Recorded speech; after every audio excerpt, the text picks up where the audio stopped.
ち負けにはあまり固執しすぎるな。楽しむことこそが上達の秘訣だと思うぞ。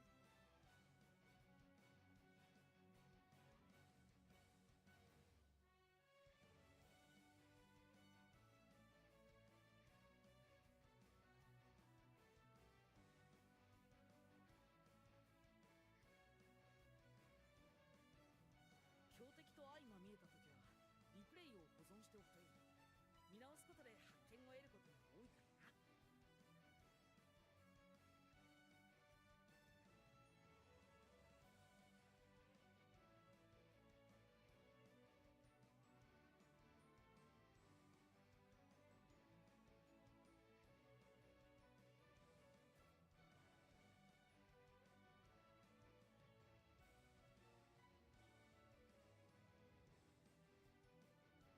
風の加護汝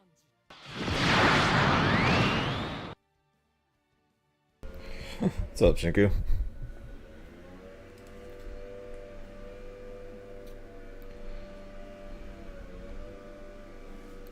Ready for patch notes tonight?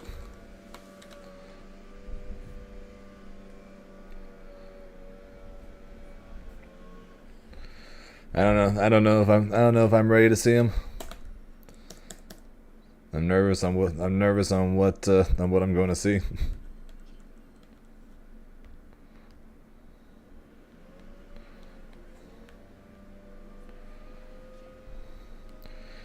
Yeah, we got 6 hours, 46 minutes.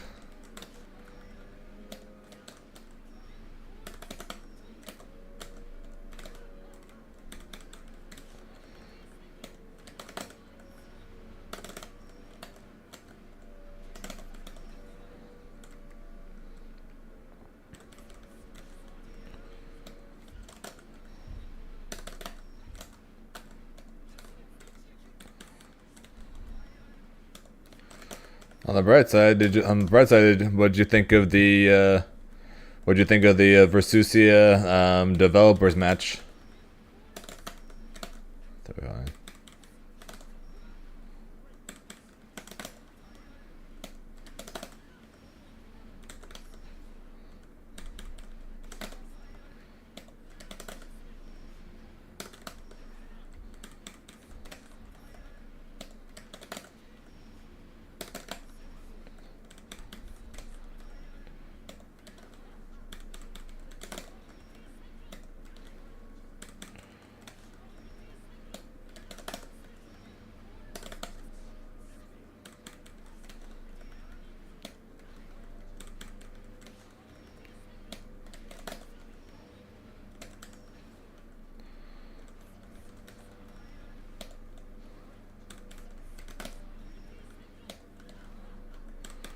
Grim buffed. Yeah, he's doing a little bit of damage now, don't you think? Yeah, she did. Yeah, her dash is faster now. The startup on her dash seems faster, and the startup on her dash seems faster. Which is funny because that was my biggest complaint about her.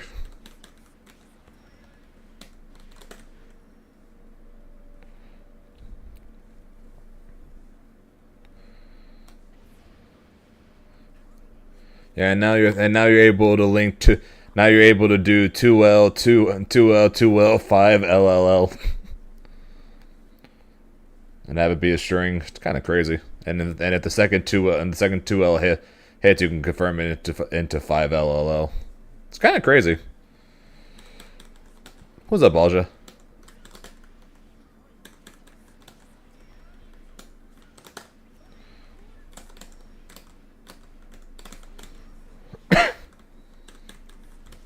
How you doing, man? And how you doing, Anu? You ready for the patch? You ready for the patch notes?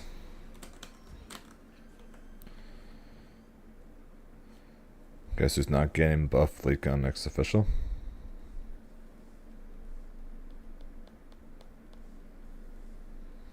There was a leak. 。 。 。 。 。 。 。 。 。 。 . 。 。 . 。 。 . 。 . 。 . 。 . 。 。 。 。 。 。 . 。 。 。 。 。 . 。 。 。 。 。 。 。 。 。 。 . 。 。 . 。 .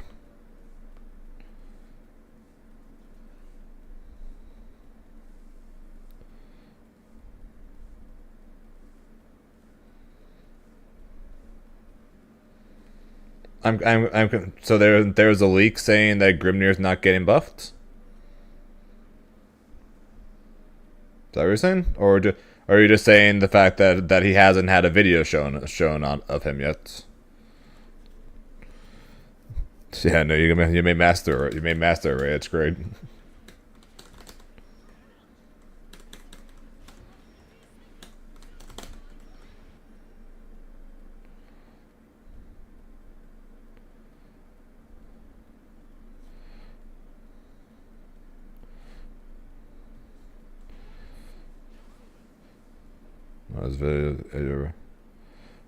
Oh, okay, so what you're saying? So what you're saying is you think he's getting nerfed because he doesn't have a video showing buffs. If that's the case, there are a lot of characters getting nerfed. Like if that's the case, Narmaya is getting nerfed. Avatar Belial's getting nerfed. Eustace is getting nerfed. Charlotta's getting nerfed. There's a lot of characters that are getting nerfed if the only characters that have been shown buffs are getting buffs. So I don't see that being the case. Hey, what's up, Stokester? And how you doing, Zebby? Funny playing this game again, huh?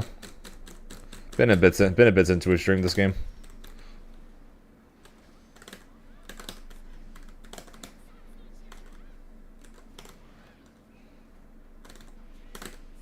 What's up, Reverend?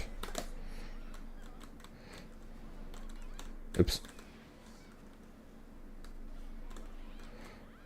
Wait, there's no game audio?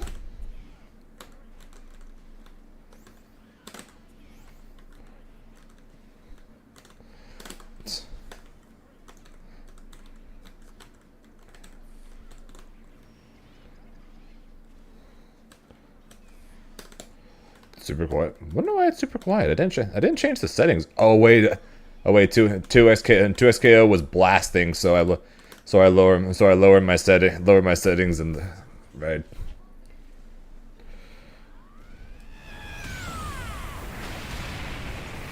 I forgot 2SKO was freakishly loud, so I tanked the gameplay audio. Better now, I'm assuming.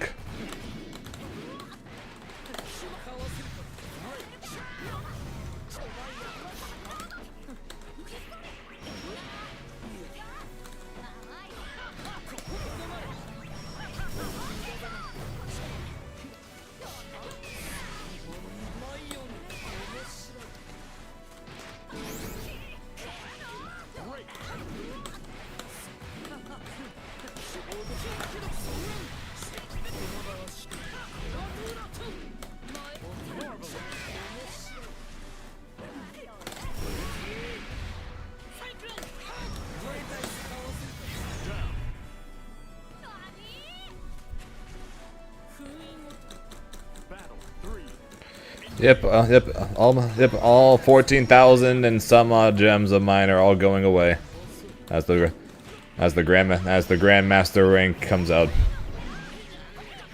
And rather than grinding up Grimnir, I'm gonna be playing for Susia instead. And we'll probably end up doing both.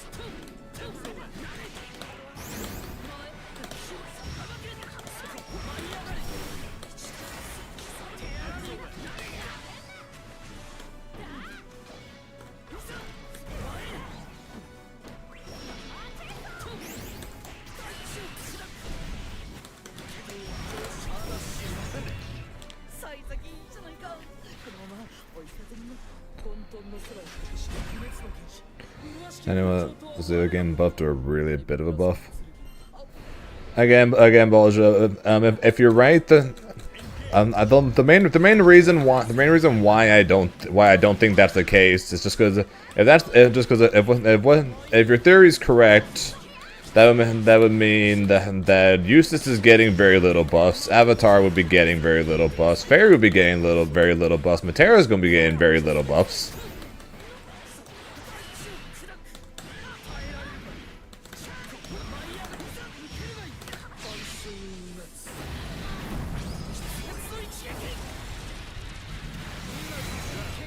So that's a little. That's kind of a weird. That's kind of a weird thought.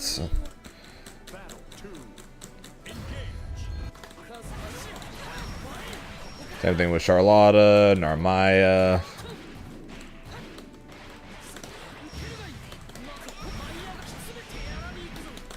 UL.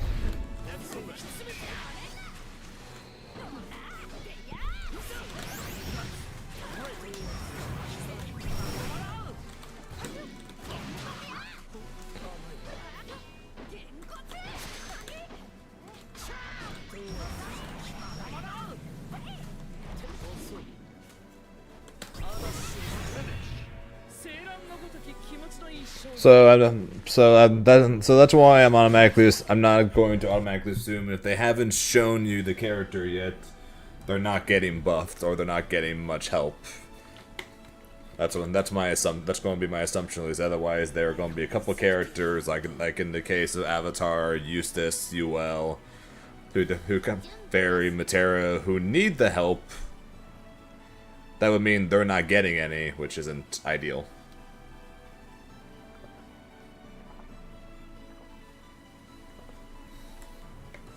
Compared to some characters like Lucilius, like Zoe, like Vasaraga, like Luane, who needs less help than they do.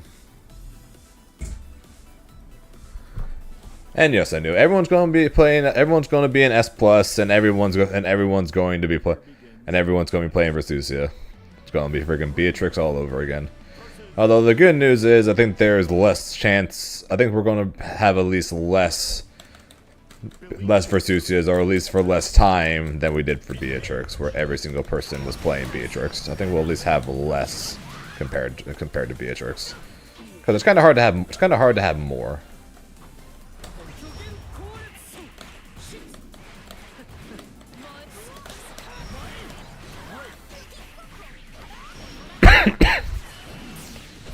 Oh yeah, true. And 2B also got buffed. So they think she needs help, but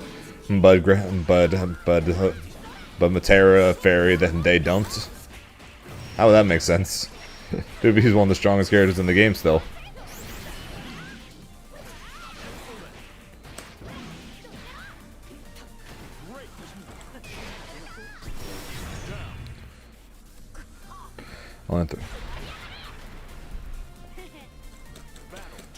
Only 3 Versusias you can see. What do you think? You think everyone else is going to play Versusia and immediately drop her, or are they going to be too busy on the balance patch to give her a try? Did you guys watch the developer match, by the way, that they showed off of her?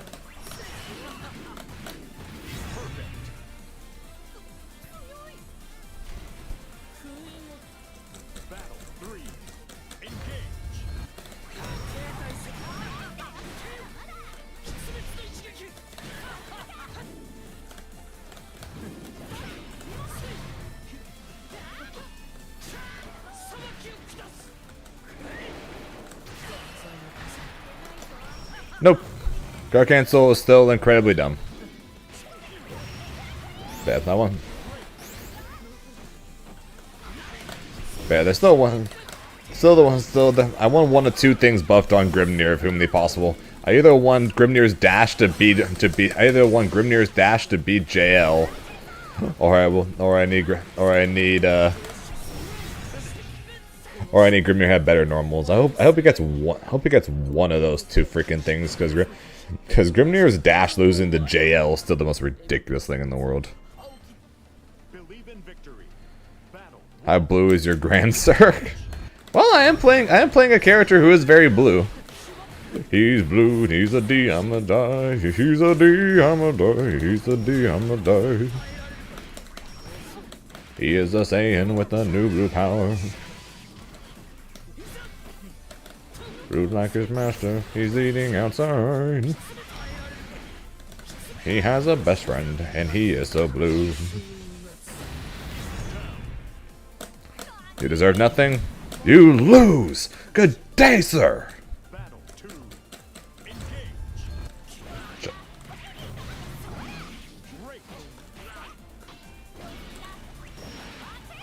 Man, I went from singing "I'm a blue, I'm a D, I'm a die" to the Dragon Ball parody "I'm blue and I'm in need of a fight," to then quoting Willy Wonka. I am all over the place today. My God, I am all over the place.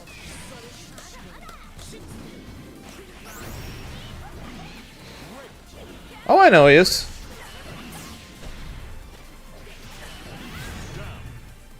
I'm very much aware that Grimnir does not need bus Balja. But because I play him, I'm still going to ask for him.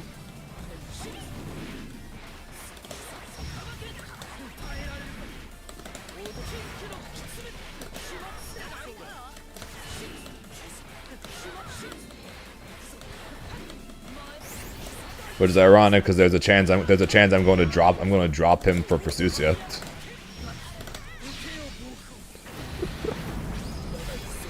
Okay, I'm not exactly okay. I'm not gonna go that far and say I'm dropping him. I'm not saying, I don't actually mean that, but. And no, it very much did not need to do it. Johnny Depp's version really did not need to come out. Grim Fire Rage doesn't on my dude. That would be so good. Could you imagine if you weren't forced to do this follow-up? This move would actually be busted, or you have the option to do it. Like if anything, hold the heavy button or something to do the second half. That'd be busted.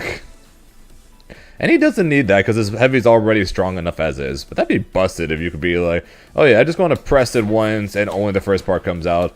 But if I hold it, the second part comes out. That'd be busted. But yeah, no, I'd rather than buff any other normal. Buff is 2H to hit more than a centimeter in front of his face. Buff is 2M to have any range at all. Buff is 5L to have any range at all. At least have one of these have some kind of range because they have basically the exact same range. Make it 5M, not 9 frames, and basically worthless. Ultimate Crescent's already busted as hell.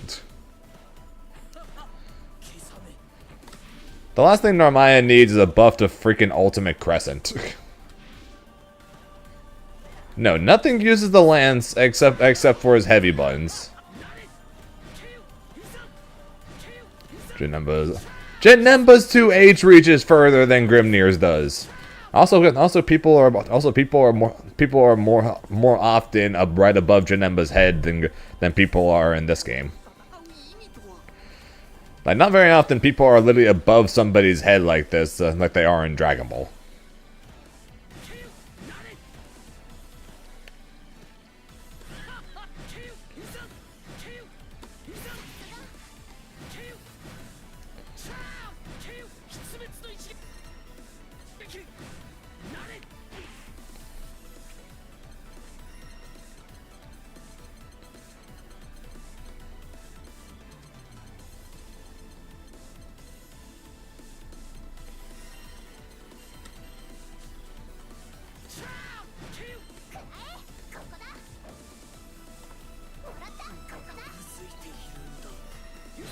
Hey, his reach is further, but doesn't reach behind.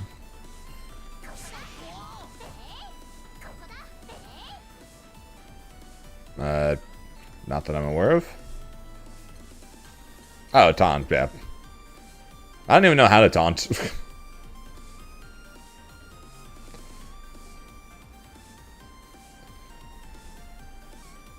I don't even know how to taunt in this game. I did it once by accident at one point.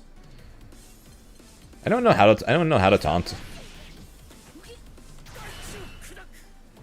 I'm pretty sure I don't have it as one of the extra buttons.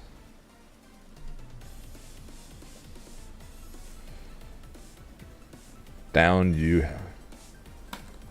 Oh, there it is. Yeah, so as long as I'm not trying to super dash, then yes, I can technically taunt, I guess.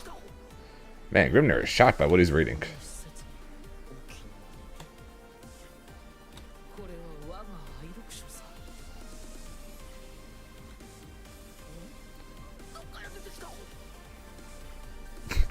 I like how depending on which taunt you get, you're actually stuck for 28 frames longer.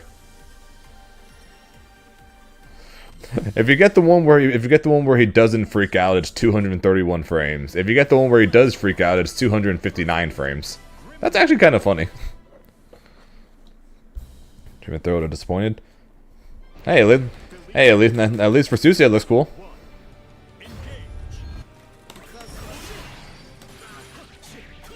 Right, at least for Susie it looks cool.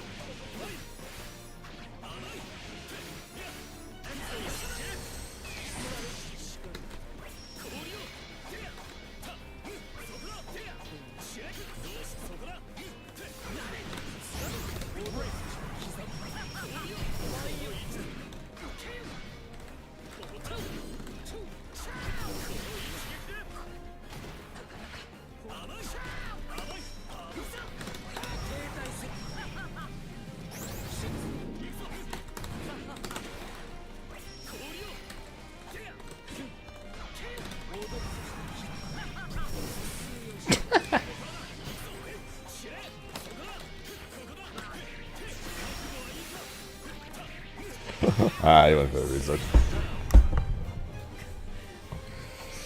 This guy's pressing 20,000 buttons a second. Fair enough.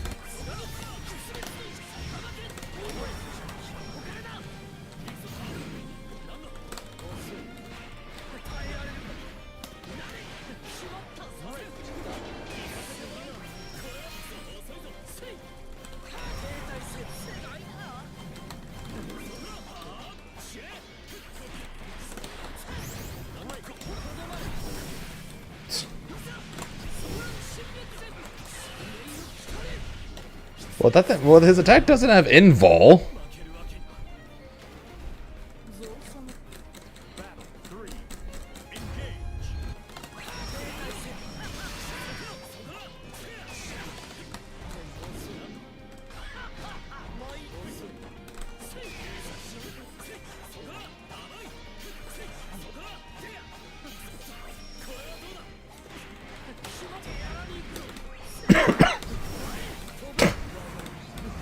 Why does it keep going for that?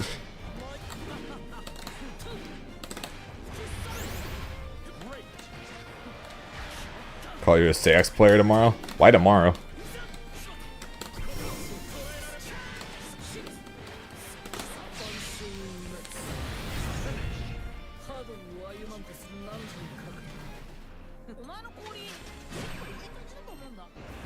Believe in victory. Battle 1. Engage.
Another one?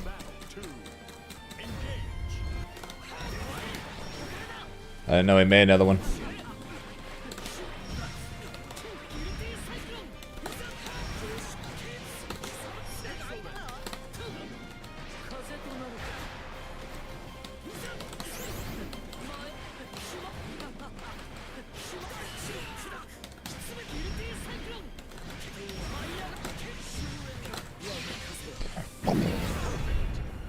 Checking the cafe.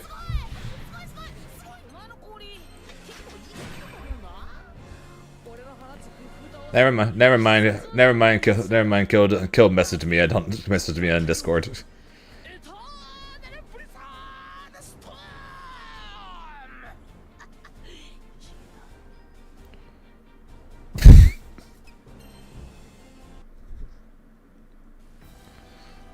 That's disgusting.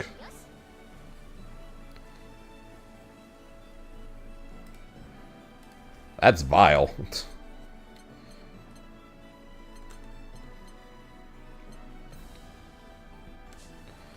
We are so trying that.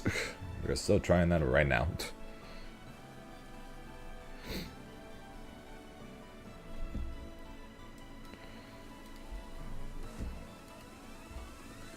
All right, how about I just show you guys right? How about I show you guys right now? You know, assuming my computer works with me here.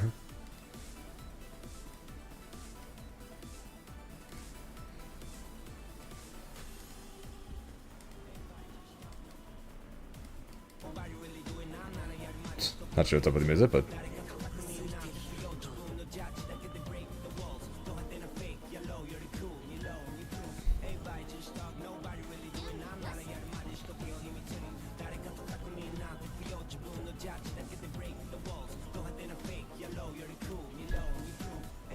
that's vile.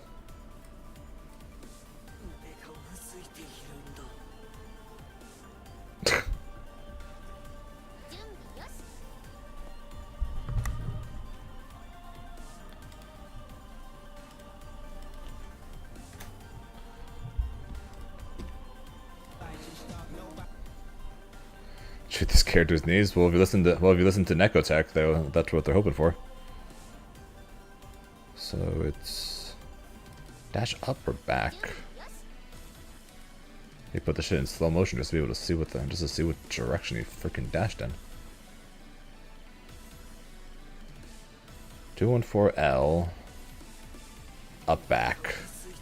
Up back right.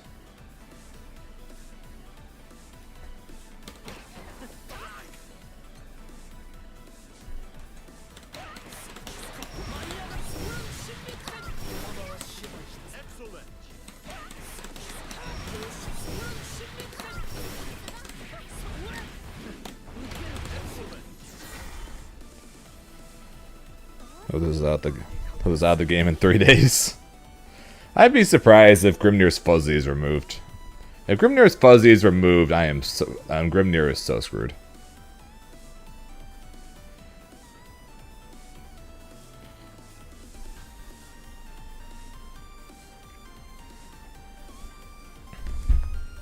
What was a Razzle? Yep, since it's allowed on Twitch, there's no reason not to. So every day I stream on Twitch, I also stream here.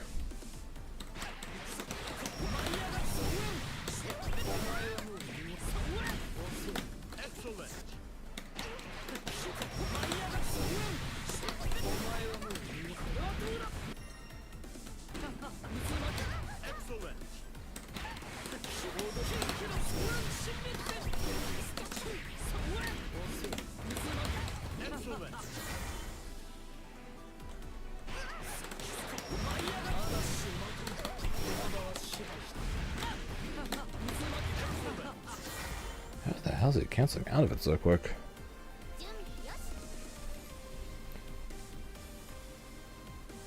Nah, they would need to change more than just making it plus on block in order to be able to make that.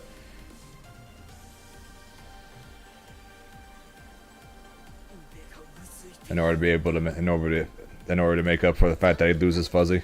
Like, it would help in some matchups that can't be fuzzied, but his fuzzy is kind of important.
Yeah, it kills a monster.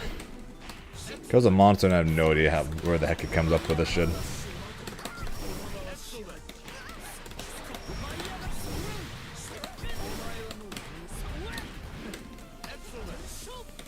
What's up, Strauss?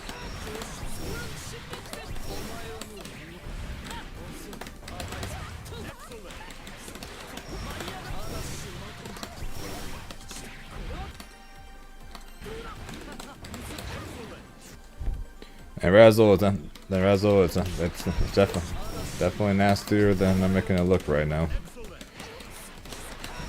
Gotta figure out how the heck he hits that dash.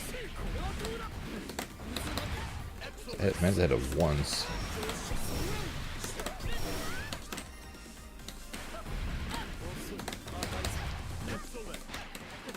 This usually looks really cool.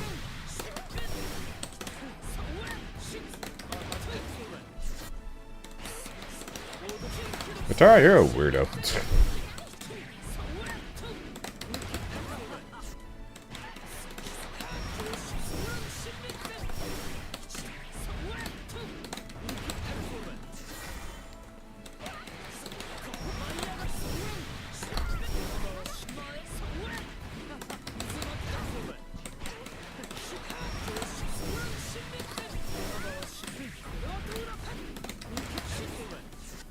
And Strauss, in case you're wondering what the heck I'm doing, check this shit up.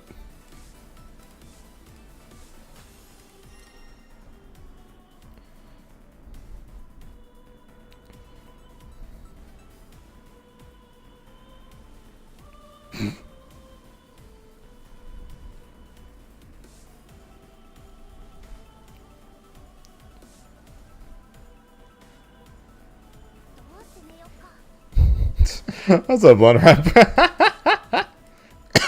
Ow. Think we all did.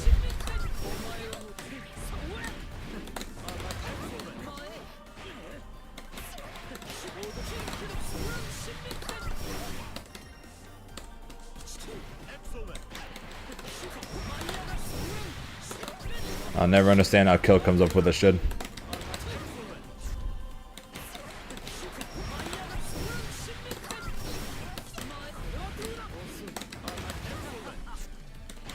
It's pretty gross, and also a new me and Shinku agree that they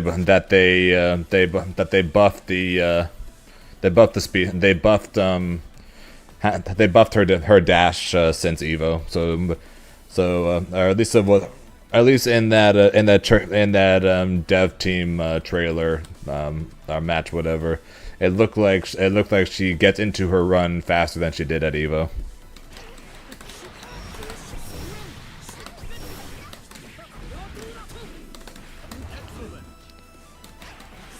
At least that's what it looked like to me.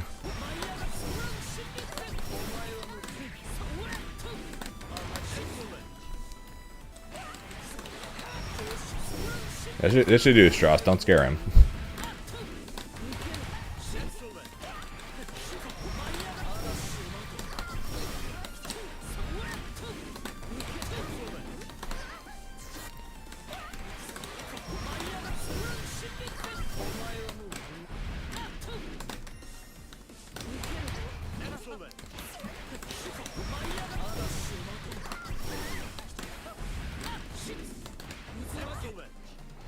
It was just a joke, Strauss. It was just a joke.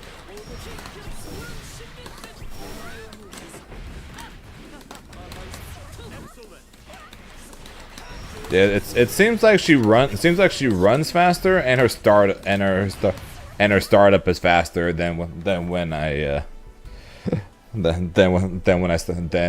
tried her out at Evo. Or at least that's what it looked like from the match.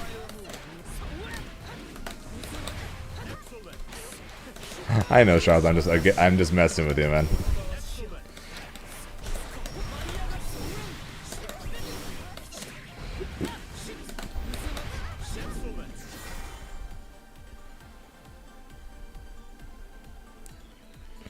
So basically, no matter what she gets in now. Alright, that's also a nice buff.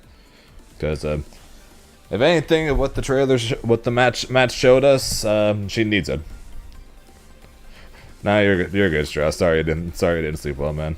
But yeah, welcome to the YouTube side, Razzle. We're happy to have you. Oh yeah, and speaking of kill, I have a match against him in 2x KO posting to YouTube in a half hour. So check that out.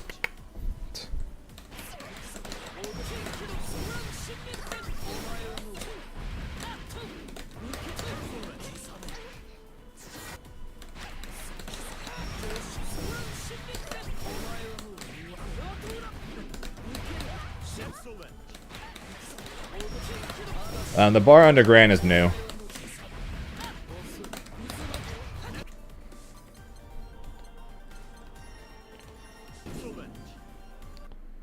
So I'm pretty sure it is. Yeah, it is.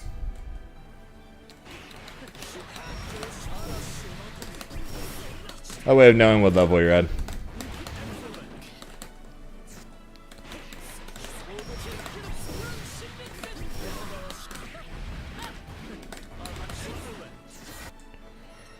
UFA.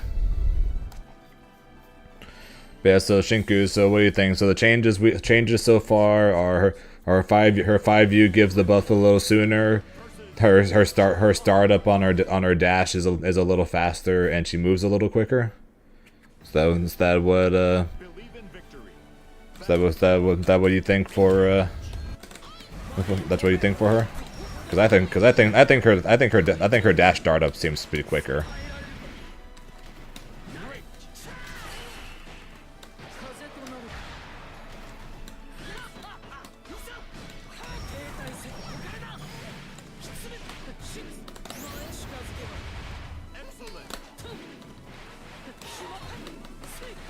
I'm fine with the 2B change, just because that move wasn't all that used anyways, but she really didn't need buffs. The Ladiva buff scares me, I can't lie. Mainly because I already hate fighting against her.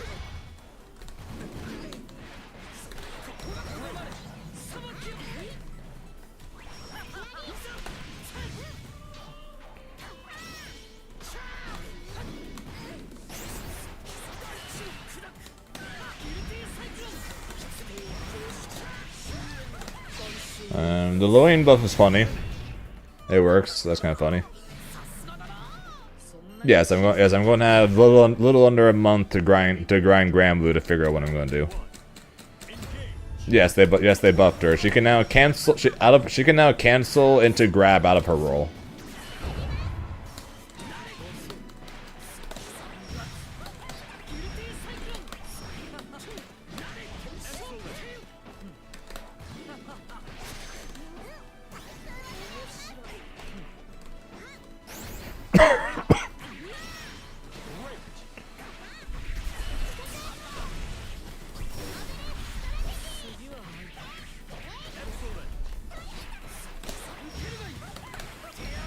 The Percival buffs were unnecessary as well. The Grand buffs are actually all seem really good. The Catalina buffs seem ridiculous.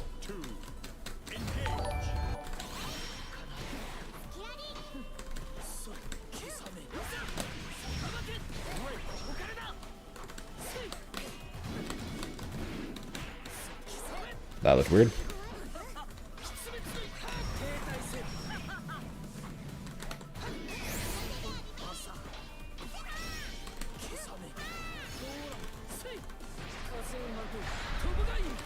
Patrons are coming out in exactly 6 hours.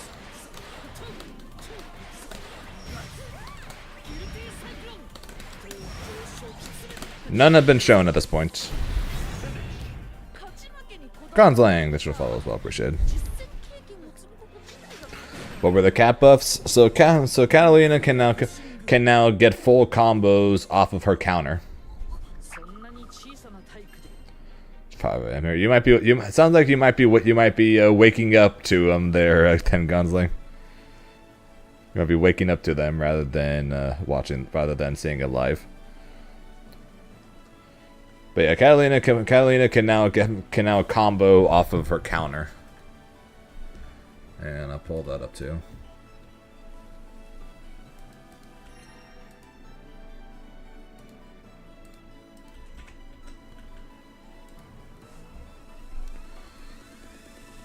Yeah, nothing from Matera or Eustace yet either.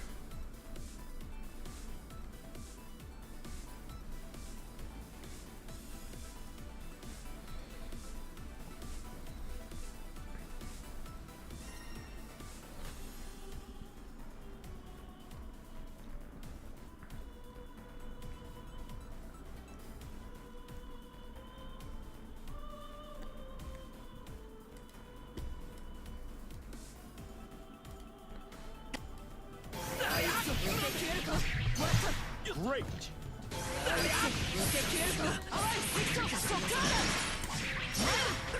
Yeah, so that's the Catalina buff. Great.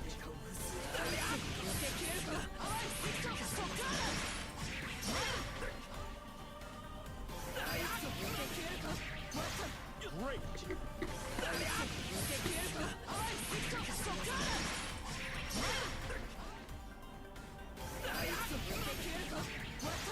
Great.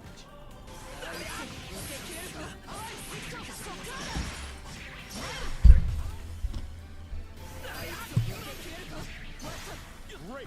Oh, yeah, sorry. Counters with charge version. Sorry.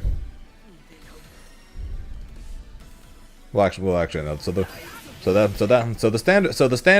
she can now get this combo off the standard version, and the charged version causes that crumple state.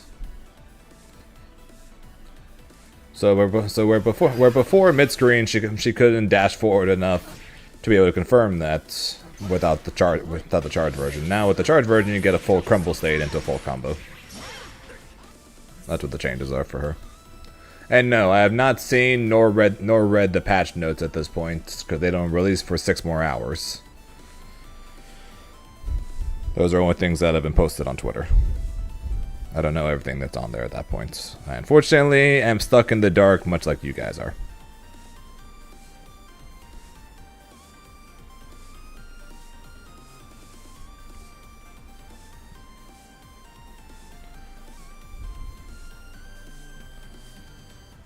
Man, Vayne with the patch coming up. Vayne's definitely. I don't know. Vayne gets more mid-screen damage, which is probably good. He definitely needs it because his only damage at this point only comes from anti-airs.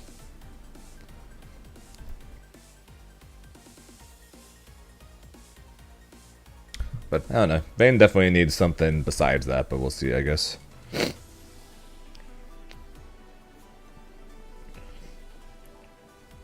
Yeah, not like Ladiva needed it though. Ladiva already could basically go corner to corner, so that was kind of unnecessary. But they decided to do that, I guess. Thanks, bless you, thank you. How do you feel with the Lucy changes? Lucy was already pretty good, so the fact that he's getting some really good buffs is kind of terrifying.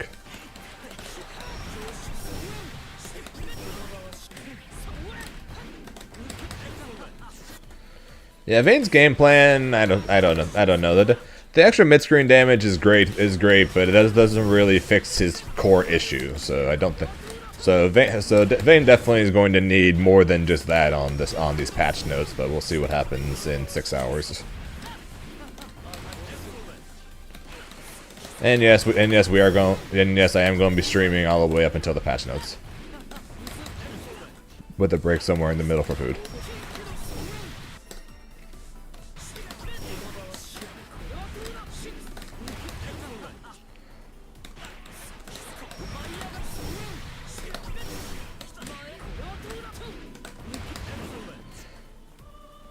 Six-hour stream, 7, 8, probably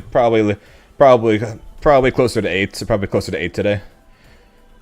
We normally stream for like 6 hours, but the patch notes are in 6 hours, so we'll be streaming until after we're done going over the patch notes. No, that happened in Dragon Ball, Katara. That happened in Dragon Ball.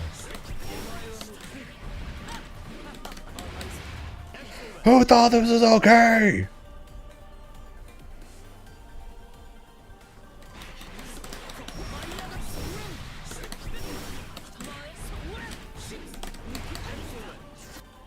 Had to bed for me. So perfect attack. Funnily enough, it wasn't so perfect attack that made me yell. Ironically enough, because I didn't realize how stupid that buff was yet at the time. I was more pissed at lab coat and Gogeta buffs at the time.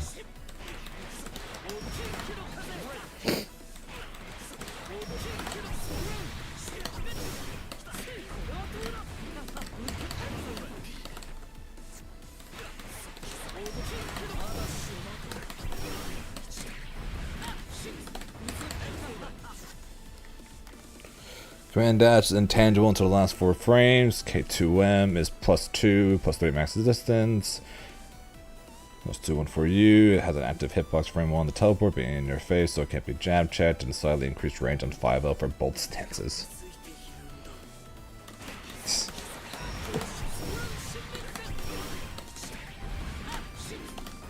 If I see any Beatrix buffs, I will think of you, and if I see any Narmaya buffs, I'm probably going to end up thinking of K-Tank.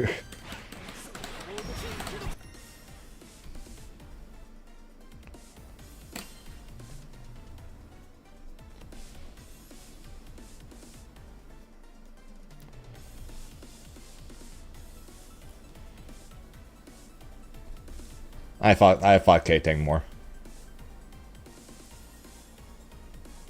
I've also met K-Tank a couple times.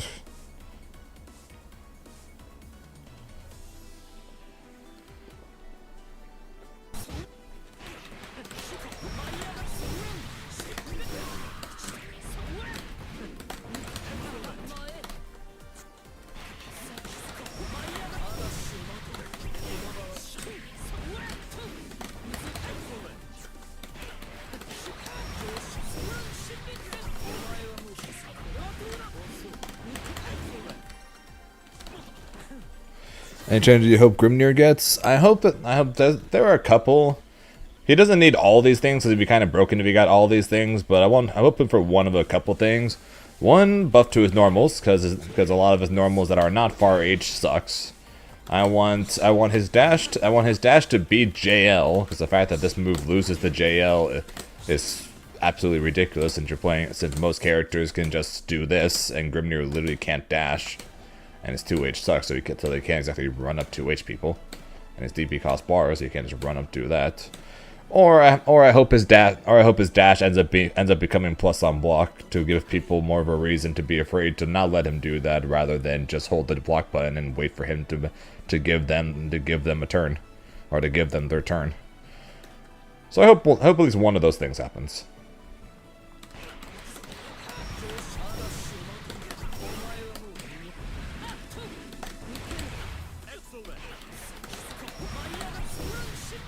As most of Grimnir's normals think, and the fact, so of the 3, I'd want to hit the normals one the most, and then the secondary would be having this not lose the JL, and then have this B+.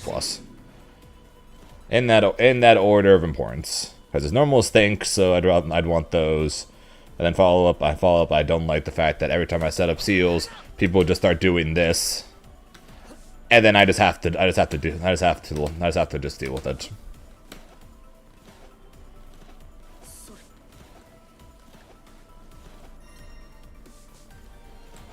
Thought I'd be you thought you'd see me on the versus fighting stream? Where is versus fighting?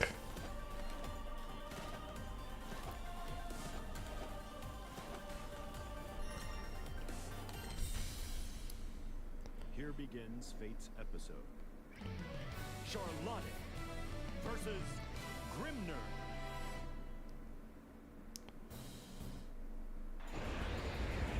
Believe in victory.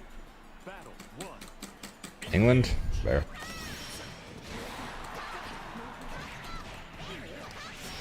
Yeah, well, I'm probably only able sorry.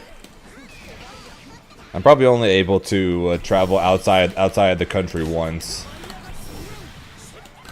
and I'm doing that for UFA. So,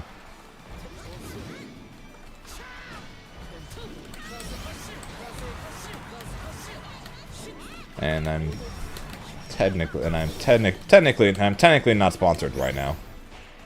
Despite all the NGNL stuff on the screen right now, I'm technically not sponsored right now.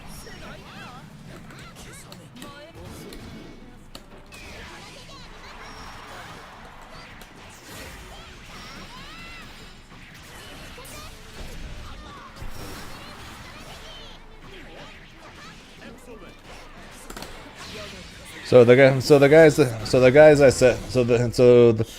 guys who invited me to go with them to Tiger Uppercut decided to no longer go. So all of a sudden that plan kind of went down in smoke there at Balja. So that's what happened with that.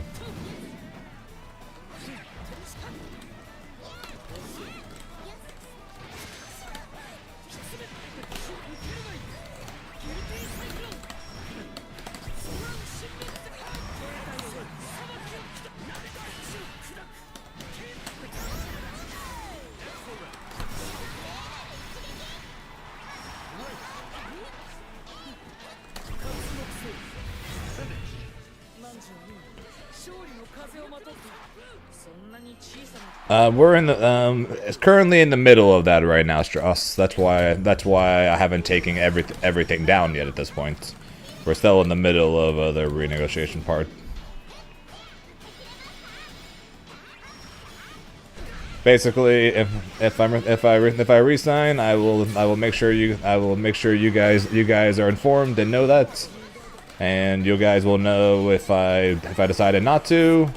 If my stream layout goes back to the old layouts.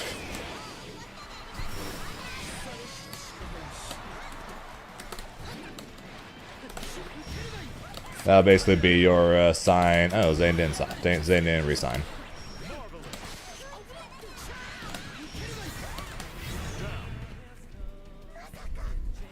Yeah, sorry, Balja.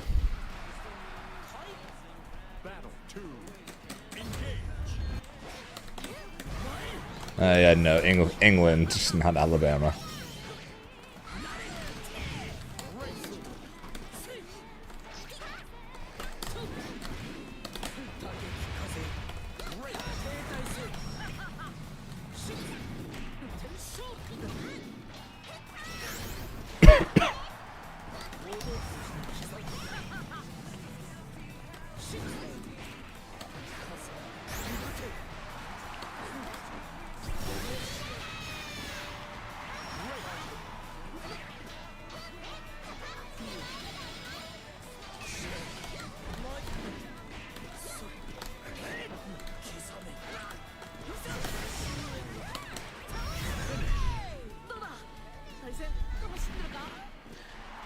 Nope.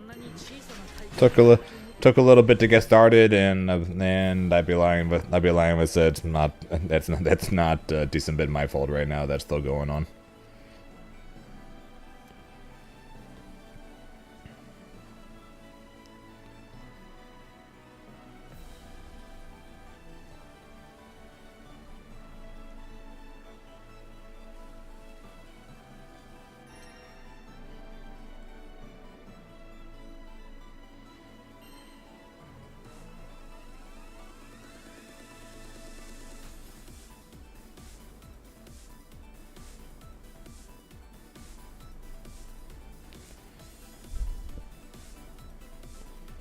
Yeah, I'll make sure you guys are informed on what's going on there.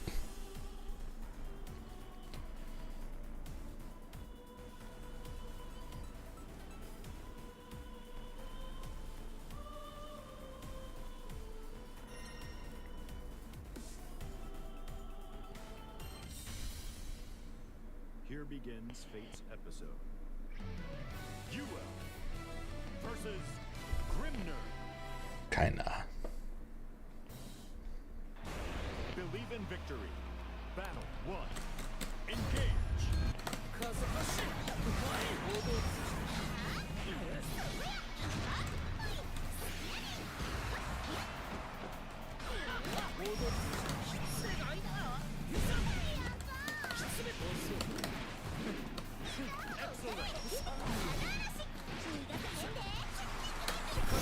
Hmm.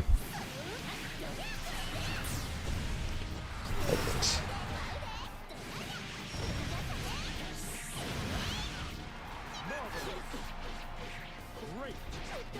Down. Battle 2. Engage. 風パッシュ世界だ風パッシュそれ踊る世界だギルティサイクロン風を巻く飛ぶがいいお金だ風パッシュ風パッシュ踊る刻めトン Excellent.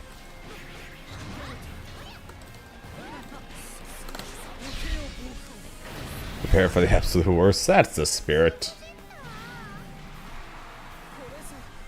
Battle 3.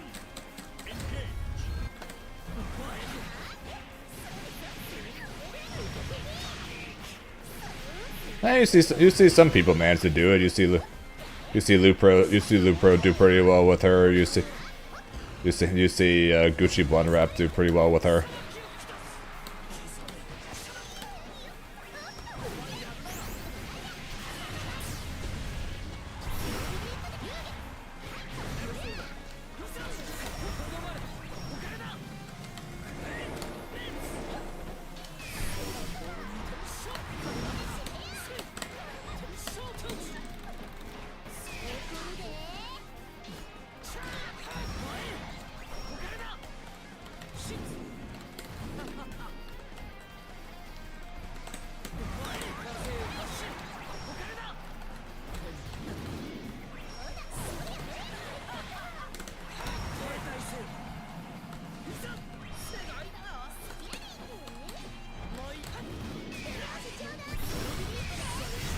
Wow. That was smart. Believe in victory. Battle 1. Yeah, they definitely are giving a lot of characters mid-screen stud.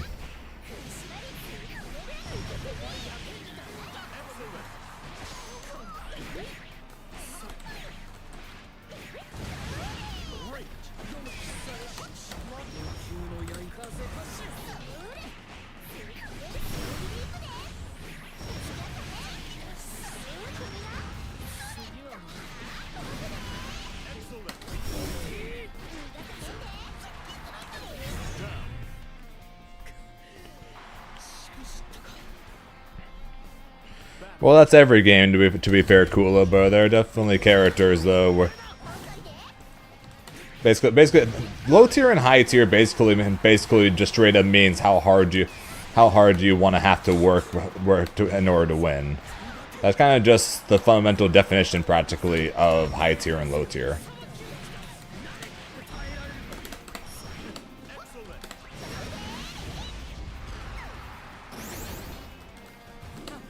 Especially when it comes to this game where a lot of the high tiers are easy to play.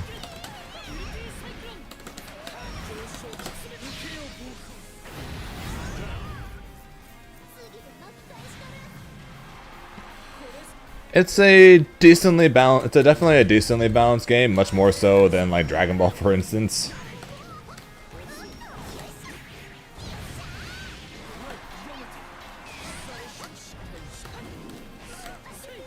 I mean, we did have Gobo qualify for the World Tour with La Diva.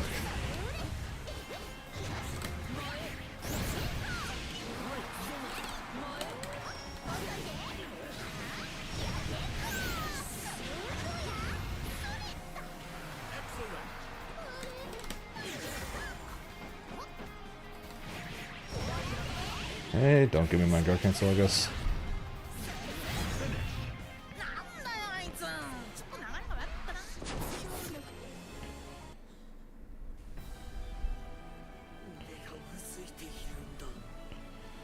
Yeah, basically a lot of...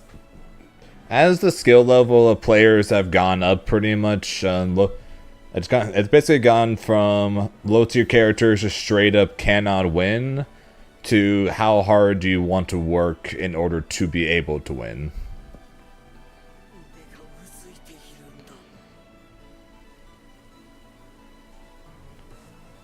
Is basically what it's become.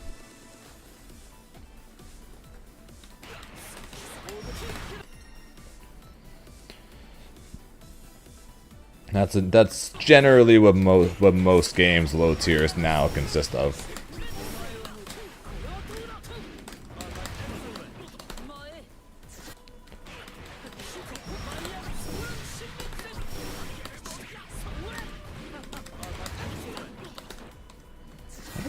How does he hit that?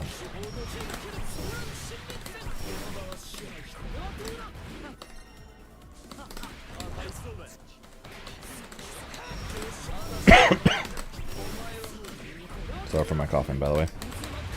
I apologize.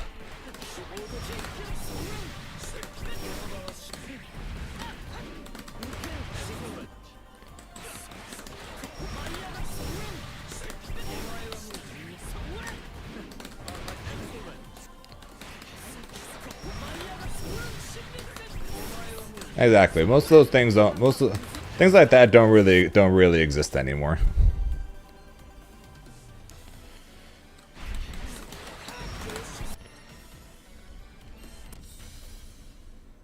Here begins Fate's episode. Charlotte versus Grimner. Believe in victory. Battle 1. Engage.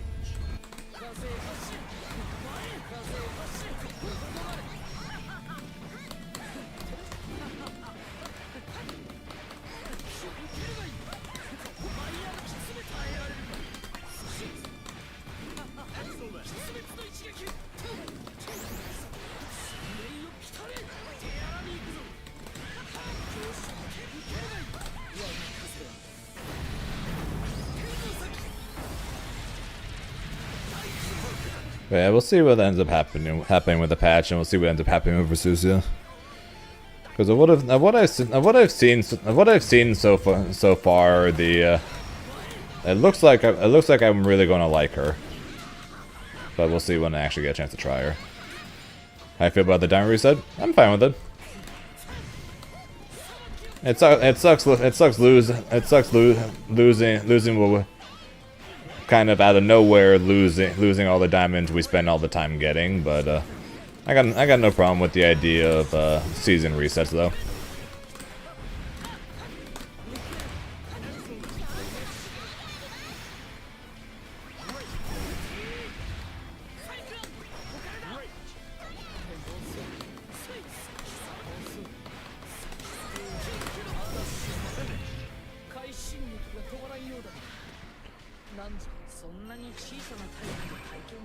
It's a good day for YouTube.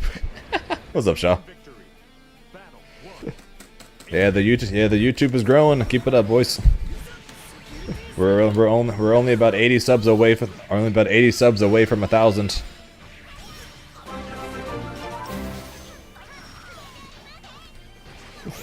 Is the NIP beat? I saw him by like a minute, right? 130, 131.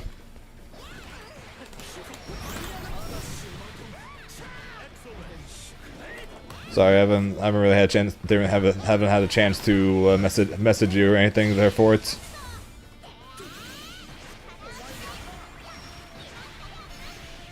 Good shit though, man.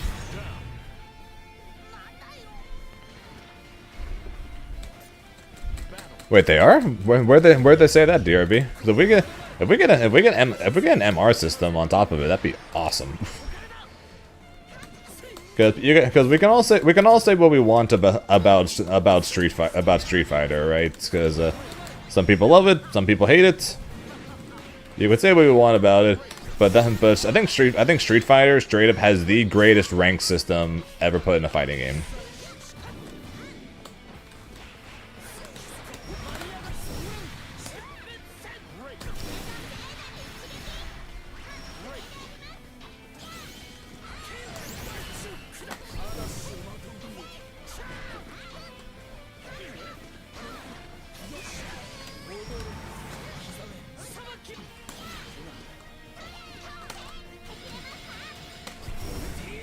My DP misses. 実力は拮抗しているようだが That'd be sick though if they added an MR system. Believe in victory. I have said what I want. Pretty boy Jin, thanks for the follow, appreciate it.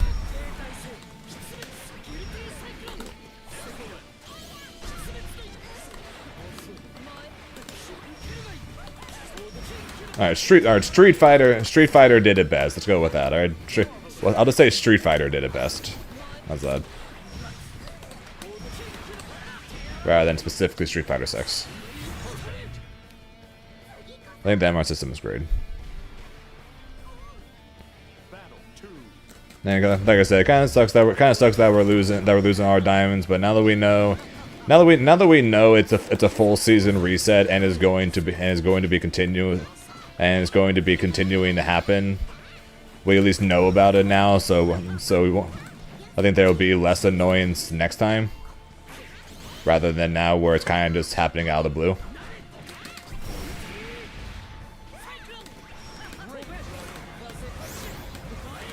But I personally have no problem with it. I was primarily using it as a system to make sure I get enough games in each day. Using a arbitrary number pretty much just to make sure that I play enough, that I practice enough. Oh, this is gonna hurt.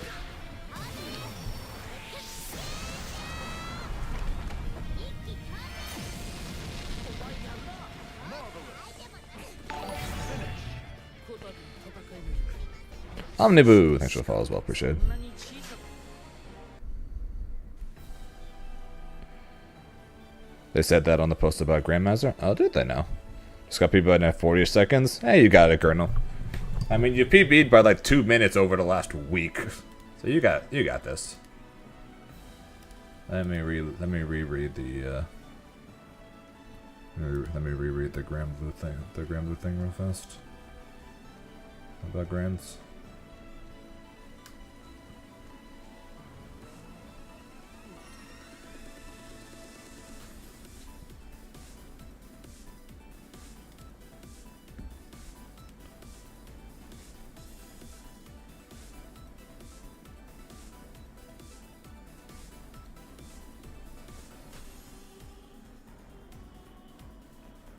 Battle seasons will last approximately 2 months. Original 1.6 update will be September 24th, bringing a number of tweaks to ranked matches, further adjustments, and improvements. Okay, yeah, bringing a number of tweaks to ranked matches. I misread that, forgot that part. Because it said further adjustments. It says further adjustments, so that was the part that my mind zoned in on when I saw. Oh, okay, so our next balance patch is in October.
Fucking, I'm going to bed. Yeah, fingers crossed. You'll wake up. You'll wake up to a better world, man. Hopefully, you'll wake up to a better world.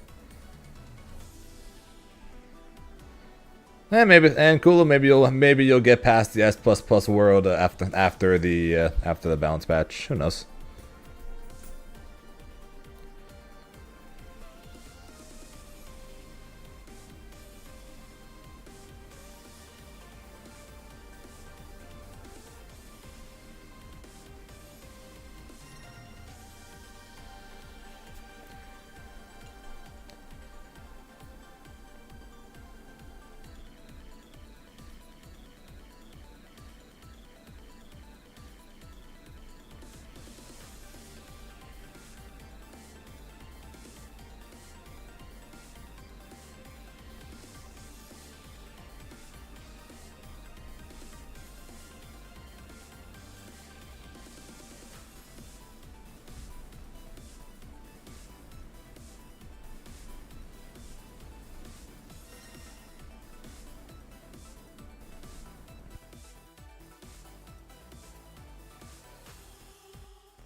Yes, I'm sorry, I'm checking something real fast.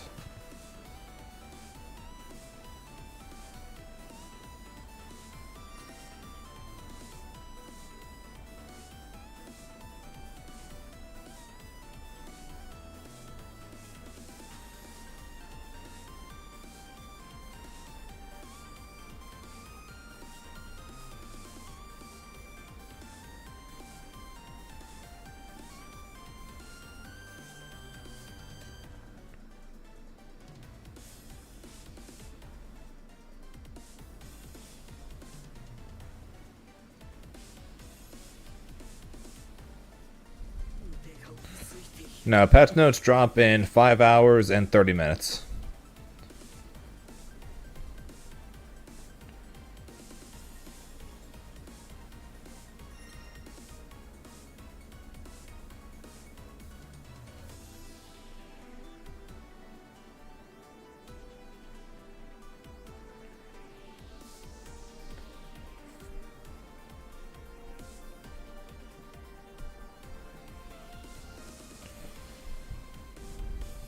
Yeah, don't worry, we are literally counting it down.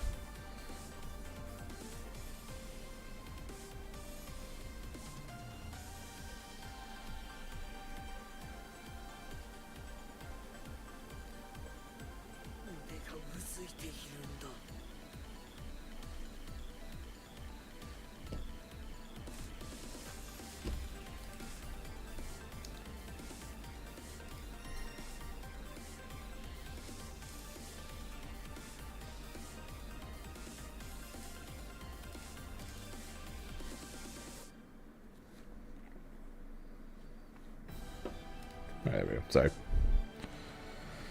Well, Versusia now. Well, Versusia's coming sooner rather than later. She's coming Monday, and also Dur. Yes. Sorry, I didn't say earlier, but yes, I did see this. I did indeed see this. Yes.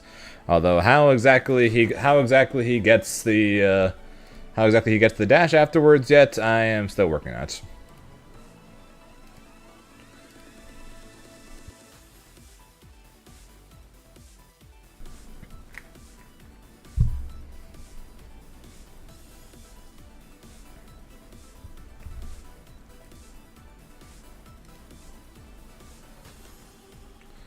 I wanna.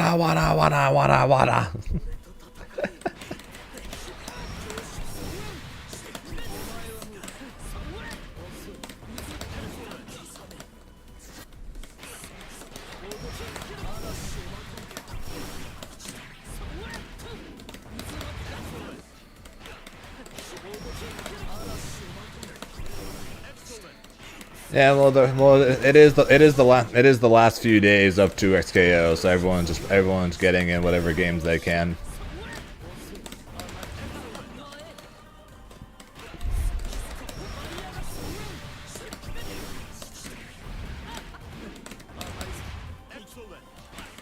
I will never know how the hell Kill comes up with any of this shit.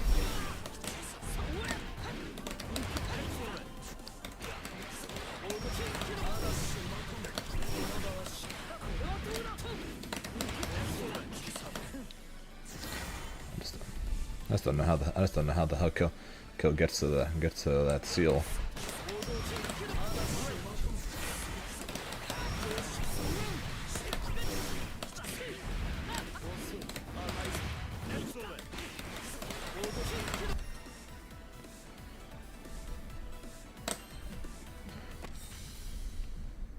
Here begins Fate's episode. Grimner versus Lancelot. Oh, he's back. Believe in victory. Battle 1. Engage. All right, but since we're still getting on about the patch, one thing. All right, everyone, give me one thing they want to see in the patch that has not been announced yet.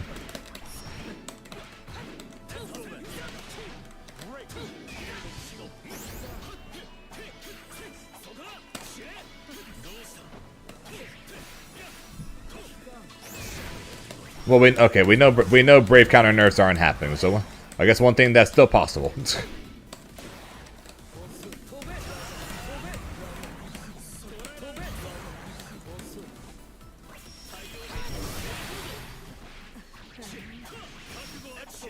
We also know 6XL nerfs are not happening. We also know that's not happening.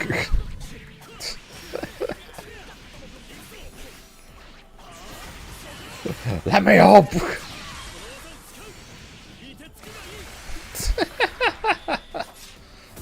Fine, I'll shut up. I'll shut up.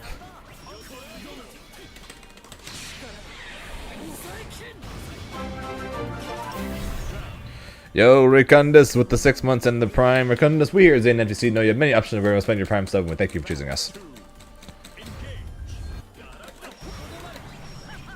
Now that I can get behind, Blunderep. That is 100% a nerf I can get behind.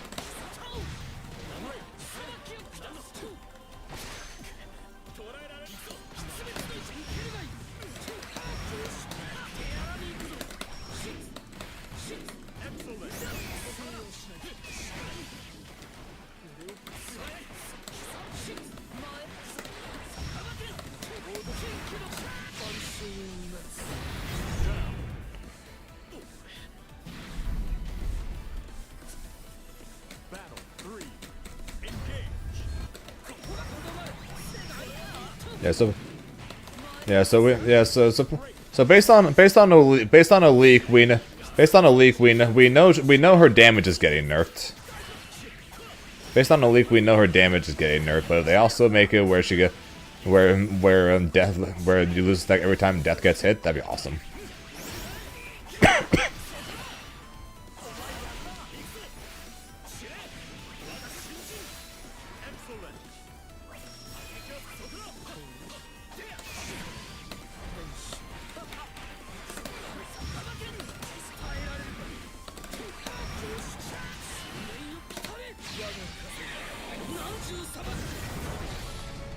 決まったエンドテンペスト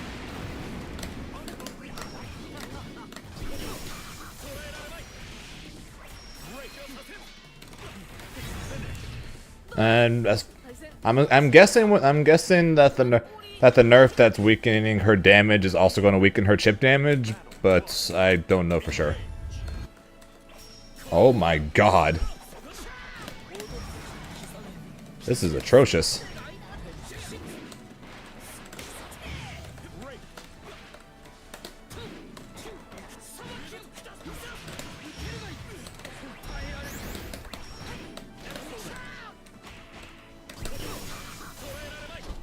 This is so bad.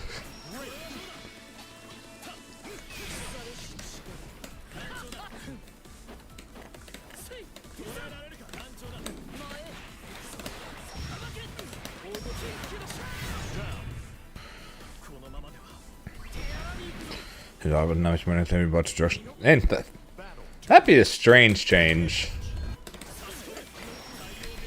I wouldn't be against it just with the fact that I very rarely use the block button anyways. But that'd be a strange change.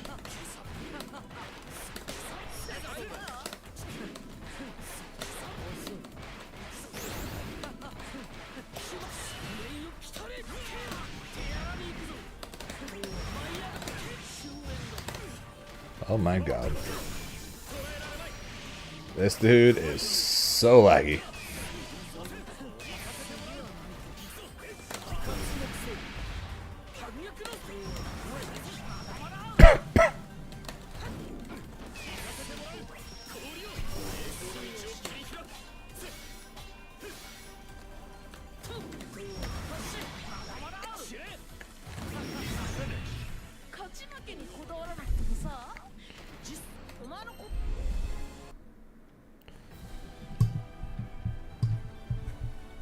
The patch is so yeah, so patch notes are tonight, and the patch slash for Susia is technically Monday night Pacific time, or Tuesday, depending on what time zone you're in.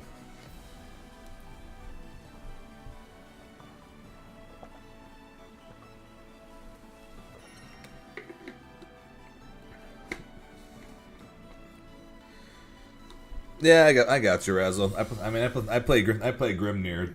One of the strongest things about Grimnir is his left right. Not like that really matters very much, huh? So which will you do? Oh, the patch. We're doing Granblue first and foremost. As much as I want to play Wukong, and we are going to play Wukong, Granblue is going to take priority since we have a tournament in less than a month.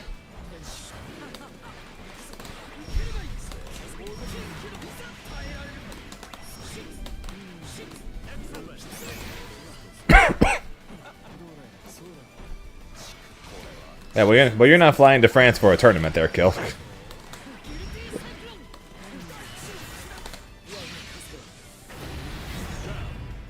And what's up, Gil?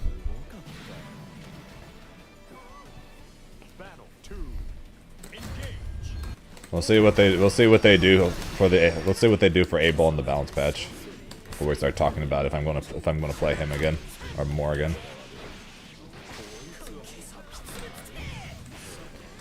After all, if Japan or Nekotech get their ways, then Grimnir is going to be dead next patch. If either the two of them get their ways.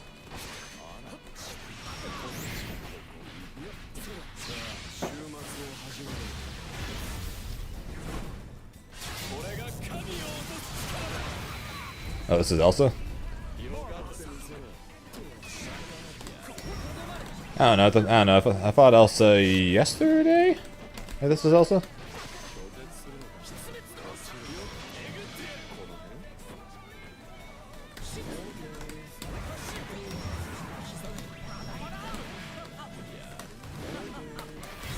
No, it's not that he's hated. It's not that he's hated in Japan. He's widely considered to be one of the strongest characters in the game in Japan. Japan has him as top 5 character. So that's what I meant. If Japan has their way, then Grimnir is getting nerfed along with the likes of Jita and Nier and everyone else.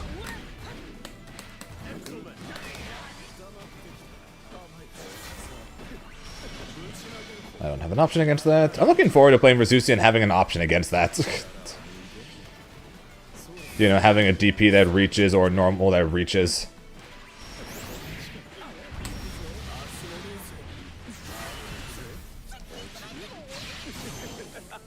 Even you still be playing Wukong? That's fair. I do really want to play Wukong.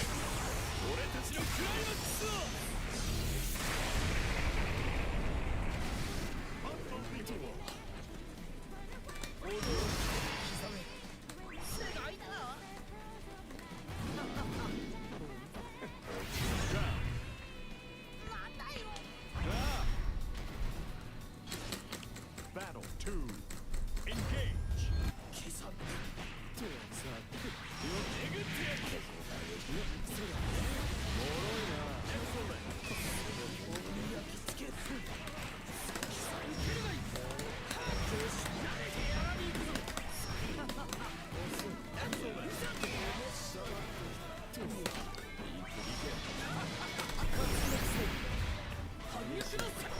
I've got Wukong on pre-order.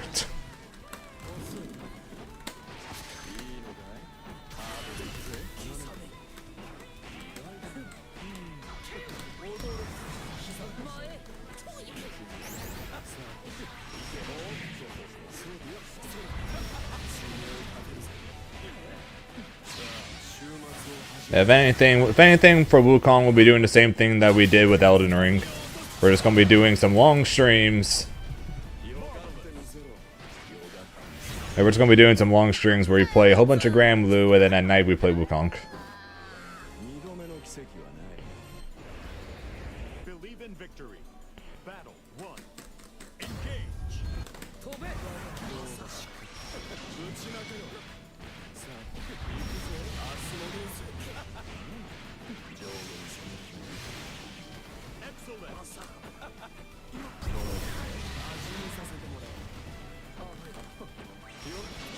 I don't have an option against that.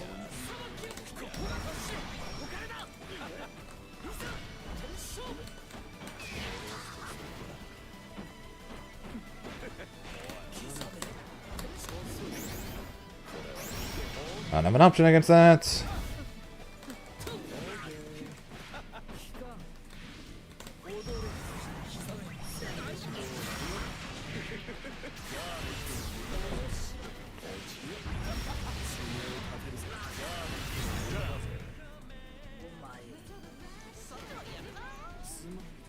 Battle 2.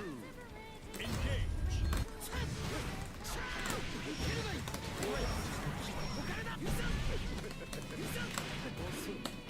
Excellent.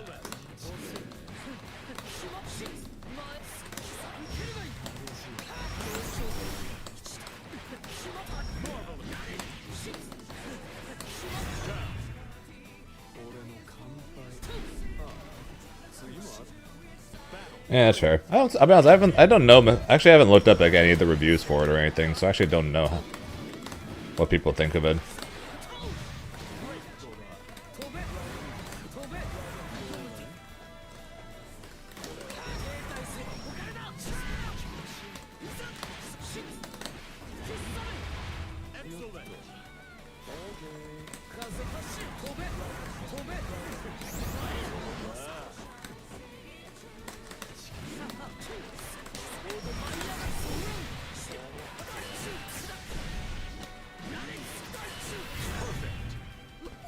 What's up, Zaddy? Oh, I let you know.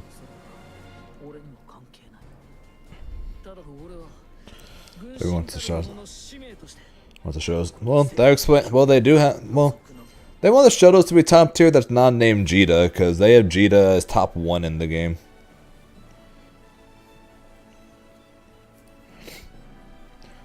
They have Jita as top 1 over Nier, and then after that you have to go all the way down to Siegfried, who they have as barely top 10 in order to find another Shoto. So it all comes down to who they listen to. If they listen to Japan, then Grimnir's getting nerfed. If they listen to basically every else in the world, there's at least a chance that Grimnir might not get nerfed. Did I 2XKO? I did. I did like it. I played many hours of it over the course of the last little over a week, last like 8 days. So I played a lot of it.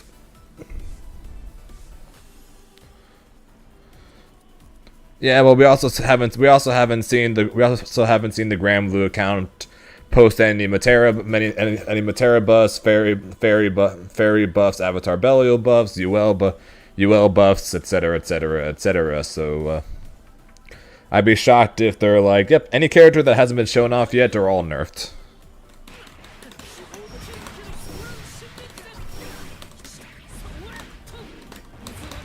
Excellent.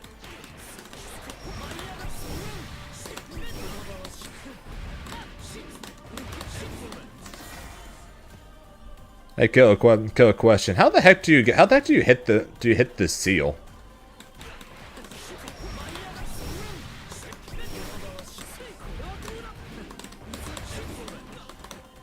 Oh, never mind. I hit the seal. I hit the seal. Never mind. Ignore me.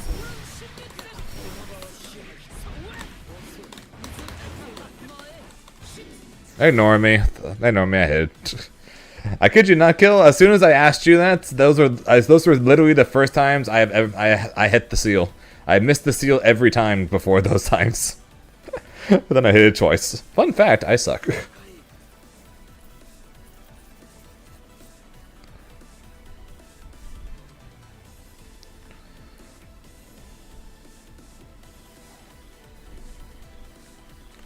Worst case for 2XKO, just need one more champion fun to play, and you play Darius with it. Fuck you.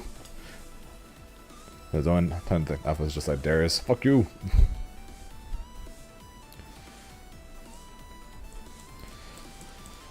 Bastion's those characters can't reach you. That's funny.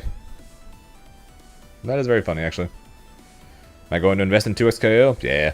How could they nerf you well? I'm not saying they're nerfing you well.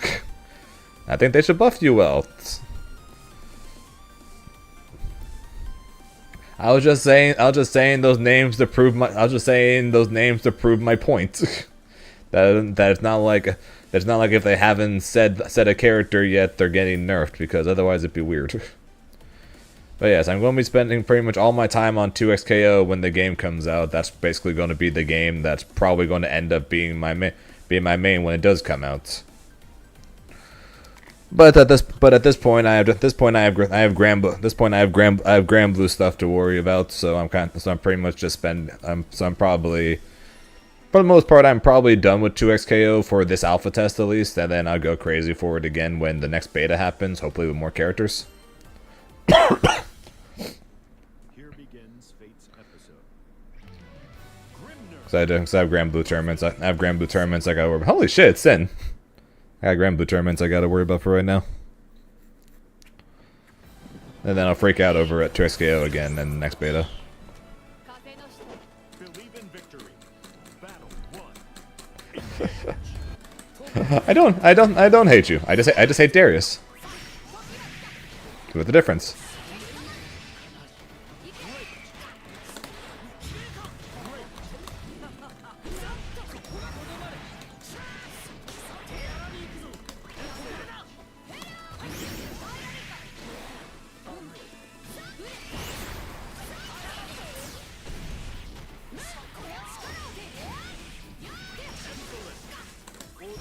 That's unfortunate.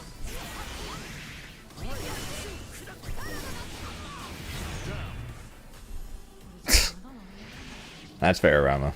It's okay. Everyone hates me. I know. It's okay. Even my own chats. Even my own chat hates me. It's fine. I'm used to it by now.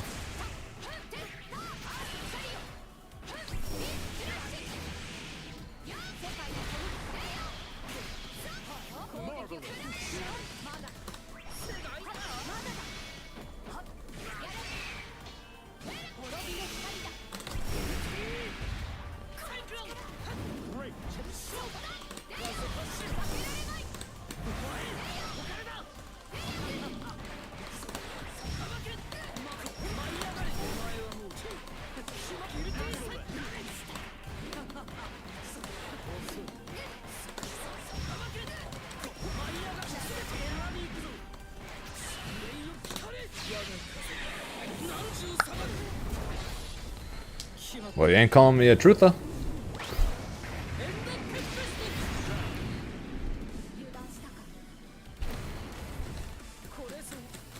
Battle 3. Engage.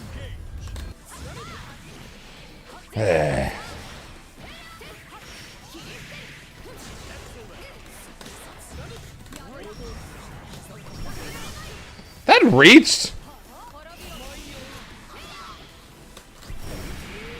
Really? That reached?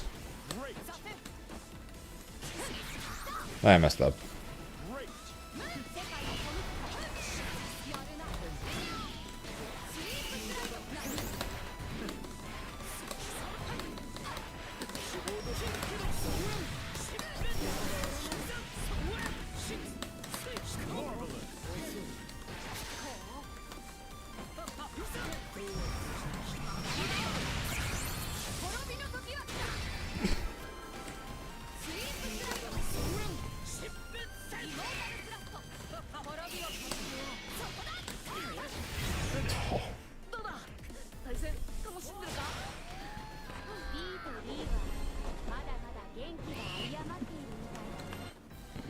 Believe in victory.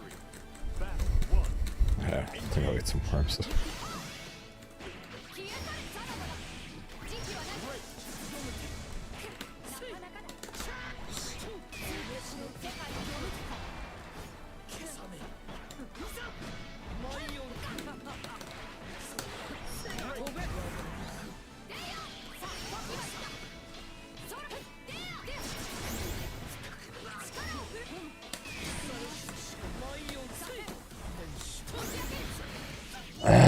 I hate that freaking move.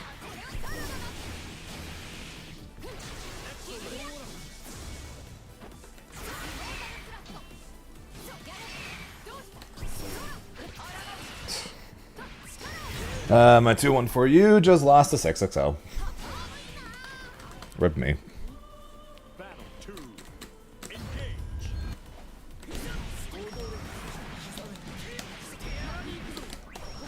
Excellent.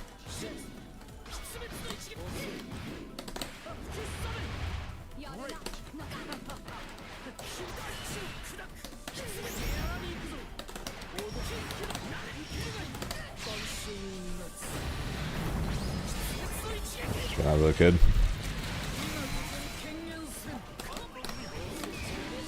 So what song is that? I'm not gonna lie. The first thing I thought of when I heard that was the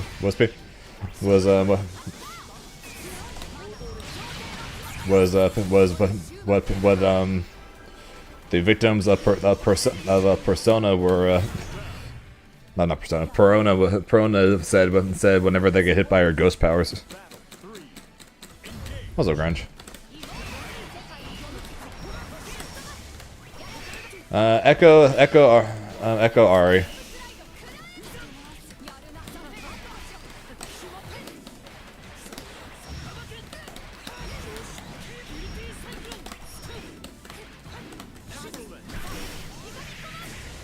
I got hit by that.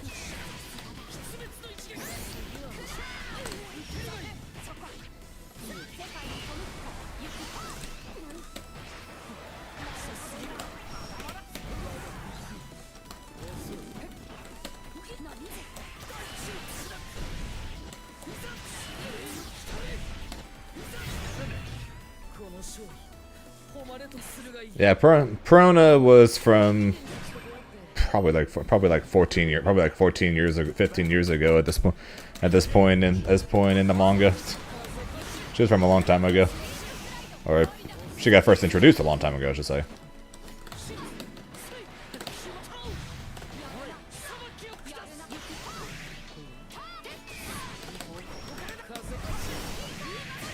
Really?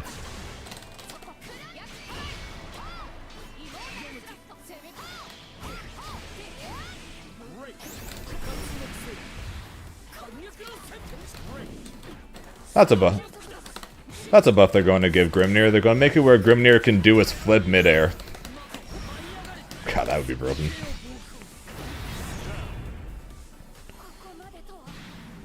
Yeah, I don't know how I feel about my about my current 2XKO team, but it's an alpha, so odds are it's going to change a lot.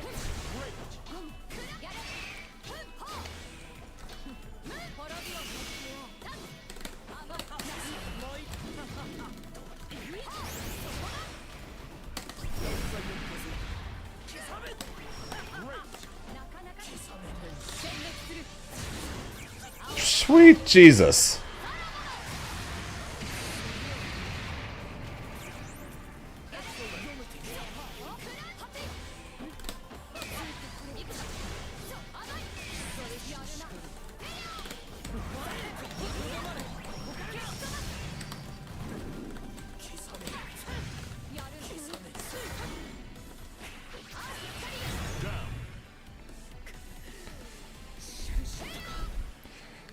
I know, I said that jokingly there.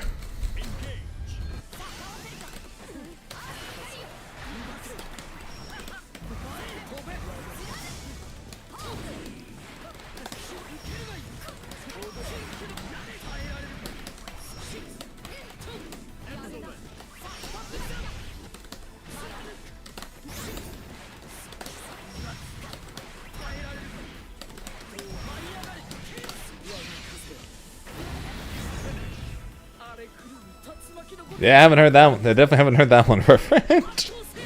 Definitely have not heard that one. So not to say there's any minutes I'm done. Well, I can guarantee you with a 100% certainty, Strauss, that the team is going to change in some way, be it by characters or by design, just because of the fact that this is the alpha test and the game doesn't come out till next year. So even if I play Ari Echo as my main team when the game comes out, there's a good chance it is not going to look the same as it does right now.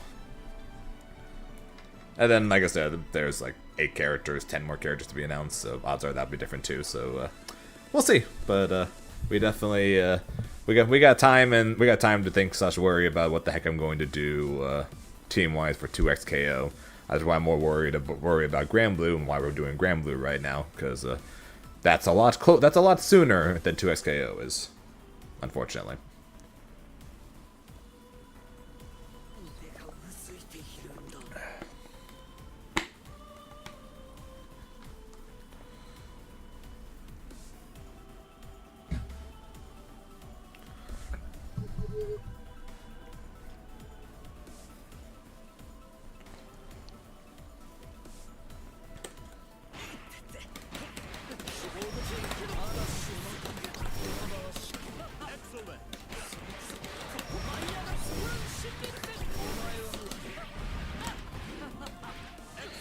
She doesn't look as gross as I expect her to be. Yeah, well, she has 3 different projectiles for specials. So she's so she seems to be a mix of zoner and rushdown. So I don't know. I'm happy about it.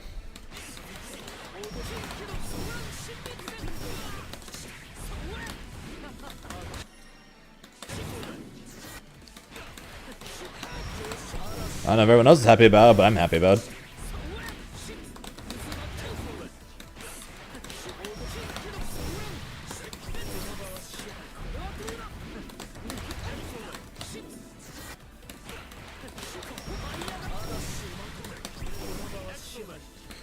Would not surprise me if she ends up being my main with Grimnir as a secondary. Or vice versa. Would not surprise me with what I've seen of her so far.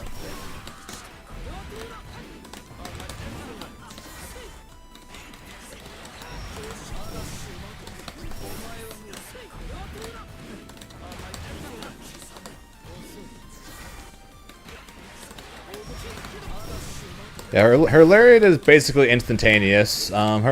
Her ultimate lariat is safe on block. Her light lariat is safe on block. Her medium and EX ones are not safe on block. But if you do the unique follow up when she has it charged up, it becomes safe on block.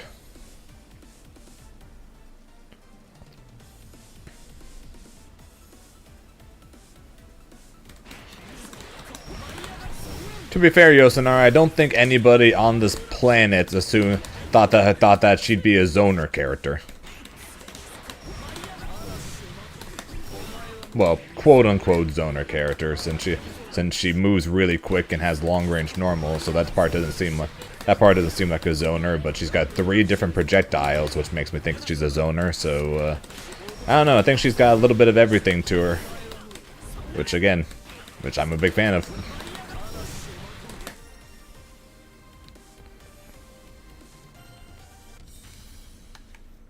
Here begins Fate's episode. Grimner. Festiva. A hybrid works. Believe in victory. She's a hybrid of zoner and rushdown, and I'm pretty happy about it. Against certain characters, like in this Ladiva matchup, she probably would act more as a zoner. But then against other zoners or against people that do well against her projectiles, she'll probably do a bit more rushdown to it, using her projectiles to set up her her unique power up. And then after that, go in from there. Use the fact that the power up can give her plus frames and go from there.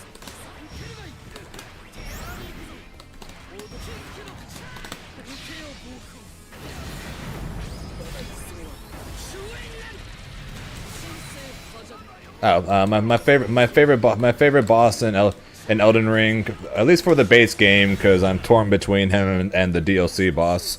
My favorite boss in the base game of Elden Ring is Malekith.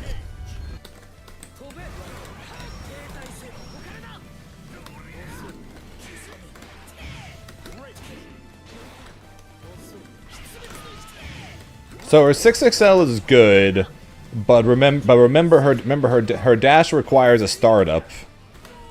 So that makes her 6XL a little awkward to use.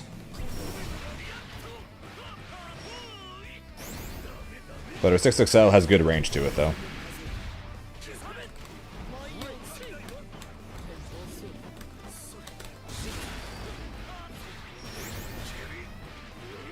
I'm pretty sure she can. It's just that it's not going to go very far.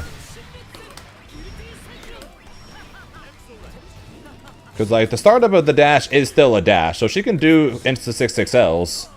But unlike other characters, she's basically going to start doing 6XL while standing in place.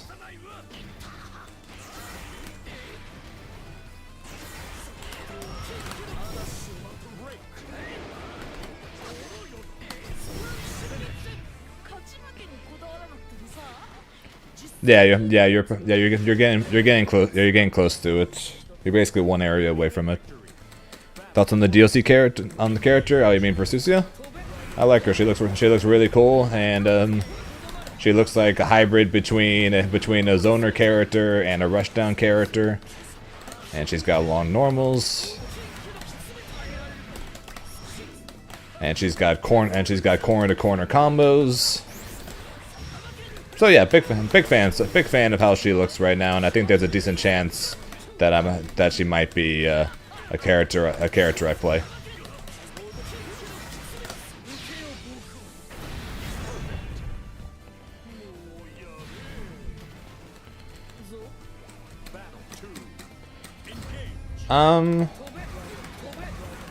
Most people have the Shadow Tree avatar as a pretty mid boss. A lot of people have Midra as one of their favorite bosses, actually, so you're not alone there.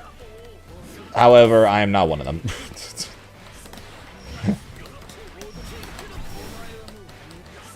I liked everything about Midra except for the fight.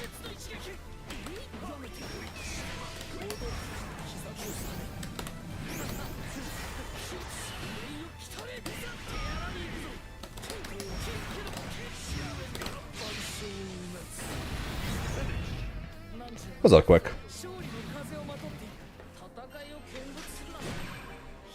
Cause like Midra's got a great looking design. The arena is cool. The being frenzied flame boss is sick, but the fight was kind of stupid or kind of boring. How's my week been? Week's been okay. Unfortunately, my cough is back, which kind of sucks. You guys are going to be hearing that randomly from time to time. I apologize again. But other than that, just been going okay. Just been playing basically a shit ton of 2xKO. That's pretty much all I've been doing. That's literally all I've been doing pretty much all week. But we have patch notes tonight. We got the balance patch in a couple of days. I got a tournament in a month. So my 9-10 day streak of playing only 2xKO is coming to an end a few days before the alpha is going to end, and I'm probably just going to get back to just grinding Granblue to get ready for the upcoming tournaments over the next couple months. Here begins Fate's episode. Grimner versus Narmaya. Believe in victory. Battle 1. Yeah, yo, so like I said, I like everything about Midra except for the fights, because as a fight, it's cool that so like got like a couple attacks where Midra he like shoots fire at you, which is neat. But if you just dodge to the left or right at all, they just completely miss. And then everything else is just basic slow sword swings, which is very not what I was hoping to see from a boss from us finally getting a boss of the Frenzied Flame. So the boss, so I just think Midra is incredibly underwhelming as a fight. Great design, love the design. Just as a fight, not so much.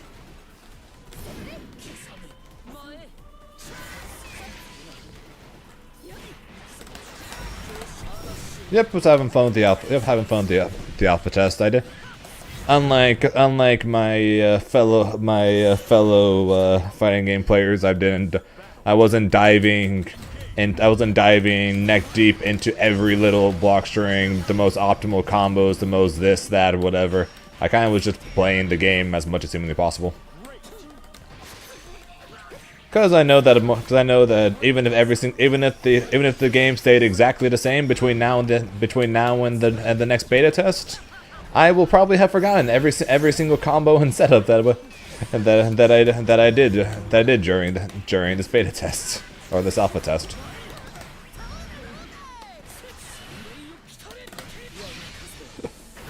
So I just played it as basically as much as humanly possible.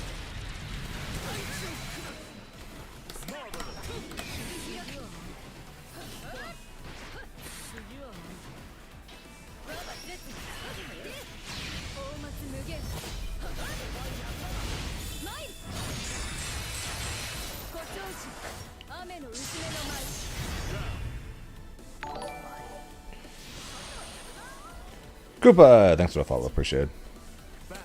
And yeah, it shits on int builds and it's like 50-50 on bleed builds. It's either broken against some bosses or absolute garbage against others. I'm playing through New Game Plus right now using the backwards blades. So just a straight up dex build.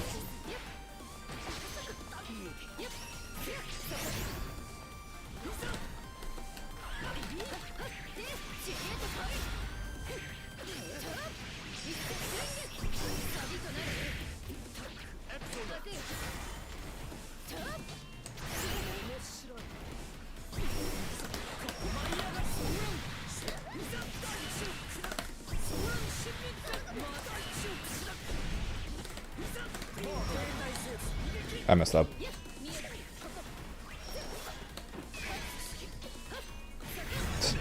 I messed up. I accidentally got spin. I wanted 6XM to go for the kill. That's awkward.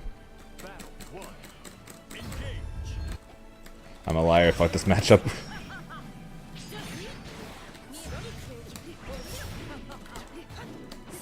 But I can't fuzzy this matchup.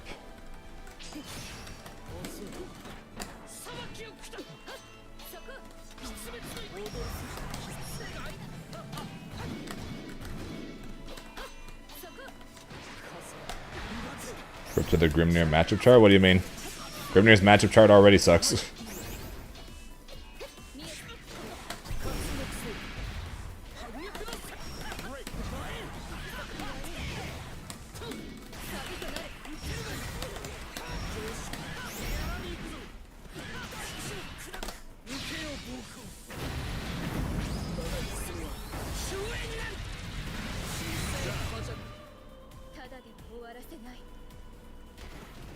これぞ我が Battle 2. Engage. 風発し停滞せ世界だマシン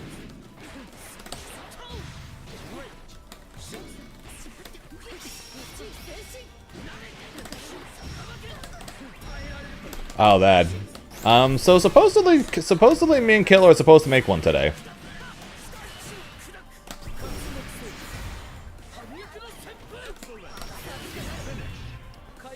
Supposedly me and Killer are making one today, but I don't know if he's coming around or not for it. I'll message him and ask.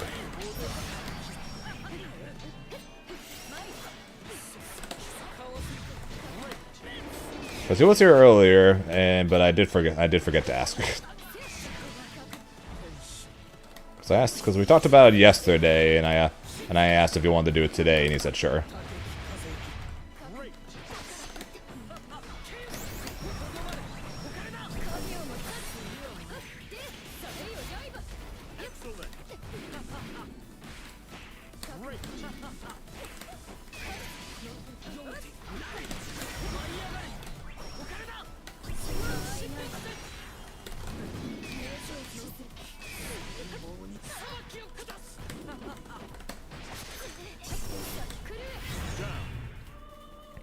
Yeah, where this motherfucker at? We got a tier list to make. Where this motherfucker at?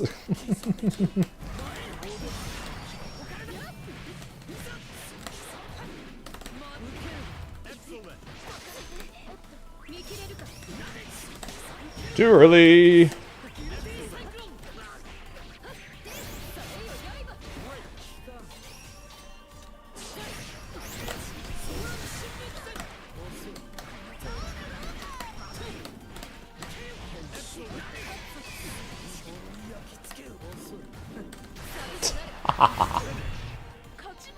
I'm evil.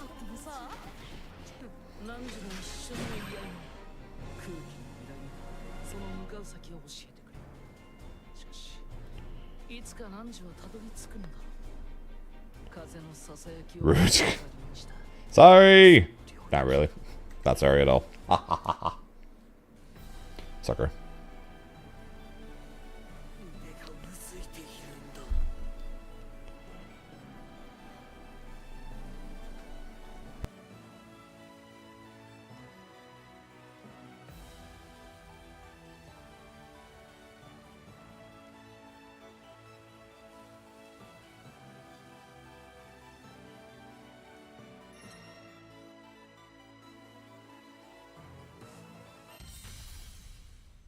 Here begins Fate's episode. Narmaya versus Grimner.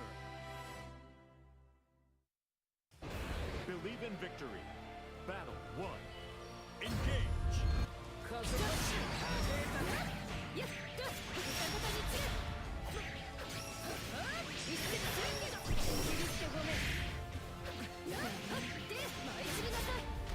Marvelous.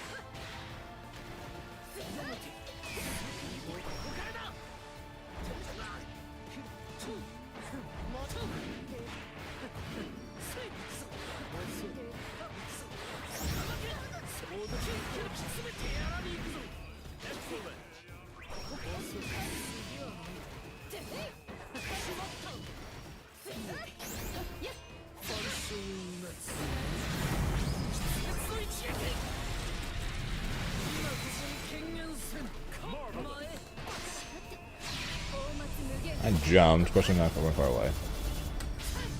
Swing and a miss. Good job, Zane.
Fair enough.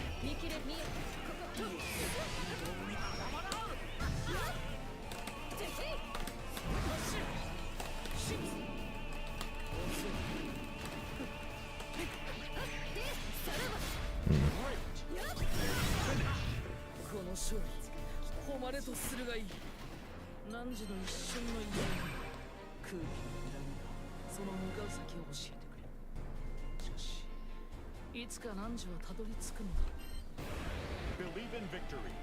Battle 1. Engage.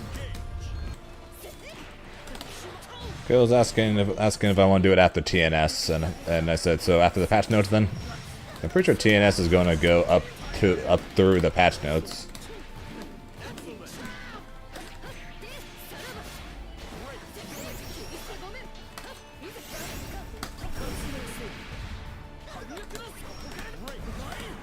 Oh, sounds like we are going to get it done though.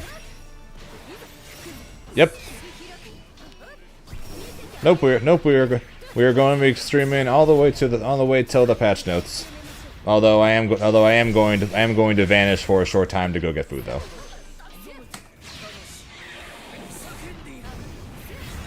Because I am going to want dinner before then. Battle 2. Engage.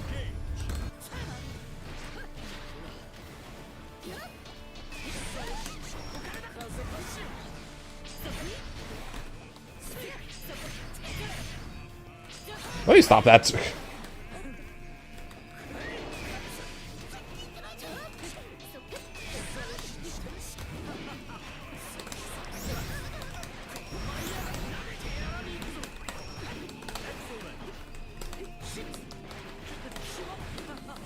Pretty sure he dies here.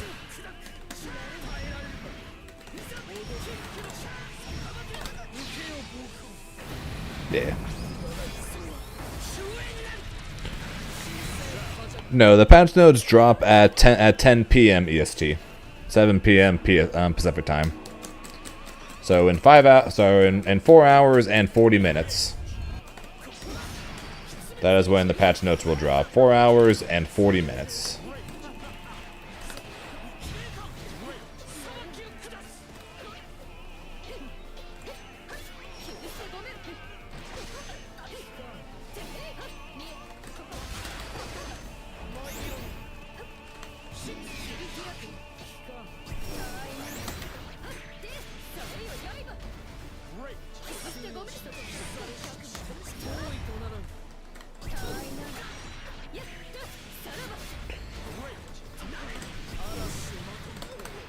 Well, if you're on the East Coast, you'd still be awake for it. Well, assuming you don't go to sleep before 10 o'clock.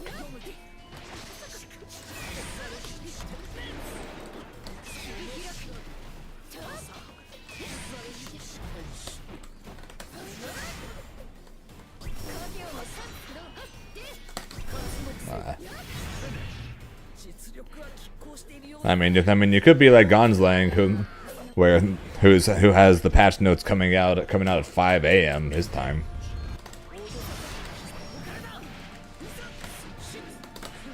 Like time zones, it's all good. Time zones, as I say at the end of every stream, are very weird things. And I don't just say that as an outro, even though I do say it as an outro, but it is also very true. Much like how much I hate Narmaya's stupid ultimate crescent.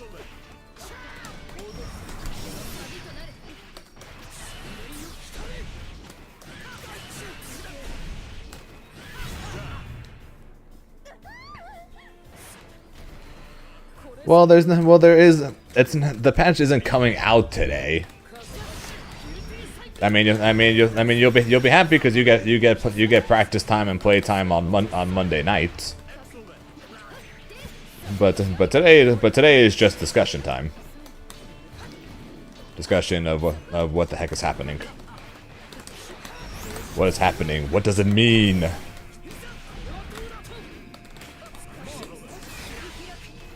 What does it all mean? How screwed are we?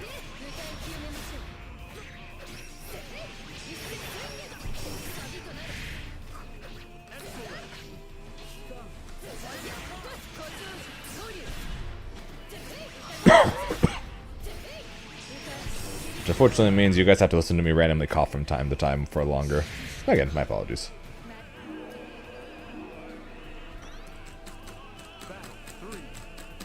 What did I do? I as old man. That's very reverent.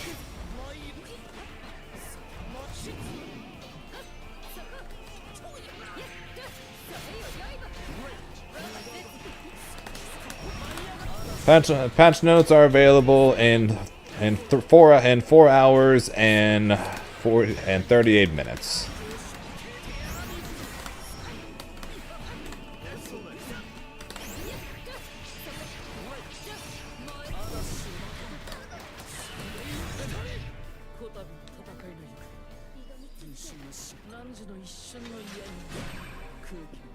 Yeah, no, patch and for Susa isn't going to be available to play until Monday.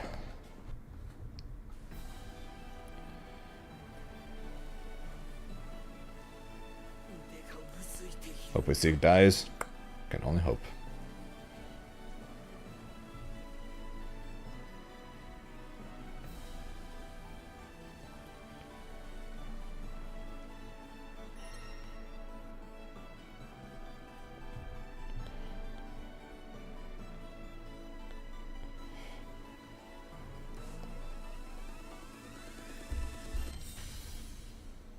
Here begins Fate's episode.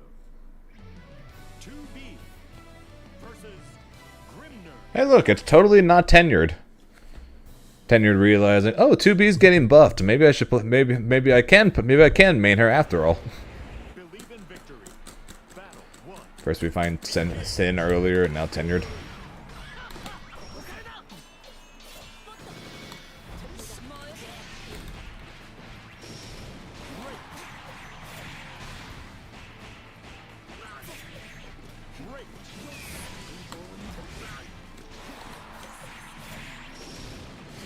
It is weird. It's definitely weird when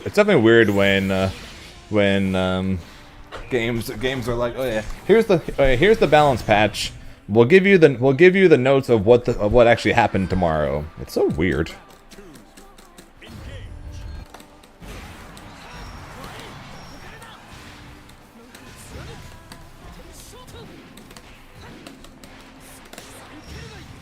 It's like why give the balance patch notes after the patch came out?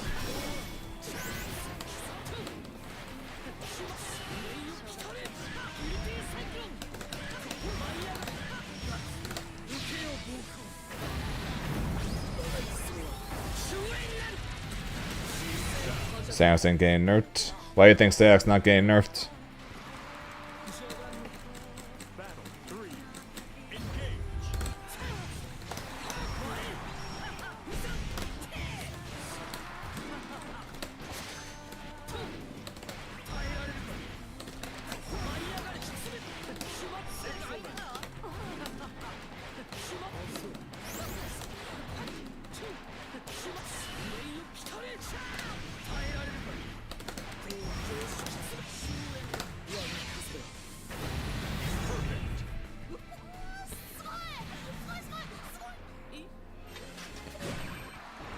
Believe in victory.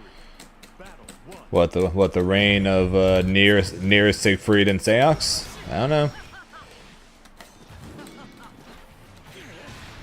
Great. The reign of them has lasted as long as this game has existed.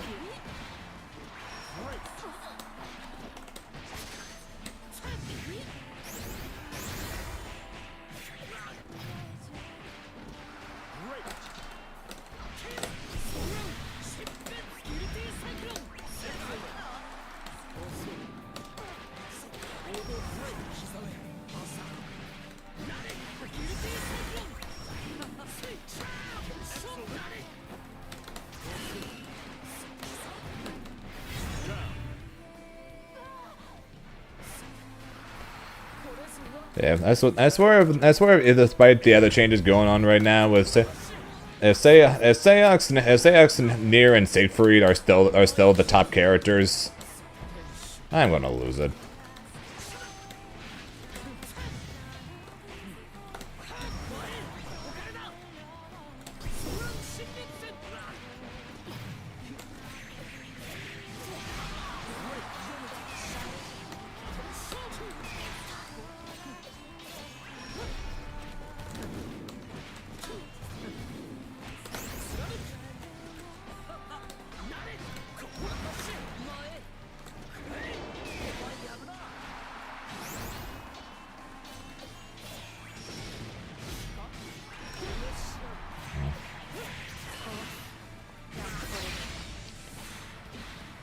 Can't you read the name? This is not tenured.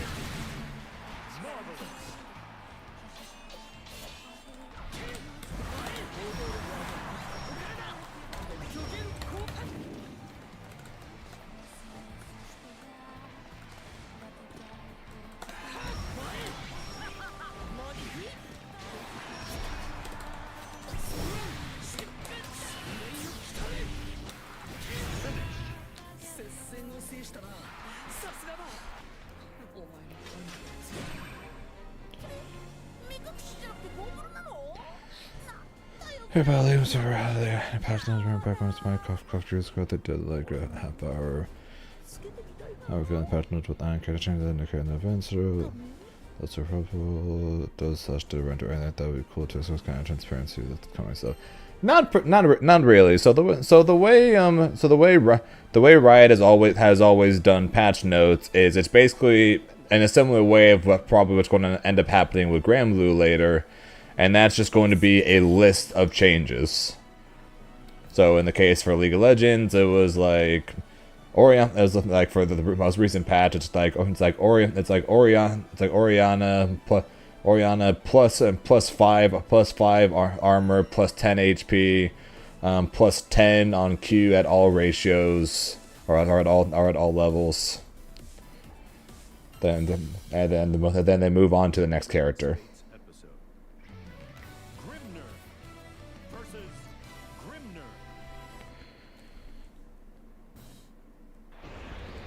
Yeah, Japan thinks that Grimnir is better than Siegfried, and that Grimnir is a top 5 character in this game.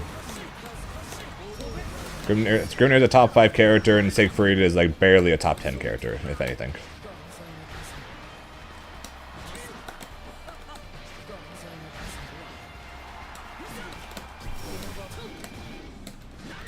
And Shio plays Grimnir.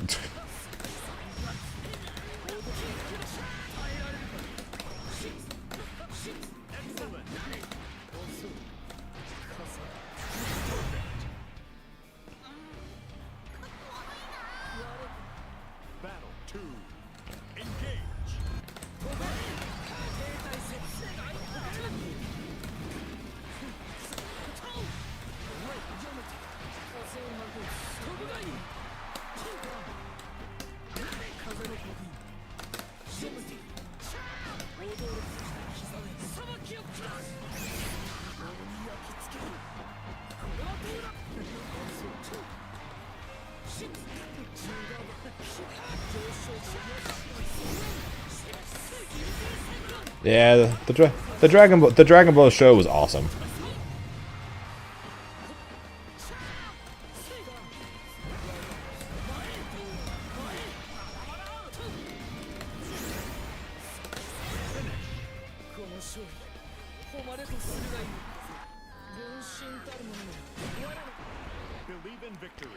Well, I agree with that. I agree with that part, Dur.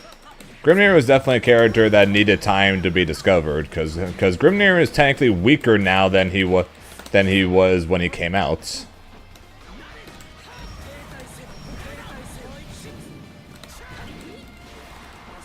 This is technically because Grimnir is technically weaker right now than he was when the game came out. So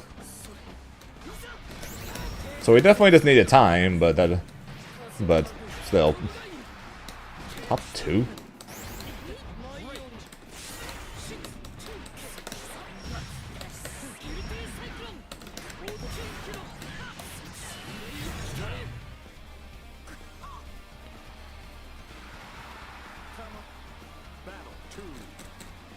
Ah, the brown color.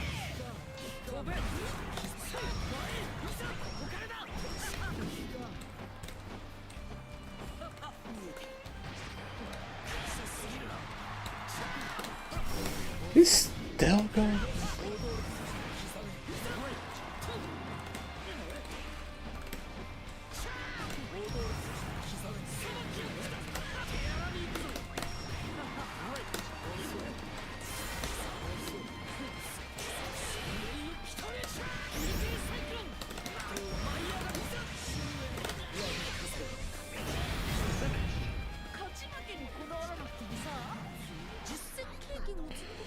Yeah, that's what I mean. He definitely needed time, and he definitely benefited from people figuring him out. But top 2?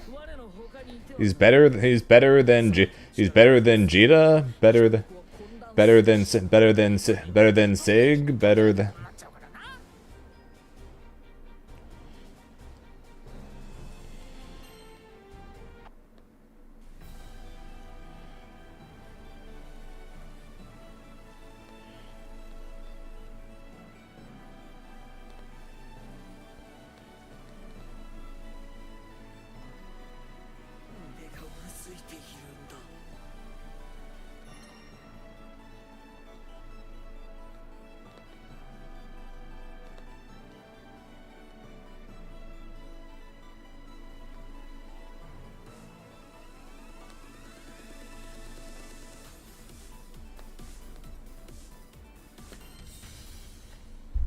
Here begins Fate's episode. Sheath That's it. versus Grimner. Believe in victory. Battle 1. Engage. 風欲しいやらな最後そうさばけ舞い上がり慣れてやらに行くぞそう前しそう舞い上がれ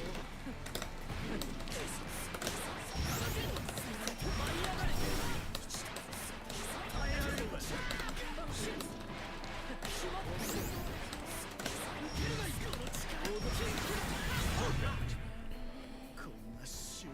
Yeah, if Grimnir gets the Zato treatment and Grimnir becomes bottom 1 in the game, I'm going to be so sad.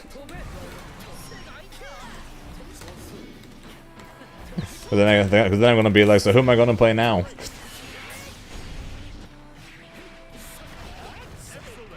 I already somewhat played the bottom 1 character with in Avatar. I don't want to do that again.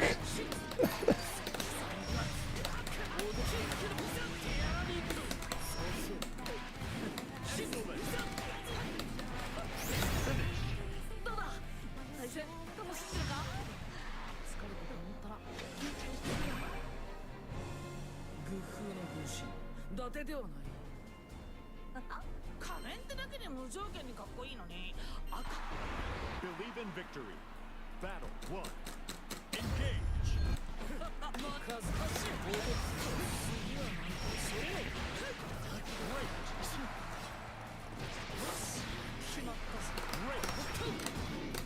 If Grimnir gets buffed and Grimnir gets nerfed and Avatar gets buffed, then yes, you'll see more Avatar again. No, you're probably not going to be seeing the freaking skin.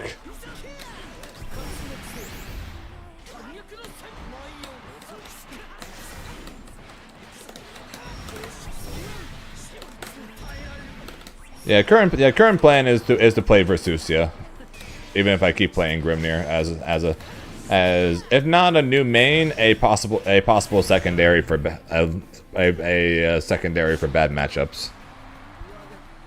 Battle 2. Engage.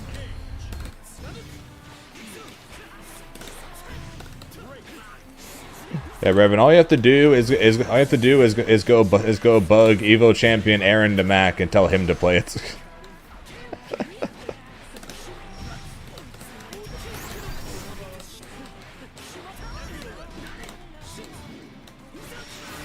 Well, that was clean. Holy shit, that was clean.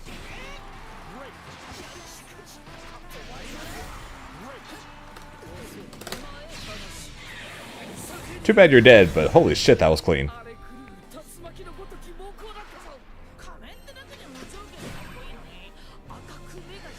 feel like Grim is more fun than most characters gameplay-wise. He is! Very much so. At least for me, most characters in this game are incredibly boring and not fun to play. So if Grimnir gets wrecked and Avatar still sucks, then yeah, I'm going to really hope that I like Versusia, because otherwise I'm in trouble when it comes to playing a character or maining a character that I actually want to play. Because I wasn't having that much fun with Zeta.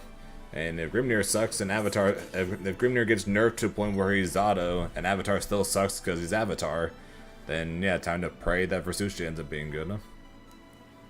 Yes, 4 hours and 23 minutes from now. 7 o'clock PST.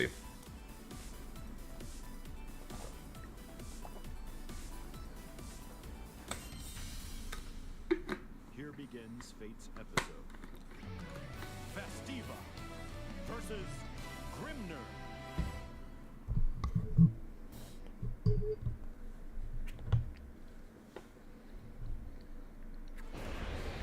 Believe in victory. Battle 1. Engage. 風を発し飛べ停滞せ舞い降り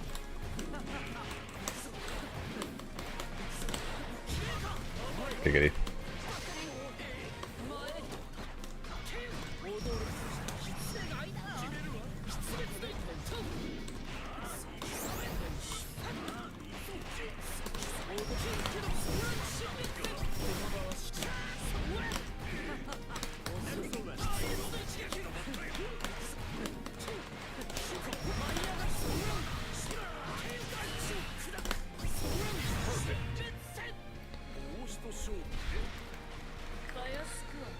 Yes, if Eustace got enough buffs to be good, and Grimnir got the Zato treatment, Versucia ends up not being good, and Avatar still sucks, Eustace would be on the rise, and I would end up playing him probably.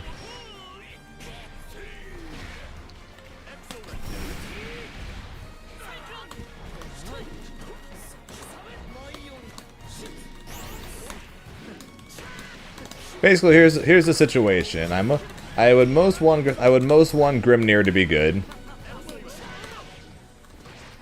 then Avatar,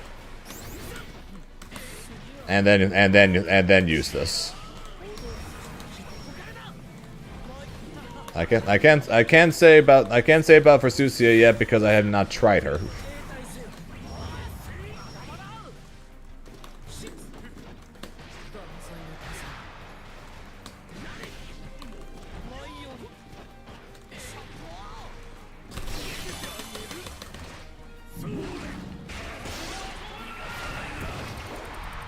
One, two, dodge.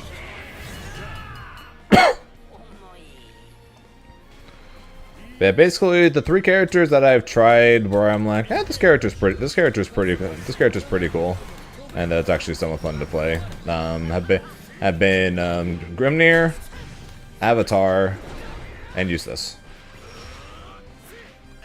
Although I have been told I should try Zoe or Cag. Some people think I might like them.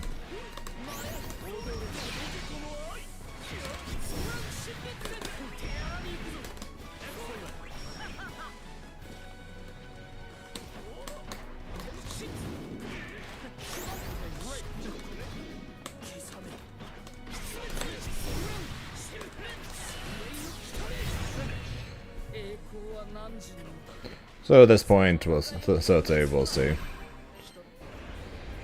Yeah, everything's a hypothetical at this point because the most ideal scenario of what I'm guessing, based on looking at Versucia as well as the character selection screen, is that Grimnir stays good, and Versucia ends up being good, and that I like her. That is the most optimal. That is best case scenario for me.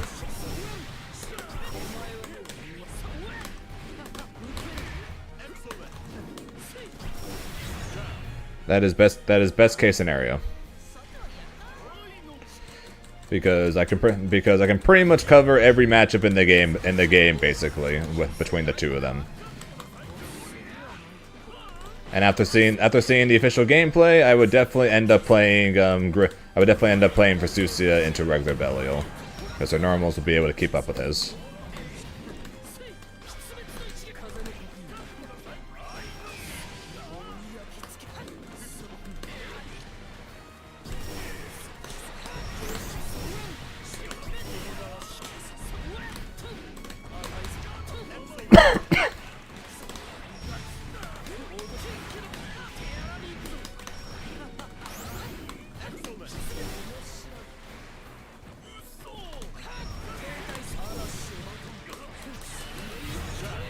But yeah, so that would be best case scenario personally for me is that Grimnir stays good, and that Persucia ends up being good, and I like her.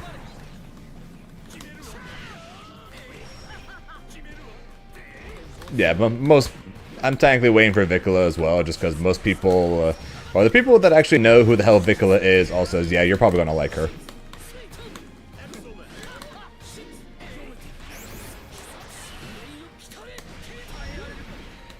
But that's not till October, and I've got two tournaments between now and then, so I need a game plan that's not wait for Vicola.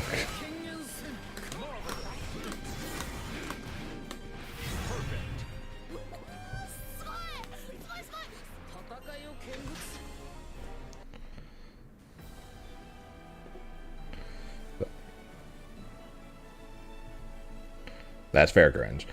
People, like I said, people, based on her lore, whatever that's making people guess on what her moveset is. People think she's going to be a trap set play character, so they're immediately like, "Yep, basically she's going to be your character." So I'm just taking their word for it right now as I wait for her to come out in October. But like I said, I'm going to UFA and ECT between now and her release. So yeah, I can't exactly say, oh yeah, we'll just play whoever until she comes out. I can't exactly do that. There's a chance we'll play her after she comes out, but I gotta worry about what I'm going to do before she comes out.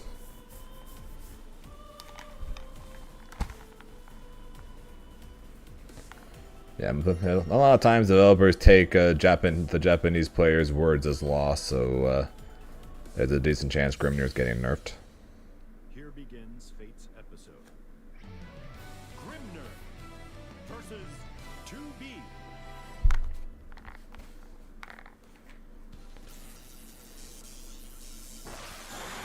Believe in victory. Battle 1. Engage.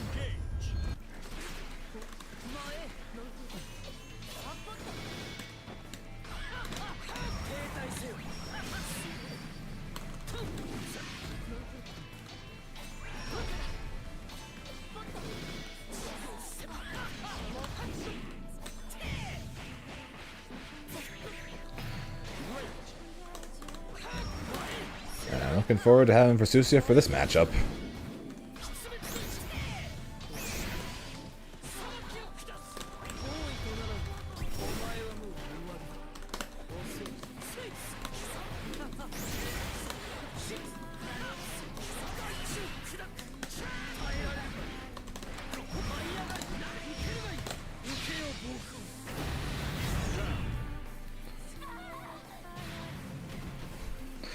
I know, Strauss. I know you don't like her nor want her, and hope that I don't like her or want her either. But I can promise nothing. The only thing I can promise at this point is that we're at least going to take a look at her, especially since everyone who knows about her seemed to all think I would like her.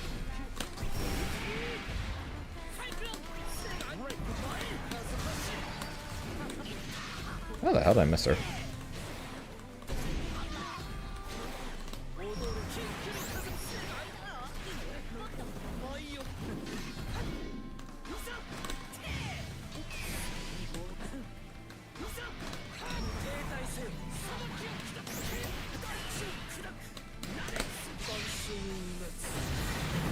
This is just ranked tab.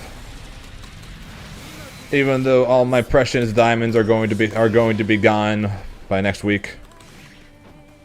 All my hard work just gone with the wind.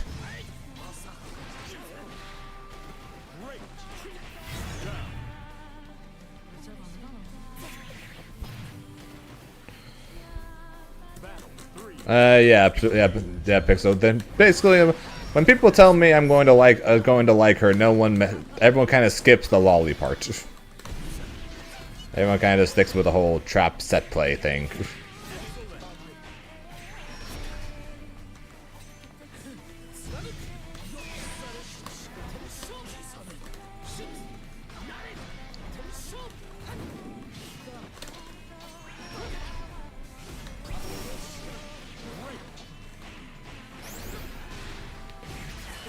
Right, Tav?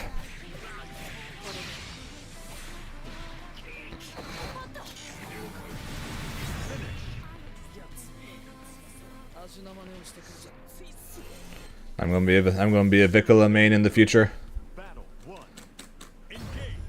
貫く裁きを下す。剣停滞せよお金だ。吹き去れ Great. 裁きを下す。風発しお金だ。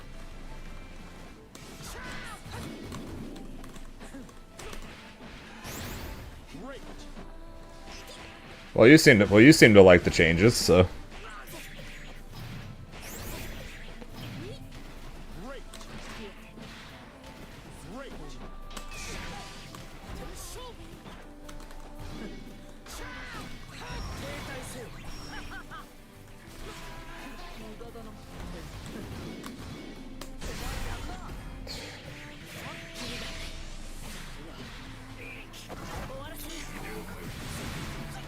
Excellent.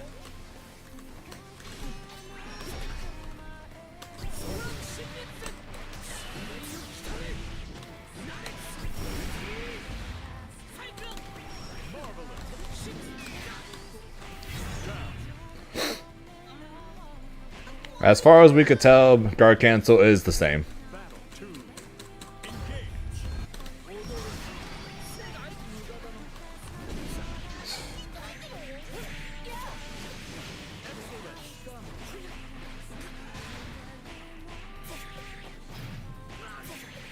I can't wait for Susu to come out so I can play her into this matchup. Great.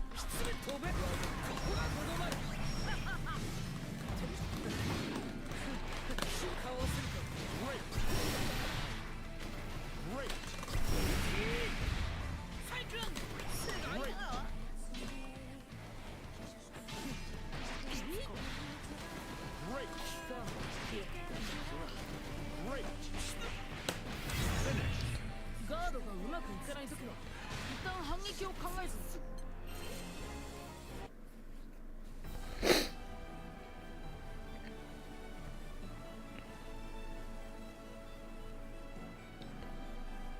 腕がうずいているんだ。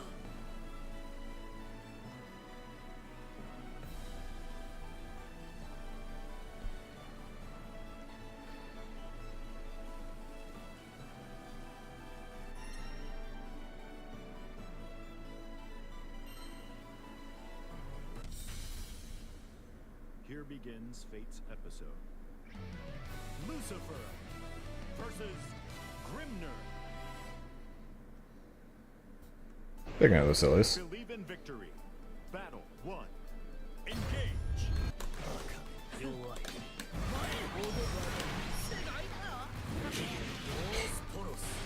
What is even the point of my character when 2H is hit backwards?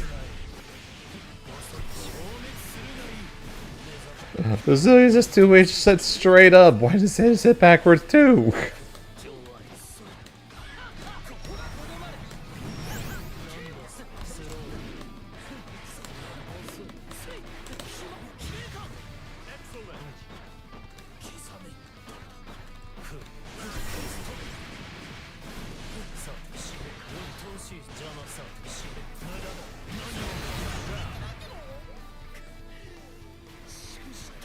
終末 Battle 2. Engage. 消えろ。踊るが死それる。 Great. Excellent.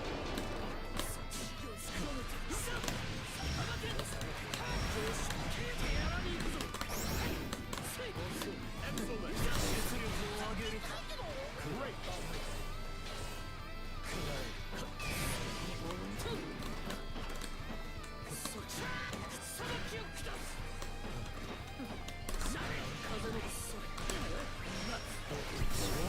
The hell?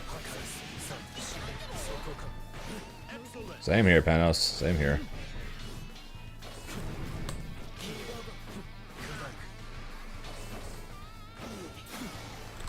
Excellent.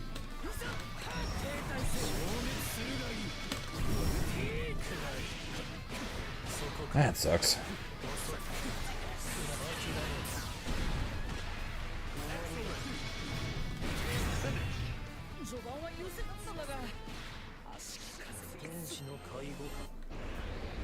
in victory. Battle 1. Engage. 貫くそれで出滅に行動トライテンションシットトンタケ風レイ風をまく飛ぶがいいお金だ刻めトンユザ受ければいい行動けどお前はもう手荒に放送強受ければいい気に食わぬ舞い上がれやれ Yeah, we'll see what happens. We have 4 more hours to the patch. オッケーだ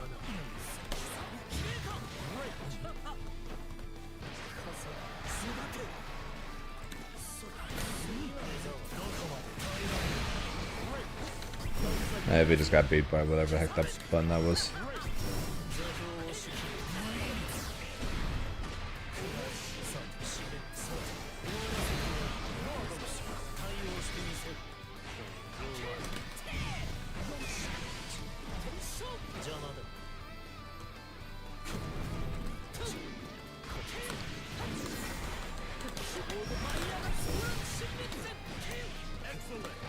That's awkward.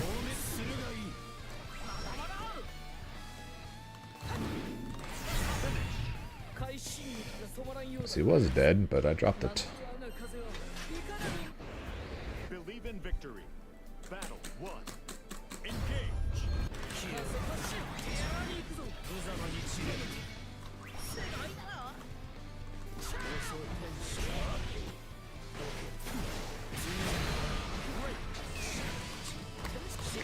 Good throw.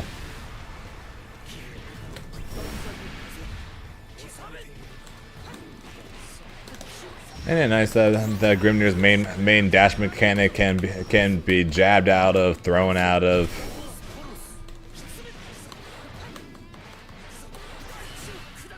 You know, lose to everything.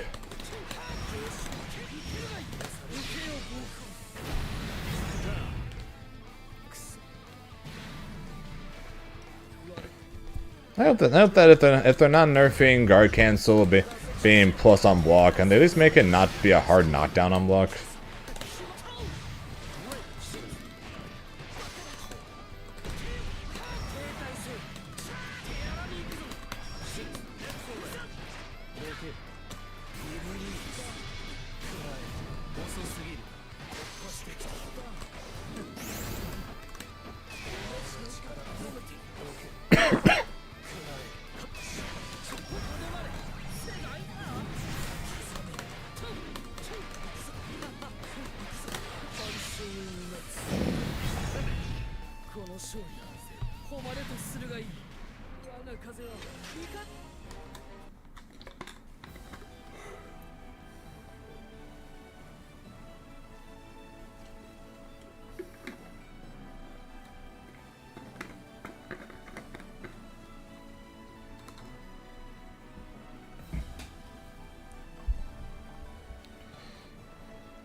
Whatever.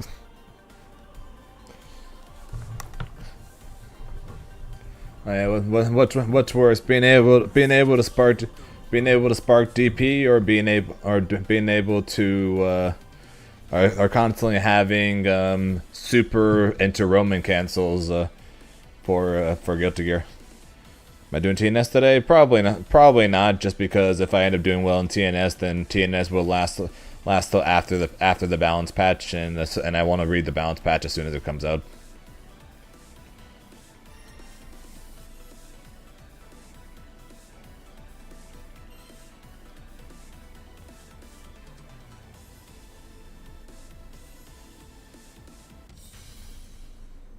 Here begins Fate's episode.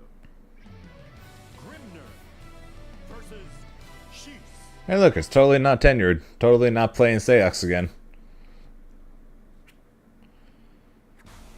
Kind of my point. Penthouse is kind of saying my point right there. I want to see the notes the moment the notes come out.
Battle 2. Engage.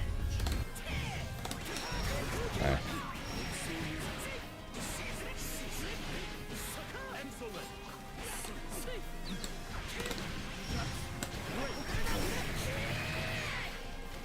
Great. That's another thing I want.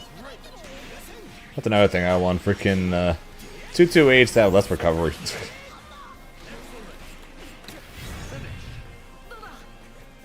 Again, knocked down from my dive, do 2-2H, and I still get punished. Believe in victory. Battle 1. Engage.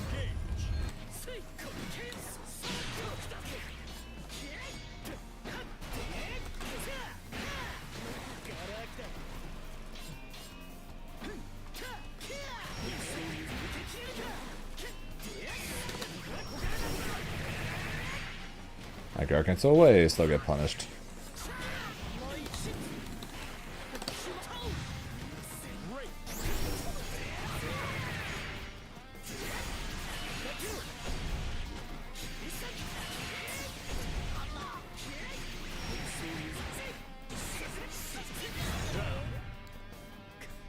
Yep.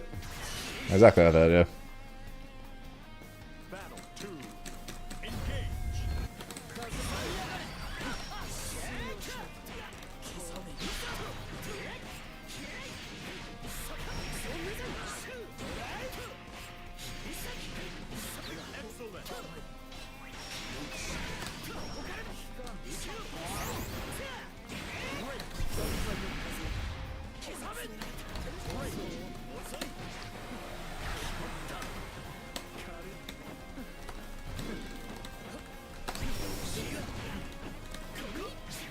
I am plus there, but okay.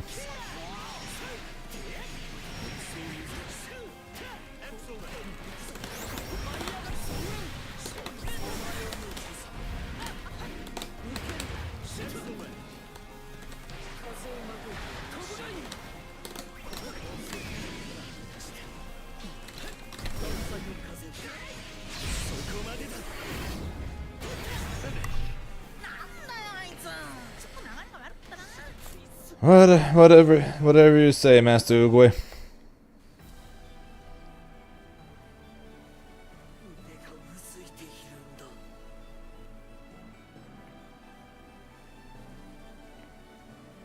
What's up, Mark?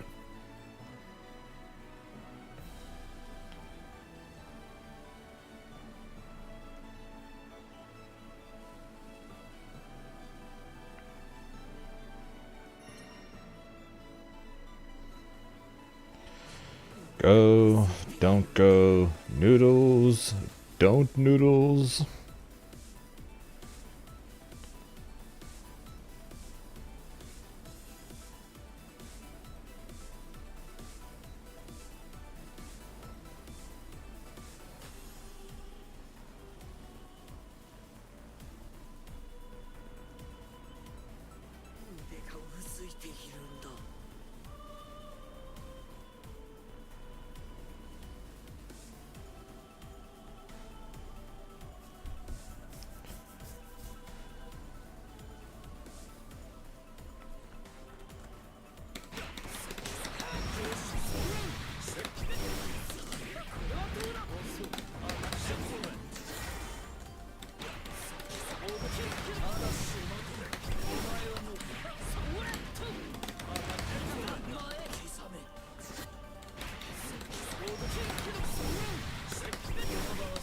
So what do you want to see from the patch there, Mark?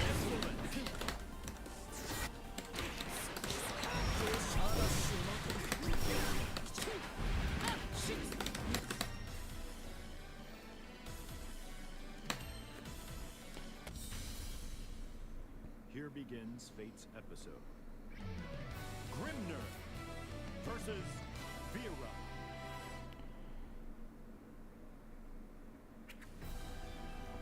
Believe in victory. Battle 1. Engage. 飛べキンキお金だ飛べキンキ飛べ飛べ風かし風かし風かし道を開けなさい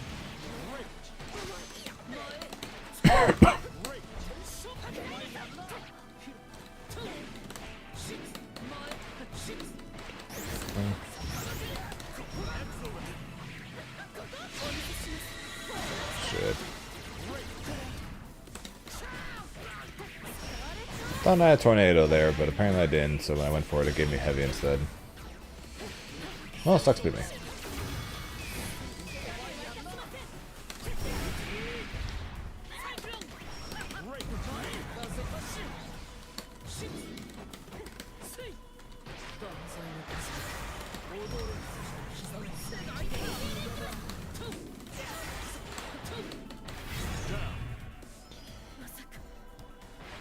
Just the noodles, don't noodles. Well, okay then. I don't think I've quoted the second half of that line multiple times, but I'm pretty sure I've never quoted noodles, don't noodles. But I'm pretty sure myself and many people have quoted good old yesterday's history, tomorrow's a mystery, but today is a gift. That's why they call it the present.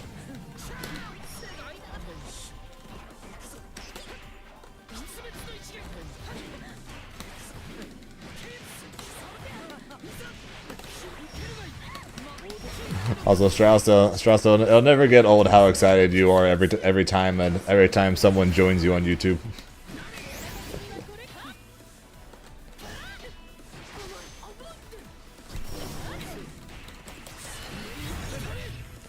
I enjoy your happy reactions to it.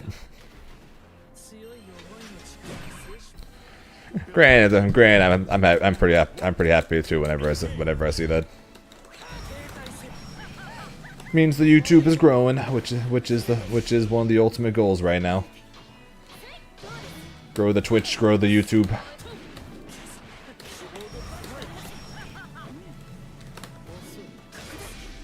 Now I think about it, after this game I gotta remember to post on my Discord, hey guys, me and Kill fought each other on 2XKO, watch it on YouTube. I have to remember to do that after this game.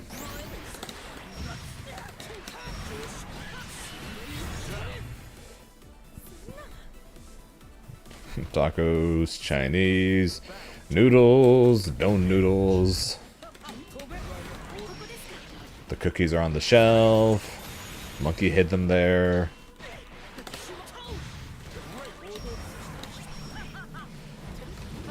Secret ingredient soup that has no secret ingredient.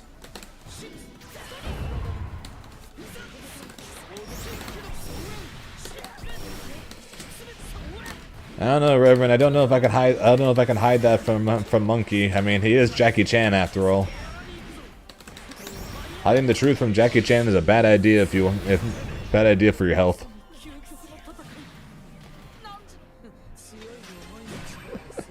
I'm messing with you, Strauss. I meant that actually. I do enjoy seeing how happy you are whenever more YouTube people show up. I meant that quite literally. I meant that quite literally. It's good to see. It's good. I enjoy seeing how happy you are when it happens. But yeah, I gotta post on Discord real fast. Hey, I have a 2xKO match against Kill. Watch it.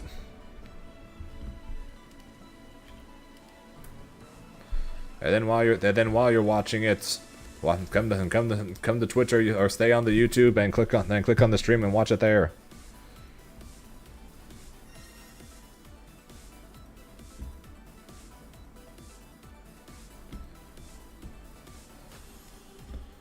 No, you're good. Which ended make Grimnir a very strong character. Improved normals. An air dash that doesn't lose to JL.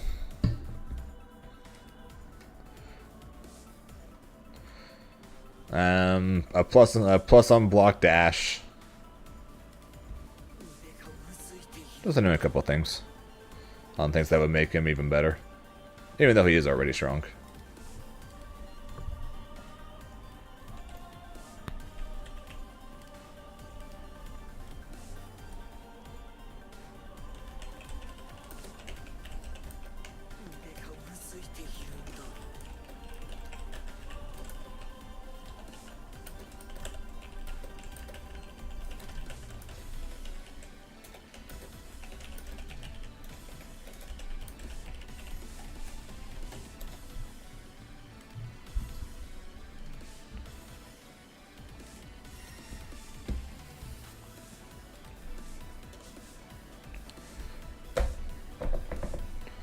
Yeah, his normals suck. Like, straight up, his normals suck. And it's funny because whenever I say that, no one believes me, because they just see his far H.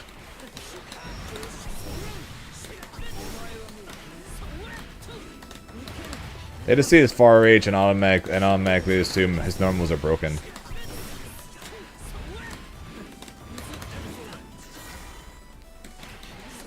Yeah, he's got one good normal. That's it. He's got one good normal.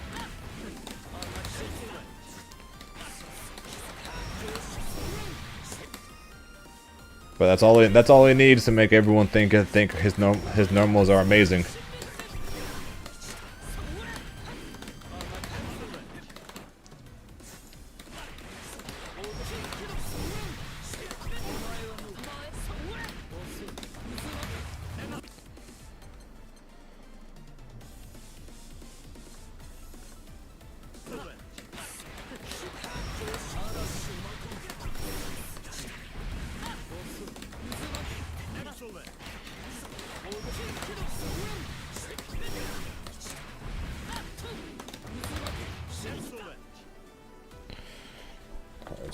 See, that's because it's the only one that's good. We would use other normals if they were any good. We'd use this 2M more if he could actually frame trap with it. We'd use this 5M more to get out of pressure if it wasn't so slow.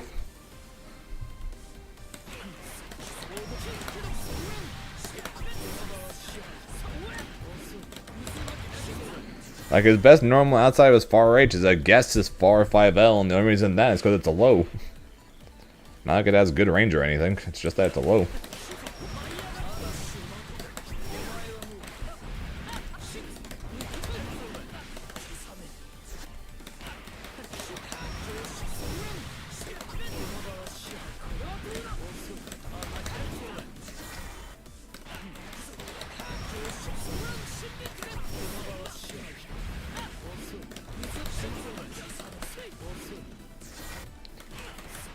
Combo.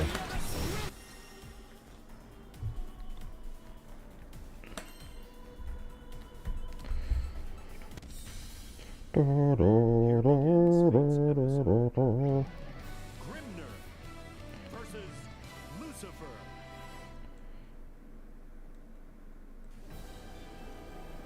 Believe in victory. Battle 1. Engage. 弱い邪魔だ弱い直線的 And even then, Grimnir's Far Rage has a few weaknesses to it too, which is why it's not the best normal in the game. That still belongs to Nier.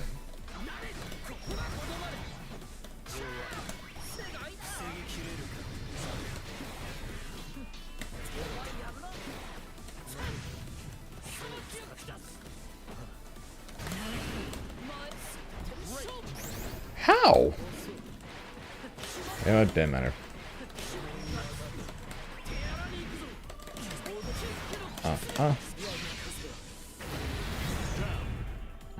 Grimnir Far Rage loses me games for fun. Grimnir's Far Rage does lose to multiple things. Primarily when the first part of the heavy misses, because the second part of the heavy sucks. It's like the second part of his heavy like goes with the rest of his normals. Imagine a world where Grimnir has one thing listed on the patch notes and it's a nerf to his 5H.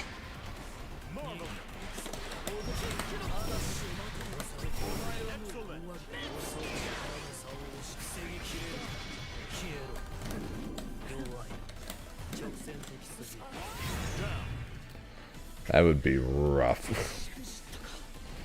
That would mean he has 0 good normals.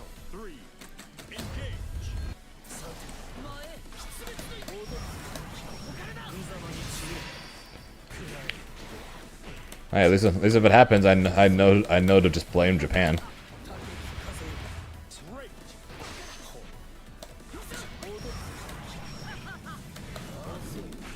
It's either I blame Japan or I blame Zenith, or I blame both.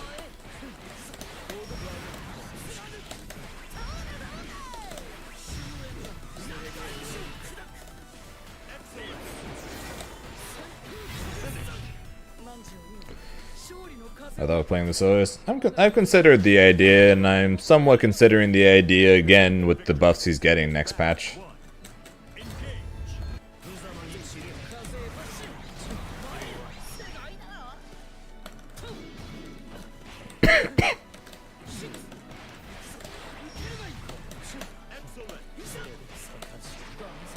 I don't know, Tav. You fought me enough times at this point. Do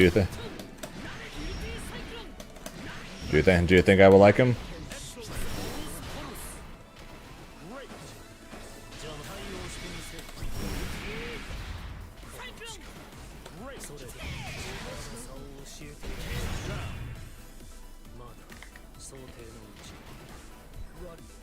Battle 2. Engage.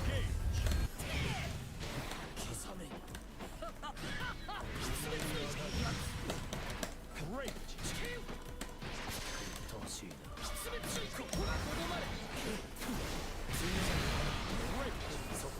Alright, Tav's saying be right back. Let's all leave. Alright. Well, quickly, I've got a second channel. Let's quickly go to that channel. That way when Tav comes back, no one's here.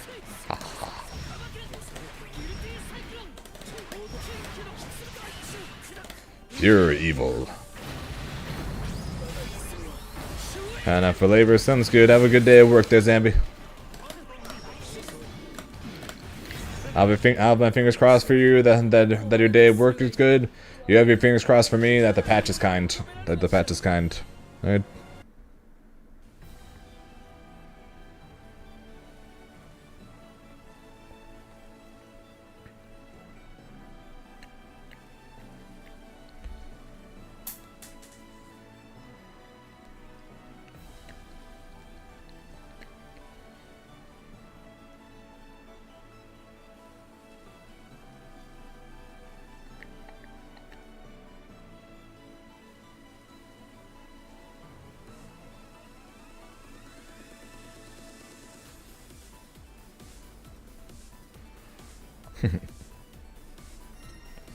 Yep, make Necrotech cry by buffing Grimnir.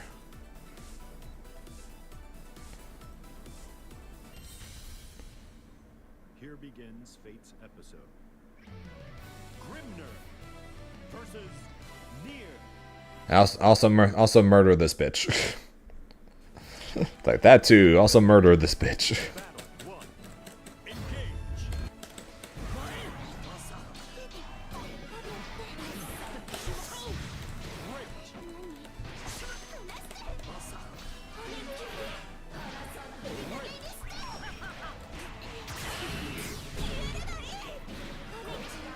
Excellent.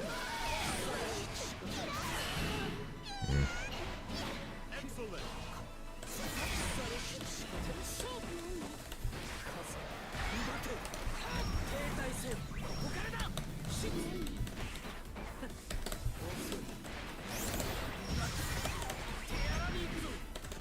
Die!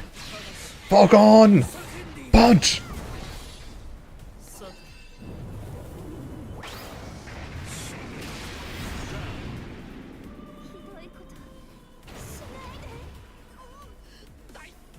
Battle 2. Engage.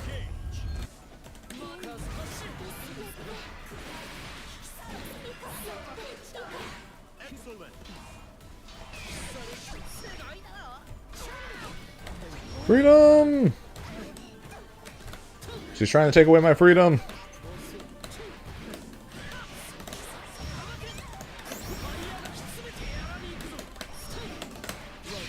That's his first mistake.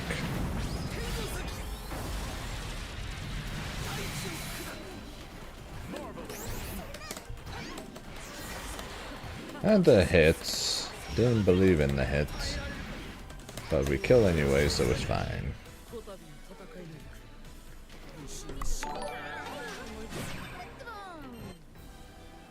Believe in victory. Battle. Snake sign! Sexual Ball appreciates. Hello, hello, hello. How you doing? How you doing? You ready for the patch notes today?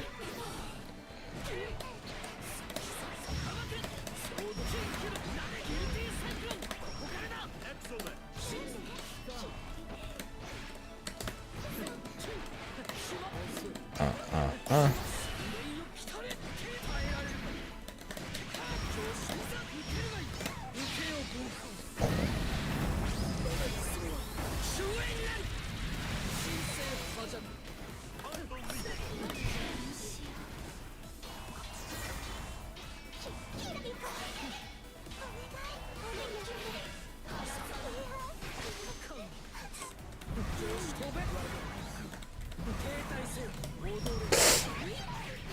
Uh-oh. Uh-oh. Oh my god, I'm not dead. Why am I not dead?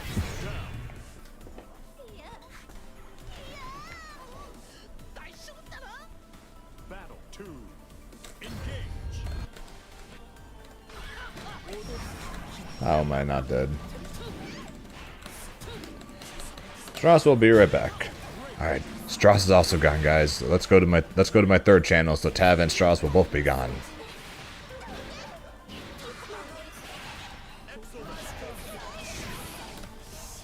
They'll never know, and it'll be funny.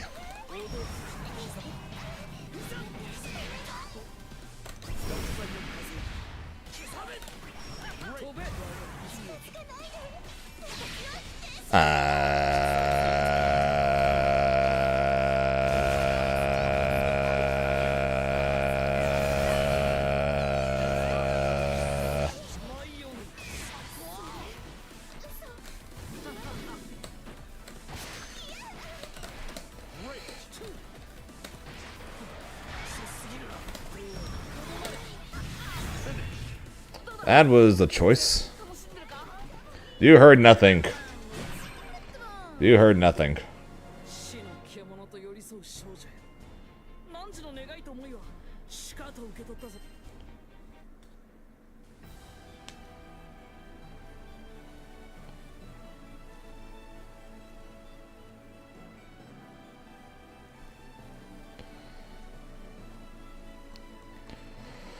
Yeah, it wouldn't surprise me if every install in the game except for Vera's gets buffed. Like, it wouldn't surprise me if Siegfried's gets buffed. It wouldn't surprise me if Grimnir's gets buffed. It wouldn't surprise me if Nir's gets buffed, because nobody uses them.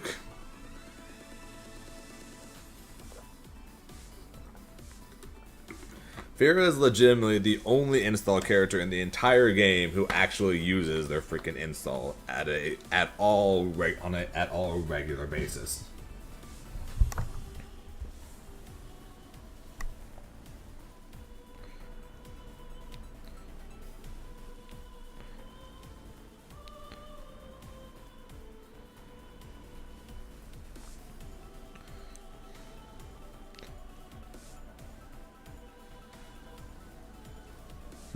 What do you mean? I'm curious. What did you mean by that there, Razzle?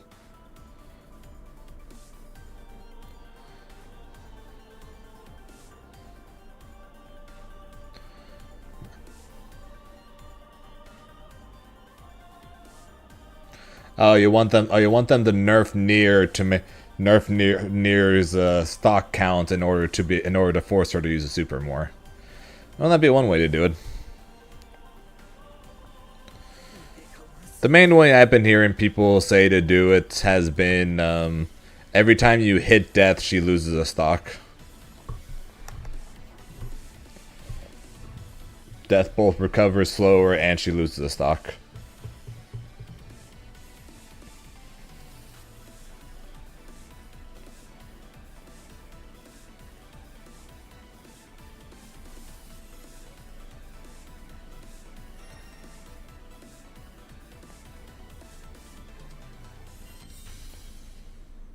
Here begins Fate's episode. Moe versus Grimner.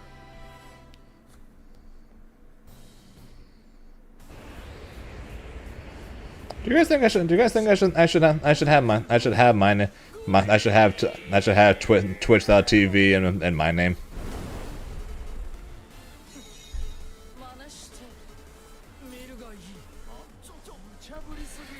Join the Ashlyn. Why? What's up, Ashlyn? Join Miss Ashlyn here on in the TTV. How you doing? You ready to play? So I was reconsidering my idea of doing that in 2XKO, having TTV in my name there.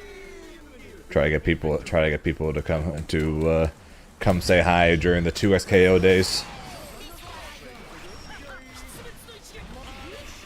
Ow.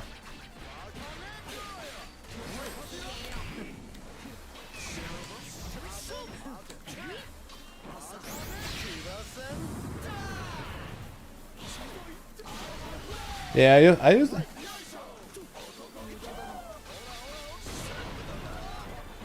And I had it for a while in Dragon Ball, but I took it away because everyone just started teabagging and acting like idiots whenever they fought me with TTV in my name.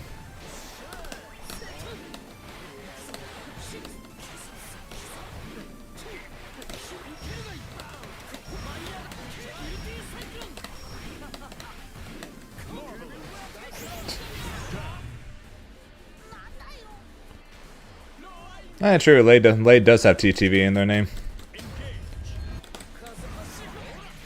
Yeah, maybe I'll put TTV. Maybe for the new patch with a bunch of people playing the game, maybe I'll put TTV back in my name.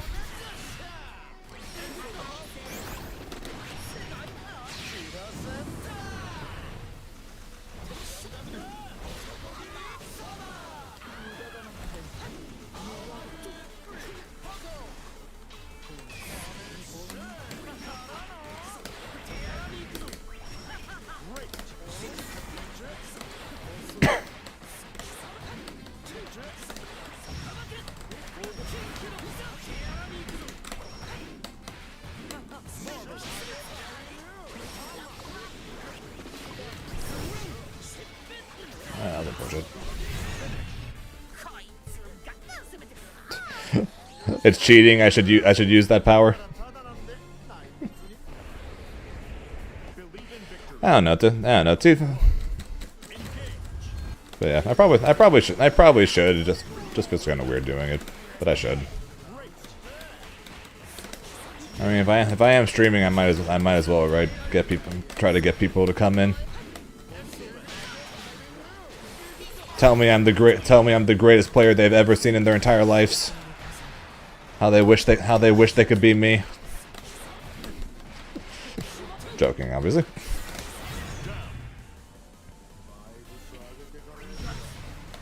Yeah, maybe we'll do that for the new patch.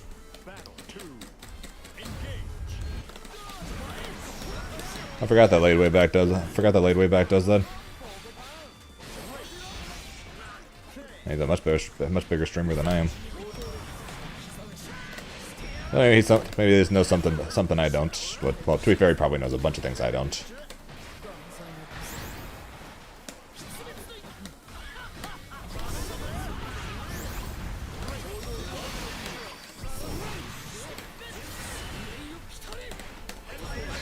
Well, that's unfortunate.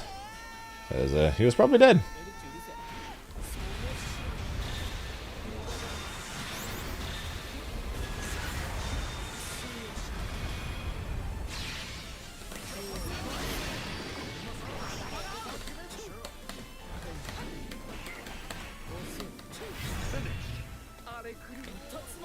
I know.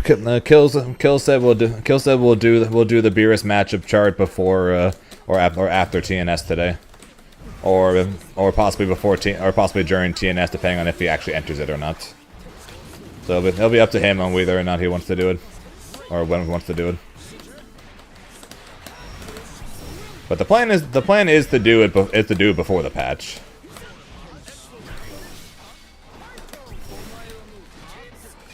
That's unfortunate. It should have been hit there. I blame the lag spike for that, I guess.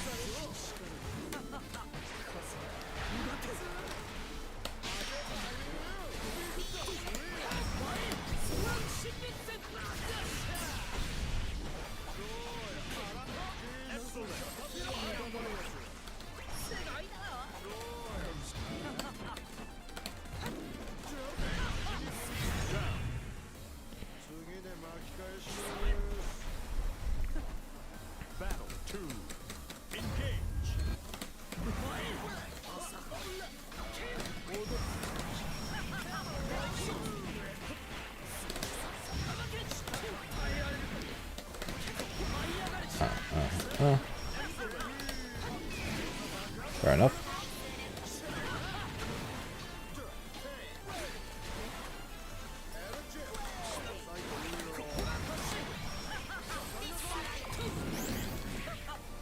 Why doesn't it give me my close out?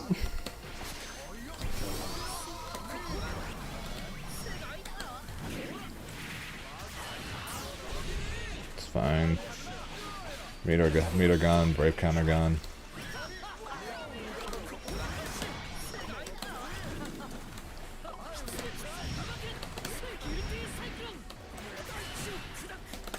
Okay, last meter gone. A lot of damage.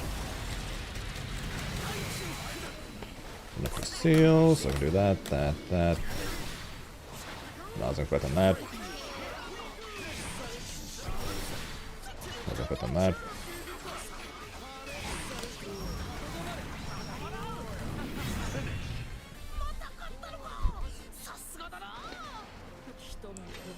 GG's, Ashlyn.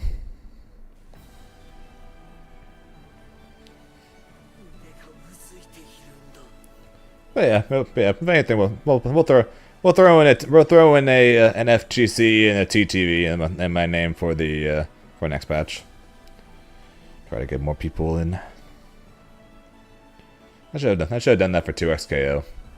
Wasn't game many people to watch 2xKO. Oh, live and learn.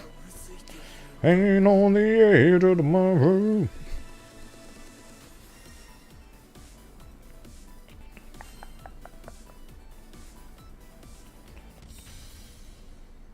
Here begins Fate's episode. Grimner versus Lowain. And round 2.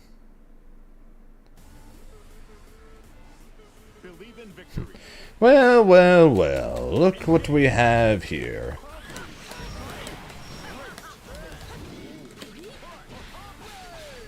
We have an Ashlyn holding wine bottles.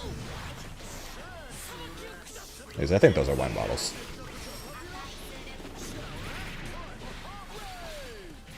And I just lost the sound of my headset.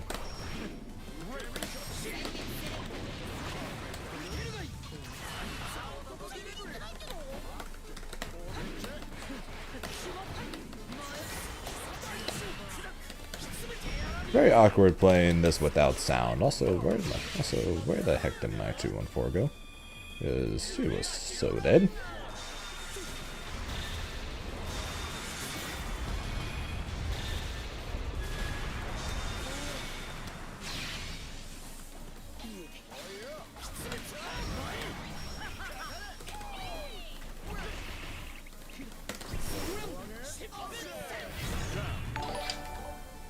That's not my.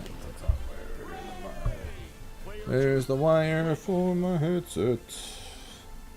No, that's not it. Shit. I guess I'm not going to. So I'm not going to be hearing this round. This round either.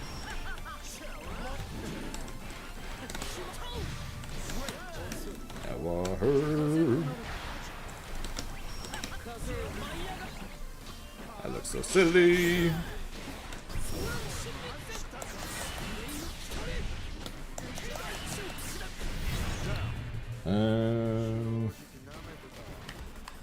Oops, I'm not.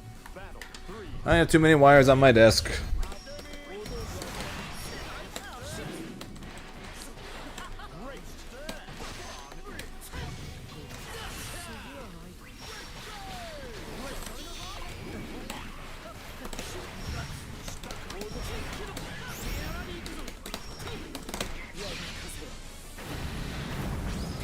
Down there. It's not right here. It's hiding under the mail.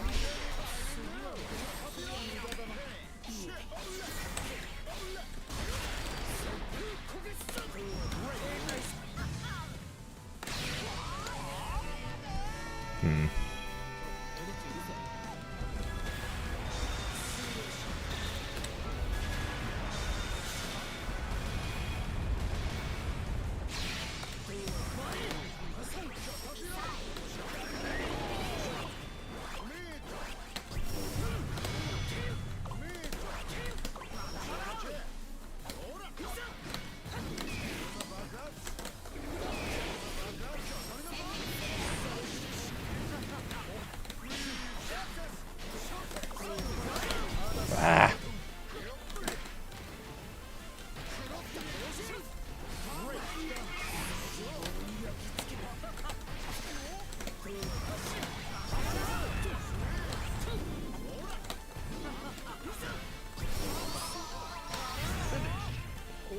There's... Okay, found the charger. What's up, Shinku?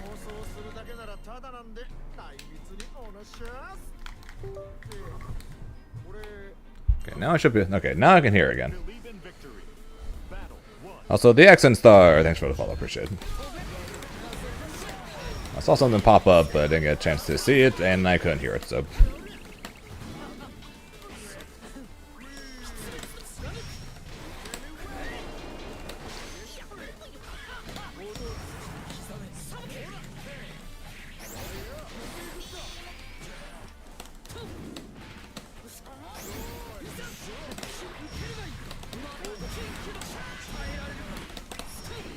Glad to be here. Good, glad to hear it. So what do you think for the patch? What do you want to see?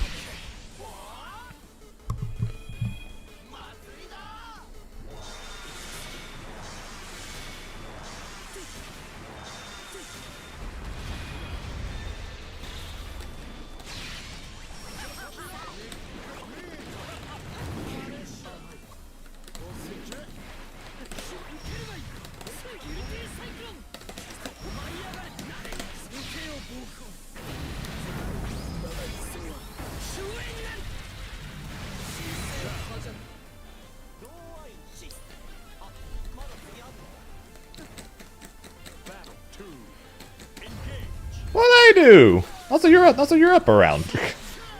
giving me that look.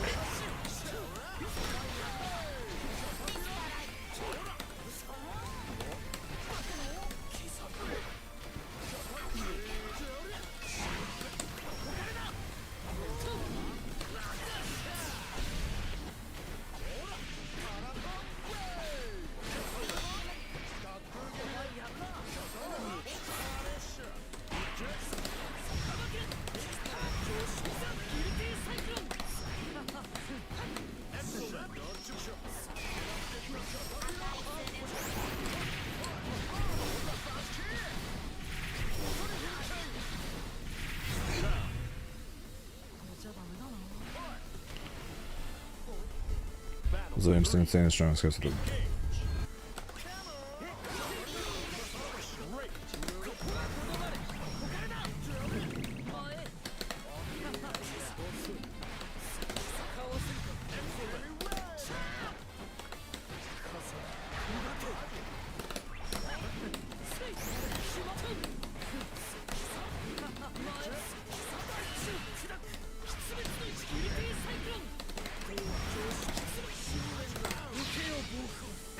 Unfortunately, this does not kill. Of course, I want to see buffs to my character, but buffs to the weak characters, nerfs to Nier and Siegfried. That'd be nice.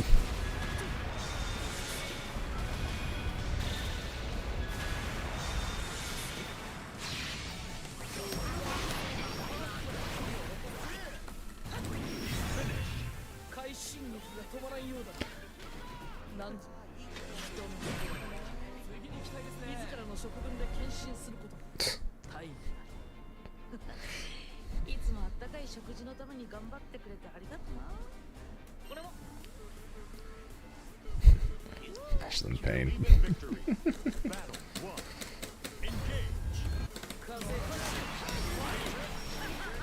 Also, is it weird to anyone else the fact that Luane can already combo off of his ultimate rapid slash attack, and yet for some reason it just got buffed to where it could be comboed easier. Weird to anybody else?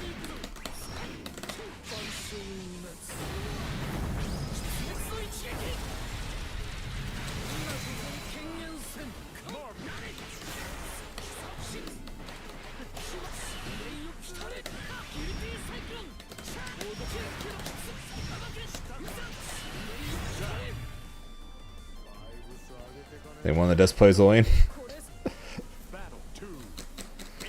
I don't know. It's definitely possible.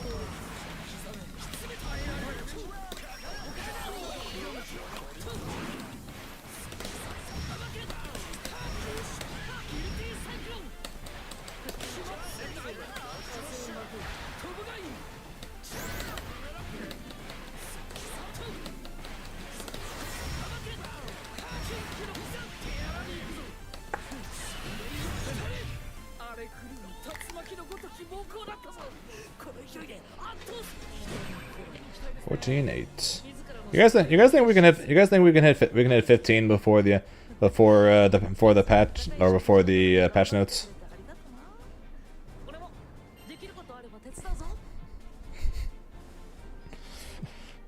Guys, I'm making Ashland angry. What do I do?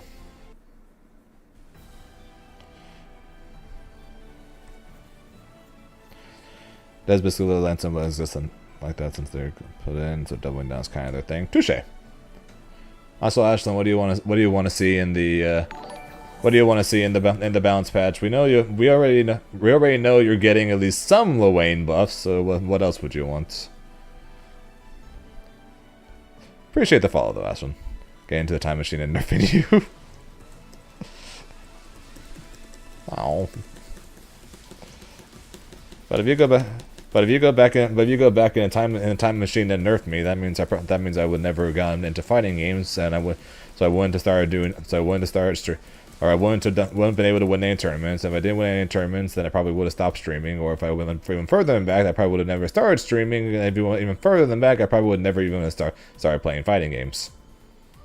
So please don't nerf me.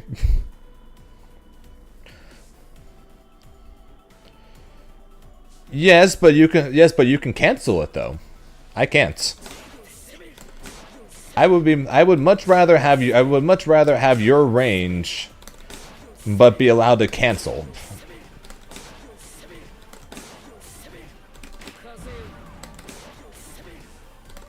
Skill issue.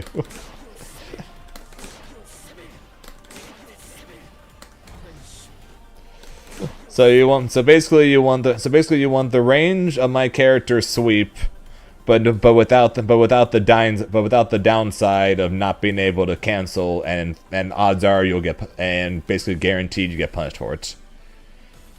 Wait, Ashlyn, I mained Avatar Bellio for a while. Lowain is not bottom one, trust me. As the dude who played a arguable bottom, who actually played the arguable bottom one, trust me, Lowain is not bottom one.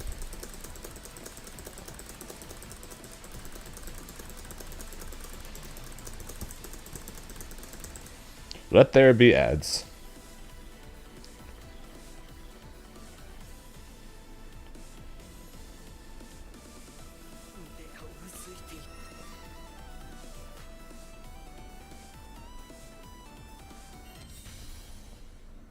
Here begins Fate's episode. Lowain versus Grimner. Round 3.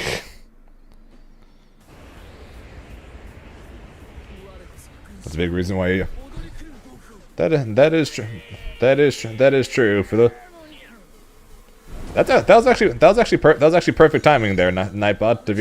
If you guys want to watch and not have to deal with ads in any way, there you can like and subscribe to the YouTube channel, which funnily enough Nightbot like perfectly timed on that one.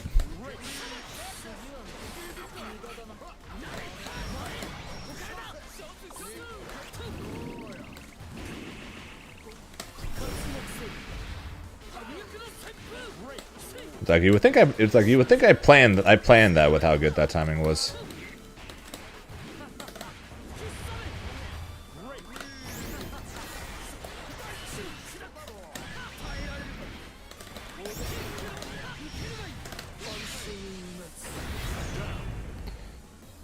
Ads on videos, but not on streams. Fair enough. And I'm only about 80 subs away from actually making money from said ads. Ashlyn?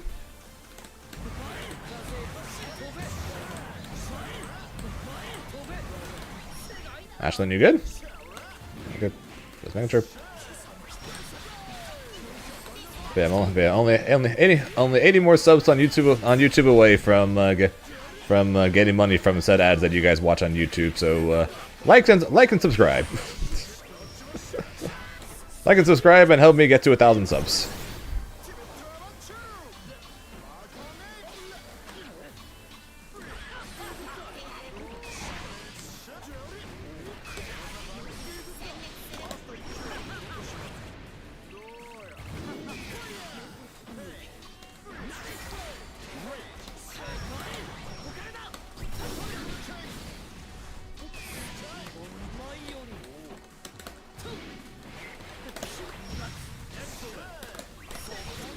What? Hey, appreciate that, Razzle. Bible John. What is that name?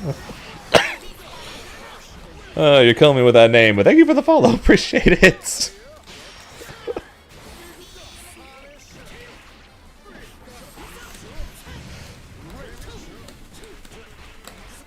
Bikini Bible-chan. Okay.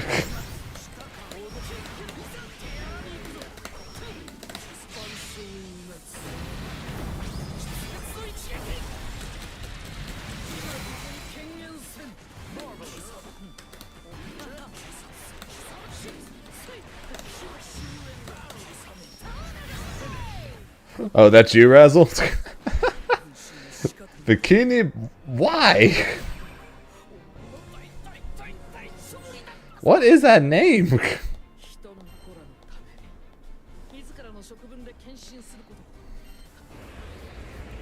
Believe in victory.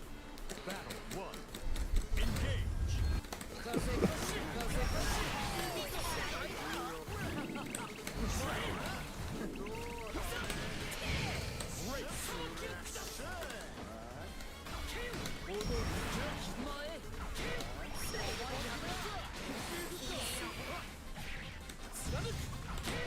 Interesting. That is a interesting reference. I shouldn't have spent that. I shouldn't have spent that, so I could have just gotten all of the. Could have just had all them all back.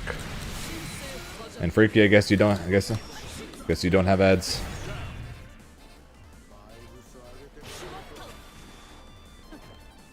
Battle 2. Engage.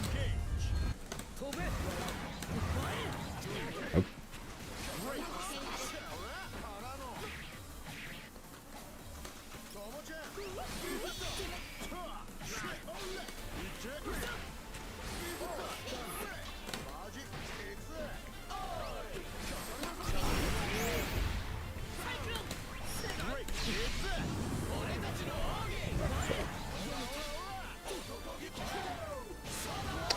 No comment on that, I guess.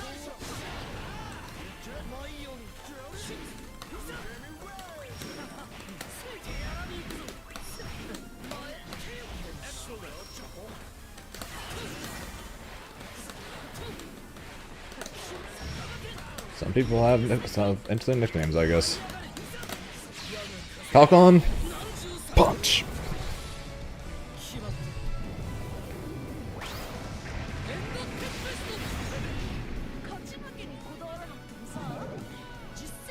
I gotta read this. It's interesting. Because all I can say is that's interesting.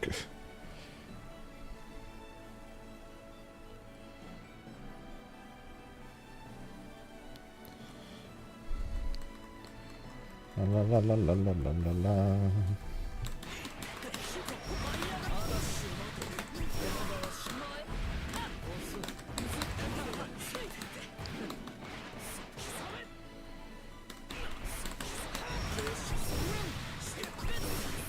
Fair.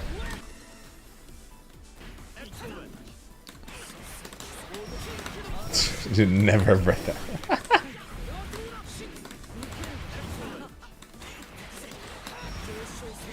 I don't know. Why is mine?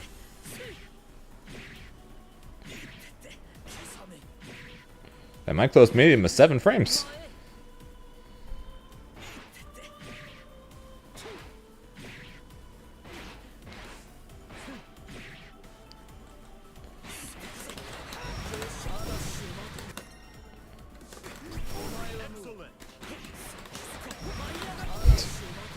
Baby, I compare it to a kiss from a rose on the moon.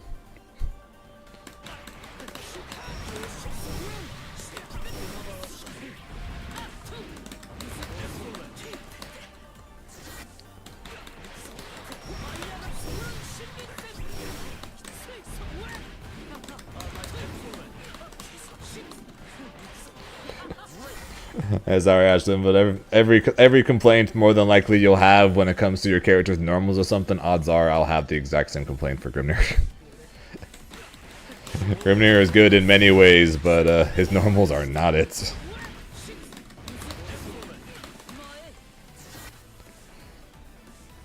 Work on going to drag my old butt to bed.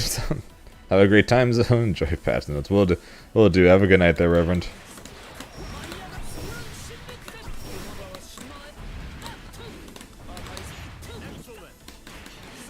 Yeah, well, the range on Charlotta main normals come from the fact that they picked a potato for a character.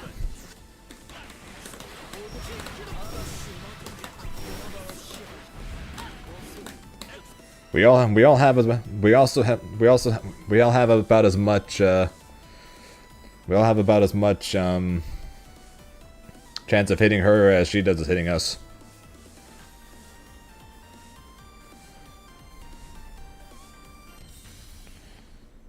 Here begins Fate's episode. Lucifer versus Grimnir.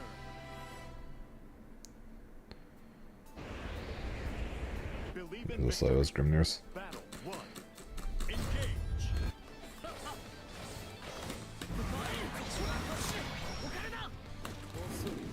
Well, are we talking? Wait, if we're talking about the range of, if we're talking about the range of Grimnir's heavy, are we talking about the first part of his heavy or the second part? Because I don't think it's humanly possible for any button of any normal of any kind to have to be as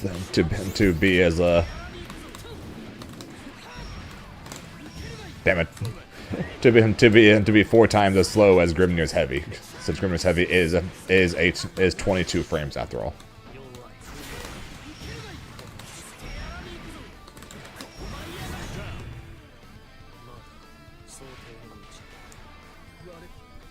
Battle 2. Engage.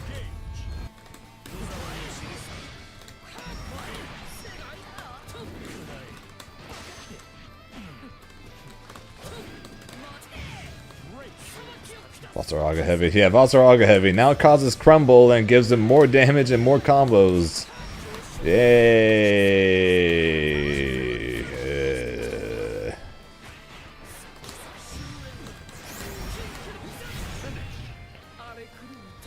Correct. First part is 8 frames. That's the broken part of it.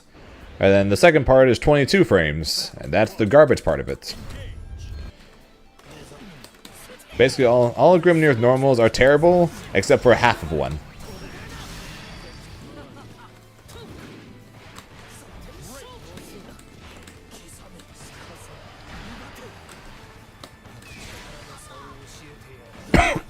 Sorry.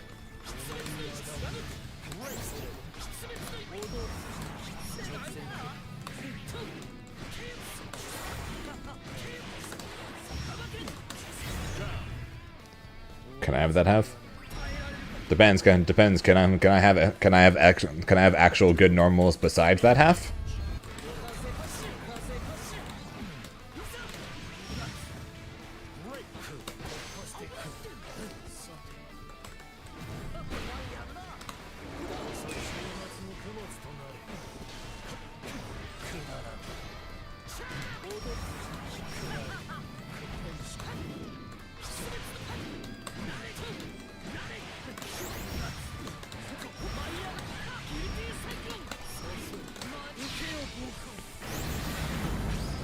Plus, not good. She's round starting now. Well, you're not wrong.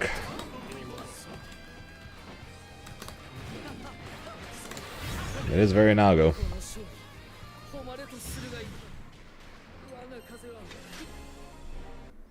But yeah, 3 more hours till the patch. We can probably get to 15k. It's all going to get reset next week anyways, but...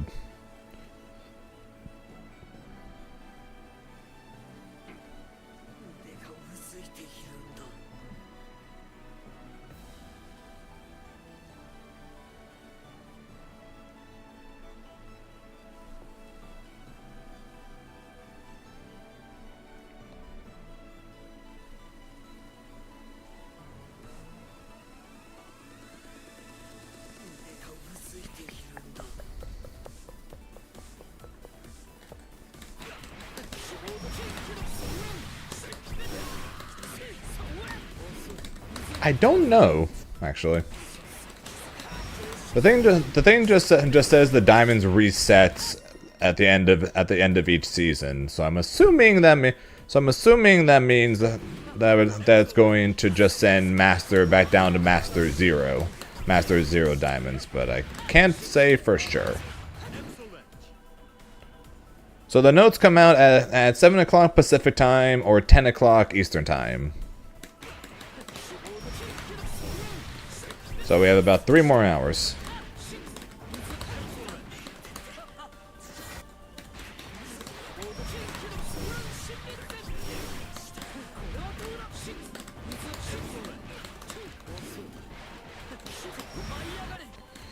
Yeah, we still got time, unfortunately.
Hey.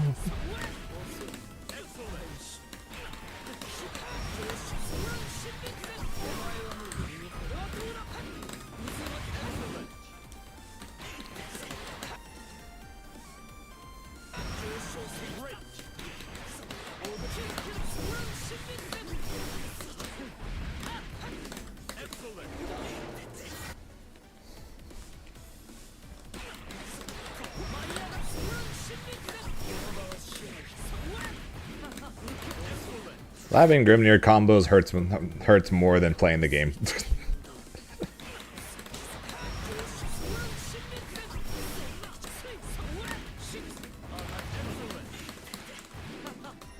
Alright.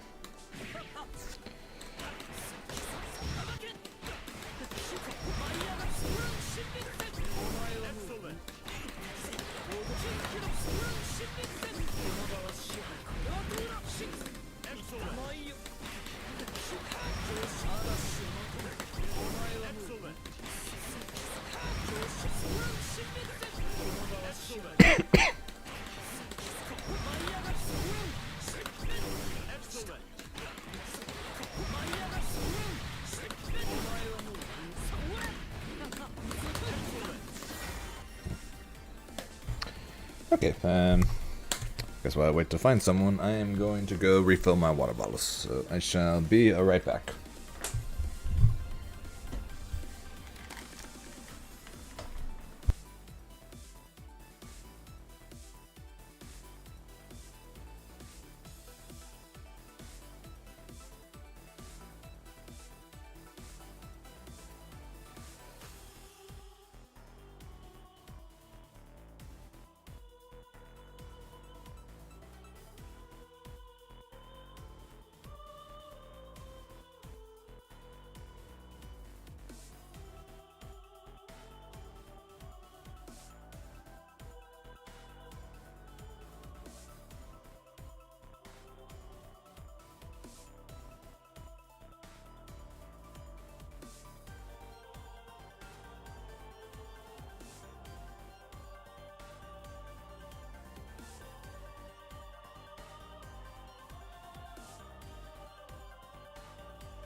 Okay, back to gaming.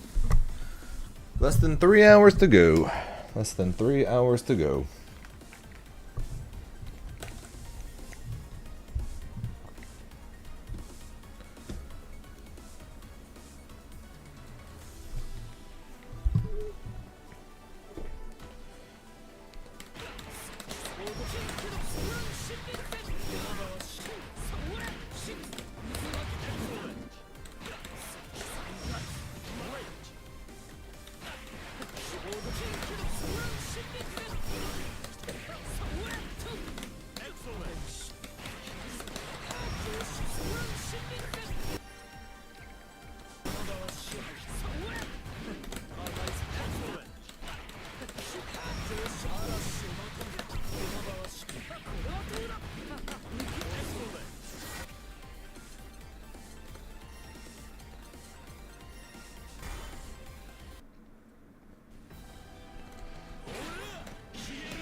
Nier versus Grimner. Near. Hey. Believe in victory. Battle 1. Engage.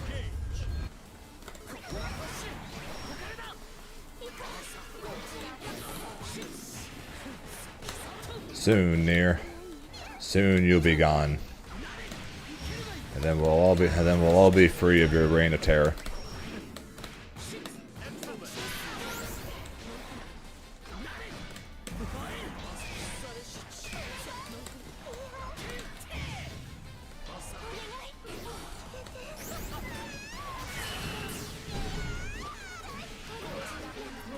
Hopefully.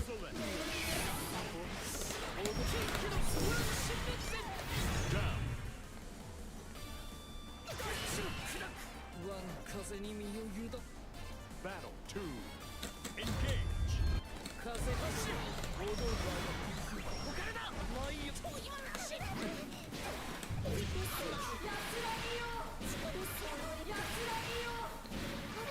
Excellent.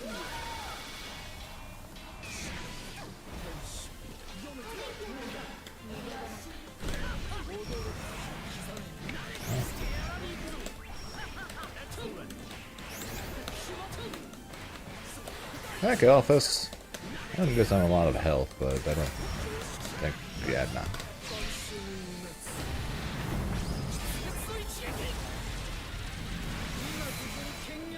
I could hope.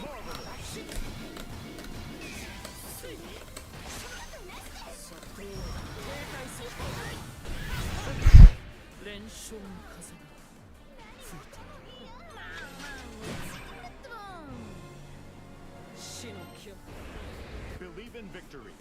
Battle 1. Engage. Push it.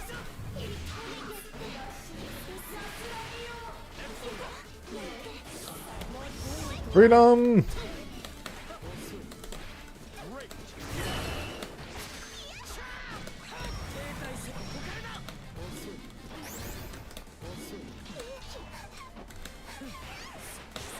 You guys really wanted to dodge that.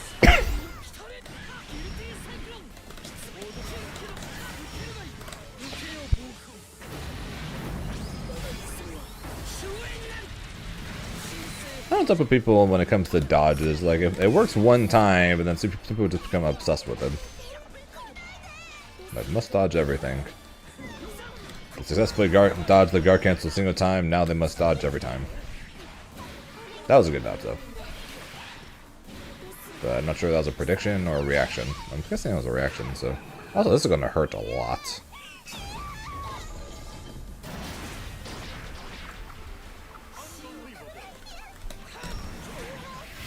Fair enough.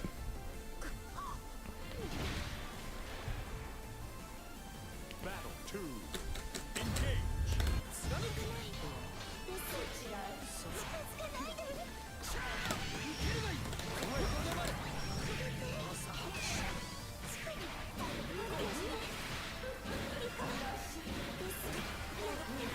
Excellent. Oh no. I'm dead. I'm not dead. I should have been dead. Now I'm dead.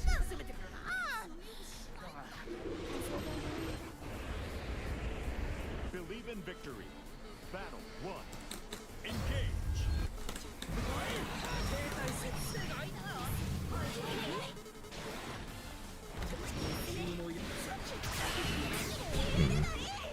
Maybe at the start of my 214H, I guess.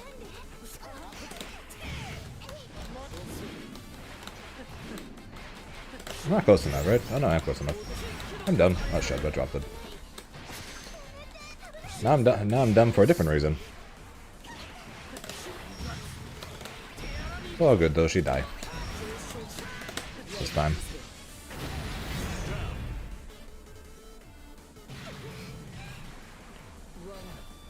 Battle 2. Engage.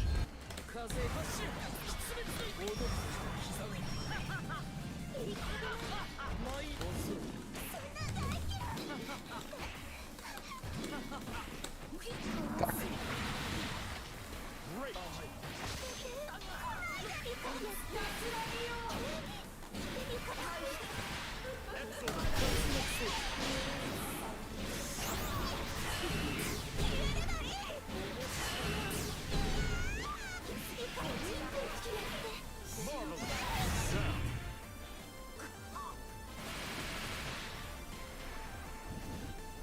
Battle 3. Engage.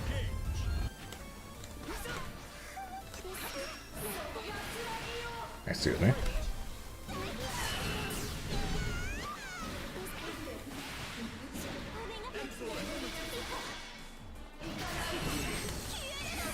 Hop over? Nope.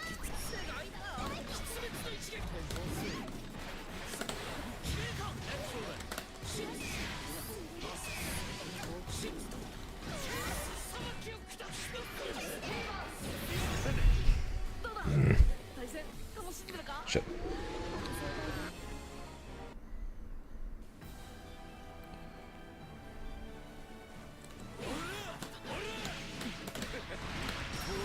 Excellent. Great. Great. Great. Great.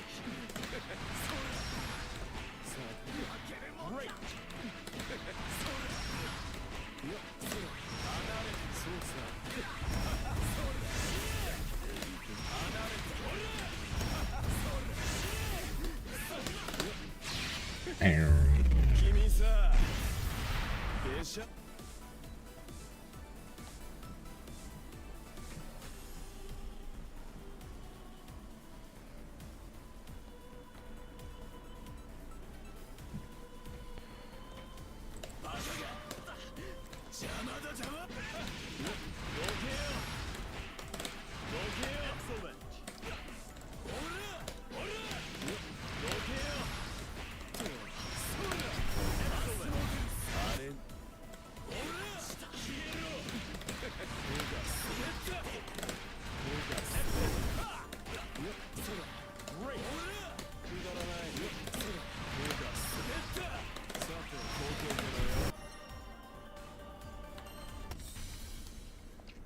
Here begins Fate's episode.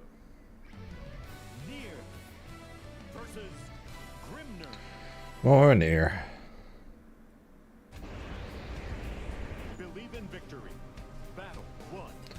Engage. Great. Great.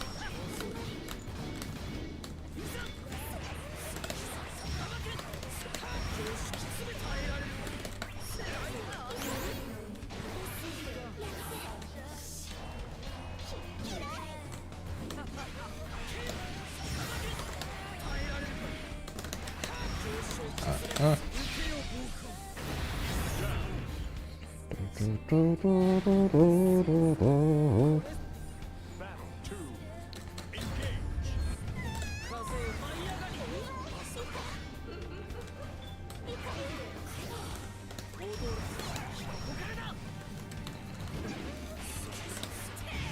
Great. There we go.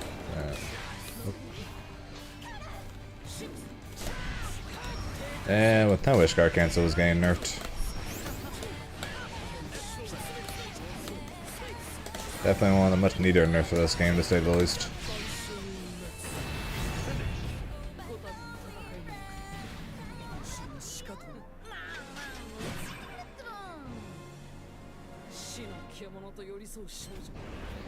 Believe in victory. Battle 1. Engage.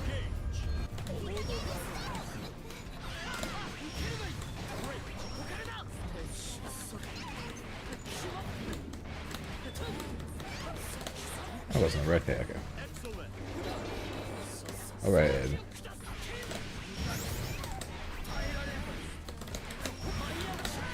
Oh, here. To be honest, I was slightly scared that was going to end up being too much. Battle 2. Engage.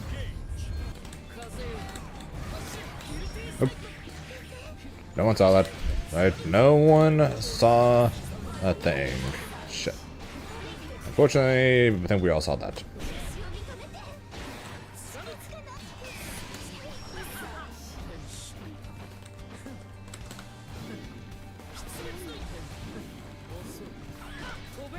Even death behind, huh? And my medium sucks.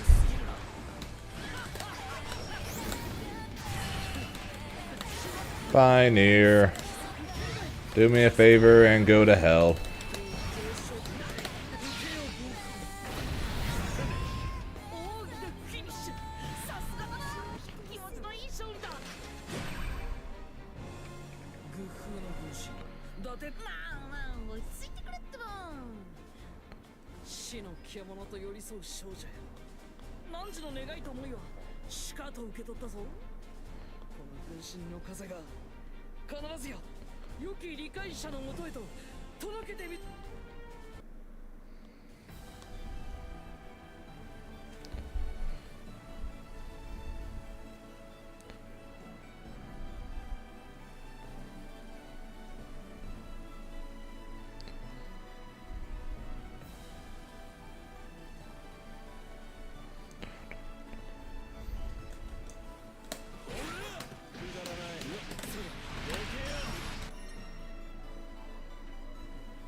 Yeah, it's good enough. Here begins Fate's episode. Nier versus Grimner. More Nier. I know it's the same Nier, but still, more Nier. Battle 1. Engage.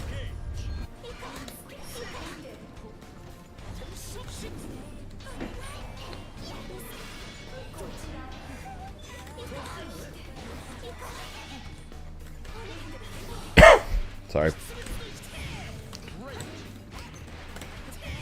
Yeah, just what I wanted for Christmas. More Nier.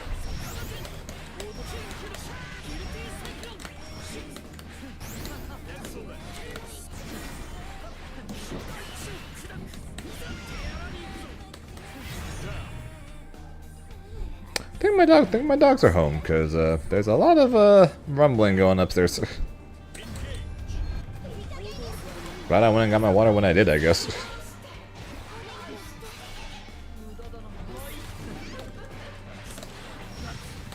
Avoid the danger.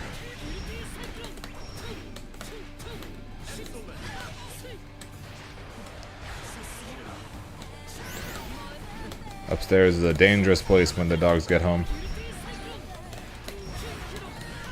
Nothing will stop them in their path. この勝利誉れとするがいい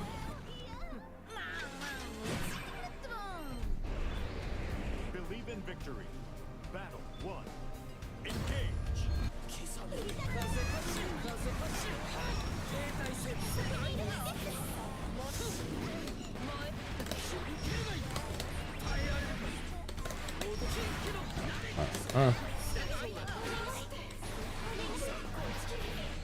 Great.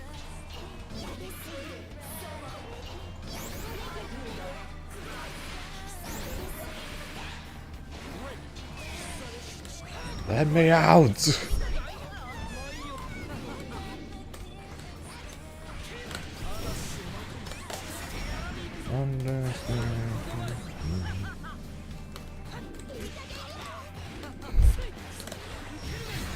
Shout out to not canceling 2 H's. Battle 2. Engage.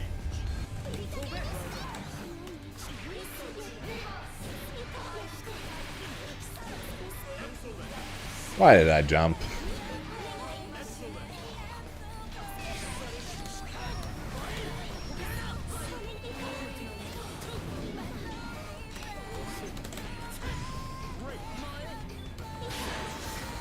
Fair enough. Shit.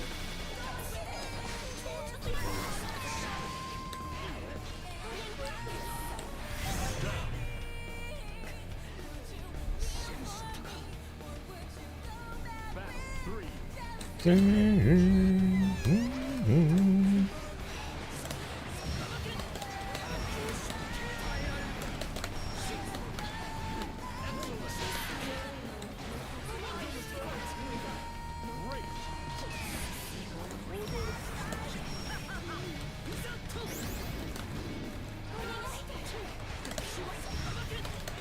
Die.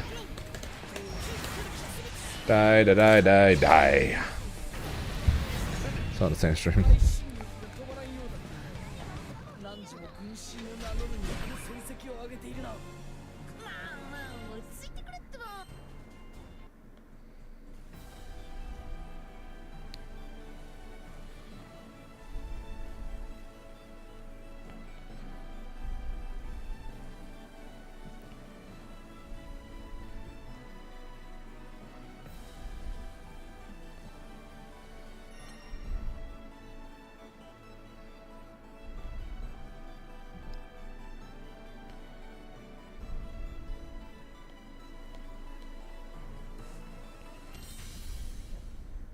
Here begins Fate's episode.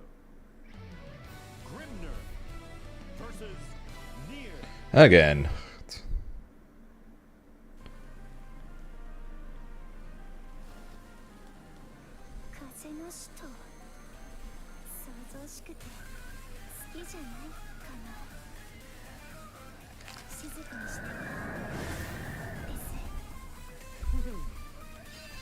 Believe in victory.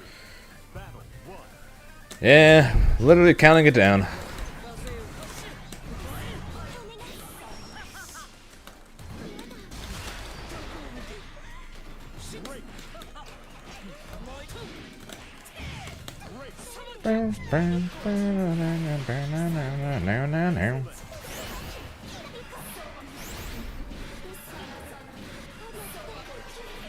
Excellent.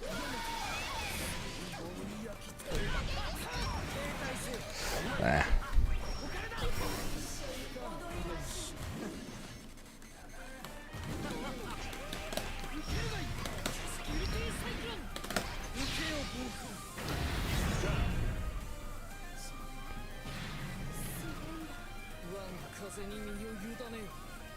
Player 1.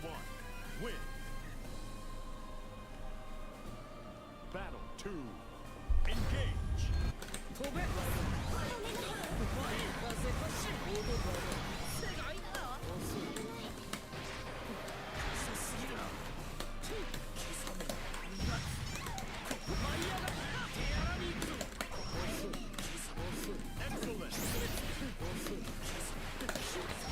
Die, die, die.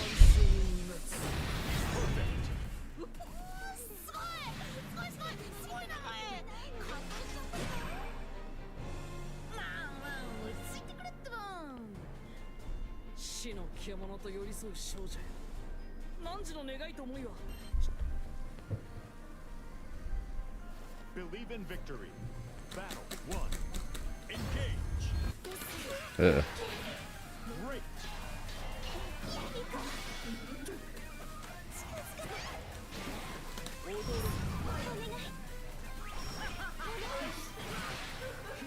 Let me out of this jail cell! Sucker. He actually let me out. That was your first mistake, and then going for that DP was your second. And for those reasons, you shall die.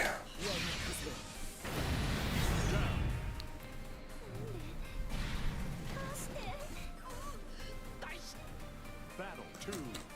Engage. Great.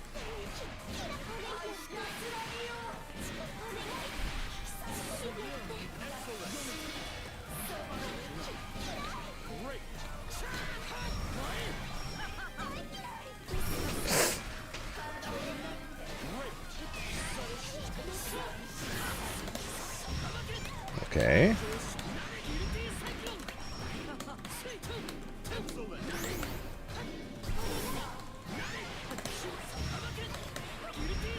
We take those comebacks. We take those comebacks with a Falcon Punch.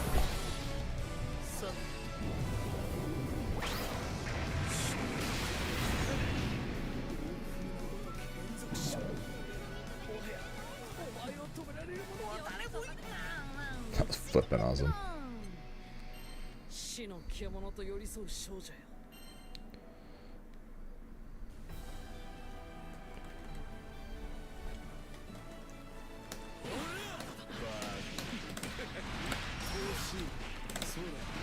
Excellent.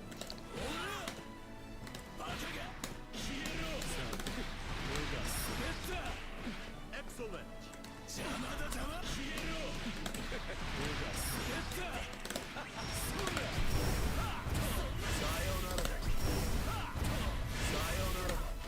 Marvelous.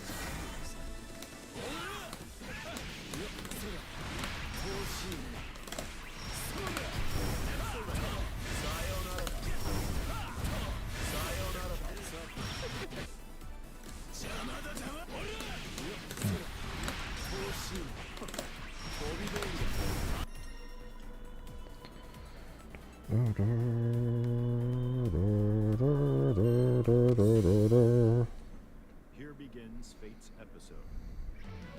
Grimner versus Lucifer.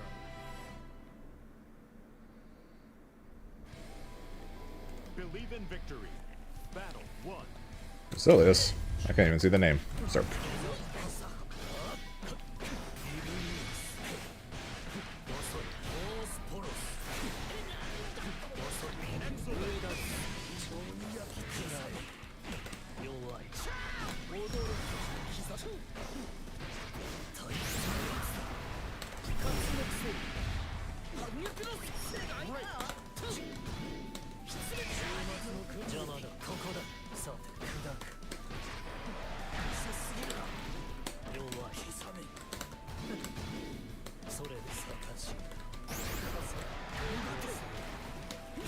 Oh shit, that actually hit him.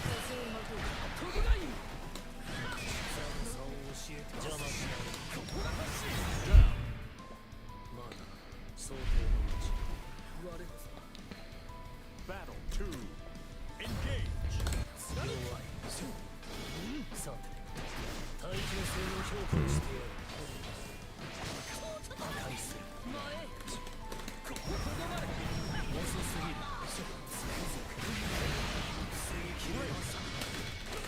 Get off of me!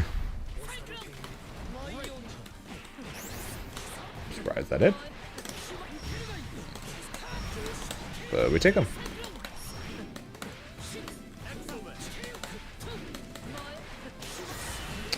Now, do you die from this?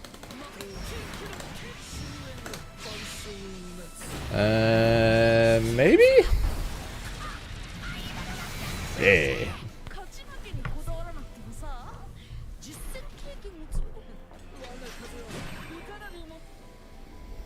believe in victory. Oh, we're getting close to 15. Yeah, with 2.5 hours to go until patch notes, we'll get to 15 in time.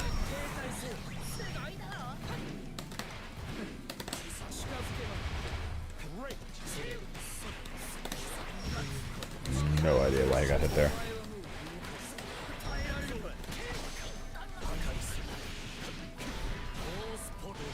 I messed up, and because I messed up, I'm in a lot of pain.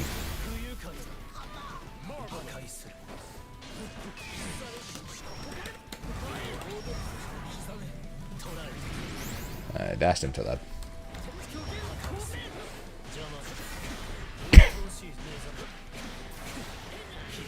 Pew pew, ow. Pew pew pew, binge.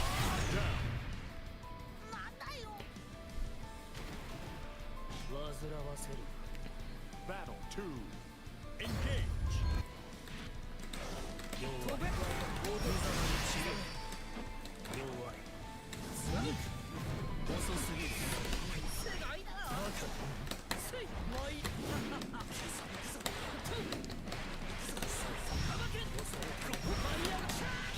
Okay, let's not mess up the fuzzy this time, okay? Okay.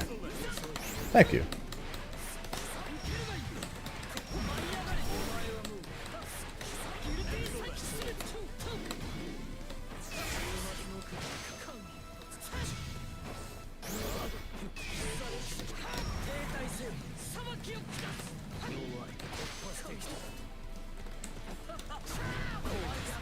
Oh, that's unfortunate. That is double unfortunate.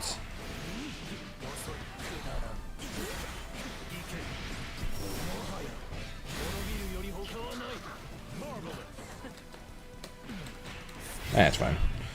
I don't choose this suggested, so damage from a man. Don't know sounds anyone, but I got new time out accidental air dashes when jumping. At least not for me.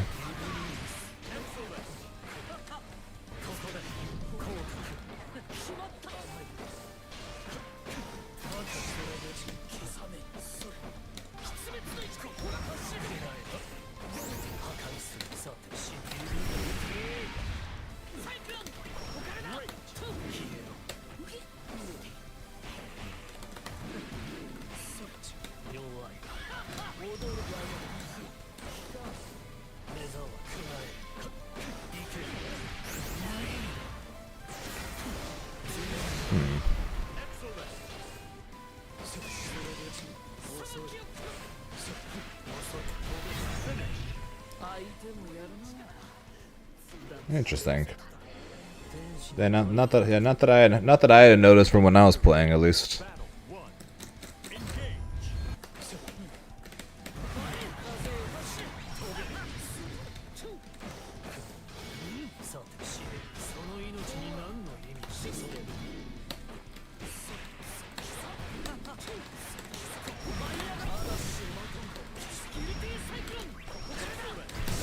I'm not fully sure. It could be something, but at least not something that's happened to me, at least.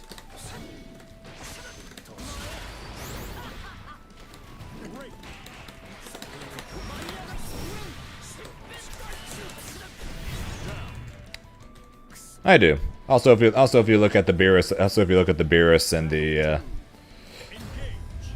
up at the top, he's doing all the same things I'm doing.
Yeah, Bongo Beerus is basically acting as my input reader, pretty much.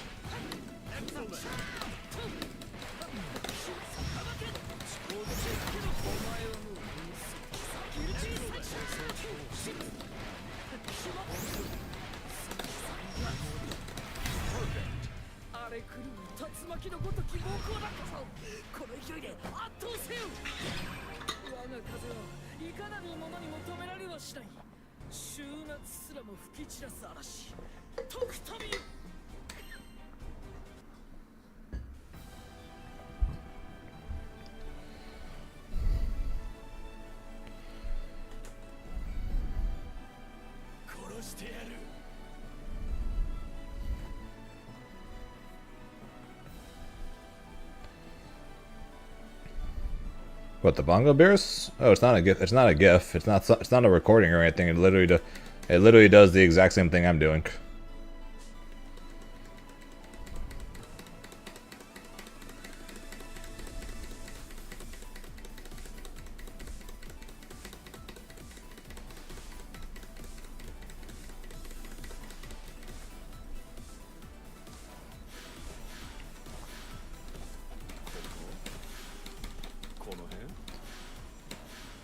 Oh, that I have absolutely no clue.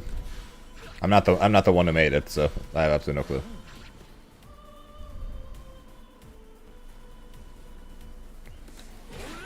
clue. You press all the buttons. The buttons will light up, but Bongo Beerus can only press with his two hands. So if I press like a shit ton of if I'm pulling a bunch of buttons, they're lighting up, but he's only able to technically press two.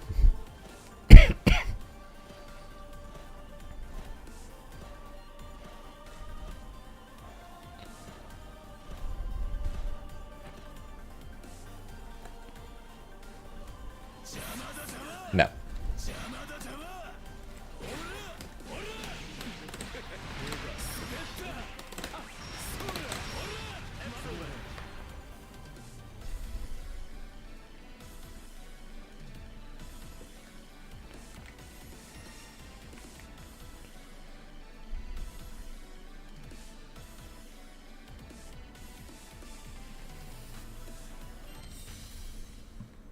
Here begins Fate's episode.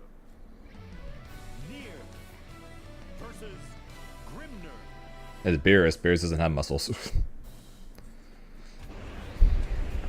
Believe in victory. Battle 1. Engage. Great.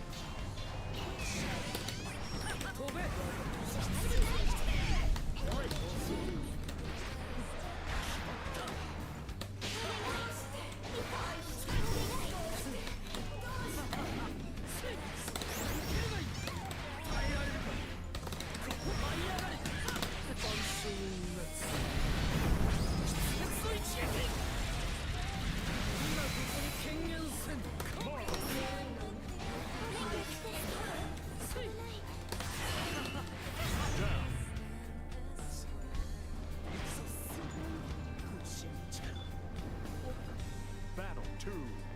Engage.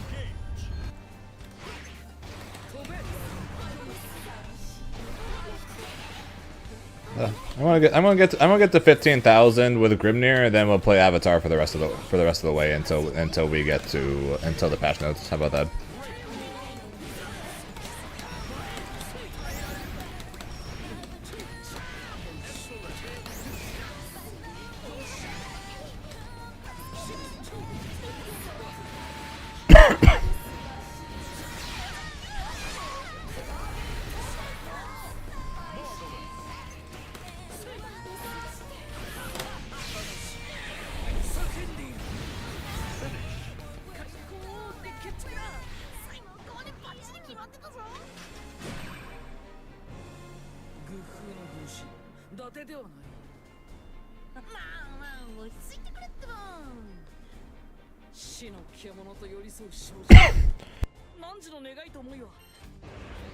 Believe in victory.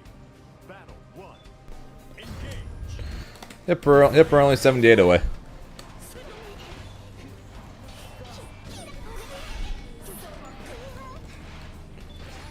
Yeah, I'm pretty sure the game is past the is higher than an alpha test state, but they're keeping our expectations low just to just so we don't ask about the release dates or anything. Just a suspicion.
Countdown for Super.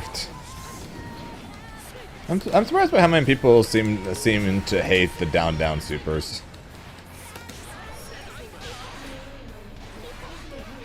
I don't necessarily like the down, but I don't really hate it or anything.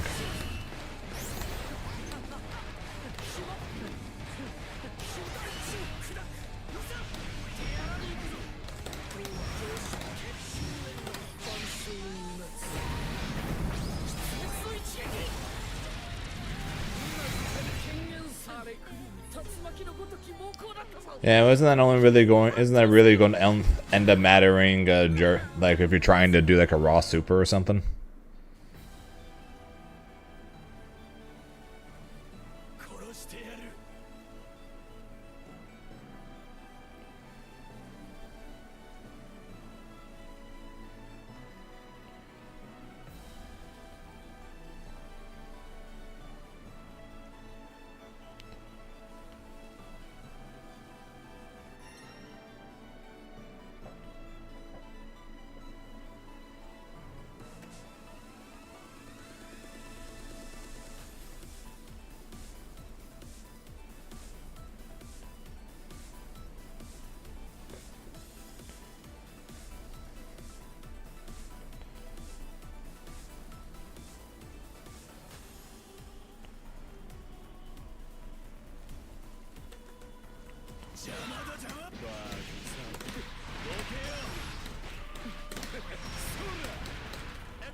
Yeah, because they're not even showing half the roster yet. So if the release date is 2025, then they definitely have more characters to show. They're just not doing it yet.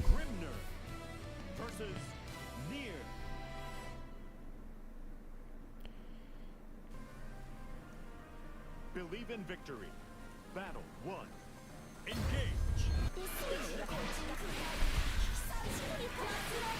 Nah, their website, like plastered on their website, says 2025. So I'm assuming it's gonna be 2025.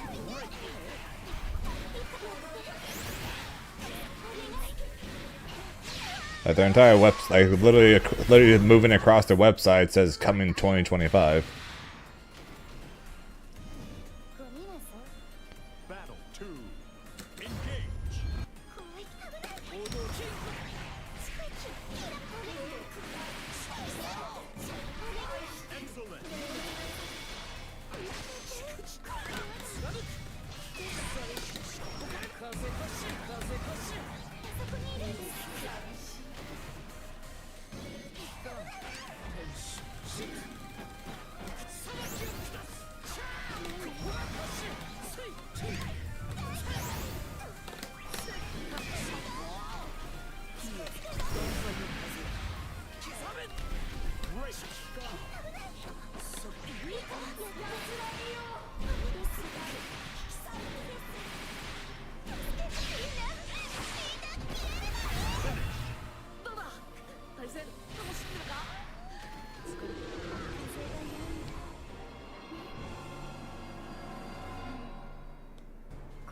Believe in victory. Battle 1. Engage.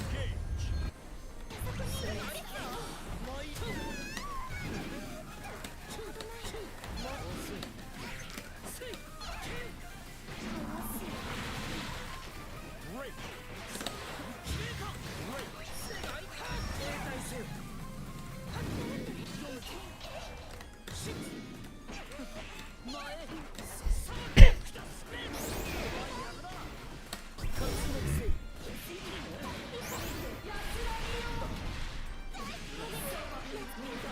Excellent.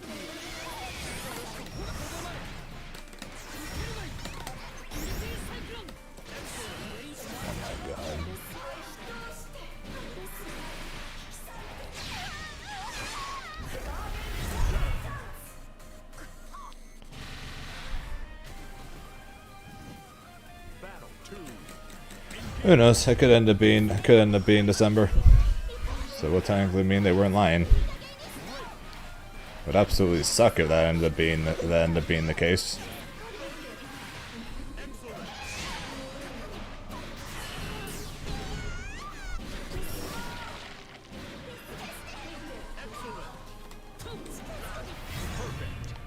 So you can cancel your 6-6M into counter, huh?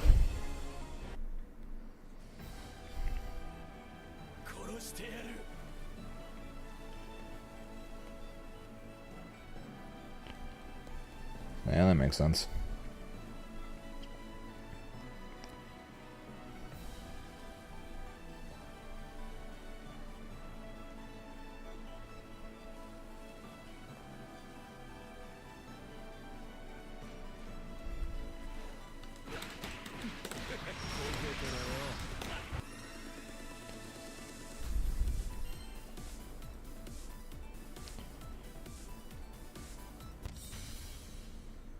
Here begins Fate's episode.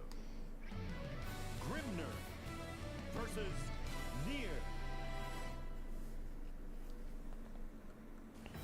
Believe in victory. Battle 1. Engage.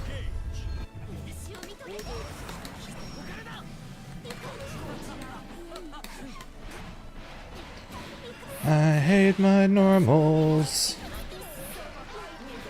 Excellent. Great.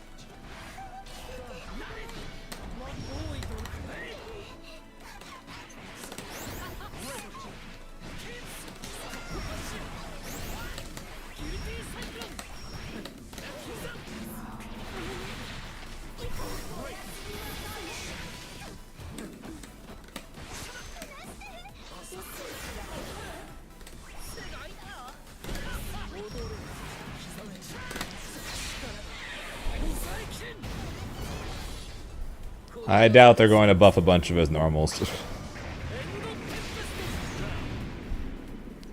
They listen to Japan like they probably are. I'm probably going to get nerfs before I get buffs.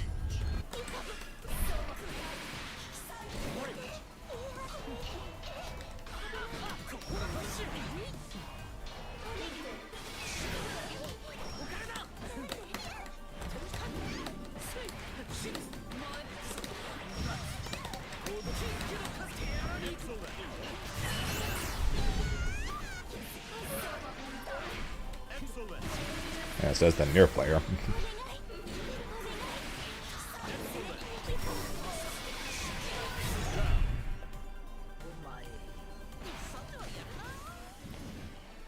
Battle 3. Engage.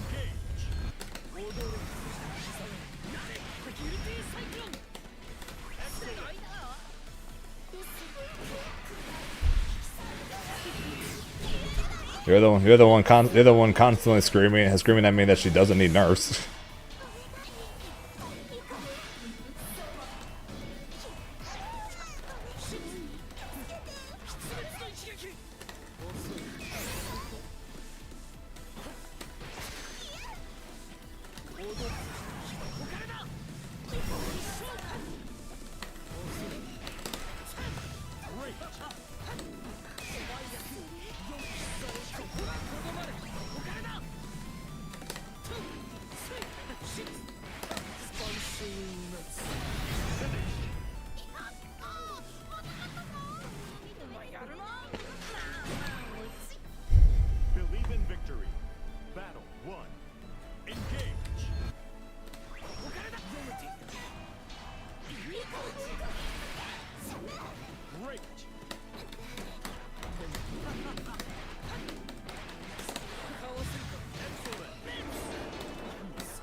And we'll see what ends up happening. We'll see. Battle 2. Engage. Just 2 more hours. Until hopefully this bitch's reign ends.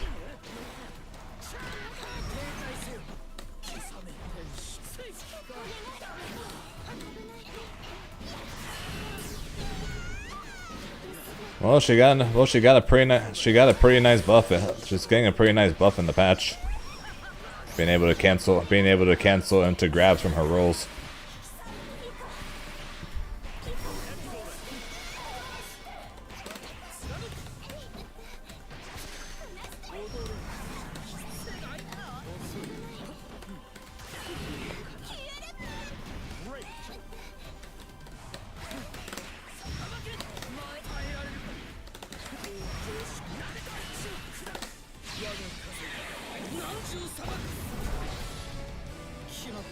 Yeah, I'm not exactly over the moon about that buff either, to be honest.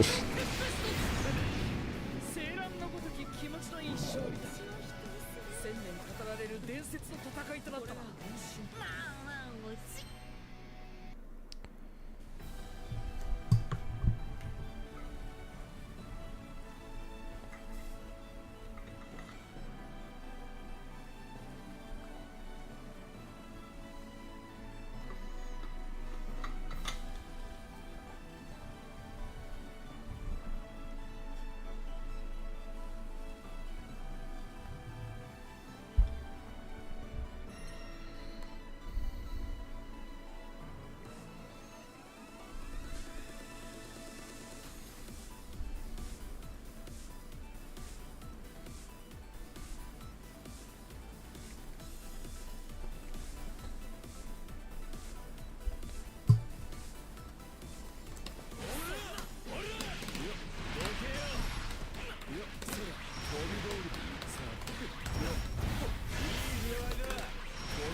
That's bad. How do I stop you from round start backdash tornado so orb set? So like I played the match so wrong as Bea.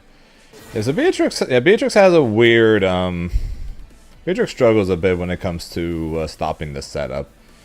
But if the tornado is out, you're basically guessing whether or not I'm going to set up seals. If I do set up, if you think I am, you technically have the option of just immediately jumping in and then trying to and immediately trying to hit me and punish me for doing so.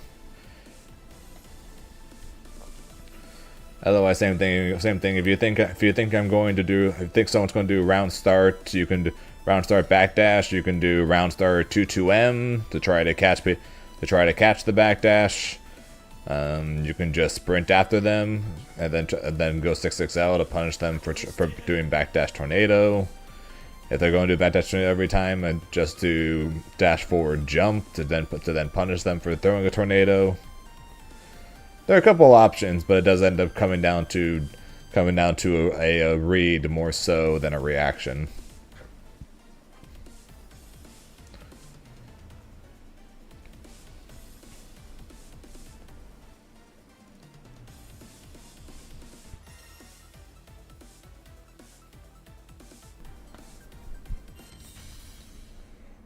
Here begins Fate's episode.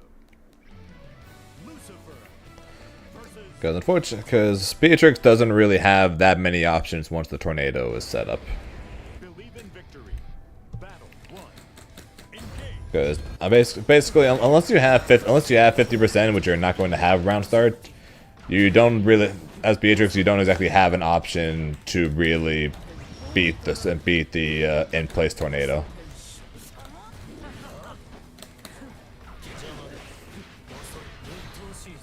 Oh yeah, 2B's got a straight up winning matchup against Grimnir.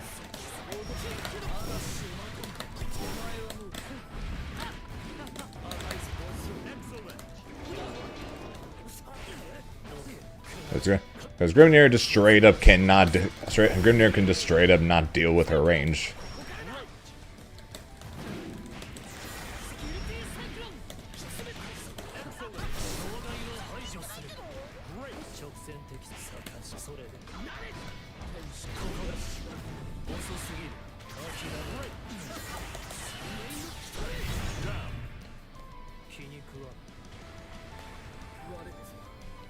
Battle 2. Engage.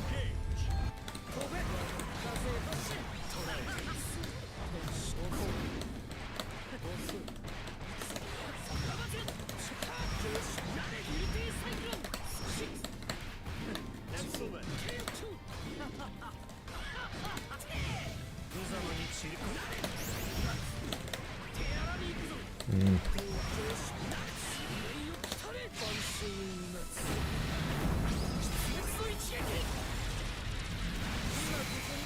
Enough.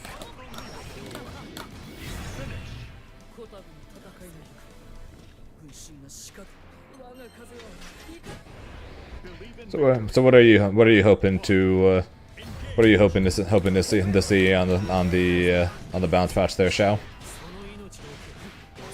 Besides nurse the Grimnir so you never have to deal with me ever again.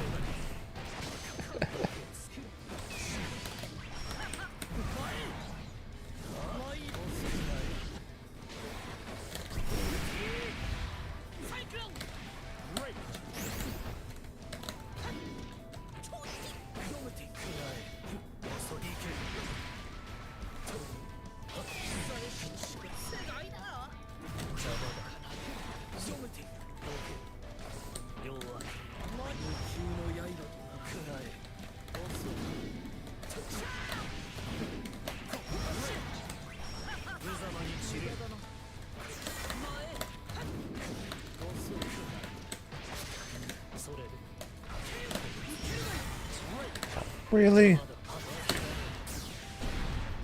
I got counter hit Raging Strike trying to super it. God damn it. No one said near.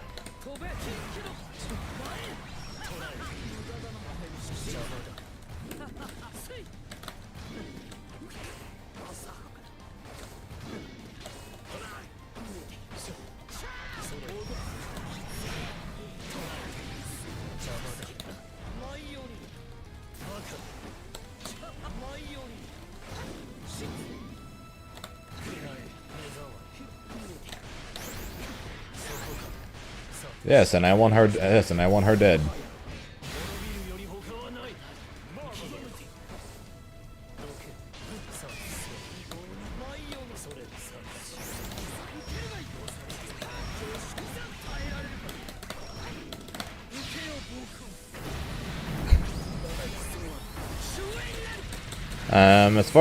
At least when it comes to it being plus on block, no, we are not getting that.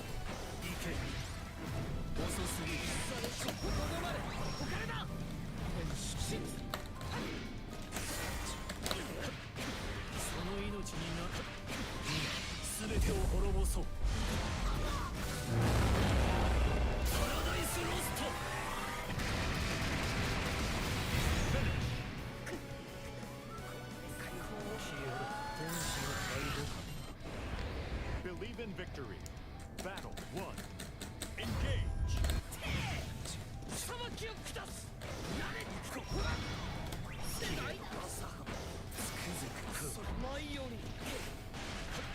Great.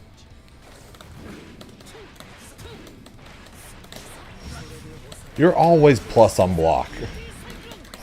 There is literally never a time when you're not plus on block as near. Shut up.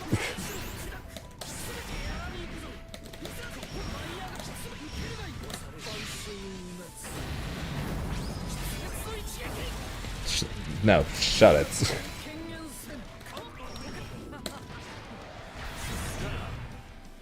まだ想定のうち Battle 2.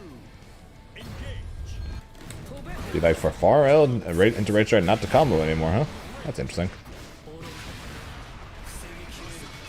What trying to get people to not have that as an option select anymore or something?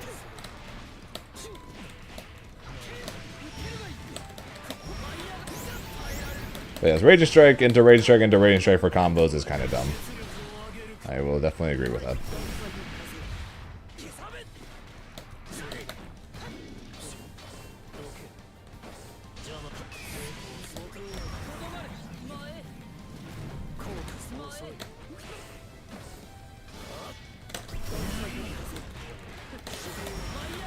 Oh, I suck.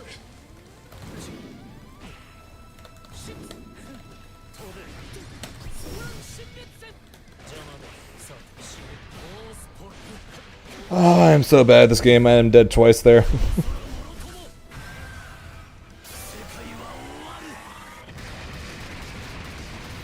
Just don't I found the ground? I would definitely recommend you not to do that. Battle 3. Engage.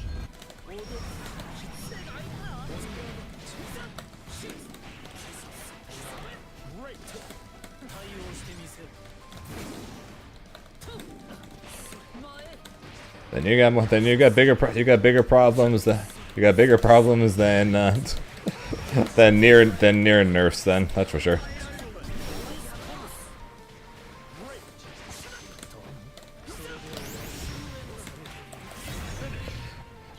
You definitely got bigger problems than near nerfs than if you actually did. I know you didn't, but all right, 50 more.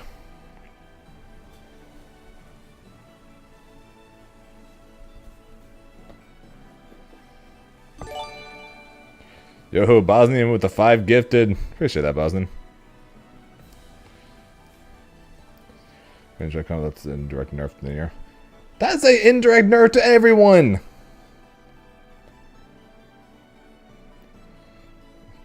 Appreciate it, man. Here begins Fate's episode.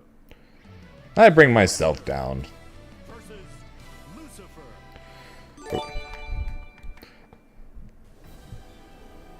And Trunks with the 3 with the not 3 with the 5 gifted as well. Appreciate that, Trunks. The goats. It's Trunks. Trunks will never let anyone be ahead of him.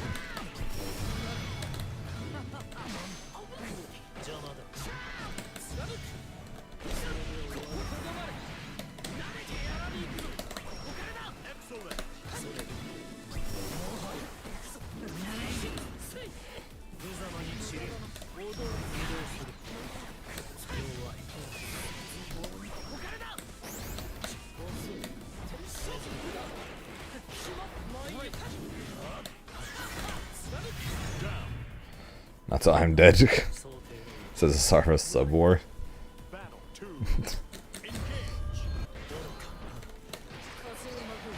Engage. Sounds good. Go enjoy streaming your 2x KO. I should have put TTV in my name on 2x KO. I might have gotten more people watching. Learn from me.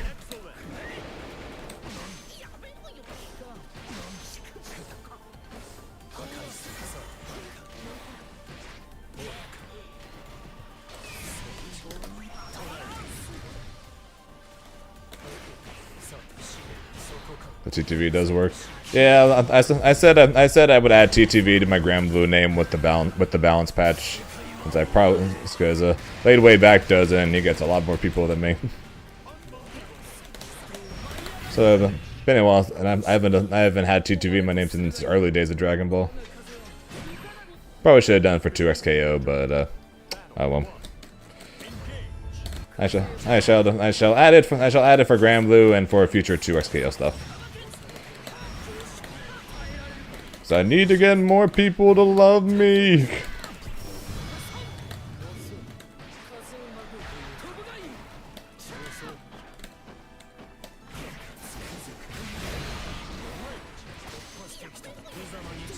Why don't more people love me?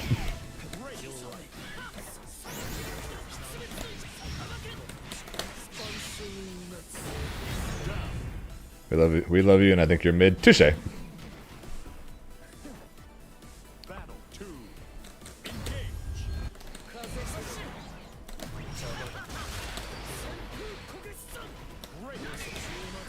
Yeah, like I said, I'll add TTV for Fasucia and the New Balance patch. And then next time 2XKO comes around, I'll put TTV in my name for that.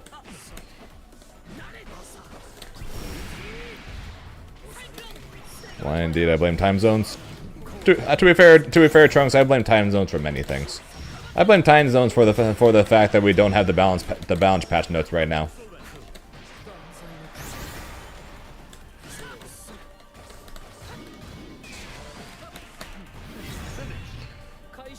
I gotta hit 15k first.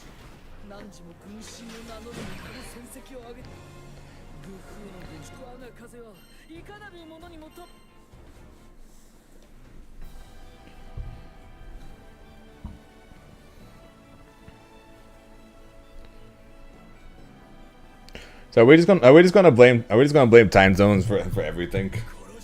Time zones are the reason I lost that last match. Time zones are the reason for this and blah blah blah blah blah. Time zones are the reason Avatar Belial sucks in this game.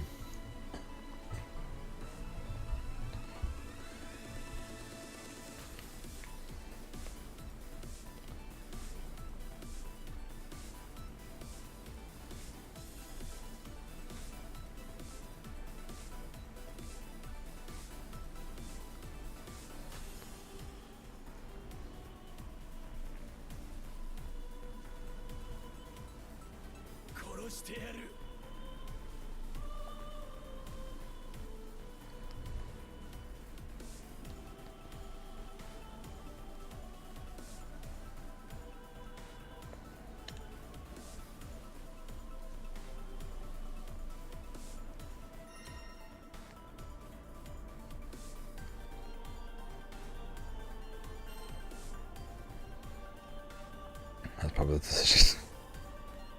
Fair. Yeah, Trunks. Did you feel the earthquake yesterday? That was something, wasn't it? Apparently the earthquake was wasn't all that far from where I was.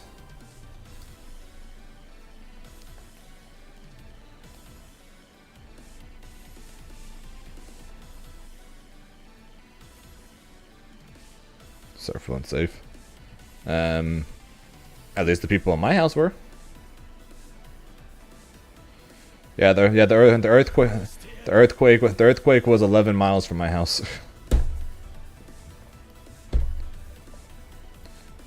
Fortunately, Lake Elsinore.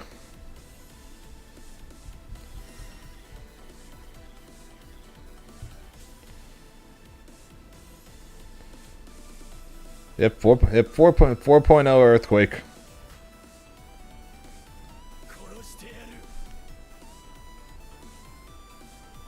Yeah, we definitely felt it. It massively shook the entire house. It was a 4.0 earthquake.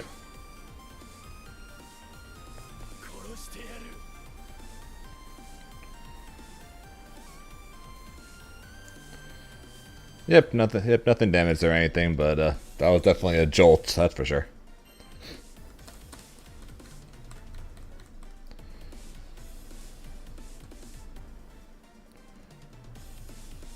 Four, not 8. Jesus Christ, Omega. Listen to the words that are coming out of my mouth.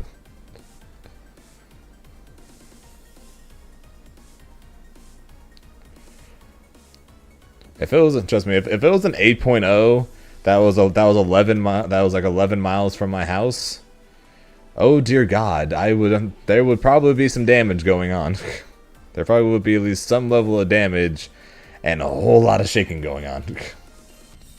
Fortunately, it was only 4. Here begins Fate's episode. Charlotte versus Grimner. Yeah. Believe in victory. Not gonna lie, Bosnian. That was basically what I was getting at with my line, pretty much. Do you understand me? Do you understand the words that are coming out of my mouth?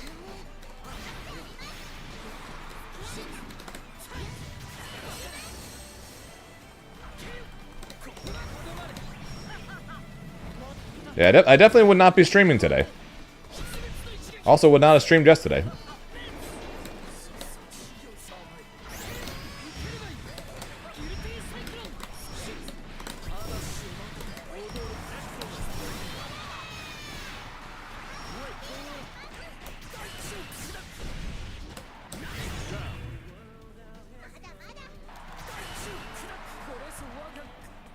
Battle 2. Engage. If we win the next 2 sets in a row, we'll be at 15k, and then we'll play some Avatar. A send off for the patch. Well, actually, wait, today's Saturday, so yeah, we're doing Sonic Sunday tomorrow.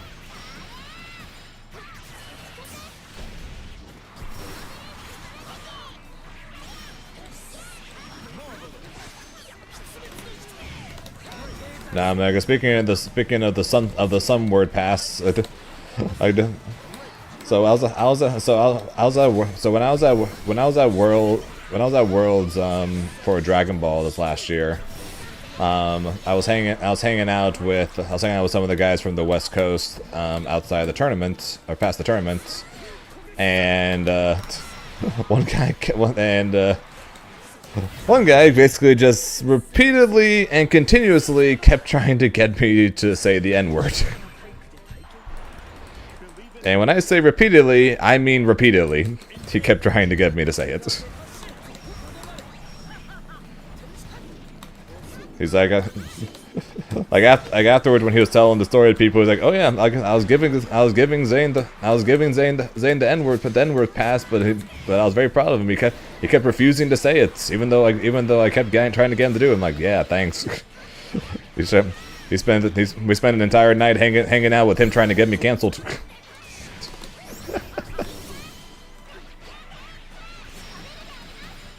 Why? I don't know.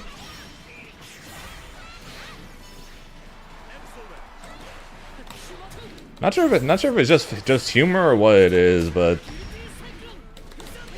there seems to be a lot of I don't know if I want to call it a joke or a meme or whatever, or a prank or whatever, but there definitely seem to be quite a bit of situations where they're trying to get people to say it.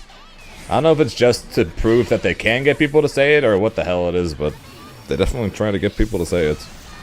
I still remember at Heatwave back in Heatwave?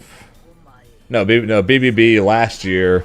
Acoustics kept trying to get Jake to say the N-word on commentary for a Bump birthday bash.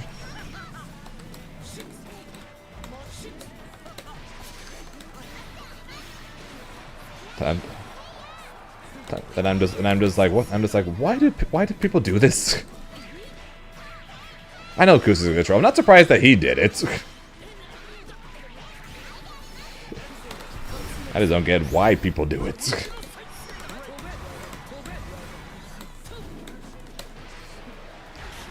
like, oh yeah, let's try and get people canceled and end their careers. Yay, yay, funny joke. Funny joke, yeah. We thought it was hilarious, right, guys?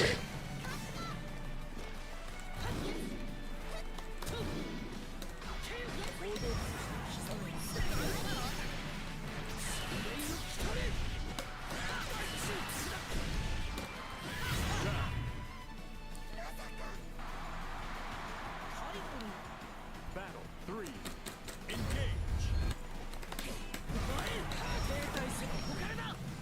Yeah, I know, I just don't get it. Not like I would say it, even if I did actually have a pass and I wouldn't actually get canceled. I just don't get why people try to get people to say it. Then again, I also don't understand why people say it all the time either. So I don't know. There are many things I don't get, and odds are I will never get.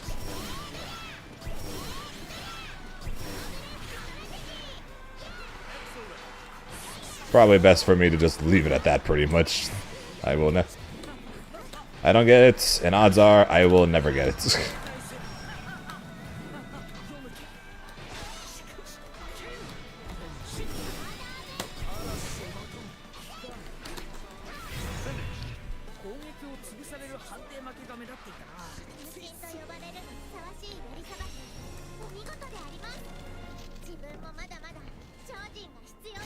See, that's kind of my point. That's kind of my point there, Omega. Or that's always been my question, but I don't know. Like I said, something I will never understand, and more than likely never understand, even when explained. And it was explained to me one time why, but I still don't get it. Like, even after having it explained to me, I still don't get it.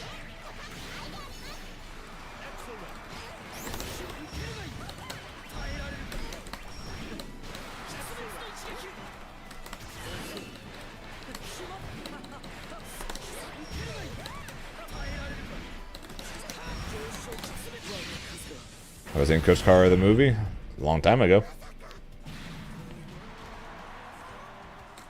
But don't say it like a Republican. What?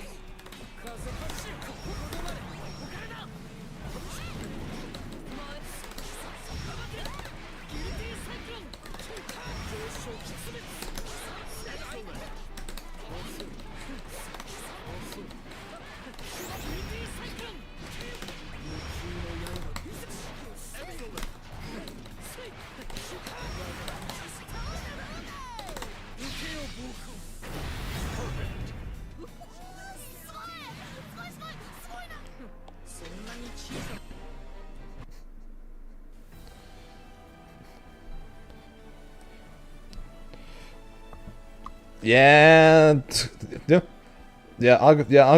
I will definitely say this. Learning Spanish in high school was very awkward.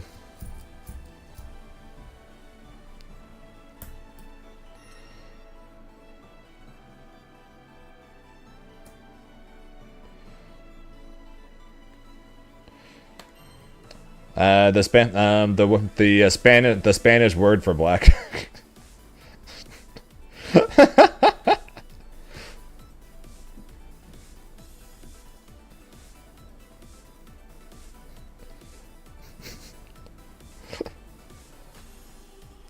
Yeah.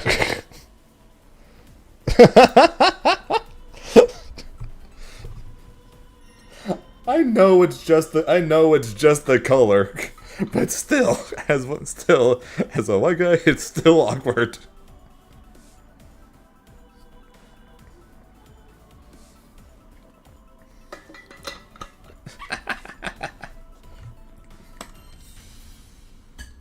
Here begins Fate's episode.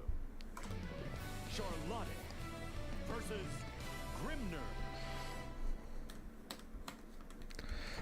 No, who gets offended are the people who should not be getting offended by it. That's probably both the best and saddest part of basically everything going on pretty much in the year 2024. Is the fact that basically everyone who gets offended are the people who have zero right to be offended. And the people who are not offended are the ones who could possibly be getting offended by it.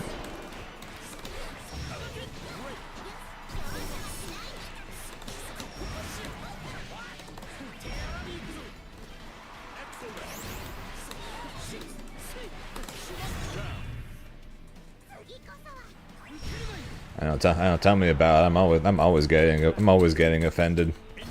I have no idea how I survive you guys in the Twitch chats. I get offended by literally every single thing you say.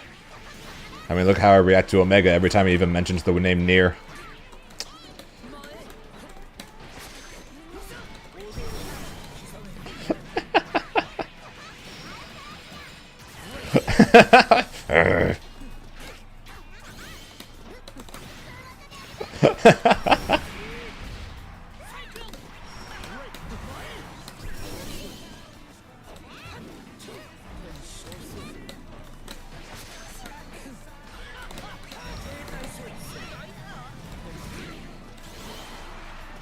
I have no preference towards 2B. Like straight up, I have zero preference towards 2B because I've never played a Nier Automata game. So like when everyone was freaking out about her being in the game, I had zero care or preference for the fact that she was in the game, except the fact that people were freaking out about her.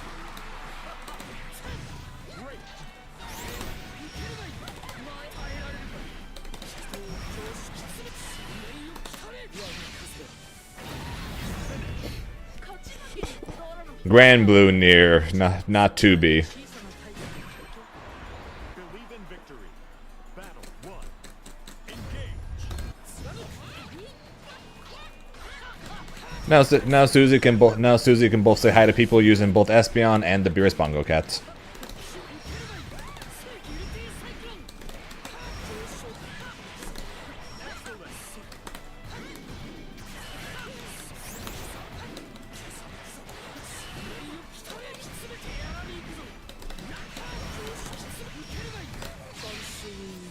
There we go. See, they're both adorable. They actually are both adorable.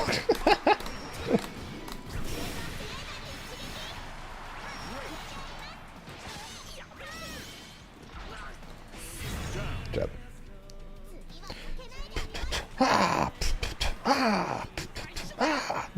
Battle 2. Engage.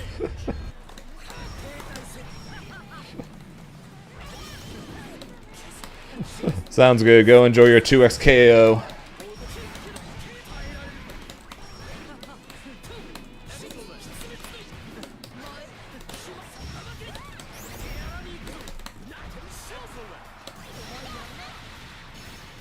I'll be here, hopefully enjoying the balance patch notes. Hopefully.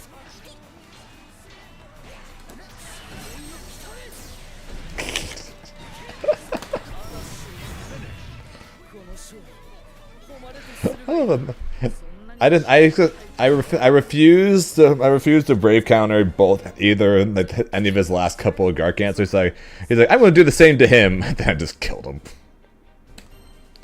Grimnir with a sombrero, a poncho, and a huge mustache content that would make me happy.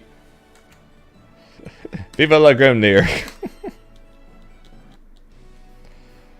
Alright, well that's 15,000 gems, diamonds, whatever you want to call them for Grimnir. Meaning, as promised, it's Avatar time. It's Avatar time until I go eat, and then the balance patch. Is it Master Nier? How about no? Avatar Belia. Jida. Belia versus Jida. Many people have gone and played Nier just to prove a point. Diaphone literally has multiple YouTube videos basically called "I mastered so and so" just to prove a point.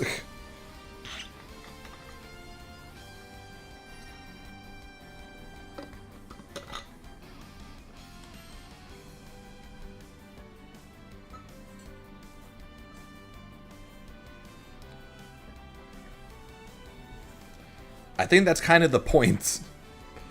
Even if you think Diaphone is a mid player, which I don't think so. The fact that he does easily master some of these characters kind of proves the point extra, don't you think?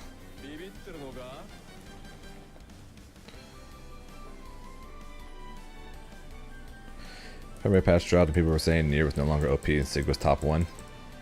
Yeah, I remember. Hey, you guys remember when Nier DP comboed into half your light bar? Oh yeah, I remember.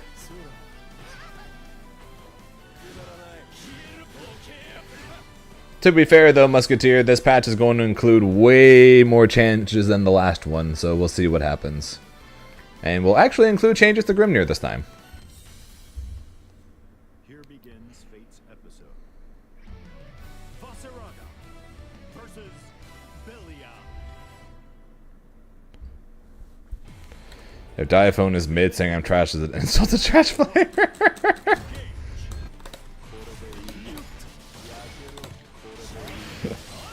Yeah, I'm kind of with you there, Strauss. If Diaphone's a mid content creator, then what the fuck does that mean for me?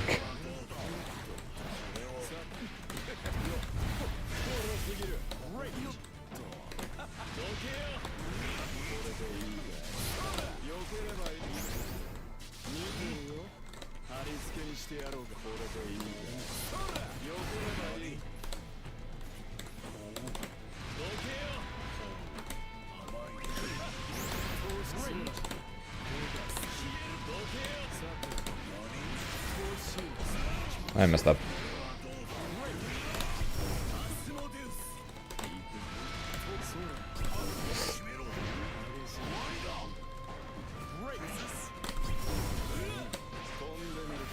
Okay, we're fine. But yeah, we don't need buffs for Vaseraga. Although if they do get buffs to Vaseraga, we need to nerf Fuselet. It is as simple as that.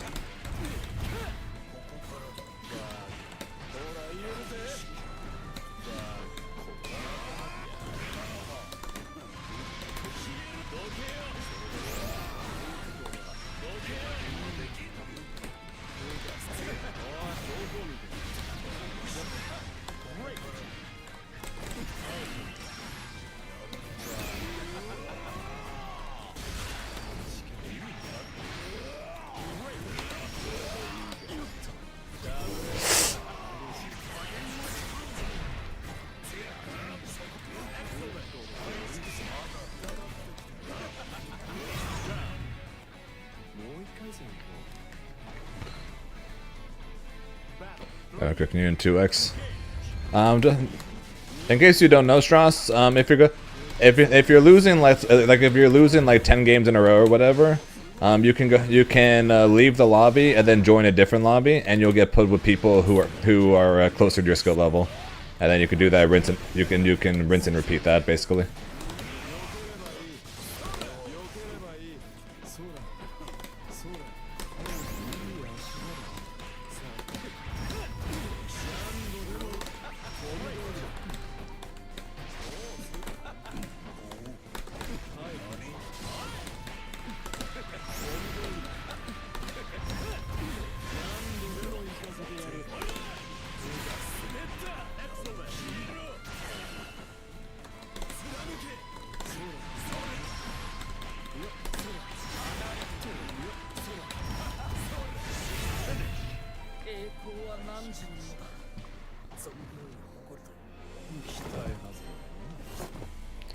Really? Really? The side stomp is unsafe? Huh. Actually, I didn't know that. Good to know. Explains why I never see Fuselet use it.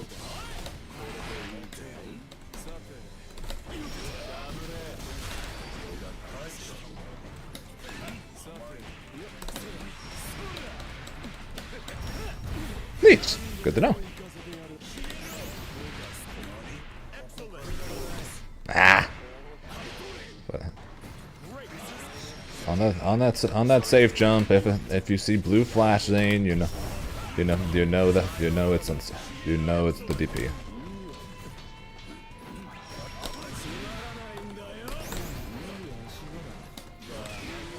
It is so nice having a DP that A goes forward and B is safe, or the side is safe.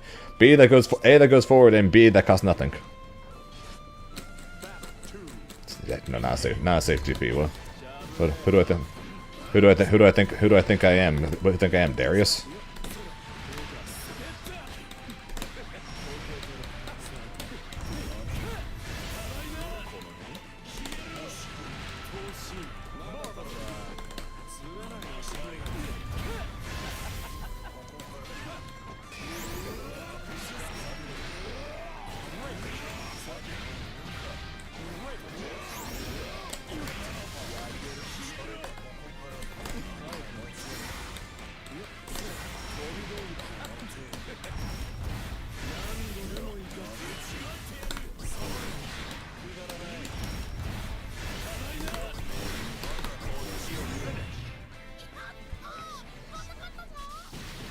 Avatar.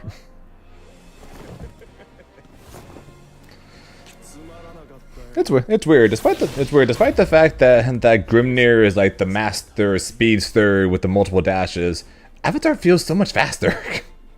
It's so weird. Avatar feels so much faster than Grimnir does, even though Grimnir is supposedly the speed demon.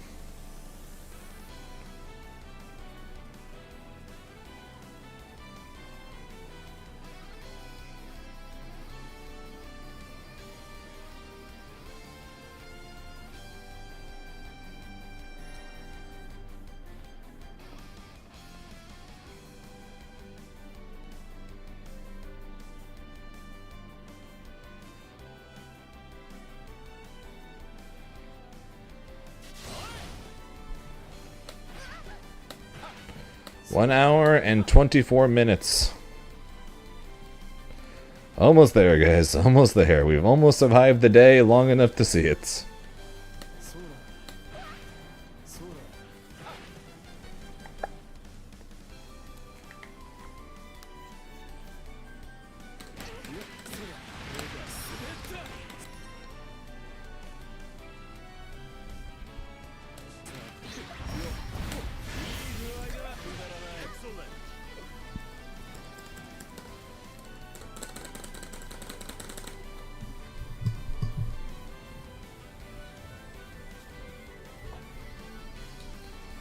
Survive long enough. What do you mean, Musketeer? If the patch sucks, do you think the game will die? Is that what you're saying? I mean, we're not getting another update until October, so technically, if Nier, Siegfried, and Seox manage to stay top 3, that would mean they literally have been top 3 for an entire year. And wouldn't that be something?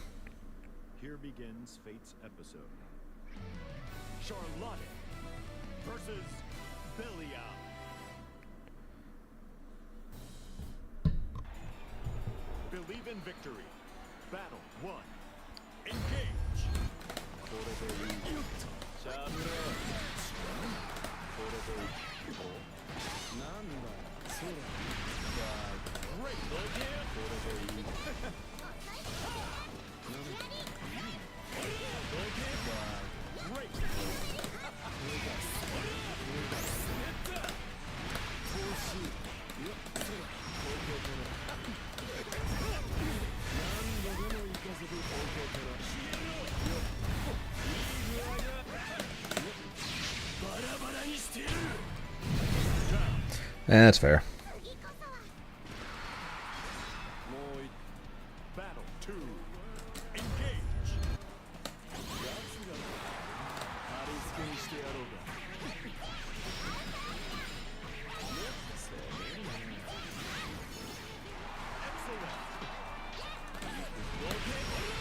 God, it's so nice having a fast medium.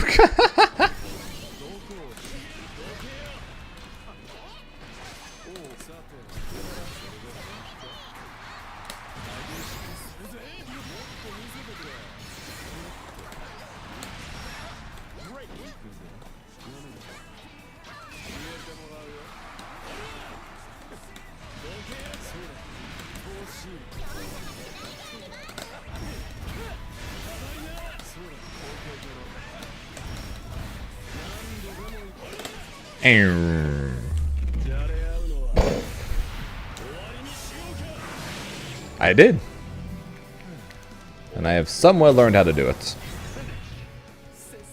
Emphasis on the somewhat. Believe in victory. Battle 1. Engage.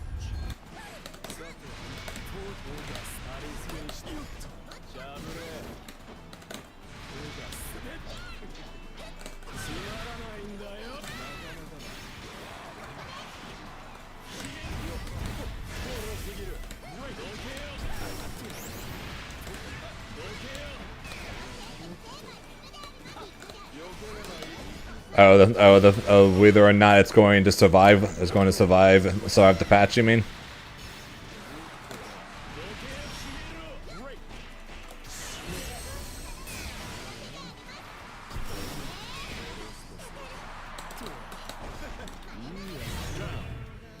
Yeah. That's what happens when you come out with new tech, literally the day we find out patch notes. Because technically it's humanly possible that they remove fuzzies from the game, and all of a sudden that idea is cooked.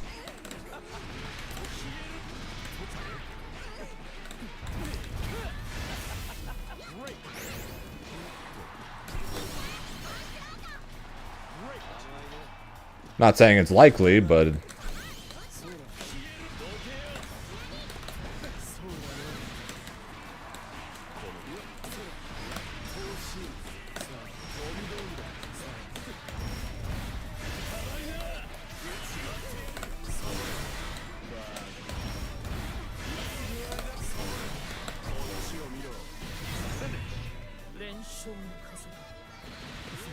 yeah, phone and internet are phone, cable, internet, it's all kind of important.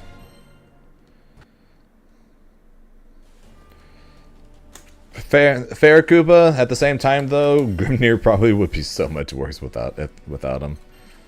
Also, as I said I would do, let's go put TTV in our name.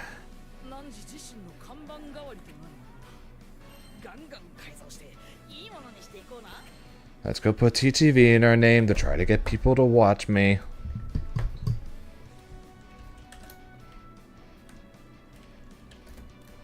TTV's ain't FGC. Okay, everybody happy now? Everybody happy now? We're TTV's ain't FGC.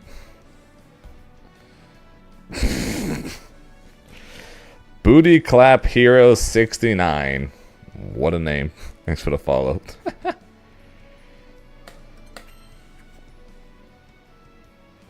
What is that name, dude?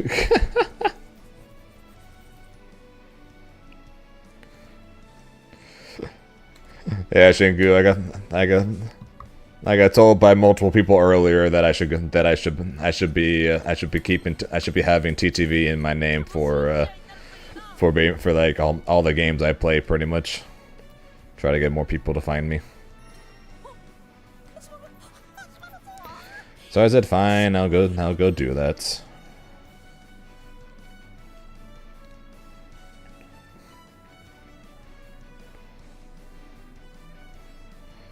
So, as promised.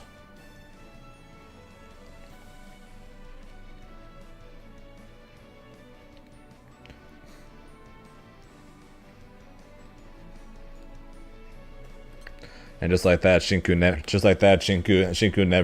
never came back to the stream again. Once TTV went into the name, he refused to show up ever again.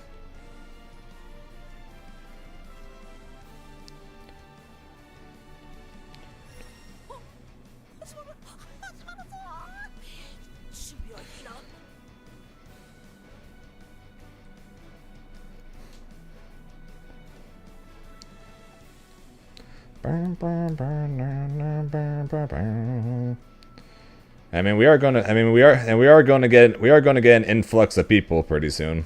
You know, with the whole balance patch. You know, with the whole balance patch and a new character thing. And also, I probably should have done it for 2xKO since you know, not many people came to watch the 2xKO streams. They all went to the Cloud streams, or the Sonic Fox streams, or the Diaphone streams, or the Super Noon streams, or the Leffen streams, or the... I don't know, those are the ones at the top of my list.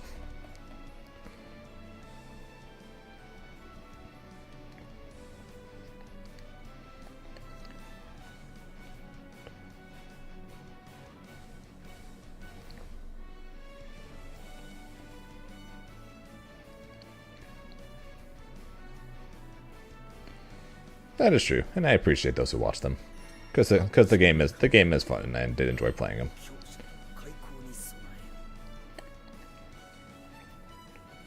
And I'm looking forward to the next 2xKO beta. Looking forward to the next 2xKO beta. That's going to hopefully have more characters.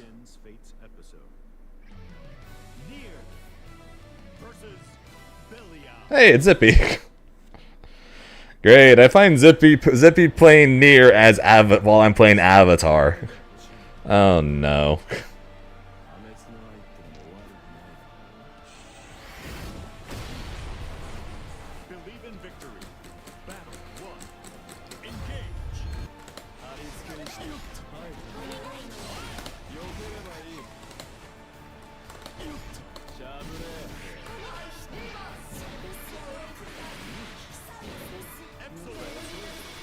He's not wrong. Or you're not wrong.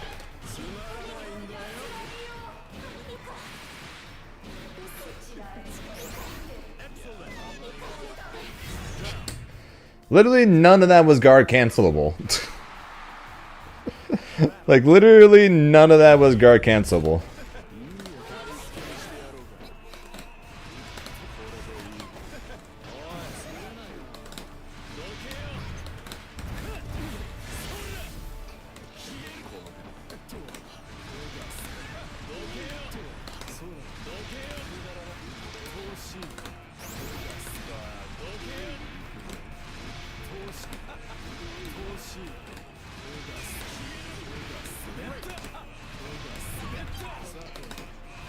Try something else, dude.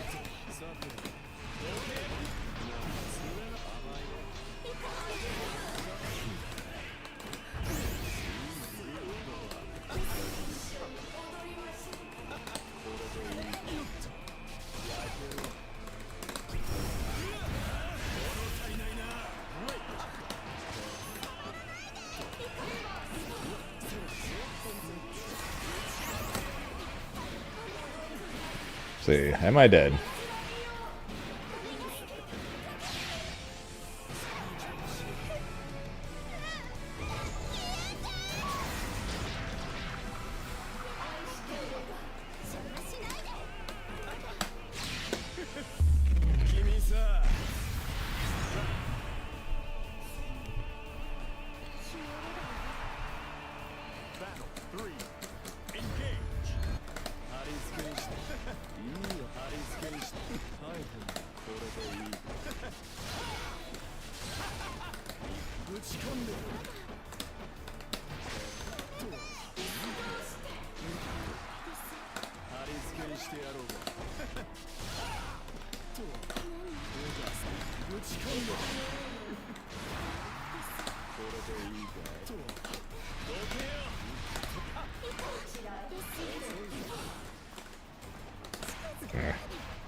And I died. I didn't die.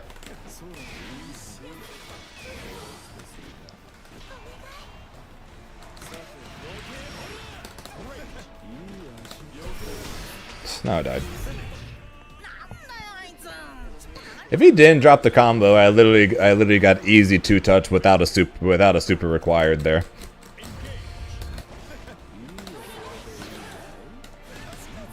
One of the many reasons why I say that Avatar is not a tournament viable character.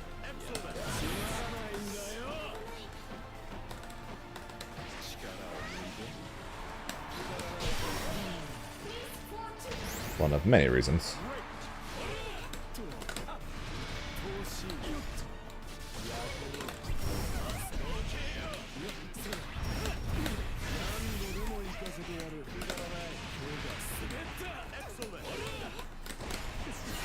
Mash.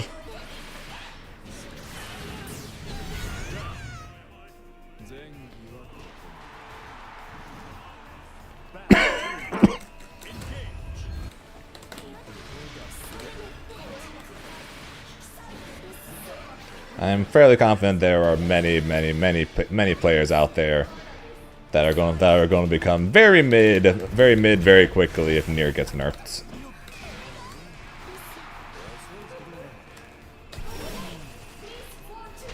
Full screen DP, huh?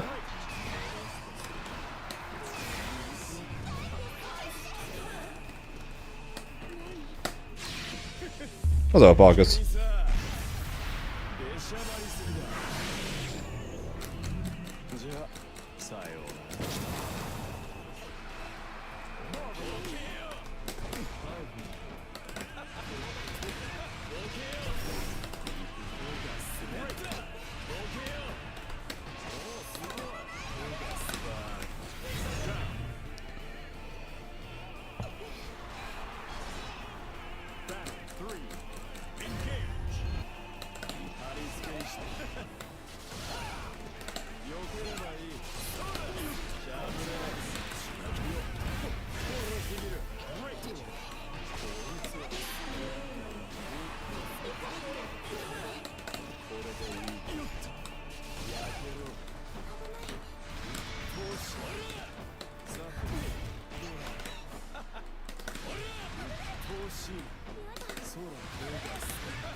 Believe in victory. Battle 1. Yeah, we hit 15K on Grim, so we so I said if we hit the 15K, we'll play Avatar until the patch notes, or at least until I go get food. And then of course the third match I go up against ends up being Zippy.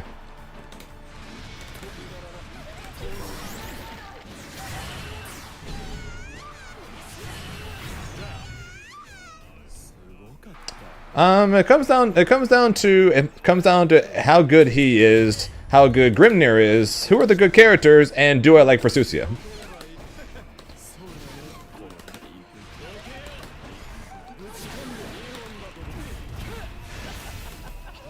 Because there's still some characters I would still play Grimnir against, even if Avatar became good.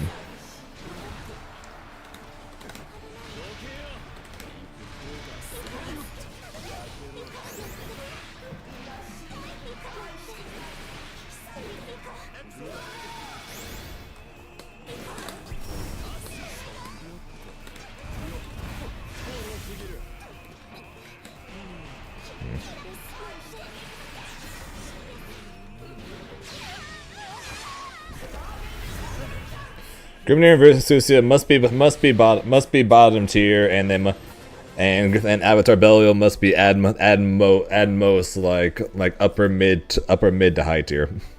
It's basically the Avatar Belial conditions of main him again.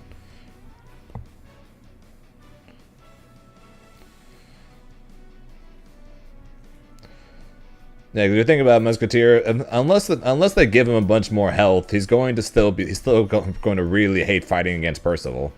So I'm still going to want to play Grim against Percival.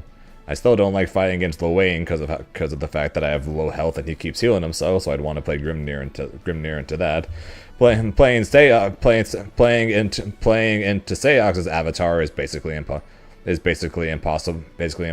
So would have to play Grimnir for that. So there are multiple characters I would still be playing Grimnir for, even if Avatar got a lot better to where I would make him my main again.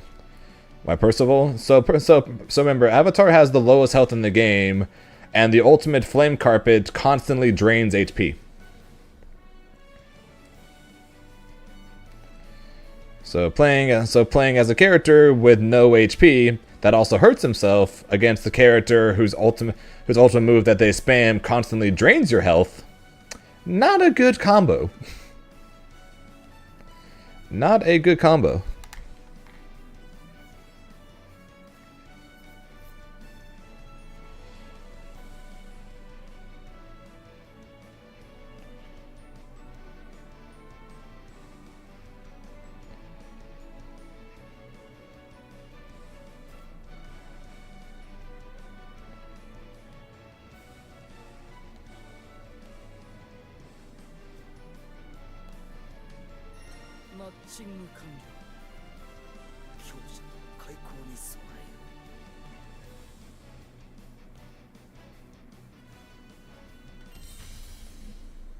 Here begins Fate's episode. Belial versus Jita. And now Zippy's on another top tier character. Man, Zippy only knows how to play the top tiers, huh?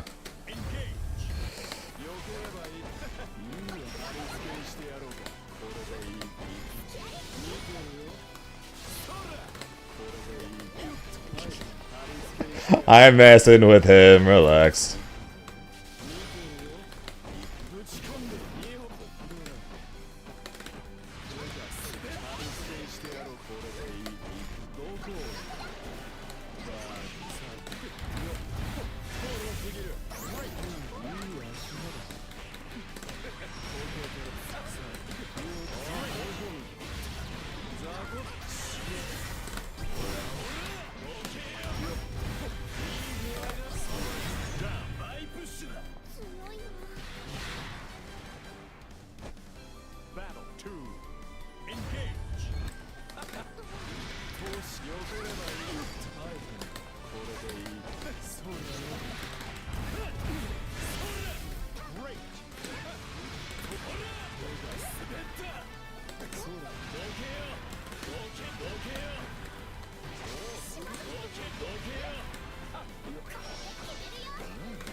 But yeah, so that's why the personal matchup sucks for Lane. Not Lane, for Avatar. The Lane matchup sucks because Avatar keeps hurting himself and Lane keeps healing himself.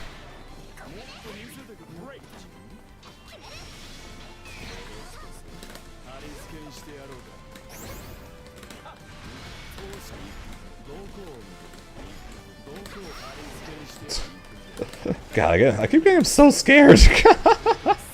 I don't expect him to do that.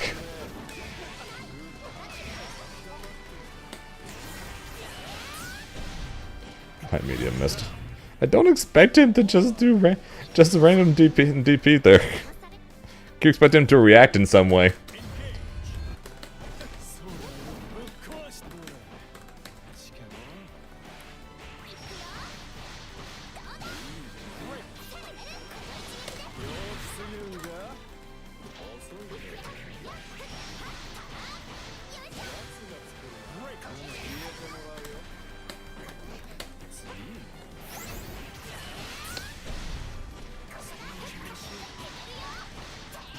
I don't. Yeah, I take that.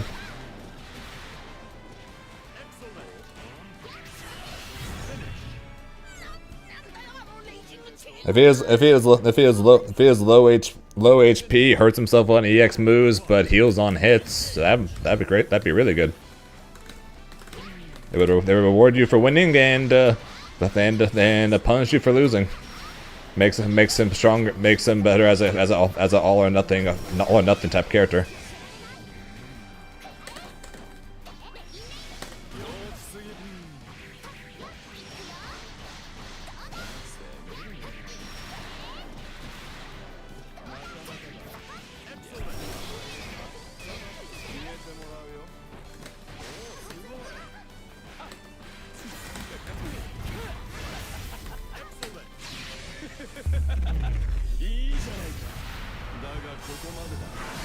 And no, I'm not an Avatar Belial main. I used to be.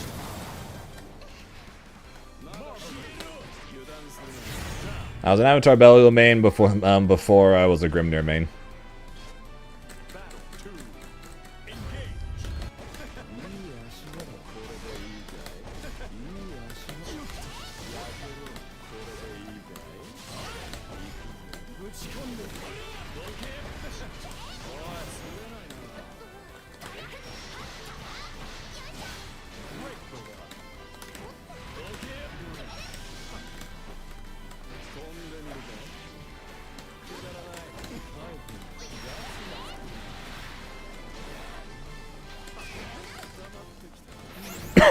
That was a mistake. That was an oops.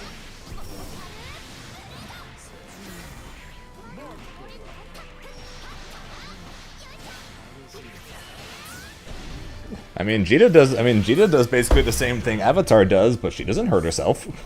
And she has more HP.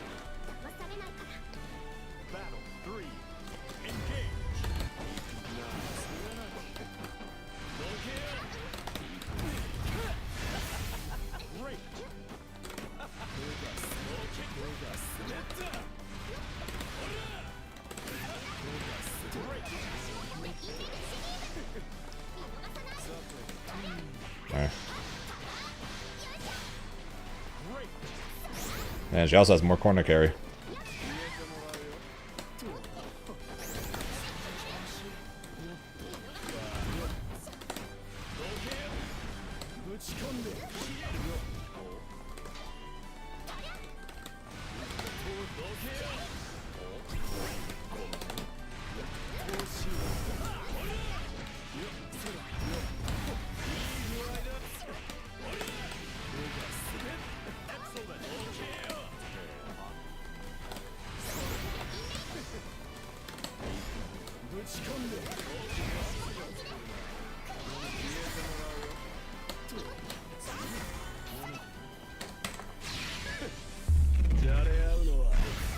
Ah.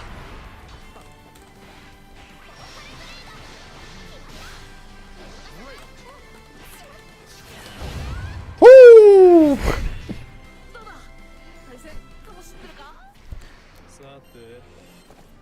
Believe in victory. Battle 1. Engage. これでいいなあ遊ぼうぜ Great. つまらないどこを避ければいいさてそうだ Great. あえて貼り付けにしていくどこを貼り付 I'm not amazing at dodge. I'm not amazing at dodging raging strikes, but I'm not bad. I'm not that bad at him. At least not anymore.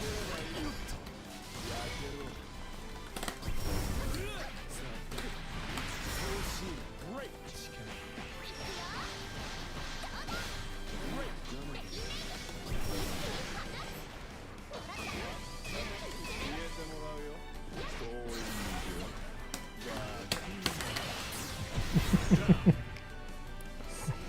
Good match. Battle 2. Engage.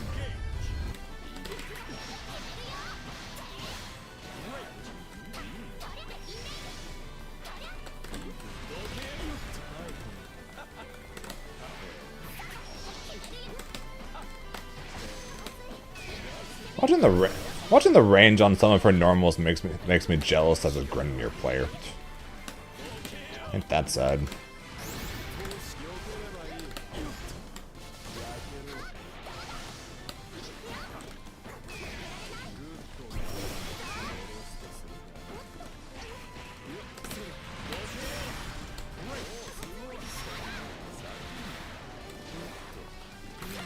Ah, my 5H got cooked. Damn. 時には敗北することもあったそのこれでも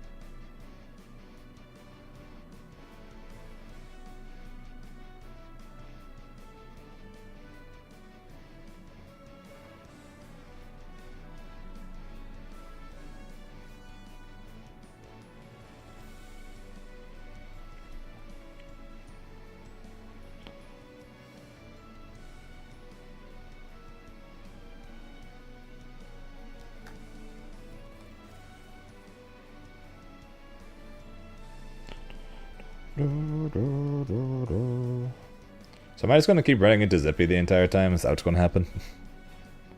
There was things to do.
Alright, less than an hour, guys.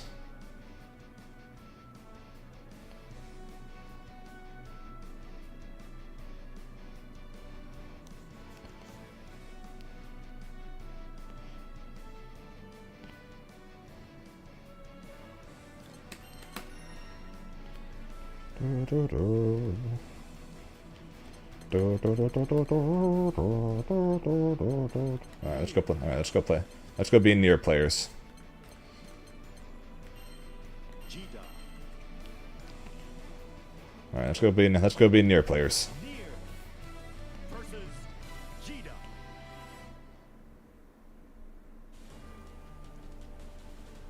です全部消そう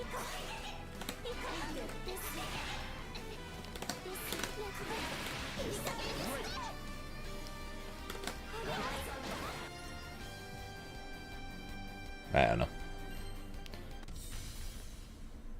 Here begins Fate's episode. Belia versus Charlotte.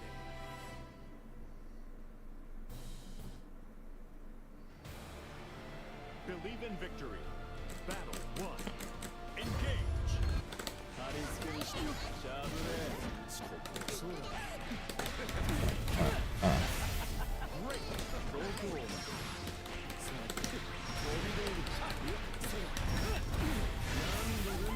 Pop. Excellent.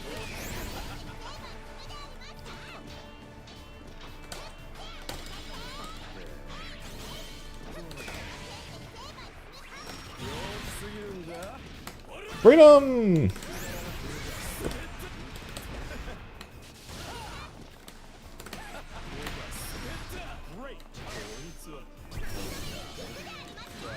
Knew something was coming.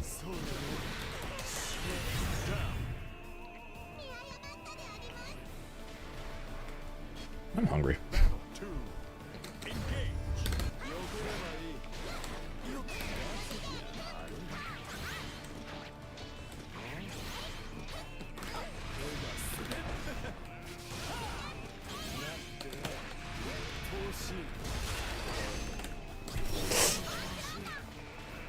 Get off me! Get off me! Oh, that was supposed to be a DP, but that works too. Get off me! You see that, guys? It doesn't cost any meter. Ain't that nice?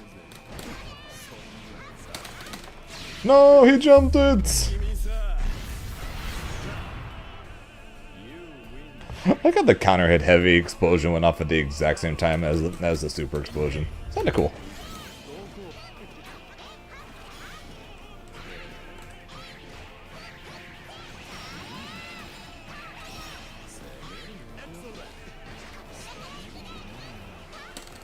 Ow. Goodbye, cruel world. Pop, pop. Overkill! Less than an hour. Literally counting the minutes at this point. Believe in victory. Battle 1. Engage.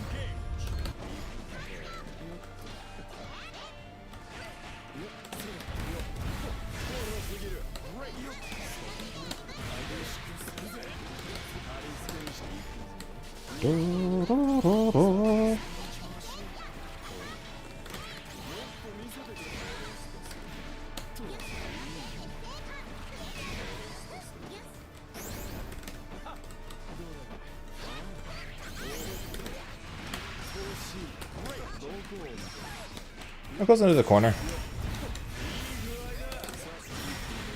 Yes, unfortunately not when I mess up. But that should be good though. Yeah.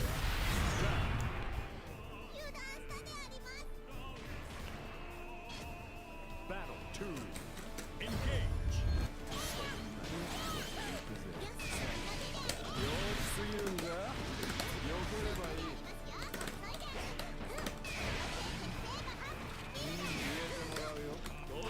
Freedom! Oh shit.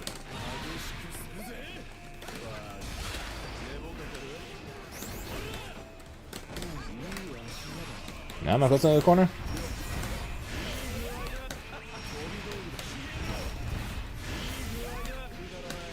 Yes. Yes, I am. Dead. 快進撃が止まらんようだ。お子様は寝るぞ。 Believe in victory. Battle 1. Engage. I do miss playing Avatar. I still think he's a ton of fun to play.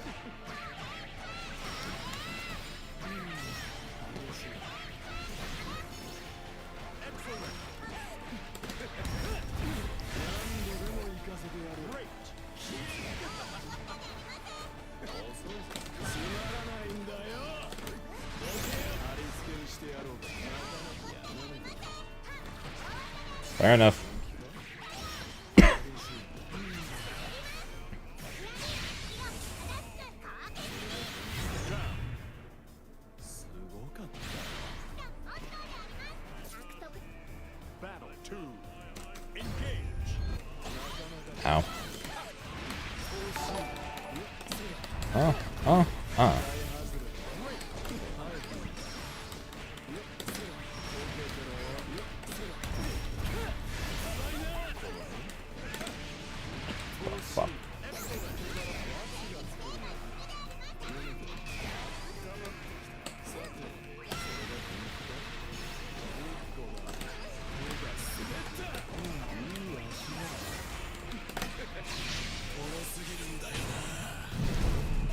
BU. Thanks for the follow. Thanks for the follow. Appreciate it.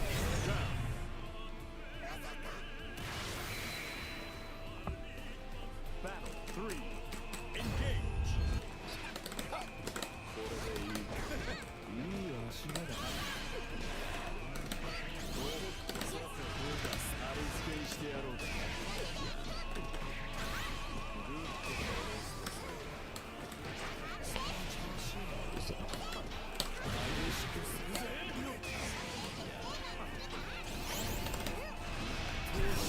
うん。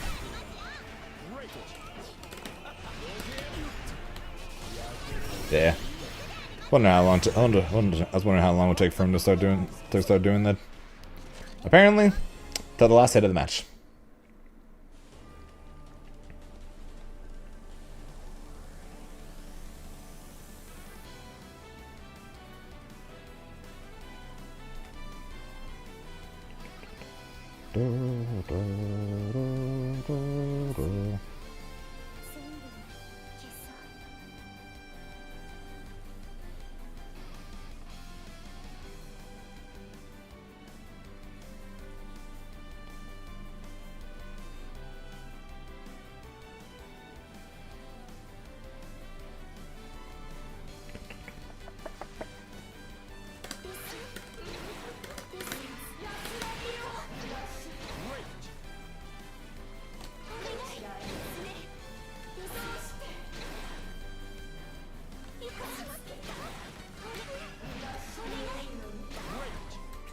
Okay, I'm done.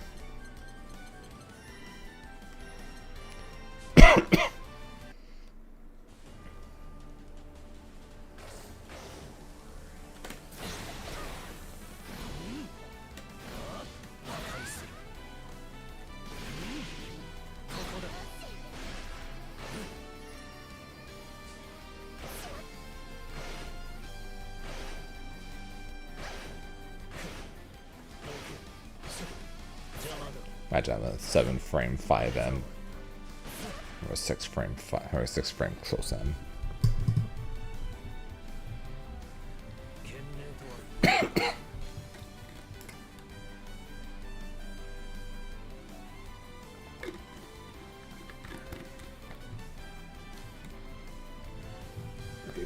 I'm gonna go eat, and then I'll be back, and then we will play a few more games, and then it's patch notes time.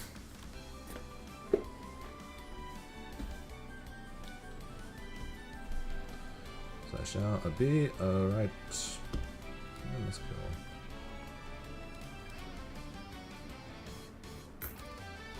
Yes, I shall be right back.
Literally counting the minutes up, Pixel. We're down to 22 minutes now.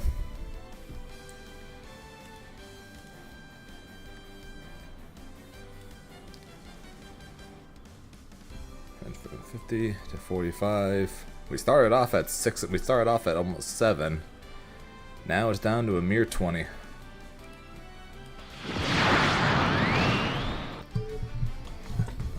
Almost there. We can make it. We survived this. We survived this long. We could survive just a little bit longer.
Here begins Fate's episode. Belly Out versus Belly Out.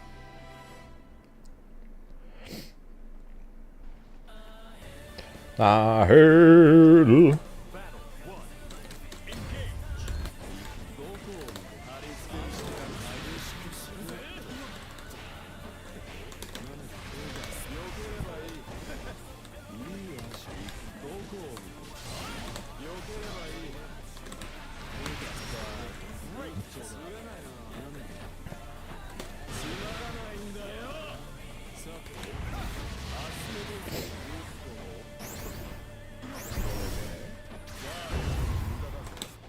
Ah.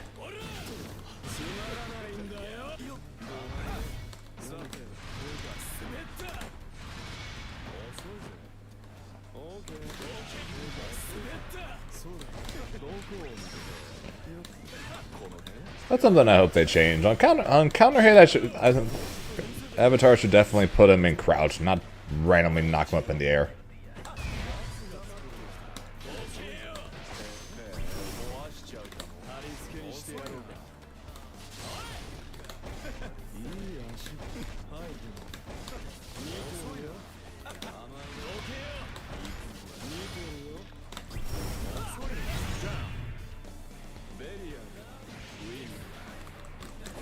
And now. Fair enough. Where are you backdashing to?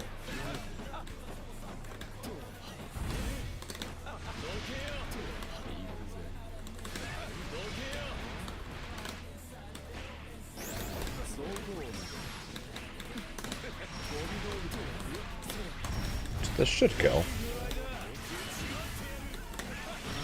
Never mind. Not if I completely butcher the combo.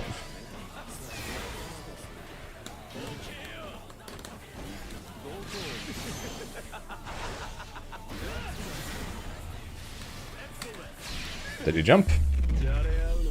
Nope. Nope. Believe in victory. Battle 1. Engage.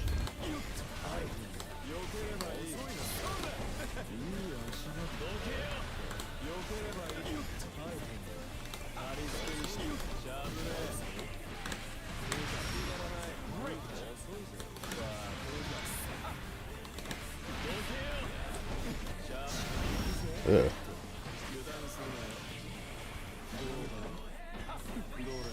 Ah.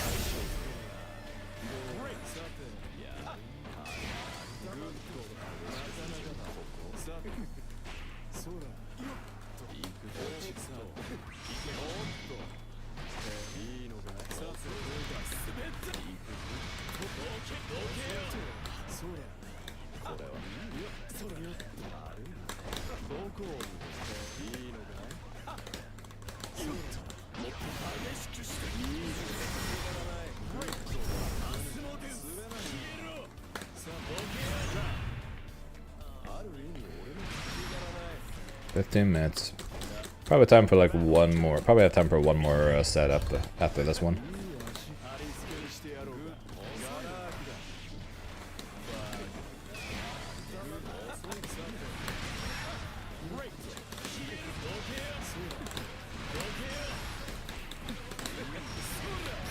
Yeah, part of me really hopes for avatar buffs. It really is fun to play.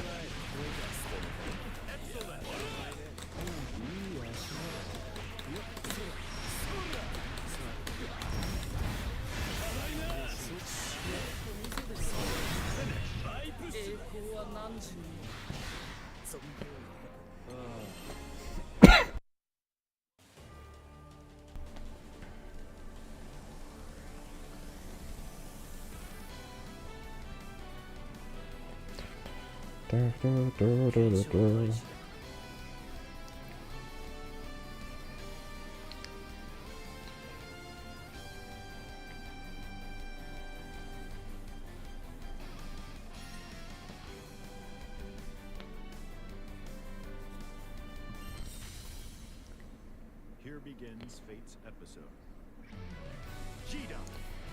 Yep, I just got something to eat, and now we are playing either this is the last set or one more set before it's time to go and check out those patch notes.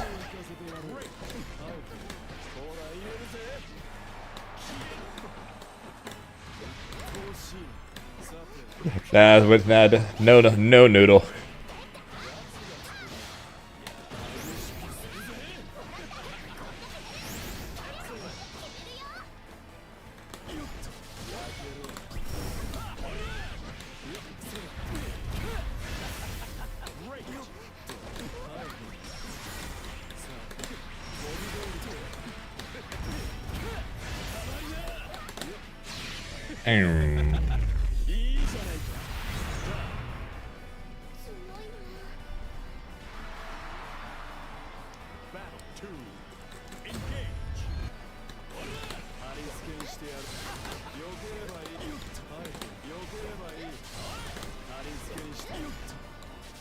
Nope, this is the balance patch. This is the balance patch waiting room.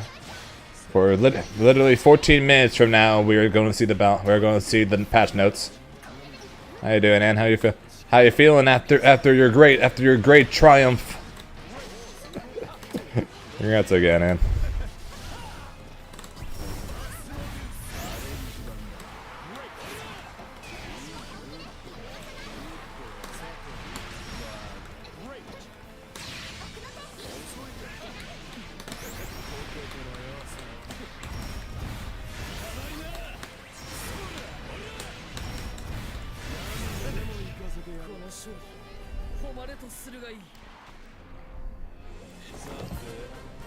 Ba-ba-dum-ba-dum. Battle 1. Engage.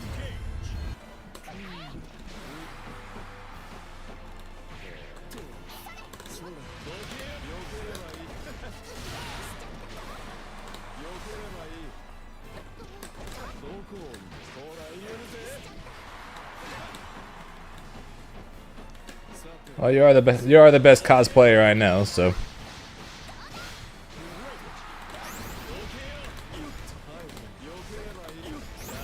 Oh, sweet Jesus.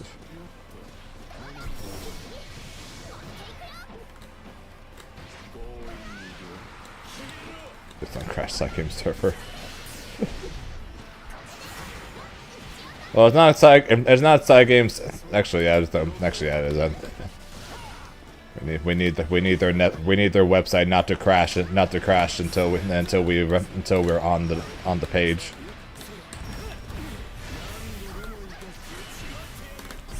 Yes, this balance patch is going to or this update is going to include the battle pass that gives out the summer outfit for Belial and my character here, Avatar Belial.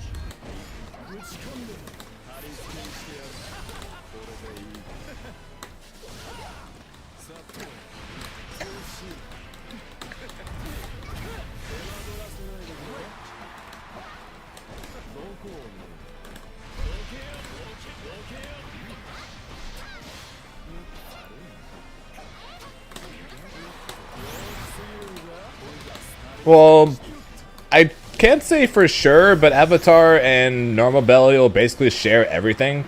They share everything, I think, except for a rank. Like they share experience levels. They share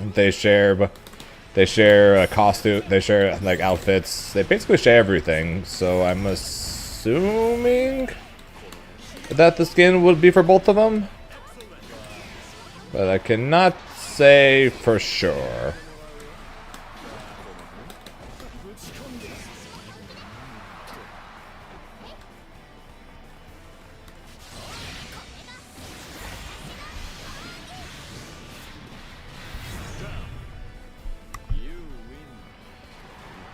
Yeah, like if I pull up Belial after this, it'll show that I'm level 900 and something with Belial, despite basically having almost never played Belial. I never used such a. Not planning on it.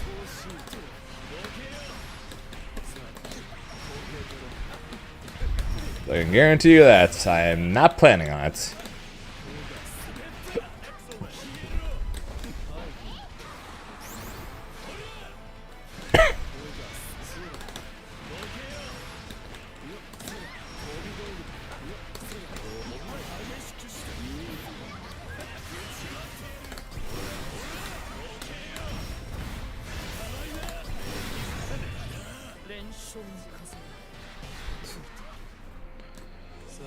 Doesn't mean you're not going to be seeing it though. Fair warning on that. That doesn't mean you're not going to be seeing it.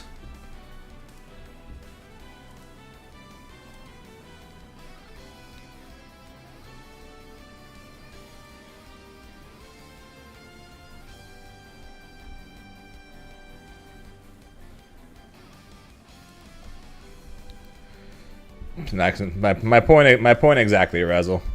All right, this next one is going to be the last one. Because then we're basically going to refresh until they post the patch notes, and then hope that we get in without their page crashing.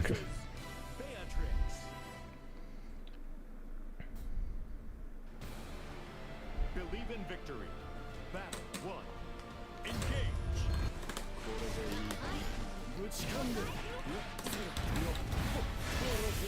Great.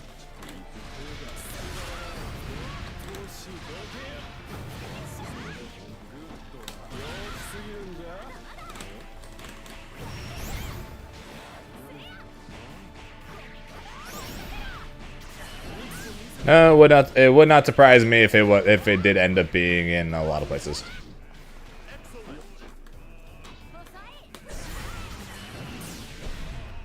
Would not surprise me in the slightest.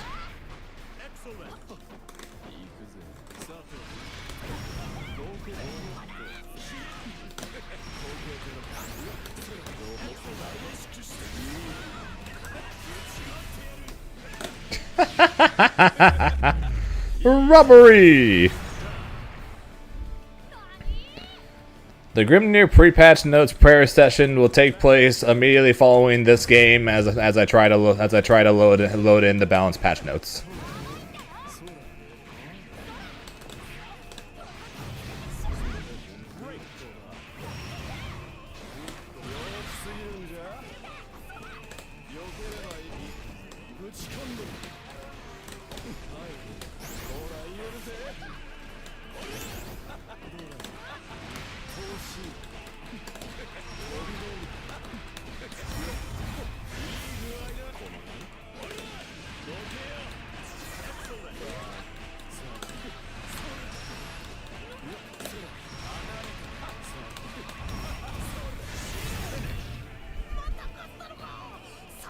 Believe in victory. Battle 1. Engage.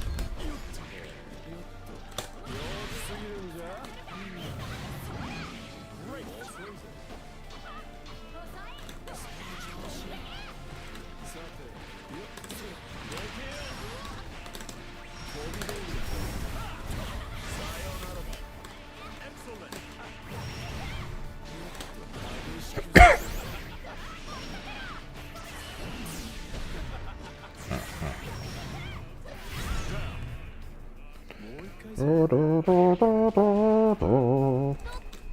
Battle 2.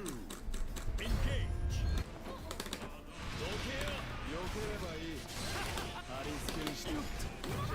Olay.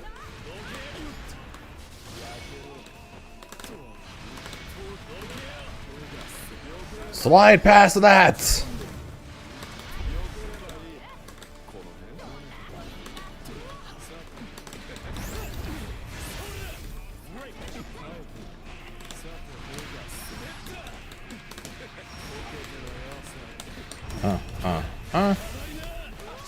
Time for the suicide combo. Pop and pop.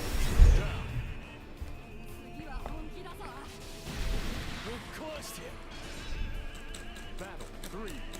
Engage. I love having a 6-frame full cell.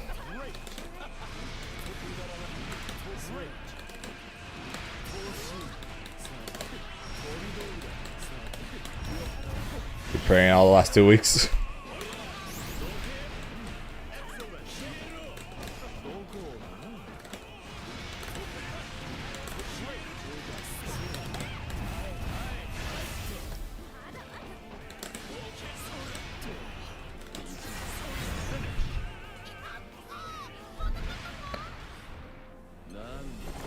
Alright, time for a pre-patch notes prayer session.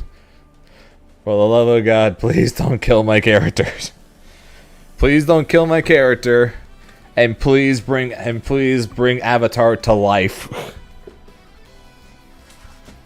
I don't need Grimnir to get a bunch of buffs or anything like that. Just let Grimnir live and bring Avatar to life for like the first time ever.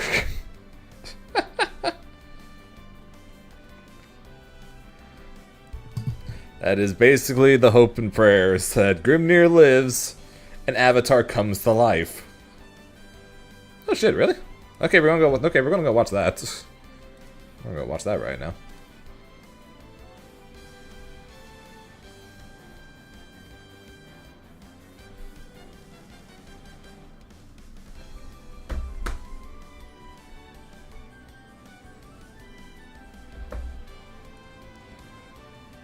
Yeah. That is it. Okay, let me find it real fast.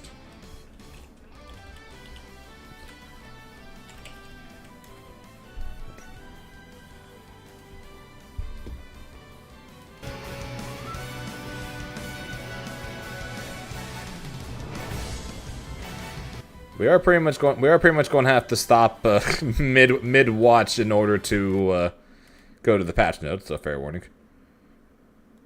Yeah, we'll watch it here, and we'll also check out the patch notes.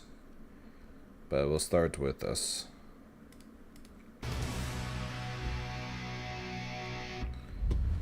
Fear not, destruction comes for us all. Versusia is the 5th DLC character coming to Rising. Featuring far-reaching normals and skills, she's a deadly goddess who augments her diverse move pool with a powerful self-buff. Find opportunities to power up, and then return your foes to their place in the void. Celestial Dominion. Versusia's unique action is Celestial Dominion, which applies the namesake self-buff at the press of a button. While the buff is active, press the unique action button again after landing a skill to perform a distinctive follow-up. That's right, the lightning follow-up, the jump follow-up, the laser follow-up. It's essential for rendering divine judgment. And Another thing, while the buff is active, Versusia's unique attack changes and to the Celestial Strike. Oh, that's what the U is. On block, you'll retain advantage, making it great for applying pressure. Oh, And that's on hit, nice. it can be chained into additional attacks. Oh, making that's it actually useful for okay. combos. That's actually awesome. Deadly Flare. I didn't know about that part. That one's awesome. Deadly Flare summons a pillar of flame from the ground. When far away from your opponent, it's summoned in a fixed location. But if you get closer, it tracks the foe to some degree. Okay. Versusia lacks defensive options when her foes are up close and personal, so use this skill to bring penance to any would-be aggressors. That's all good. Haven't gone over it yet. This is the Versusia introduction trail is happening. Tracks at long range. So medium tracks long But if you're in range max and light it stuff. loses this tracking property. The same is true of close range as well. Interesting. Heavy creates the pillar at the opponent's location. Oh, so heavy is an auto tracker. And unlike light and medium, it tracks the enemy no matter where you're standing. Cool. Furthermore, it activates quickly, meaning it's possible to catch a moving opponent. Lastly, it leads to a follow-up in the corner. Depending on your distance, it has application as a poke or combo extender. Ferocity is so good. Follow-up to Deadly Flare. Usable after any non-ultimate version, this follow-up calls down a bolt of lightning upon your foe. He probably can. If, as long as he's already mid-dash, he probably can. Even in the middle of the arena.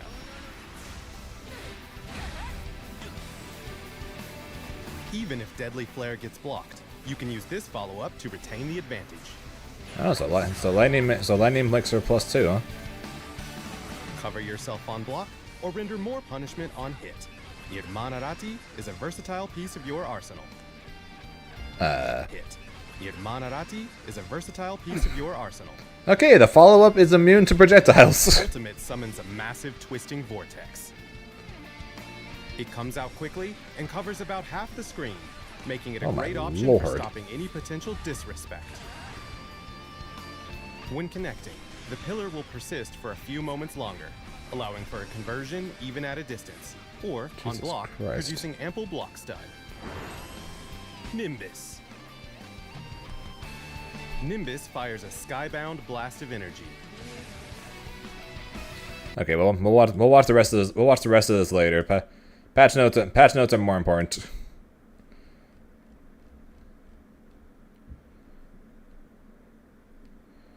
Patch notes are more important.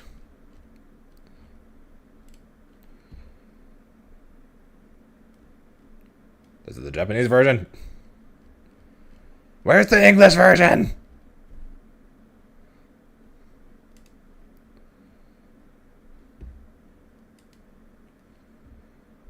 Give me an option to translate.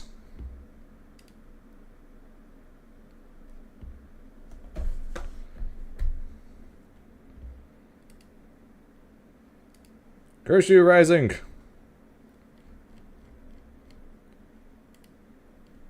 There we go. Okay, English version. All right, here we go, guys. Here we go. Actually, hang on. I'm gonna guys wait one more time.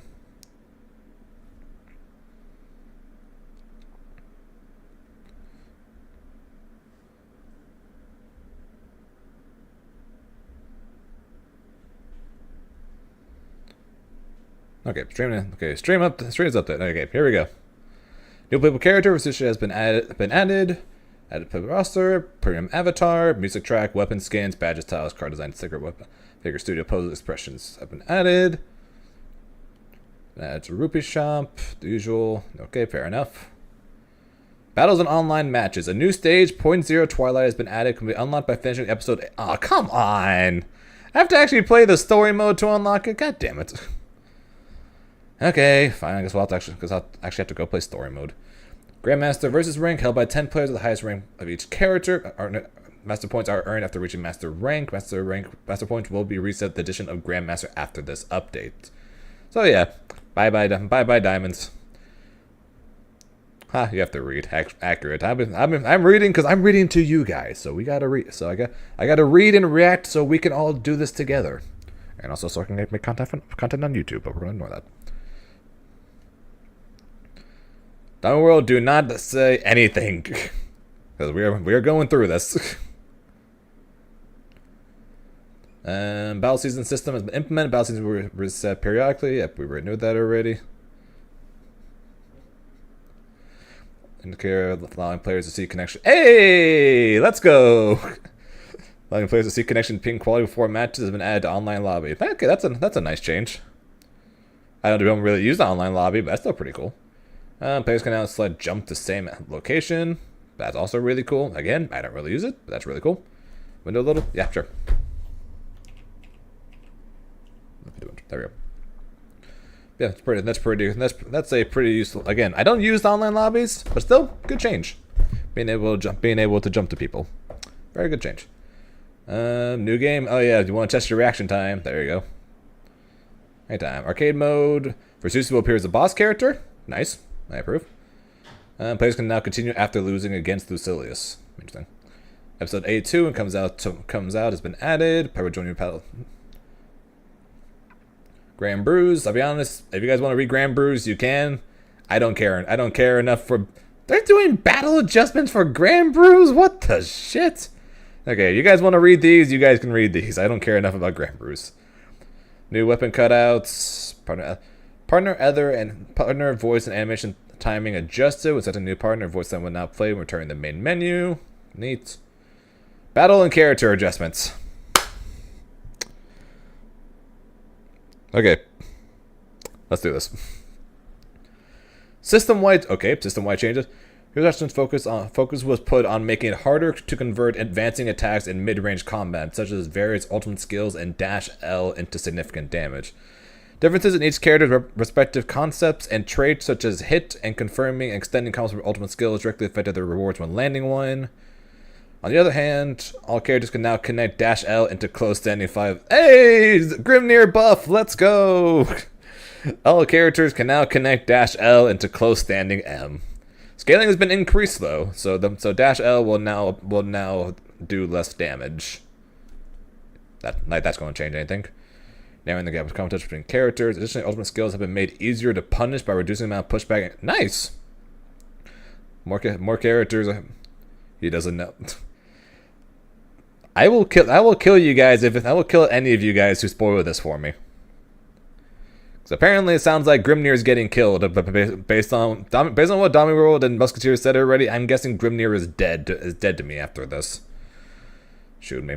Raging chains were also adjusted, targeting the powerful utility, canceling standing or crouching L into Raging Strike or Raging Chain, reducing the amount of damage dealt early in the combos. Overall, these changes aim to reduce the damage. Okay, fair enough. What did you miss? Not too much. Not too much. They nerfed dash L damage, but they made it where every character can now do dash L into close M. Oh, and they're also making all ultimate skills a lot more punishable on block.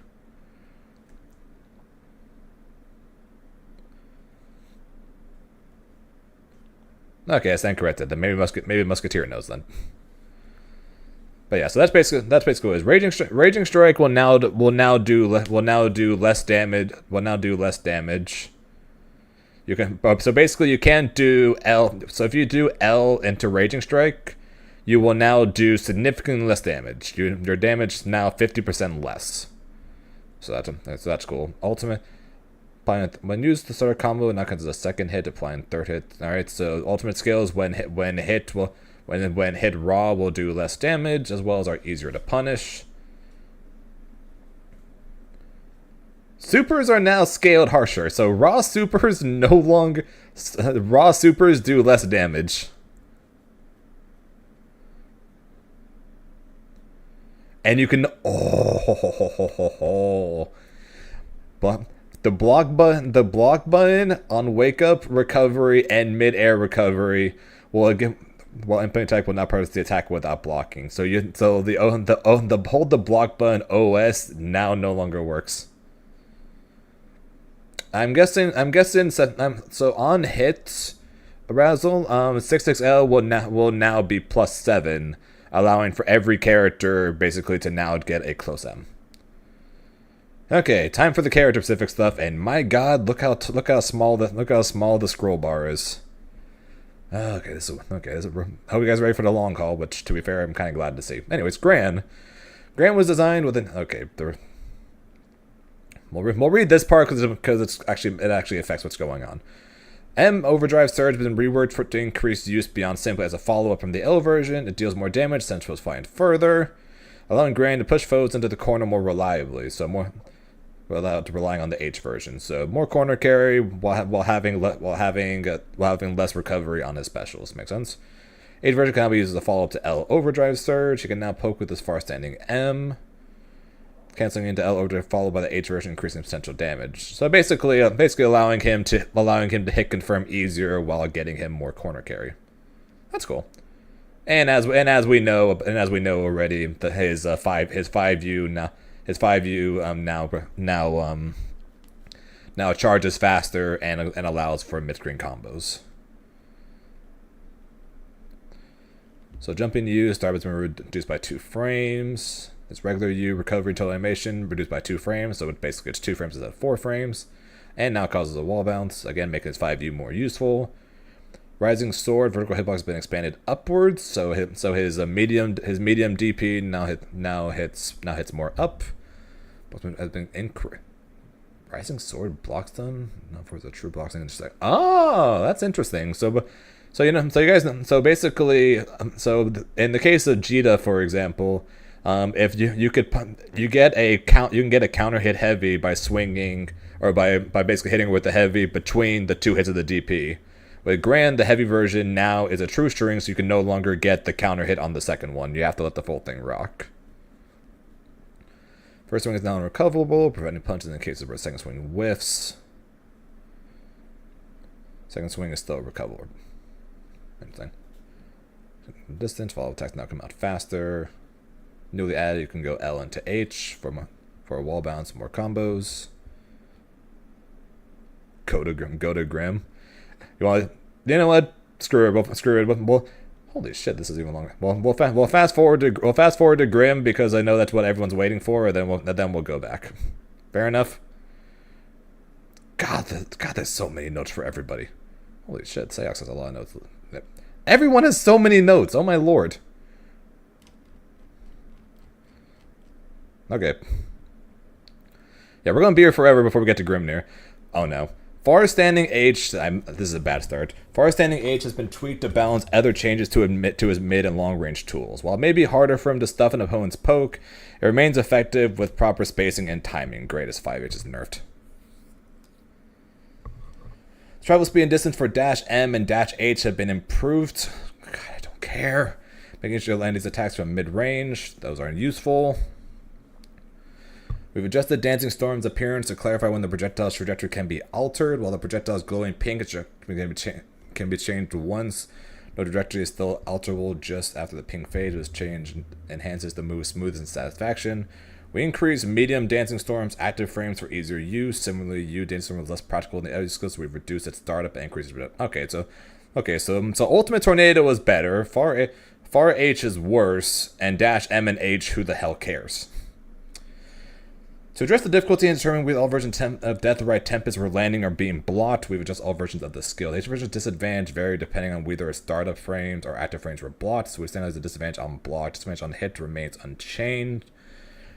Changes to the L version are inconsistent with the H version. Different the M version, we've lowered its disadvantage, making it viable for stealing advantage in meaty situations. The U version can be followed up from mid-screen, so we reduced its push back on block and made it easier to counter. Oh dear.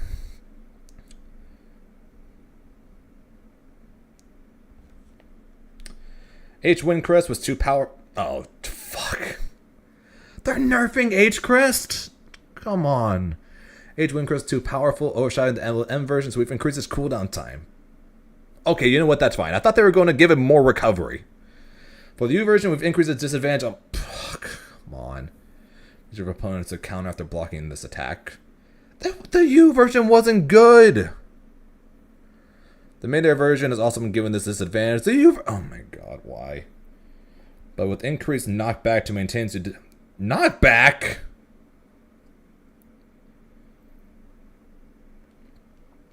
Active frames for the first hit have been reduced... Oh my god. They nerfed the active frames of the first part of his 5H by 3 frames. And the second hit still sucks.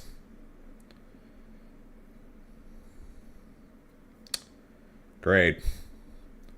The first part of 5H is now worse because it's less active, meaning that basically the window of when your heavy will hit and when you have to wait for the second part to come out went from 5 frames of being active to 2 frames of being active. So basically the heavy comes out in 8 frames. It's only going to be active for 2 frames, and then we have 12 frames from that point onwards before anything happens. So there's now a massive gap between the first part and the second part, and the likelihood of the first part hitting anyone with a 2-frame active window is bad. So basically, every one of Grimnir's normals now sucks. Straight up, every one of Grimnir's normals now sucks is basically what they did here. Because -M, -H being faster, who cares? That's not going to help. Who cares? They made the tornado look pink. I don't think so. No, but nobody said no spoilers or anything yet, Omega. We just skipped the Grimnir before we're going back. Dancing Storm, active frames of projectiles been increased. Okay, so the medium tornado now lasts longer, so that's funny. Avatar next, sure. We'll go to my characters and then we'll go to my characters and then we'll go back to the beginning. Why not? Ultimate Storm is 5 frames faster, travel speed is faster. This is a nice change, kind of. Winds of Temptation mid-air hit stun has been increased from 30 to 40. Lateral knockback and launch height have been reduced. Her box has been expanded upwards during active frames during movement. No longer begins recovery immediately after hits. Frame advantage now gradually increases the later into active frames that hit occurs, with a reduction in frame advantage on hits immediately after activation and increase in frame advantage on later hits. So they made Grimnir's light lariats now have better recovery. Actually no, not even better recovery. Every single one of Grimnir's hits now has worse recovery. His light lariat is now worse on block. Because Grimnir's 214L, basically as soon as it hits, the dash stops, right? So you could do LLL 214L, and then that's basically the string. But now 214L will remain active and basically until he fully does the distance, is what I'm reading this as. Say the way around. No longer begins recovery immediately after hit. Frame rate now gradually increases this later into active frames as a hit occurs. Productive it hits immediately afterwards. So I had it backwards.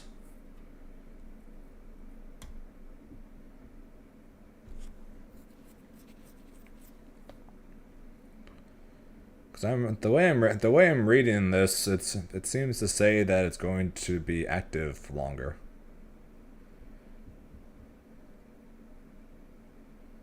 With reduction in frame advantage on hits immediately after... No, with reduction in frame advantage on hits immediately after activation.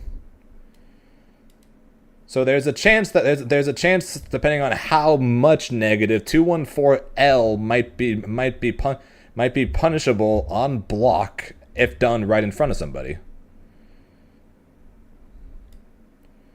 But 214L might be plus at max distance now.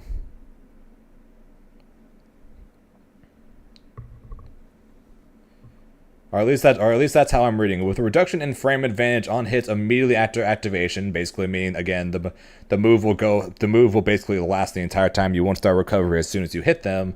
But if you do it further away, you will recover quicker. Or at least compared to that. This might be an overall nerf to 214L. That's what I'm reading on this. 214M, her box has been expanded upwards. Recovery has been shortened by 3 frames. So now our medium lariat is now only slightly punishable on block, not fully, easily punishable on block. Heavy, hurt box is expanded upward during active frames, then immediately enters recovery after hit stop on block, making total advantage always -8 regardless of... Yay! Heavy can no longer be safe at max distances!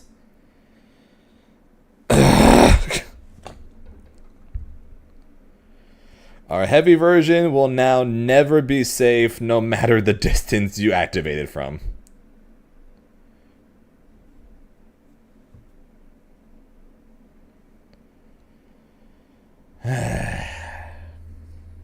Shit. Hurt box has been expanded upwards. Pushback on block has been reduced. Oh yeah, our ultimate Larry's is also now more punishable on block. Ultimate is more punishable on block on top of that. That's universal change. H crest's cooldown is now increased by 25%. Ultimate Wind Crest is now punishable on block.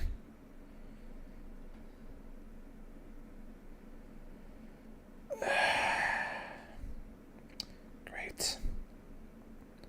Now that this already wasn't that great of a move to use, now it's punishable on block. Cover's been left, and also you can't do guys. The mix is gone. The mid-screen mix is gone. Actually, no. Wait a second. Well, actually, no. We did that one on the ground. Never mind. Some of the corner ones is gone though. Some of the corner ones that use 2-2-U in the air, that one's gone. Launch height upon hit has been adjusted. Oh no. Okay, never mind. It might be gone. Never mind. I stand corrected. It might actually be gone.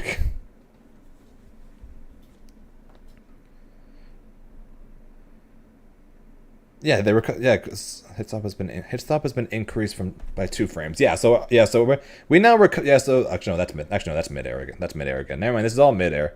Oh wait, so no, the grounded one too is by 2 frames. Yeah, never mind, we're toast. We're toast. We now recover 2 frames faster on hits. We now recover 2 frames faster on hits. Meaning that the setups that we're doing will have to change because we might not recover fast enough to hit a medium or heavy afterwards. We really don't have a ton of window for that. Gale Dash, mid-air hit stun is now 30 frames for most directions, is unchanged to 35, has been changed from 20 to 30. Hit stun, all those have been changed from 20 to 30.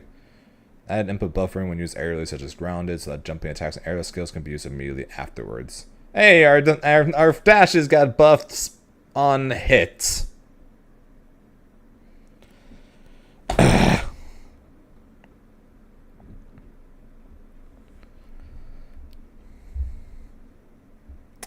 Shoot me.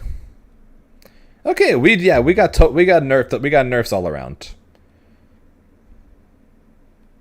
Bug it, near. Yeah, fucking near.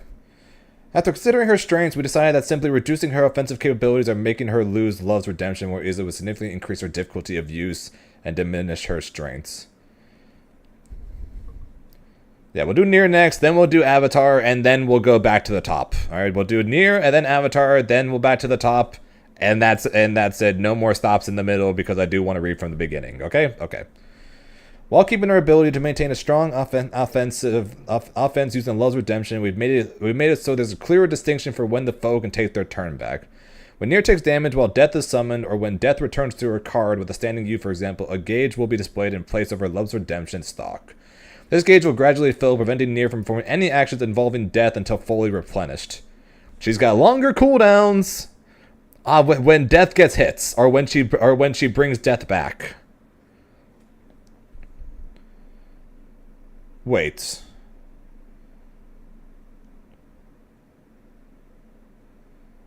This gauge will gradually fill, right? Near from before and it doesn't fully replenished. It depends on how many Love's Redemption she has consumed upon being replenished.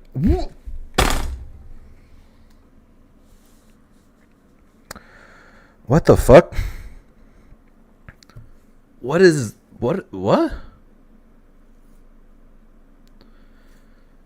So every time death goes back to her card, she no longer has death for a certain period of time. But then as soon as death comes back, she's back to 13 stocks. Is that what I'm reading here? So when Nier calls death back, or if death gets hit, she basically runs out of stocks. But then the bar will start filling up, and we'll be back at 13 again. And depending on how much she has left, or how many she's used, will determine how slow the bar fills up. So basically, she's never going to hit 0, but she'll have death gone longer, I guess. This is so weird. All of these changes increase the cost of performing her skills, restricted Raging Strike, and other actions while death is unusable. Okay, so you can no longer Raging Strike while death is unusable. Death will no longer return to her card after using used skills and will instead stay on the screen. With this change, she can now command death during her ultimate skills to buff her skills. Oh, great. Alright, so death got buffed, kind of. Her standing and jumping U now increase the refill rate of Love's Redemption's gauge on a hit. So players will need to adopt new strategies to quickly turn the tide while death is unusable. Previously, we adjusted Misfortune so it couldn't be buffered in other skills when used as a starter. We have now...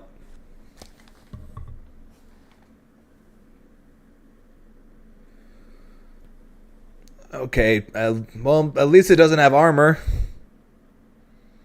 I mean, at least it doesn't have armor now, but her heavy misfortune now combos again.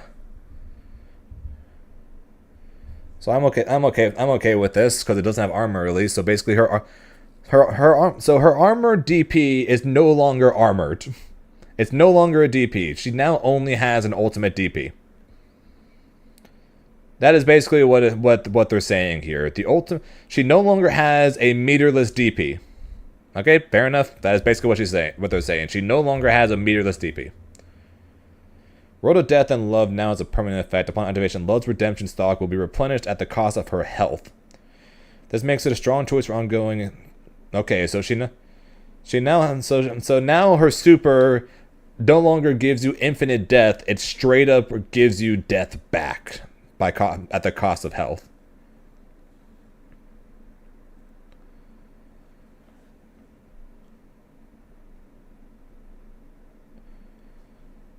This is so weird. This is so weird. The gauge now appears after death disappears, changing the way death behaves. Death cannot be summoned again until the gauge refills. 60 frames per icon. Yeah, so every 1 second. So for every stock she's used, it's 1 second until it comes back. So if you use 10 stocks, once death gets hit or goes away, you cannot use death for 10 seconds. Icons recover even more slowly than the regular rate if Nier has depleted all of her icons, or longer if all the icons are gone. Those redemption icon will be depleted if death is hit by a foe. Yep, basically making it where she. But that means if you've only used 1 stock, she's going to have death back within 1 second. That's faster than it was before. That's weird. It's both a buff and a nerf. That's weird. Far medium, crouching medium has been shortened. Thank God, the God Bun's been nerfed. And has also been upwards. And also got buffed. So it got buffed and nerfed. Weird. Crouching you, 4 hitbox and hurtbox has been shortened. Okay, so yeah, the two god buttons are nerfed. Cannot do Raging Strike. Well, all skills have been increased by 1. Hey, there we go. There's also another nerf. L and M skills now cost 1 instead of 0, and H and U skills now cost 2 instead of 1. Cool, more nerfs. So cool. Wow, great. Buffered skills now deal 8% less damage. So now every time you do a skill into skill, it does 20% less damage. Pain's now be given death while she's performing. Death no longer invincible during recovery. She's now vulnerable to attacks while going on standby. Okay. Death's hurt box while active has been expanded. Easier to hit out of. Death now slows down on block, making her less likely to whiff. Weird. Death's forward and rear hurt box has been extended, making it easier to hit. Armor on Misfortune for me has been nerfed. Heavy on Misfortune has been removed. Sorry, haven't been removed. Startup for the ultimate one has been buffed. Ultimate skill, unblockable skills you can now block unblockable skills. Weird. Remove the pause effect that affected death. Okay. Death's rear box has been expanded. Okay, make it easier to hit. Recovery's been extended by 4 frames. Okay, that's nice. Grounded hit now causes foe to fall backwards for 32 frames. That's weird. For those not engaged, is currently recovering. Hitting the foes recovers some gauge now. Okay, so hitting somebody while death is gone recovers death faster. When you summon death, launch height goes up, so it takes longer for them to hit you. Recovery after landing has been removed. Hit property has been changed. Startup has now been reduced, so calling up pain is faster. Longer launches grounded foes. Now calls death back to her car. Doesn't launch them now?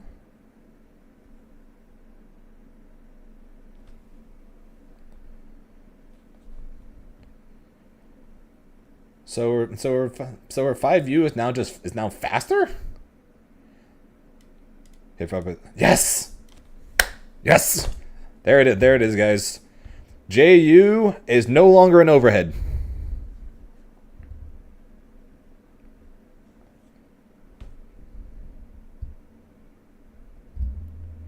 JU is no longer an overhead. The 50-50's gone. Thank God. Thank God. Okay. World of Death and Love. World of Death and Love attributes have been adjusted and permanent after activation. Now causes the low redemption gauge to recover faster at the cost of 63 health per frame. That can stack up a lot.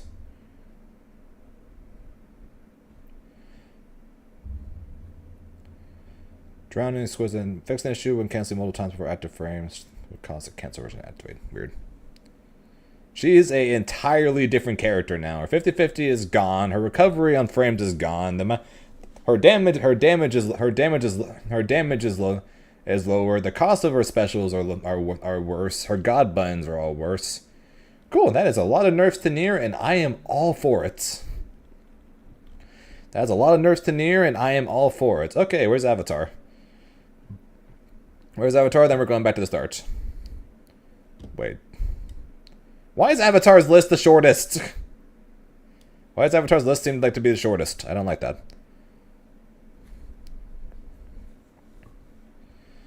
Okay, Avatar. The projectile behavior and speed of destructive delusions has also been adjusted, making more of a threat in long-range combat. Pat's kick chained into from a H skill now causes a wall bounce. Interesting. And Pact's step now causes a ground bounce even against mid-air foes. These changes further sharpen Avatar's Bell's concept of character, capable of additional massive damage in return for HP. It is something shoot to counter hit properties of Stolas so that they now deal the same damage as regular hits, as counter hits previously resulted in lower combo damage. L into H. Fix an issue with the projectile when someone gets stuck when the foe. Brave counter. The projectile is now stopped and blocked. Wait. Wait.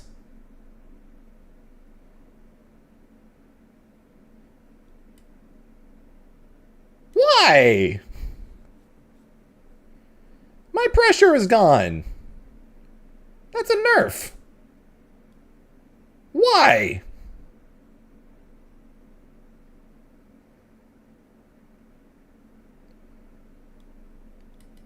Why? H, the pushback has been increased. Why?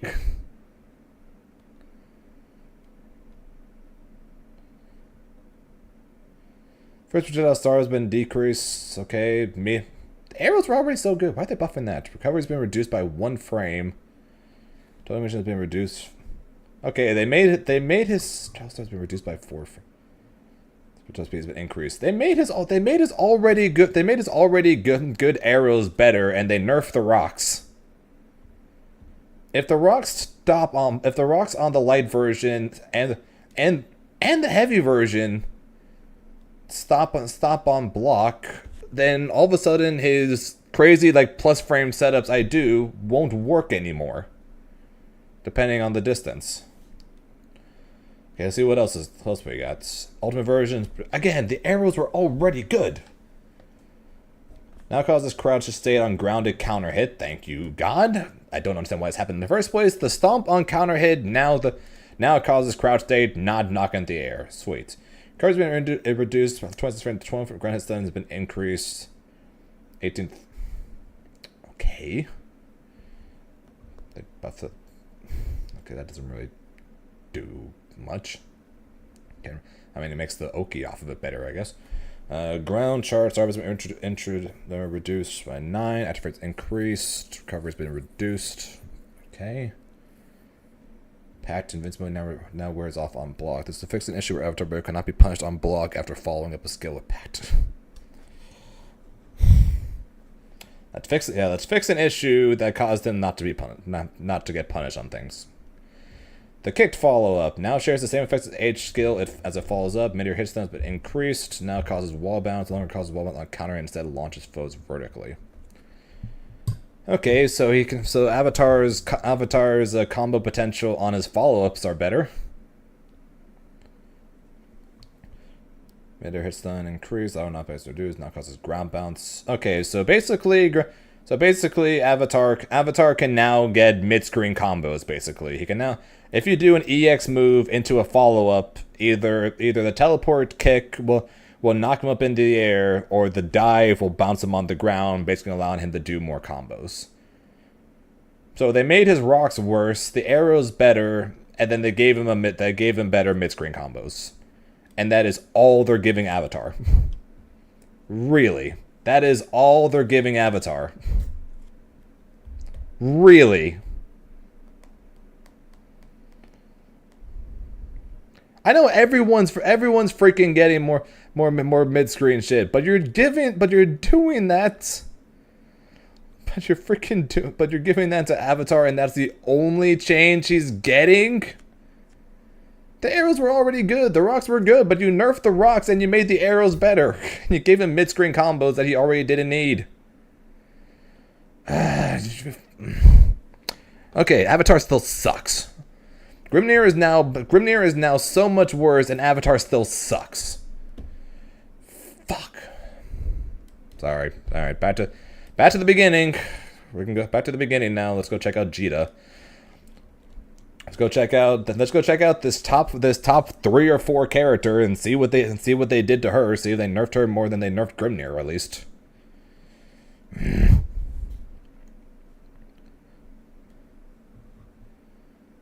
Oh, were you not here for the Grimnir part, Trunks?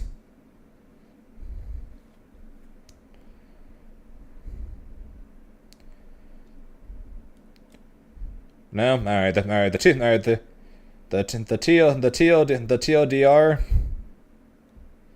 just so we don't go over everything again. Heavy, his only good button is now not all that good. They made his dash M and his dash H better, even though they weren't exactly bad before. They were not anything crazy. They're not exactly anything good or crazy. They made his medium tornado better to make people actually want to use it. They made his ultimate tornado better, which is great because people might actually use that. But then they made his medium spin attack better. Okay, those were the mostly good things, not this thing. Now for the bad things. His 214L might now be punishable on block, possibly, because they now made it to where it now no longer starts recovery on hit. The light one now starts recovering, or now recovers when it ends, not when it hits. So it will permanently go basically until it happens. So it might be more advantage on far away, and it's going to be much more negative when close up. You know, the majority of the time people use 214L. 214M got slightly better, but is now basically only slightly punishable on block, rather than fully punishable on block, but still punishable on block, so that didn't change. Heavy, they made it where it's guaranteed to be punishable on block. No longer at certain distances he could be safe. No, now he's permanently punishable on block because he's now always -8 no matter what. And his U version is also now easier to his U version is now easier to punish. But then again, they're going to be doing that for everybody. The heavy crest now takes an extra 2 seconds in order to recover, so it takes 2 seconds longer to be able to do them again. The ultimate wind crest is now punishable on block.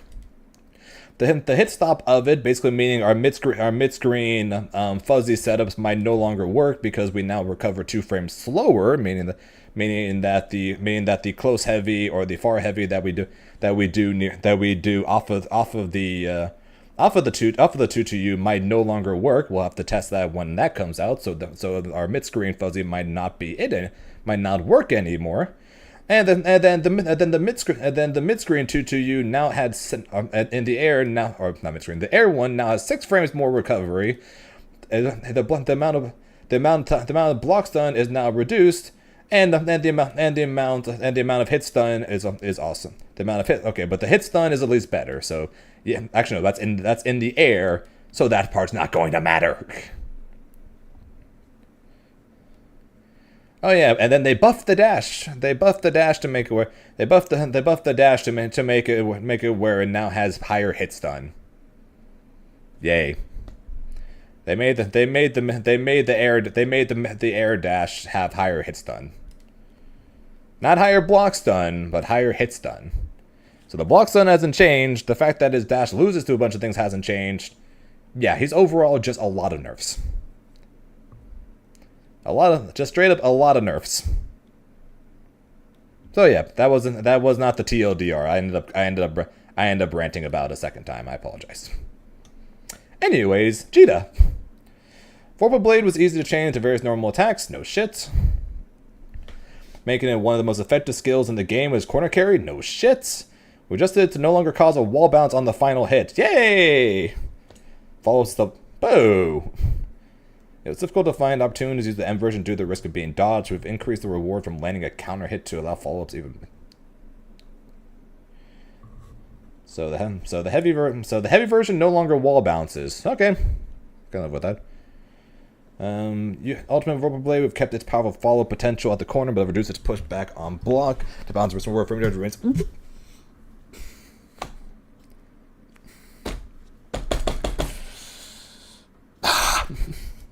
If you're going to reduce the pushback to reduce the balance of risk and reward, why keep it safe? Why keep it safe? If you're trying to risk the risk reward of the move, why keep it safe?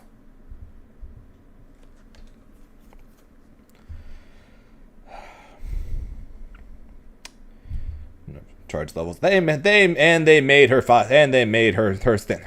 unique attack better.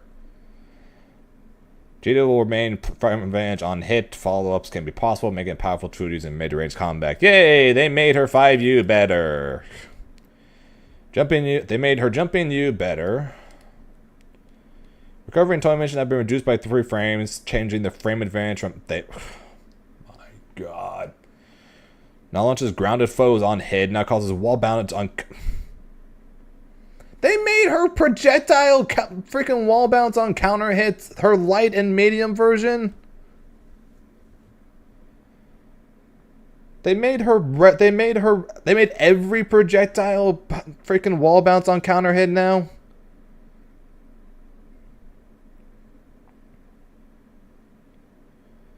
I mean, they made pushback when blocked reduced. Yay.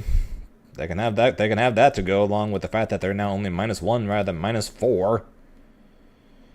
Heavy rising sword. Oh yeah. By the way, same thing as Gran. We can no longer counter hit punish her when she DPs because it is now a true string. Vorpal Blade damage has been increased on medium.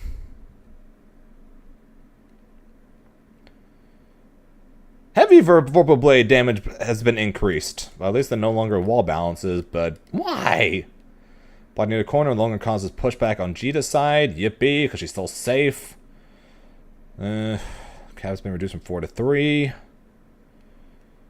Touch has been slightly reduced, making it easier to connect upon landing. Blockable range has been expanded. If it attempts to retreat from this range, punching and landing will trigger a block. So even if you're backing away, the block, the U can still catch you. Anti-air now causes ground. Oh my god, it's an anti-air now. Her 5U is an anti-air. It takes a third of a second to reach level 1.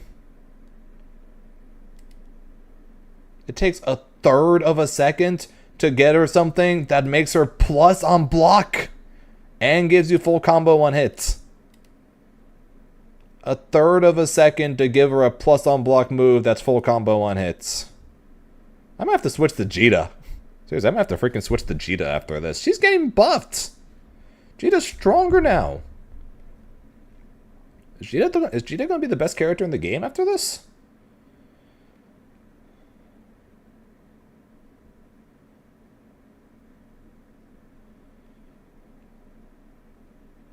No, it was plus on block. It was plus on block, but it took a lot longer to charge up.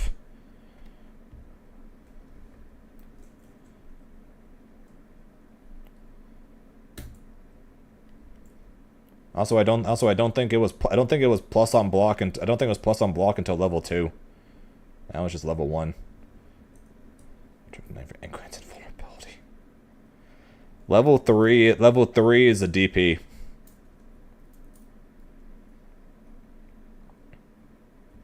Level 3, oh, it wasn't plus? Sorry, also wasn't plus. Level 3 is a DP.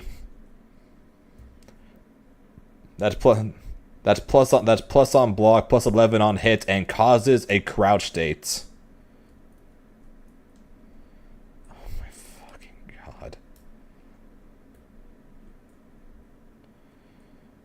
Projectile invincibility from the third active frame has been removed. Alright, her super is no longer projectile immune. Why did Jita get more buffs than nerfs? Why?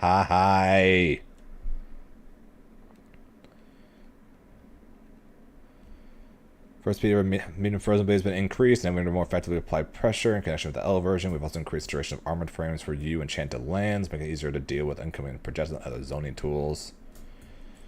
Another main change is that light wall now gains 1 charge level upon defending an attack. Like the U version, this also allows to reap even bigger wounds from making reads on our foes. The non-charge version has also been enhanced to make it a more effective tool for combos. Jumping U is now faster by 3 frames. Dash heavy. Guard motion range for foes has been increased, making it more difficult to foe to counterattack. The fuck? Don't even know what that means. Light frozen braid. Hit stop has been increased from 6 frames to 8. Increasing frame advantage from -9 to -7 when blocked. So harder to punish projectile, or almost impossible to unless you do it right in front of him for some reason. And hit stun lasts longer. Hard to stop. Travel fast speed. Channel lands. Lateral knockback and launch height for the second hit has been increased. No longer causes pushback. Climbing when blocked. Armor frames have increased 7 frames to 9 frames. To 7 frames to 17.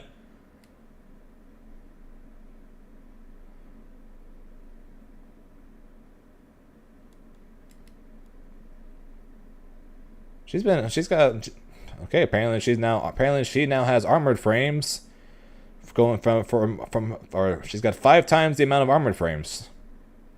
Okay. Light wall, charge level now increased by 1, pound defending attack. Light wall no charge, charge up has been reduced by a frame. Light wall launch has been increased, make it better so she can combo it. Hits on increased, make it better so she can combo it. And she can now dash further, backwards, or forward. Okay. To be fair, these are good buffs to a character that actually needed some buffs. I'm not a fan of the armor. I'm not a fan of the armor lasting forever, but it's an ultimate move. Whatever, it's an ultimate move, so be it. These are good changes for her. Charlotta. Goes overshine the other versions. For the utility of light and medium versions, be used in various situations. Crouching heavy now causes a ground.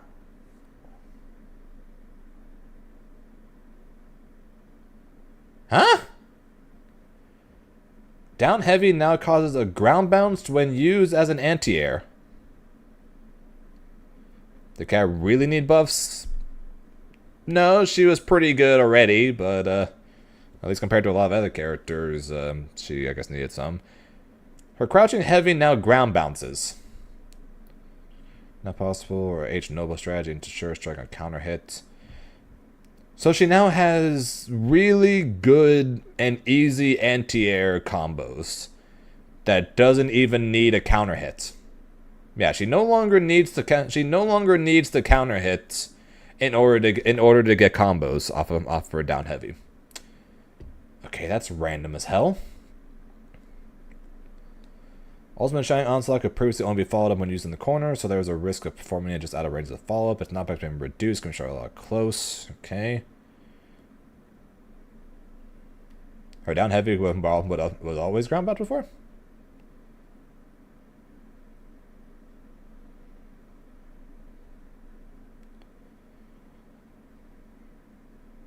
Okay, fair enough. I might just give her more combos, I guess. I don't know a ton about Charlotta, to be honest, so I can't exactly. So I'm not exactly the best example on this one.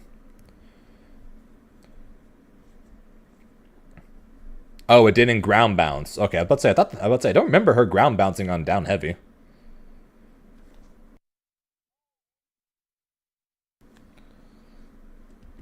It gives her anti-air combos, yes. It basically gives her anti-air combos both on counter hit and non-counter hits. Of which she didn't have as many options before. Behavior of LNM version, noble strategy modified so the M version now jumps to the same height as the L version, making it more viable to use from mid-range. Additionally, the follow-up skill with sure strike has been tweaked to improve frame advantage. Far standing heavy now comes to a full stop when used while dashing.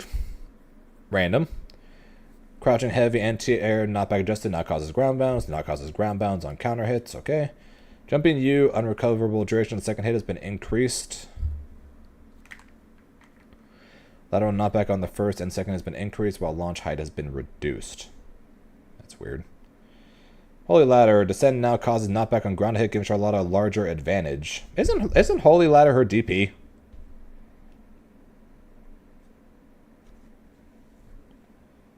Oh, on hit. Never mind, sorry, on hit. Okay, we're good. We're good on hits. Trial onslaught push has been increased. Rebound distance has been reduced.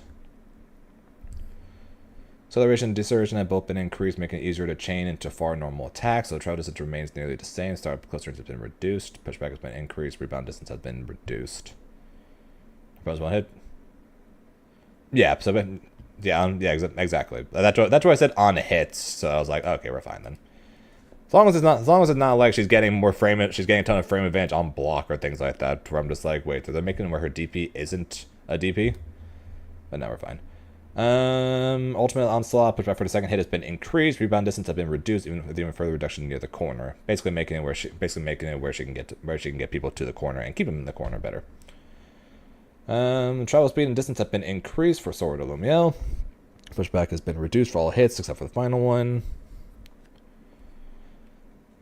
Third hit now causes a juggle state on grounded foes. Ultimate travel speed and distance have been great. She needs more travel speed on her attacks. Yeah, Blanca Ball is now much better, which is already basically one of her best things as is. Recovery has been reduced by 5 frames, increasing frame advantage. Oh, on hits. Okay, so she can get better combos off her ultimate sword. And the foe from performing a brave counter until after the 5th hit. What the shit? That's random as hell. You can no longer brave counter until after the 5th hit. Eat my chip damage that you cannot do crap about for the first 4 hits. Sorry, for the first 5 hits you cannot do crap. So you are eating this chip damage and you are going to like it.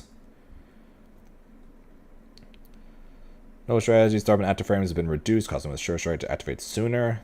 Okay. 6 frames on her flip is faster.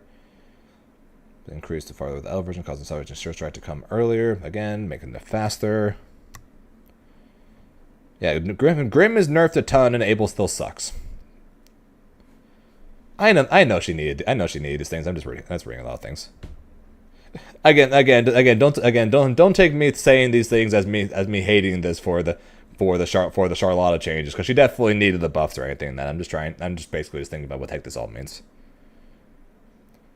After the first hit has been reduced 3 to 1, causing the second and third hit to come out slightly earlier. Hitbox for second hit has been expanded downwards, allowing for standing M to chain into U. Fixing an issue where the vertical launch would be too low on counter hit.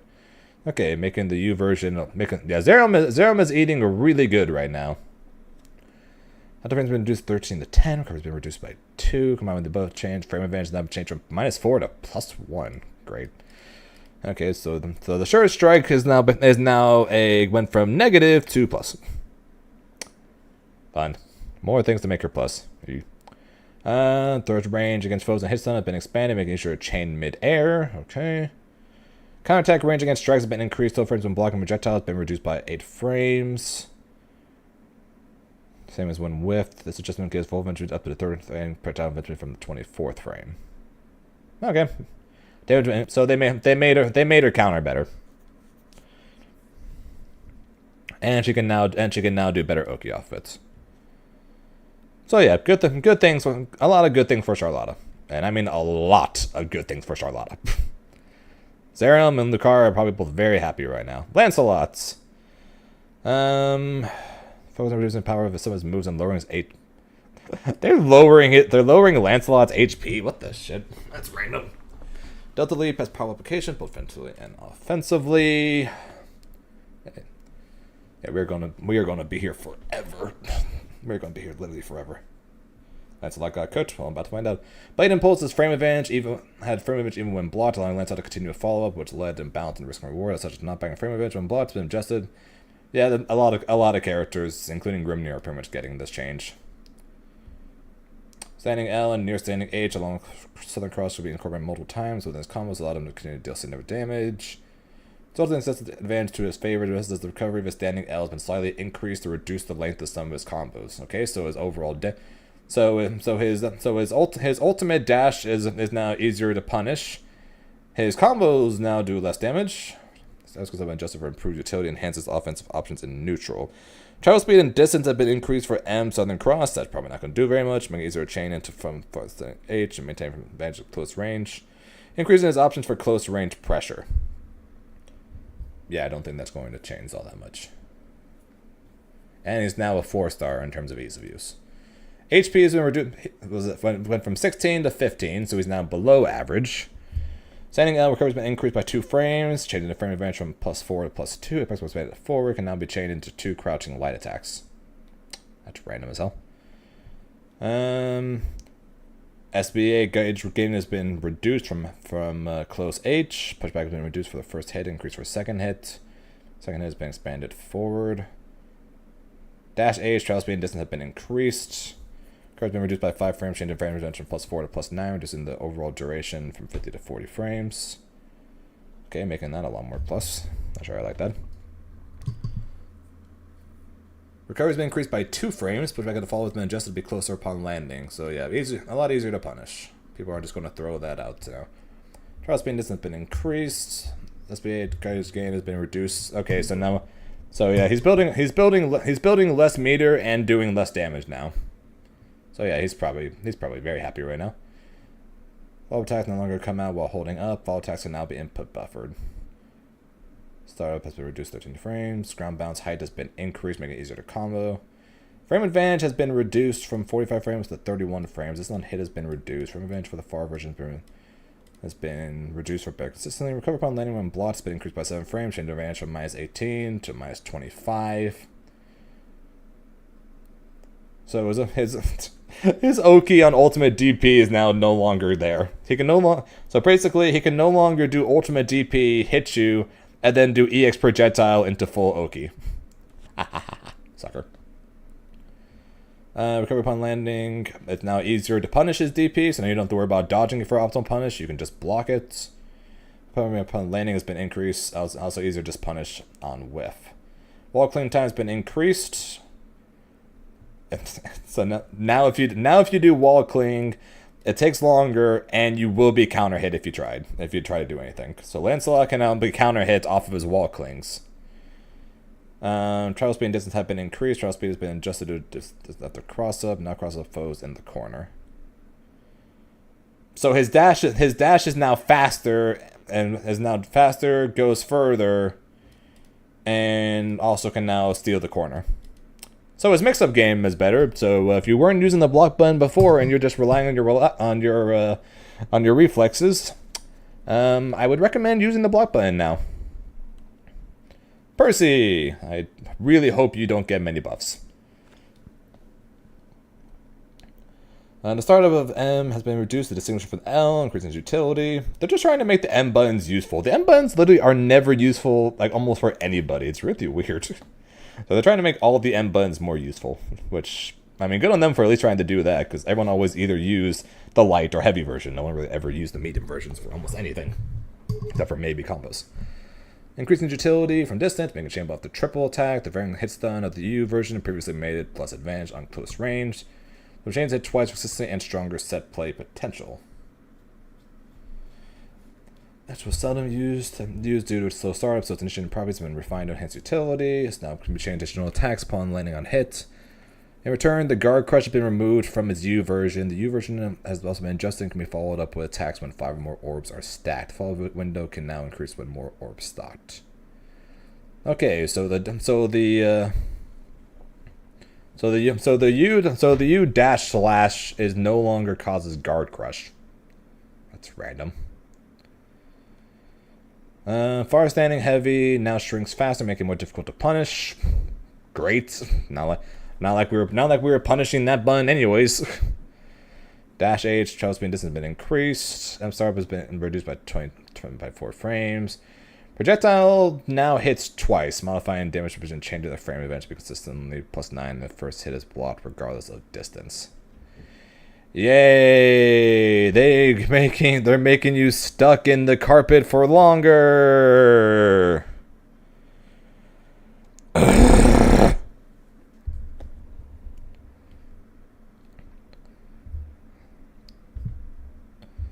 Hitbox for the first has been expanded upwards. For the first hit is now unrecoverable, being punished in the case where the second hit or onward whiffed. Second hit and onward are still recoverable. Hitbox for the first hit has been expanded upwards, for it is now unrecoverable, being punished in cases where the second hit or onward whiff. Now causes juggle state on grounded hits. We saw that on Twitter. Startup time decrease, mid-air hit stun increase 22 to 60. More combos! We love combos. Ground bounce height has been increased. Okay, again, more combos because we love our combos. Cover and clean has been reduced from 15 to 25 over duration from 74 to 64. Okay. Changing frame advantage. Yeah. So the frame advantage on hits are now a ton more. Box for clean has been expanded inward, fixing an issue where the follow-up did not incur. Okay, so now the ultimate defeat, the follow-up will always happen now. Enjoy, Omega. I'll be here being confused.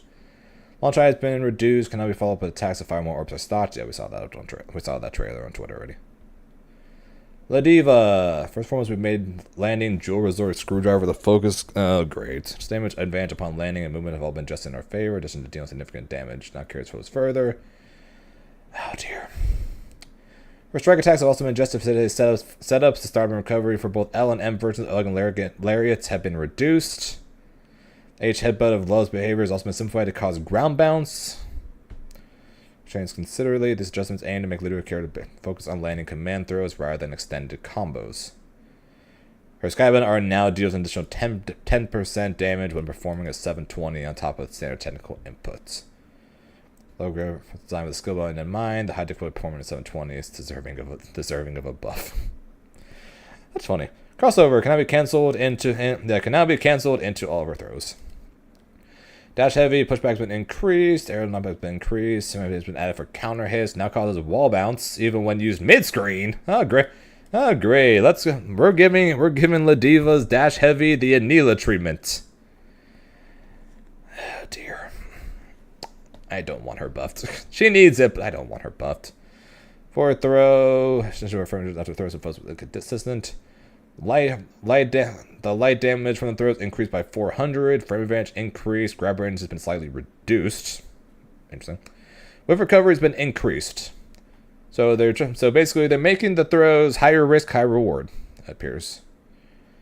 Medium version, grab range has been expanded. It now has much better Oki.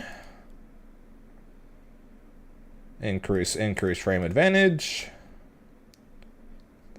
But again, more punishable on whiff. Safe to assume same things here. Yep, but 28 to 57. Okay. But yeah, same thing. So same thing. Yep, basically the same thing all across. The leg drop. Damage has been increased. Sorry, the has been reduced. Fourth frames. Fourth frame throw. Okay. Distance travel. Distance has been increased. Who's this now? This is the diva. Basically, long story short, all of her throws are now air throws are now faster with better recovery that do more damage. Her grounded throws now have more advantage. Move her closer to them and do more damage, but she has more recovery. Headbutt, not back on hit. Ground bounce on hit for medium. Ground bounce on heavy. Recovery's been increased by 2 frames, changing the frame rate from 0 to -2. Awesome. So okay, cool. I'm happy. I'm happy with this. I'm happy with this part. So Ladiva's headbutt is no longer plus on block on the second one. It's now -2. Thank you. There's an issue with skill fill on. That's weird. Shooting against projectiles. Her ultimate DP now beats supers. Well, that's funny. Dutch version of the lariat. Startup is faster. Recovery is faster. Blockstone is worse. Midair blockstone is worse. Knockback goes further. So less punishable but worse on block. Same things. Mostly same things. It's just still +6 on block. Heavy version, dash version has been removed. Okay. Ultimate version, startup has been slightly faster. Recovery has been increased, but is still +5 against crouching foes. Stop on the second hit has been increased by 3 frames, maintaining the same follow-up options. Okay, so that's basically for the most part relatively unchanged. Have been canceled after successful. She can now do a ultimate follow-up to her heavy throws. Well, that's not terrifying. I don't want to know what the damage is going to be on that one. Grab range max speed. Their has been expanded. Can now grab grounded foes and hit stun. Okay, wall bounce has been reduced. Okay. Hurl, wall bounce has been increased, making follow-up attacks easier to land. Show 11 damage. Yeah, can now get more damage if you do the 720. Matera. Use Stars Guide now causes wall bounce when used near the corner, so she's becoming Jita. Matera also now lands sooner when using the Scarlet mid-air, increases its frame advantage. Okay. LNM version of the Great Fall, long recovery when whiff, making them too risky to use effectively. These times have been reduced. So the miss shorter characters. Finally, Seal now deals multiple hits, increasing its advantage on block and hits. So remains active even when Matera takes damage. So far heavy, far M, again more distance and is faster.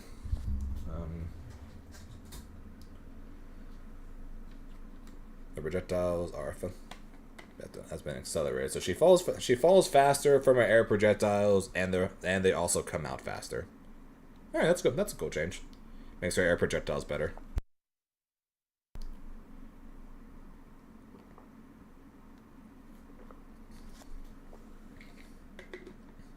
Reduced recovery by 15 frames of her rain of arrows. But the hit stun has been reduced. And damage has been reduced. So she can now use the light and medium rain of arrows better and faster, but she now does less damage in the process. No, so for the most part, I remember. For the most part, I can guess. I'll be honest, I don't know all the names, all those things. I can guess. But the Great Fall, I'm safe to assume, is the Rain of Arrows. On top of the fact that it says ×4. The 800 is the first shot, and then the 150 ×4 is the Rain of Arrows part. So for the most part, I don't know the names, but I can guess. I'll be wrong on some of these, I'm sure. Similar thing for the medium one, heavy version, damage reduce, for weapons being expanded, material chain triple attack into H.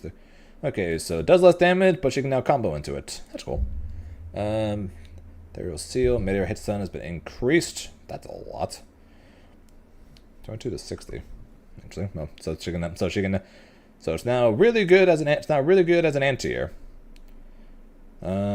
Ultimate Seal, hit count has been increased from 1 to 3. Total damage dealt has not been changed. Butterfly duration has been reduced. So both better and worse. Duration is now much shorter, but it now stays even upon taking damage. Weird. Yeah, I'm kind of scared of this change because if the butterfly pillars hit stun in the air is now a full second rather than the 22. That means she could then confirm a guaranteed punish really easily compared to before. So that's somewhat scary. Luane, crouching aim has been changed to a low hitting attack with a faster startup. Why couldn't they do that to Grimnir? Bandits of Far H have also been adjusted to make crossover attacks easier.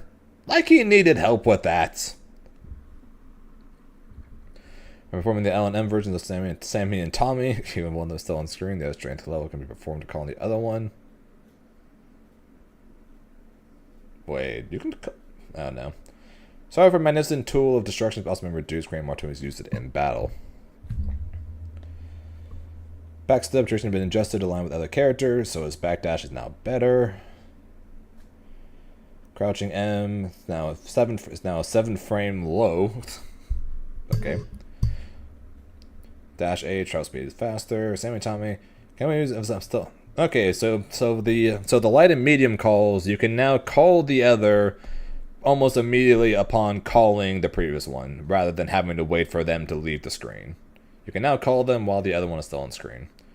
Medium Awesome Sauce, lateral knockback for the first hit has been reduced, now causes wall bounce on counter hits, even when used mid-screen, been increased on counter hits.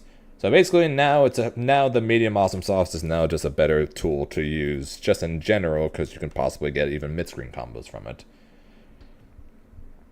Loud knockback has been reduced. First hitbox has been expanded. Putback one block has been reduced.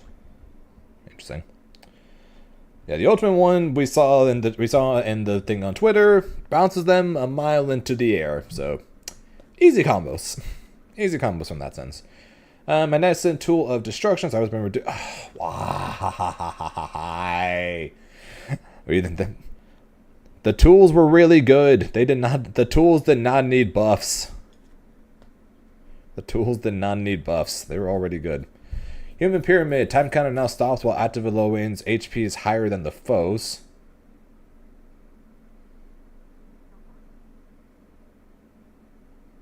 That is a really harsh nerf. Holy shit. They gutted this super. Oh my god. They gutted this super.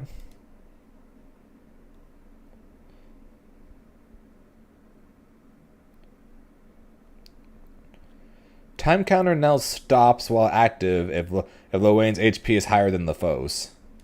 So if your HP drops below Lowain's, it just ends. And also it's now 15 frames more recovery. So it now just randomly ends if your health falls below him. And has so much more recovery. They nerfed the hell out of this super. Like he got some great buffs, but they gutted this super. Oh my lord. Devin tries at home. Lateral knockback's been reduced while launch height has been increased. Mirror hit stun has been increased 32 to 38. Flex on travel speed and distance has been increased. Crouching state duration on hit has been increased into the frame advantage from +9 to +18. Not causes wall bounce, not adjusted, meter hit stun has been increased 32 to 38.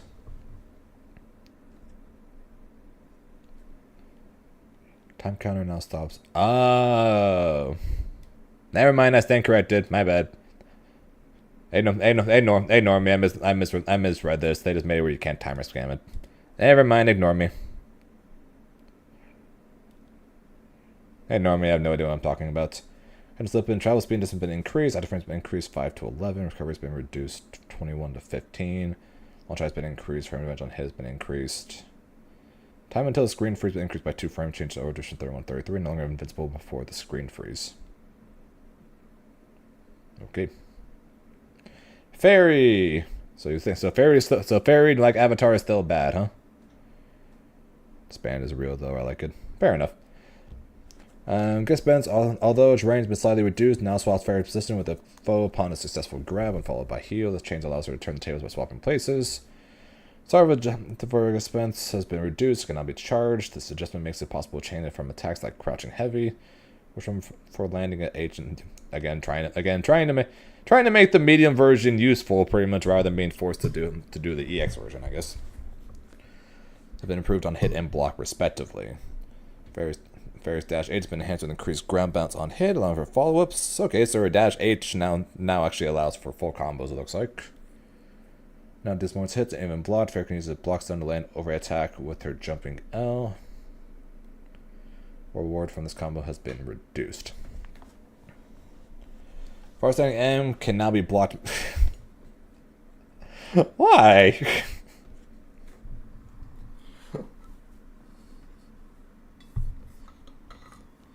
They're making it easier to block Fairy?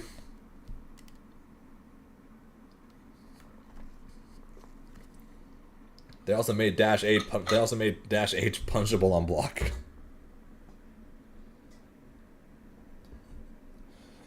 Why is everything here a nerf so far? Nerf. This could be good, I guess. Starve has been reduced. Cannot be charged. Master Sword frame 44. Making it but she doesn't have to do the EX version, I guess. Launch height has been increased, making follow-ups easier. Jump block's been increased. Beppo, knockback when blocked midair has been adjusted to increase distance. I don't think you want that. Isn't the whole point of hitting them in the air with Beppo is to have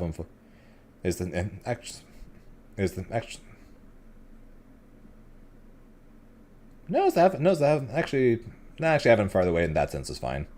Actually, I said never mind, that one's fine.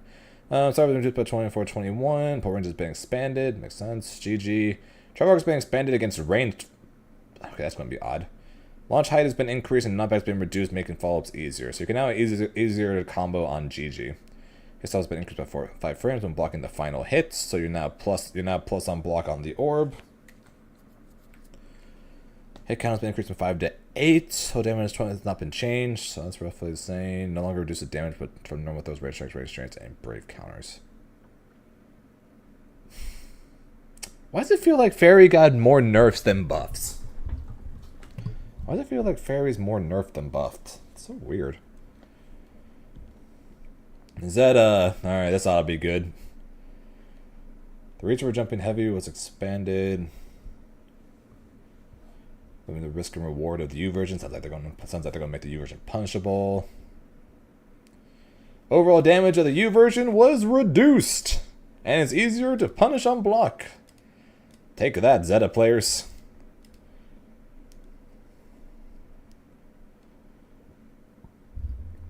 Which are jumping H. On the other hand, our jumping U has been adjusted to be less oppressive. And Okazeme setups. Suck it, Zeta players. Your Oki is worse too. Fire falls has been sped up to make them unchainable and not causing juggle stance. So its Okazeme utility is no longer as strong. The reach now distance on third hit now makes it easier for follow-ups even from mid-screen. Exactly, coming from a former Zeta player. Work for landing medium info more has been increased. Now does more damage based on time spent charging. Immediately to follow up attacks near the corner. L&M version of the Spear of Arvis has been enhanced to make them more viable compared to the H version. Recovery on blocks has been reduced, making them more difficult to punish. So does that mean they're not punishable?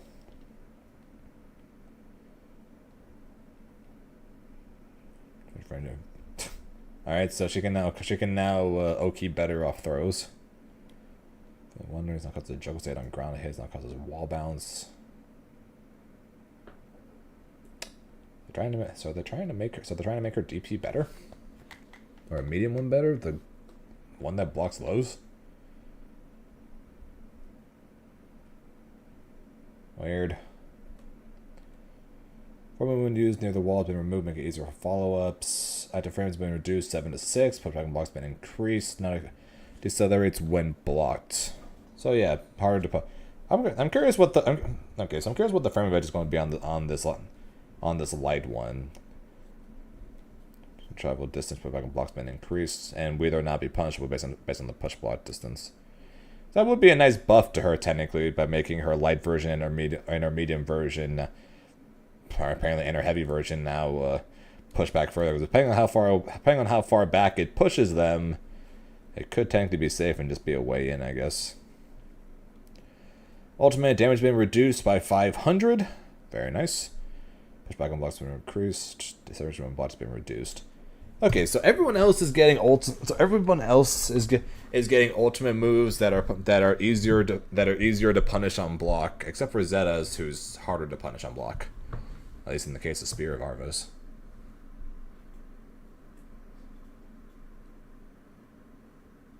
Oh wait, and this is her projectile, isn't it? Never mind, this is her projectile. Sorry. Actually, no, it is. Actually, no, that is her lariats. That's Rise. Yeah, never mind. There's our layer. So yeah, why did they? So yeah, never mind. Pushback and blocks been increased. Never mind. Never mind. They didn't make her ultimate harder to punish. I thought they were gonna make it easier to punish. What gives? Ultra high counter has been increased. That actually might mess them up, ironically enough. Basically all the same thing. Class level has been increased to match the H version.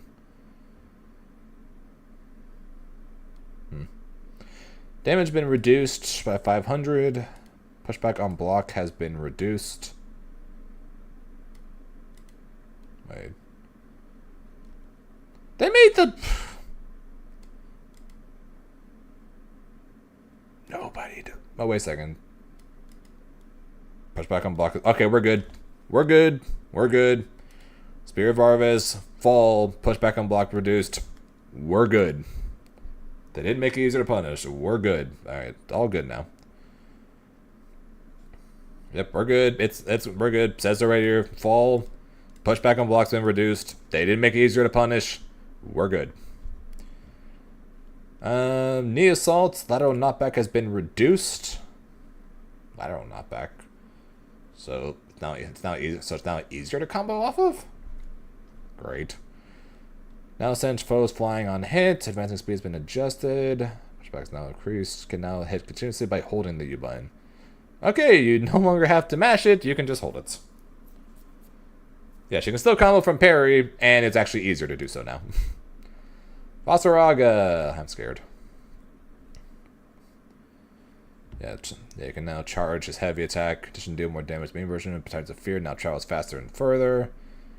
Knockback has been reduced, allows for mid-air foes to recover, making it possible to continue applying Great. Startup has been reduced, but right.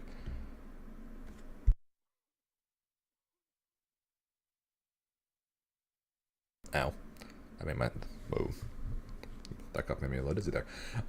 Startup has been his charge heavy is now faster. His heavy now does 400 more damage. Now causes it to crumple on hits. Nope, haven't gotten there yet to run Vasaraga right now. We're like halfway through at this point. This thing is massive. Holy shit. And there are so many good things for so many characters that need it, and yet Abel still sucks.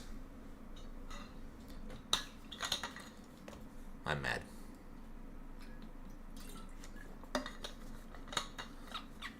Of course, gotta start somewhere. Easier that than jumping back and forth. Far heavy again. Everything is just about this charge attack. Jump use, start has been reduced, velocity has been increased. Now causes juggle state on grounded hits. Meter hit has been reduced, loud enough have been reduced. Damage increased. Second hit now causes a wall bounce. Why are you giving Vasaraga more damage? Now gains the same armor properties as Ravaging Stomp, reduces damage by 50% unarmored against unblockable skills. Pushback on the second hit has been reduced when the first hit is blocked. Okay, ultimate charge, easier to punish, but he just does so much more damage now. Now grab grounded foes and hit stun.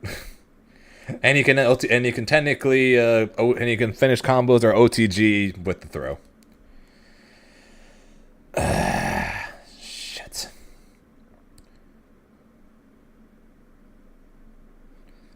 Increase change the frame of entry. Pushback on block has been increased. Hey, you guys remember how earlier when I was told oh yeah the stomp is heavily punishable, murder him for it?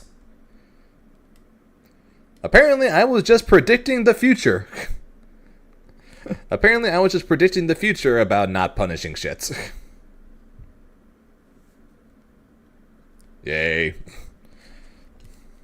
Narmaya. All right, so this is the part. This is the part that a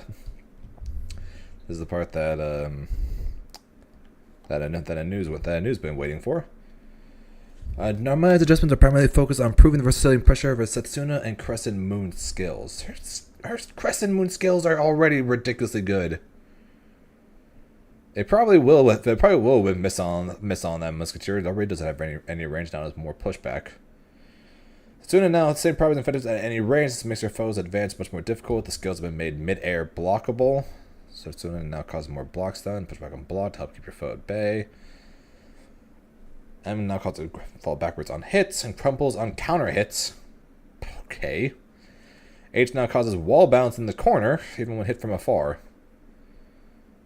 Great. Narmaya's got mid-screen combos from her projectiles. Just what we need. Her projectile can now cause crumple from a medium.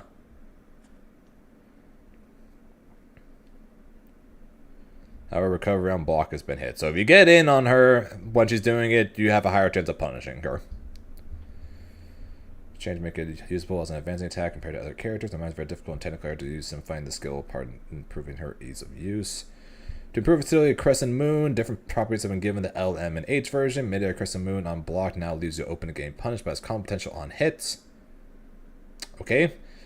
Have been adjusted and can be used in a string or as a counter. The lower hitbox of Crescent Moon has been reduced in order to not hit foes using a cross-up or crossover to avoid the possible cross-up. Pushback on blocked U has been reduced, allowing it to be more easily punished.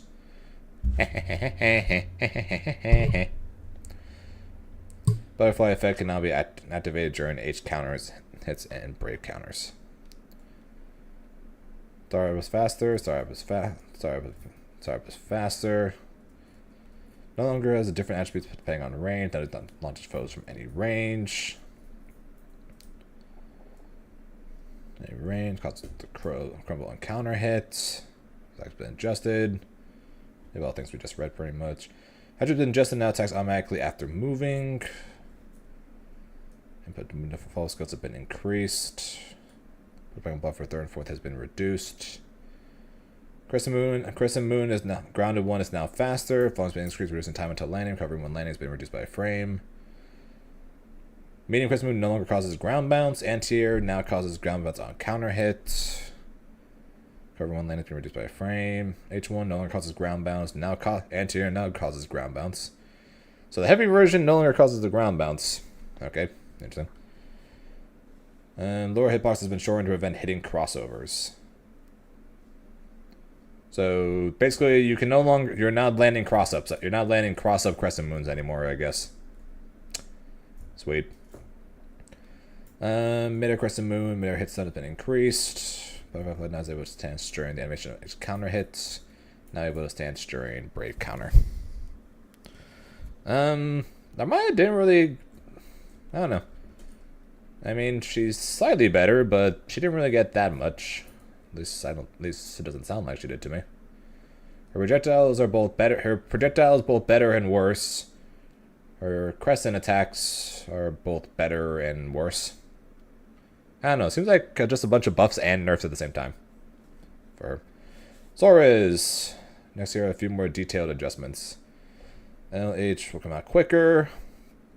Tells the 5 frame start. Means 5 frame startup.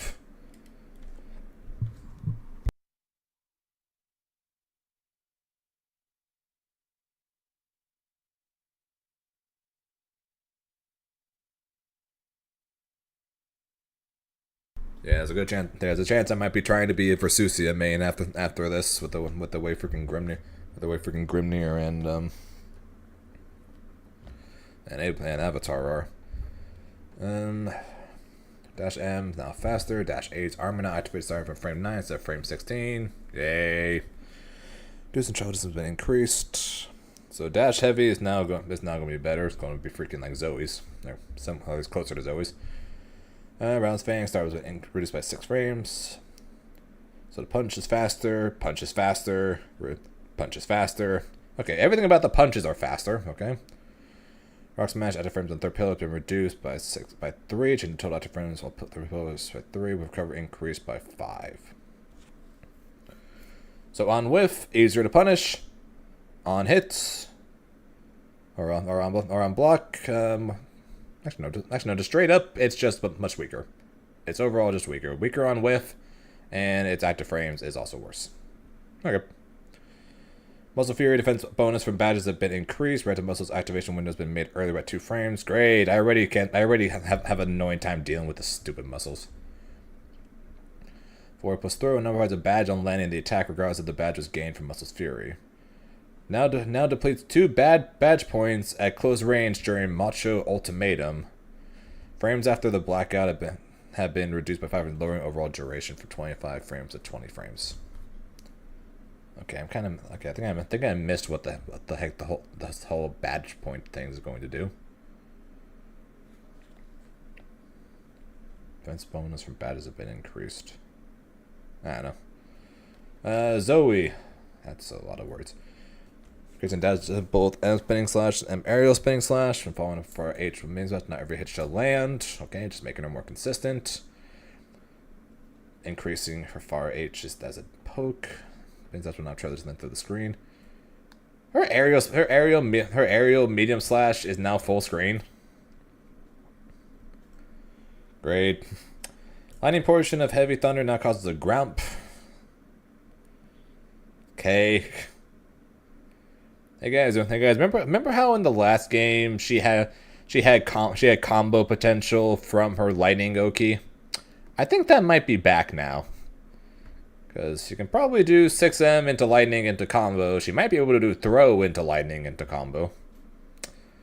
So yeah, her Oki in the corner with lightning might now lead to full combos again.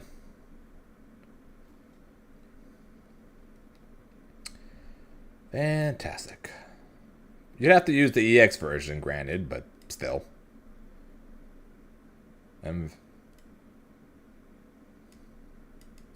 Apparently this also launches for... Apparently LM might also do it too.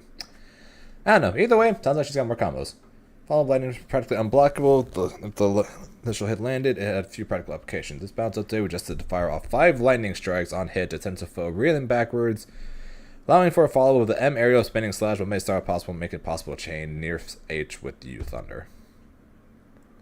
So U Thunder now has a lot more options and is fully comboable like that showed in the trailer before. Jumping U now causes wall bounce on counter hits even when used mid-screen. What is up with that? I think that the overall idea of this balance patch is just straight up, let's give everyone more mid-screen combos is basically I think the general gist of this patch of what it seems like. Dash M is now faster as long as Dash H isn't faster.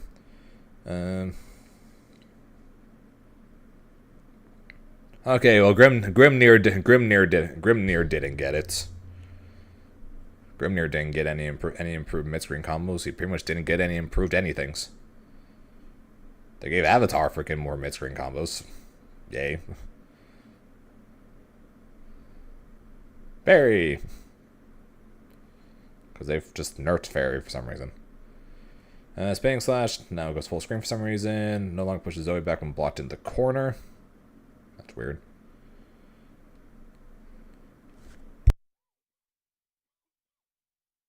No. The other shot now causes ground bounce and mid-air hits. Just the non-pack's been adjusted. New input option now activates with 4+ throw.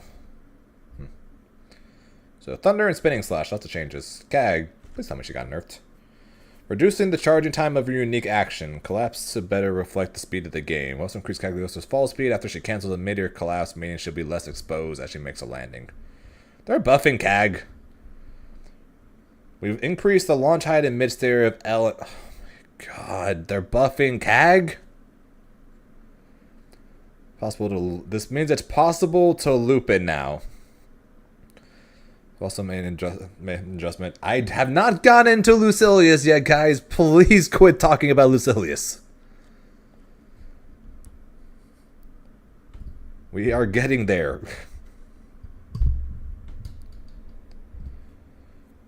That's for midair. We've initially made so it applies to trap both the opponent, giving away counter opposing anti-air, but restricted the opponent's movement a bit too much in some cases. Now the trap is placed further away, so it can be used as a poke or to surprise the opponent from afar. Calculated blocks was too long for moves used at mid-range. They've been calculated disadvantage afterwards. We've lowered it. They just straight up buffed her. They're just straight up buffing her. Dash H has been reduced while ground bounce height has been increased. Meter stun has been increased. Let has been reduced. Now allows for immediate mid recovery after the third hit. Oh my god. They're just straight up buffed her.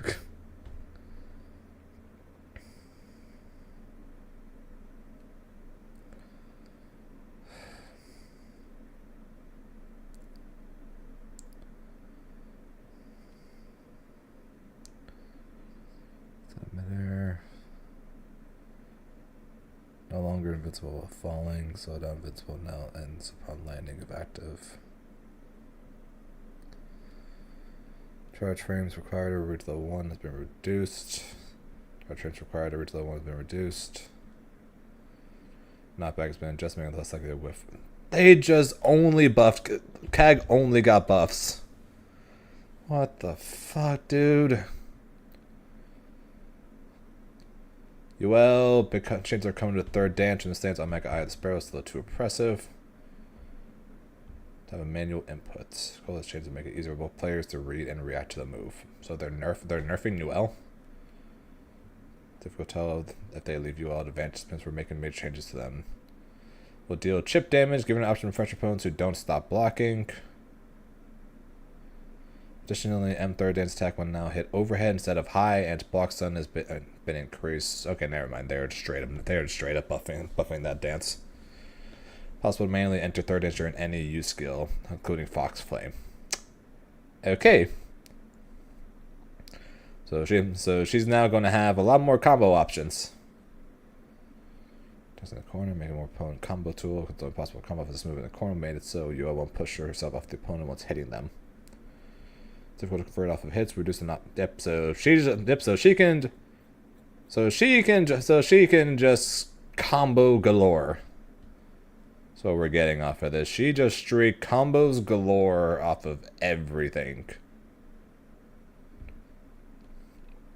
Increased, extra hits been adjusted.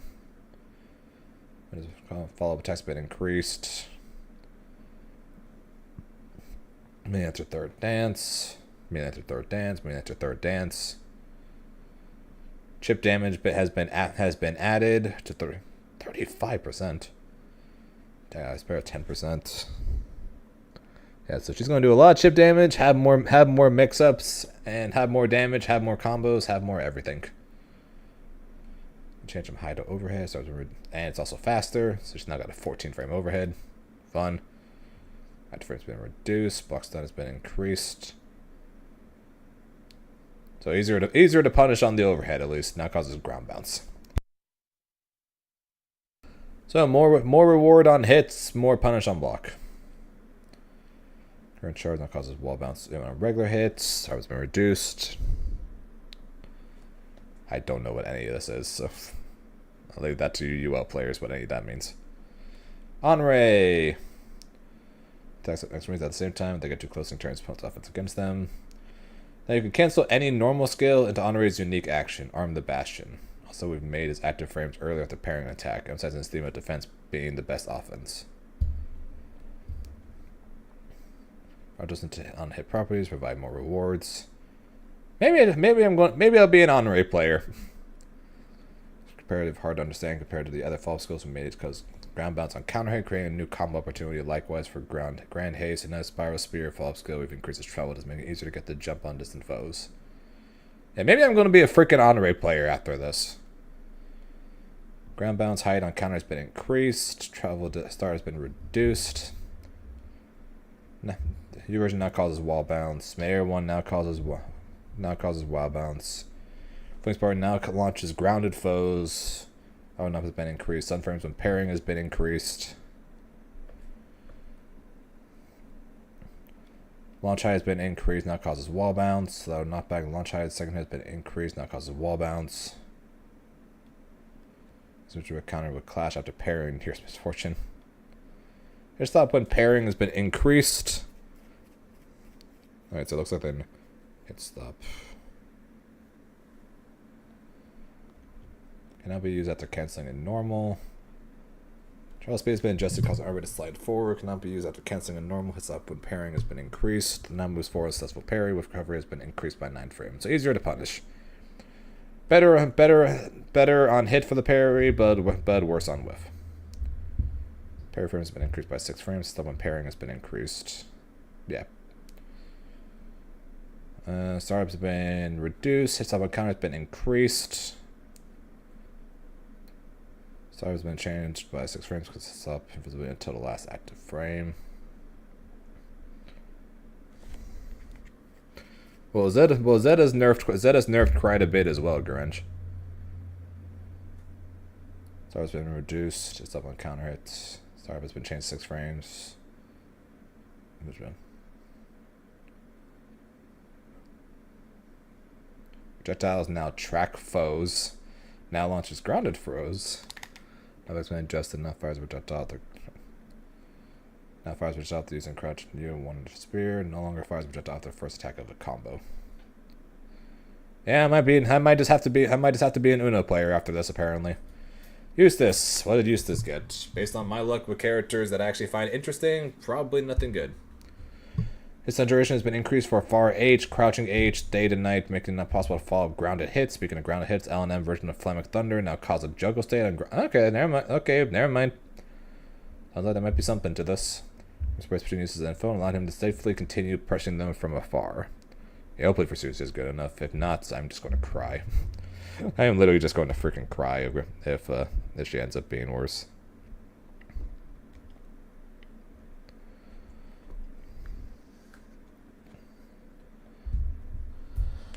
And my iPad's about to die. Shit. Hang on.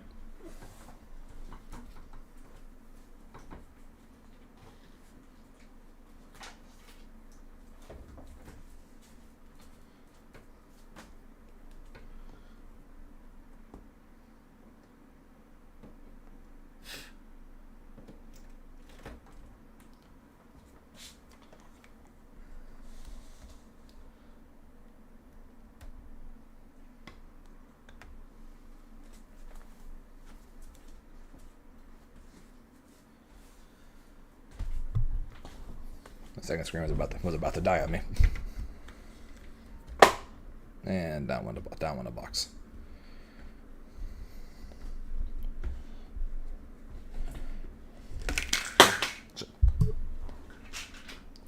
Down with some pills. Okay, should be good now.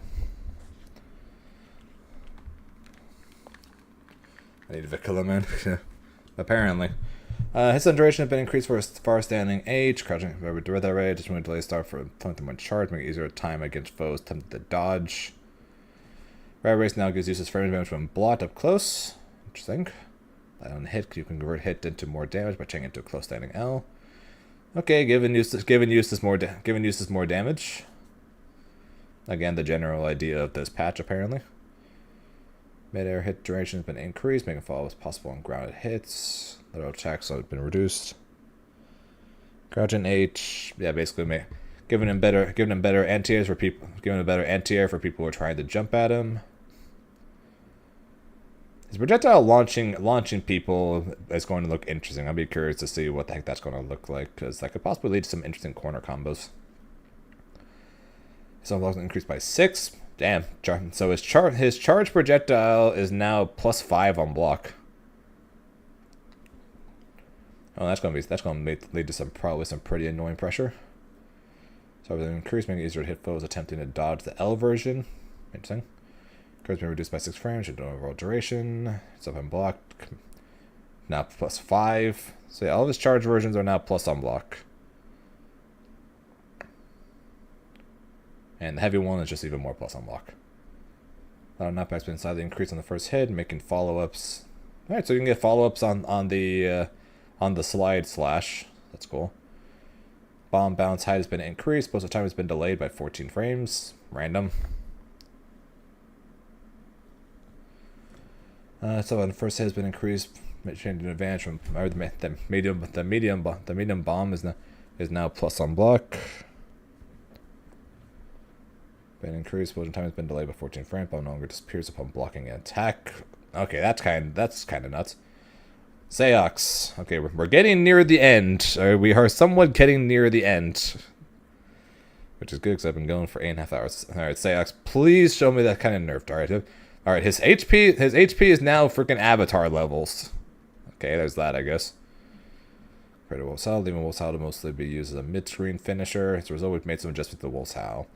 Low risk involved with using U-gated demons has always made it possible for Seox to maintain pressure even when he whiffed. So in order to better match his high payoff, we've increased his whiff recovery. Yes, that's why I mentioned earlier the fact that you guys keep talking about Lucilius. I have not gotten to him yet.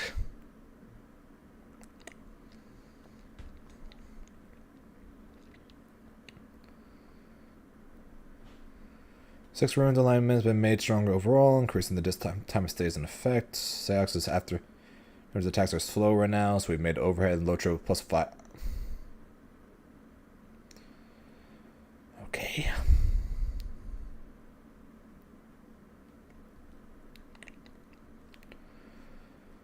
HP is reduced from 16k to 14k, so enjoy the avatar levels, bitch. Dash speed and acceleration are now faster. He now moves quicker. Great. Close heavy now gives him less meter. 6 call execution, not when hitting high in the air, has been adjusted. Frame rate on hit has been increased when hitting high in the air. Wolf's Howl damage has increased. Damage has been increased. Why has the damage been increased? We're on Seox. We're on Seox right now, Blaze, but we read the part before Avatar, Grimnir, and Nier. So yeah, Avatar, not great, huh? AX damage has been increased. Snake bite pushback has been reduced. Midair hit stun has been increased. Gate Demon's ground recovery when landing after whiffing has been increased by 9 frames. Recovery has been increased by 13 frames. Now launches. That's weird. So Seox got both buffs and nerfs. After his attacks are now 3 frames slower. Frame advantage has been increased by 3 frames.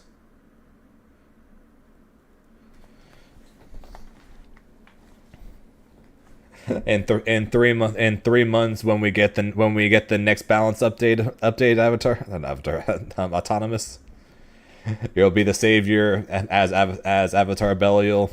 Next balance update when Avatar might actually get something useful. But yeah, Seox, not what I was expecting. He basically got buffs almost entirely, except for his ultimate dive. Almost everything else seems to be buffs. Oh, that is so dumb. Thoughts on Eustace? He got some really good buffs, it looks like. His plus frame pressure seems actually kind of nuts. Don't worry, we're almost to Beals. We got Vera next. Air dash and grace roots going to be used after transforming. Have had their first frames adjusted to increase Vera's mobility. You got some aerial now. Yeah. Do this change. New pressure options open now, such as land into jumping attack or an advance behind a foe and falling strikes. So are they are they buffing her after transformed? Difficulty and attracts foes a little bit more. So now activates slower and tracking race has been reduced, but in turn the payoff is now greater. So our L and M projectile, which was never been very good, is now slower but does more damage. And tracks a little bit better. Actually, no, doesn't even say damage, just tracks a little better. Okay, that's actually not good. Use the foot from afar. We've changed this frame advantage to disadvantage to -6, so that can be punished on block. Okay. So it would follow up from on hit from so her ultimate slash is now punishable on block. Okay. By transformed, M barrel sword being an invincible skill is difficult to punish, but we increase its recovery. Merge has invincibility and is able to be chained into a combo, so while we've left its combo utility in place, we've increased frames on block to make it a little riskier. So many projectile attacks, we've increased her walk and dash speeds to set her apart from other characters. So she can move faster. Her projectiles are slightly worse. Close H is now 8 frames. Transformed dash, so her dash, so like her transformed character is better, but her regular form is still shit. Is that what I'm getting at here?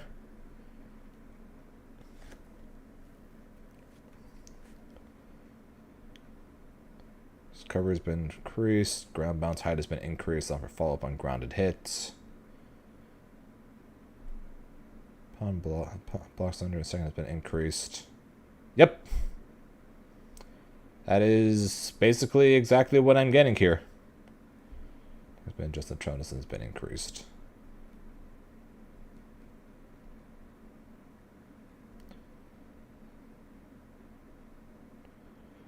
Tarv has been increased by 3 frames, so alternate projectiles even slower. Increased.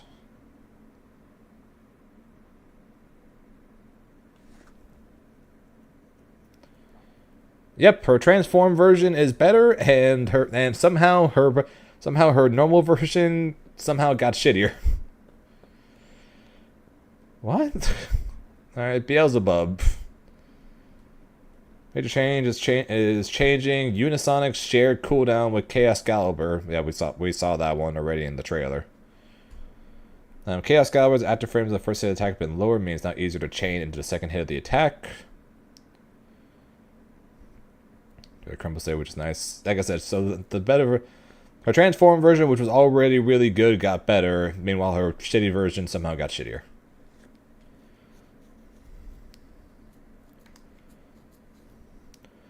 So his active frames on the first second below me, it's now easier to chain the second time. M version now causes a large knockback, meaning it'll be easier to maintain distance from the opponent. The U version now provides advantage on block and can be easily converted into a combo from mid-screen. Jumping L's hitbox has been expanded backwards, so if he jumps over his foe, it'll still hit. So he now has another attack that hits backwards. His backstep now goes farther and faster. Dash H. Dash H is now harder to punish.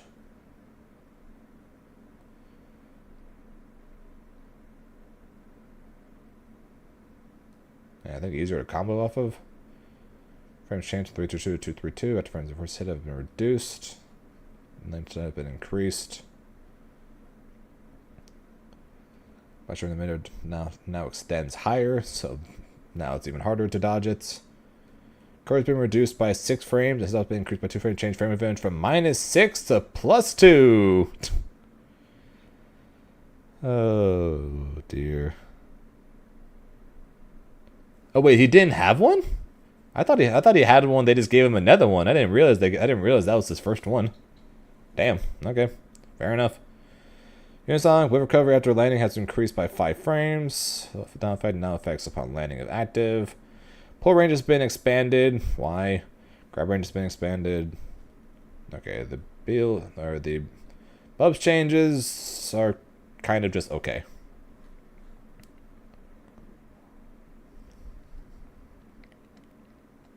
Does it seem top tier now? You think the changes to the Chaos Caliber makes them top tier?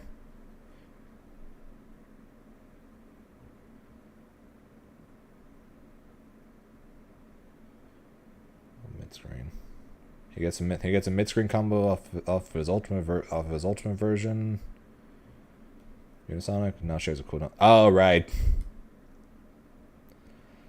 Yeah, him having him being able to do those two things combined definitely help a lot. Forgot about that part. I was mainly just staring at these. Belial, for the love of frick, if you guys kept Belial top tier with how little you helped Avatar, I swear to God.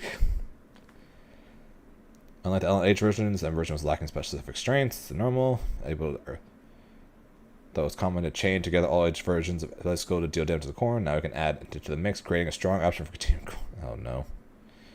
So the medium version, he can now extend combos even more. Move earlier after using Kusha. This means it's not possible to force a variety of it. Oh my god, no, why? MS has a slow startup, so it's most commonly used as part of an anti-air combo to reduce its startup. Or then it would no longer be the same from every skill. Instead, we adjust this skill to increase the fall portion when using the grab portion move as an anti-air. This reduces some new anti-air combo variation as well as a fall option to Kusha. Great. Although it's not so useful as a combo ender, so extending its advantage frames. He's getting buffed. He's only getting buffs. He's only getting buffs. He's only getting buffs. He's only getting buffs. He's only getting buffs. He's only getting buffs.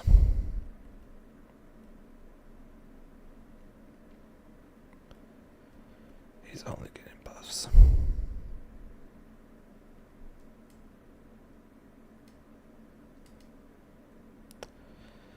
He's only getting buffs.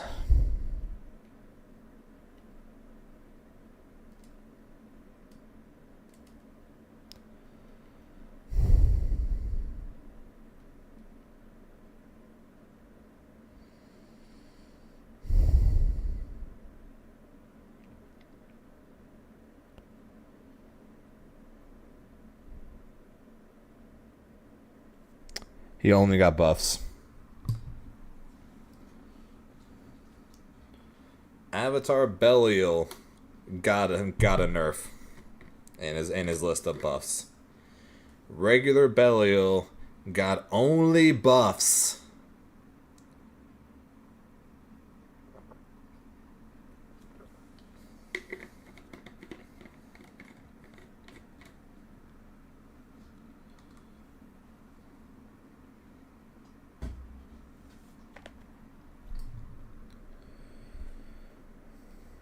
They gave Avatar Belial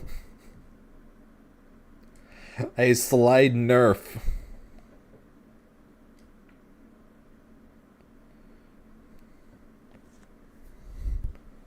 To go along with his buff. They made it where the rocks will no longer continue, basically ruining the plus frame shit that he does all the time, and can get and can have people basically end up being screwed for guard canceling.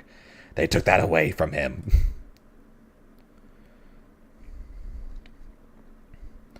They took away one of the good things about him. One of the only things that can be guard cancel. And then they took that away, but then they only buff Belial.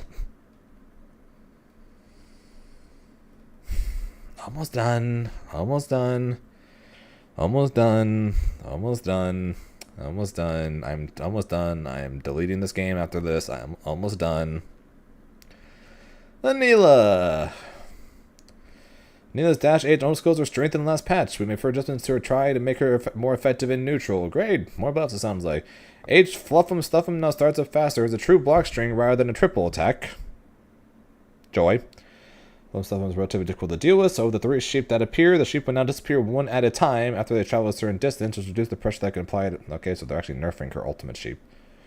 How's Anila getting a nerf when Belial got none? They're technically nerfing Anila's ultimate sheep with this. So Anila got more nerfs than Belial. Huh? Artificial now travels faster, make it possible to come off the edge during far LM. Beyond wasn't able to use main situation and follow fly future to a startup. Now travels faster and causes wild bounce on hits. H and Beyond now is a faster startup.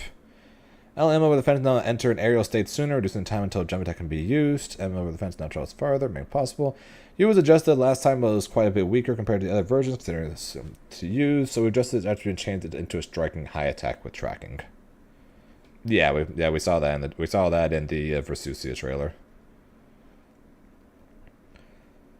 There, hit stun has been increased. Launch height has been reduced. Startup is now faster.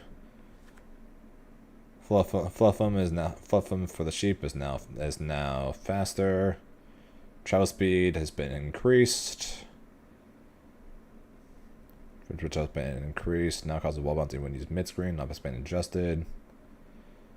Have been reduced. Yeah, all the startups for the fly, all the startups for and beyond have been faster, and the flying has been made quicker.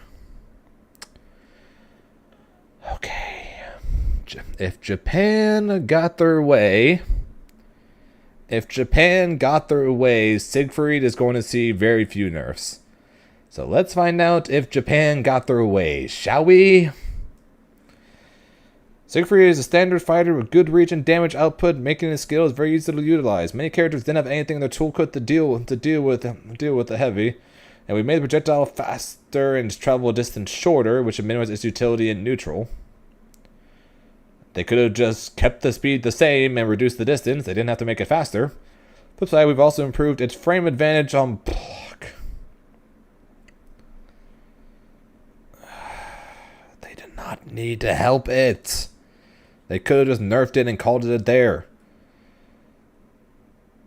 The medium projectile is quicker startup, making it easier to use. We're becoming a challenger to counter its heavy version. We've decreased the projectile size. Now it starts up sooner. We followed it from the far standing crouching M. Despite having projectile invincibility and a guaranteed hit cinematics, which was relatively low risk, we've greatly increased its recovery on block. Health consumption for Blade now has a lower limit, never going below 20% of max HP. They were willing to do that for Siegfried, but not Avatar.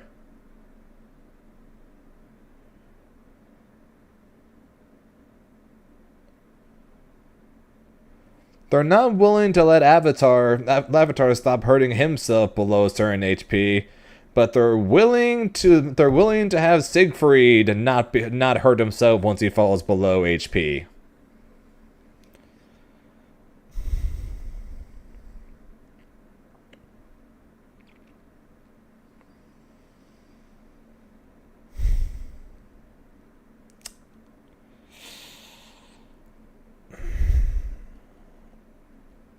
Dashing heavy, start with second time has been reduced. Travel speed has been adjusted, makes it easier to land. We're a couple minutes into it, Brendan. We're currently finishing up the last couple characters of the balance patch. And I am so not happy right now. They made his medium projectile 9 frames faster. Is that... okay, the EX projectile only lasts half the time. Block stun is now plus 12. Plus 12. And it launches. God.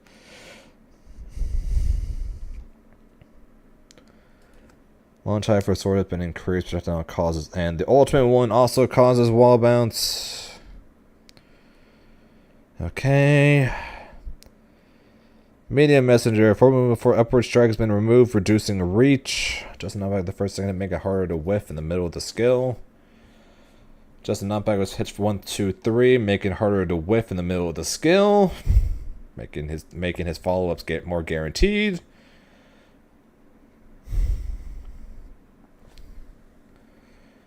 Thought has been reduced, 19 to 18 frames. Travel speed and distance has been increased.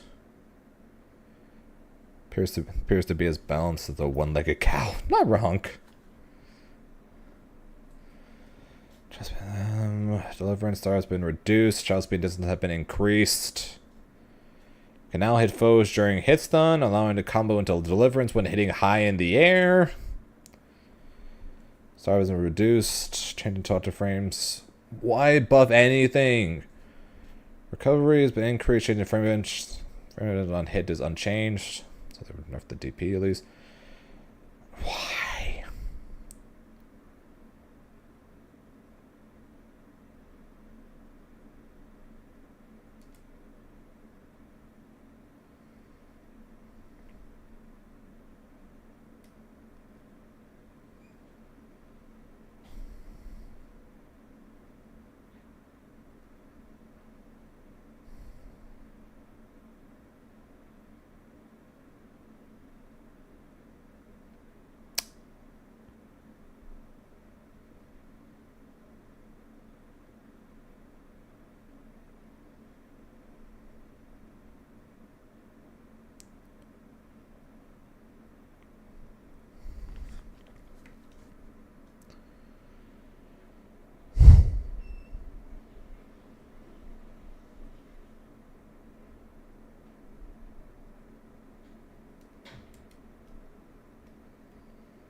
They somewhat nerfed. They at least somewhat nerfed. They nerfed the damage of the power up, but then at the same time they basically said, hey, if you activate it in order to make yourself stronger, we'll give you meter back.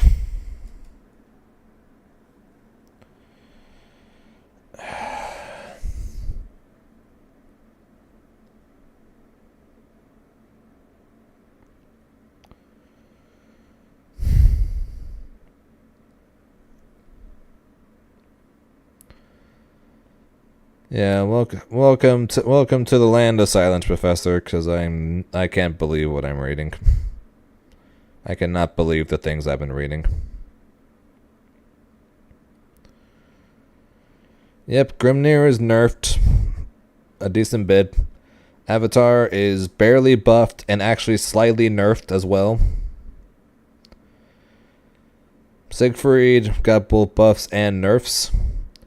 Seox got almost only buffs.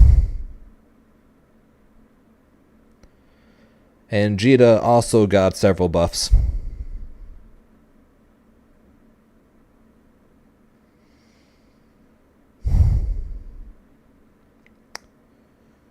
Grimnir is decent, quite a bit nerfed. His only good normal is nerfed.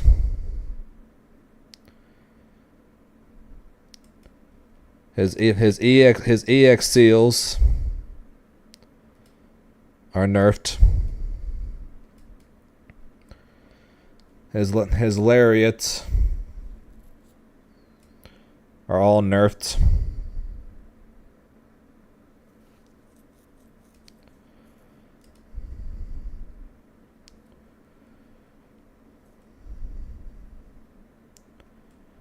His ultimate seal placements are all nerfed.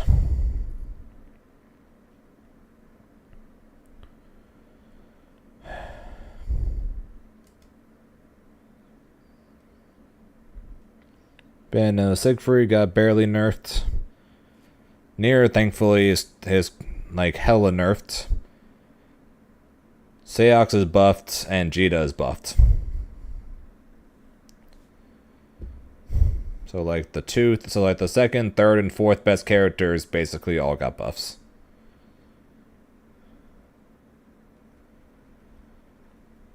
But yeah, Nier's thankfully very much nerfed. All right, at least now we can get to the character you guys keep telling me is going to be that you guys keep talking up.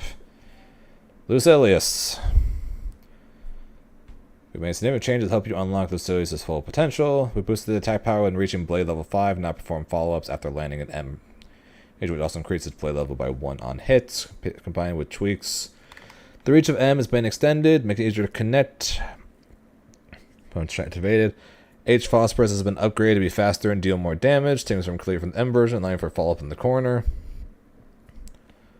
More bots. This is the fifth bot. This is the fifth bot I denied today. Golden Phosphorus can now be activated even when the golden sword isn't present. Okay. Also reduce the recovery time for orbital resonance to lower its risk while improving the post-hit scenarios. Okay. Crouching M is an effective counter poke, but pushback made difficult to follow when counter. To reduce this pushback to improve consistently. Jumping U has been adjusted to offer greater rewards when used in air-to-air situations. And ease of use has gone from 3 stars to 4 stars. Damage increase once you hit level 5 has been increased by 10%. Damage increase also now applies to supers, so now all of your supers and ultimates now also do 130%, now do 130% damage. Pushback on hit, jumping U. Hit stun has been increased 32 to 40. Not going to stop when connecting. Projectile, active frames. The medium, his projectile did not need more active frames. It already sits there for an eternity. And it's faster. It already sits there for an eternity. It did not need help. Launch item anti-air. Heavy versions. Oh my god. Phosphorus damage is increased by 3. Damage is increased by 500. 500?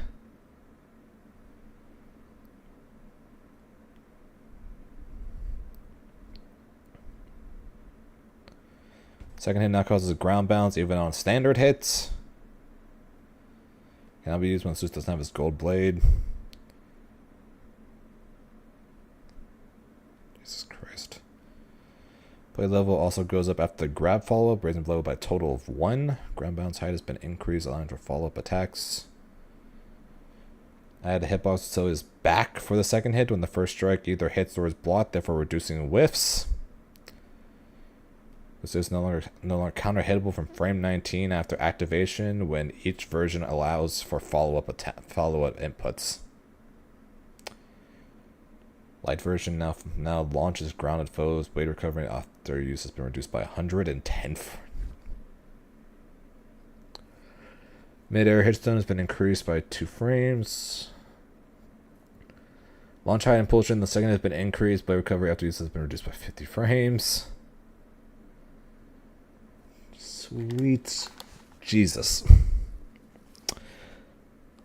I'm guessing so Tav, don't think you need to go play for I need to go swap to Versusia. I don't think you need to. I think you're fine. I think you're okay. Your character's good next patch. Mine are shits. Mine are actual shit.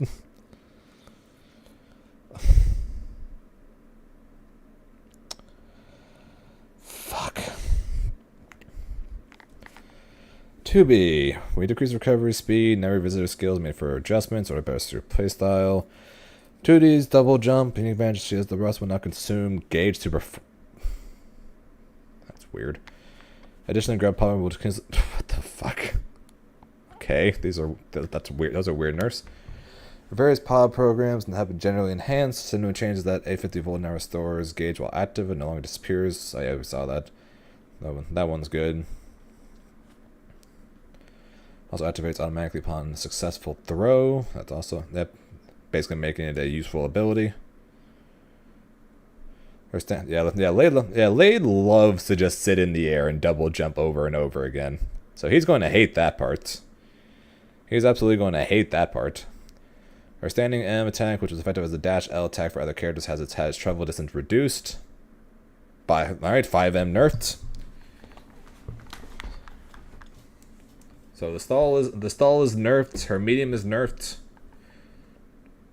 Formed in a line version of phase maneuver has increased and had her mid to long range combat potential. Self-destruct can now be triggered by pressing 4 buttons simultaneously. In addition, alright, so you can now manually do her self-destruct. Enough to form a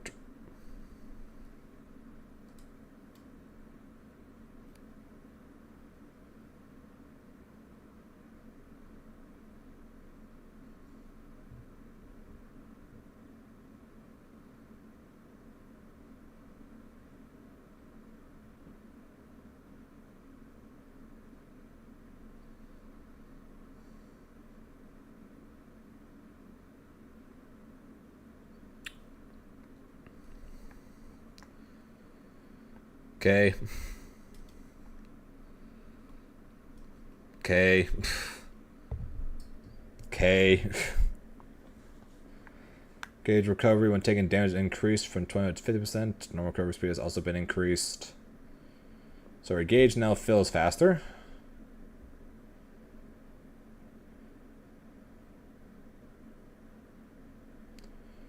Sending M has been reduced. Frame advantage from evasive maneuvers been reduced from +9 to +4. So basically, punishing people now with regular attacks is pretty much gone.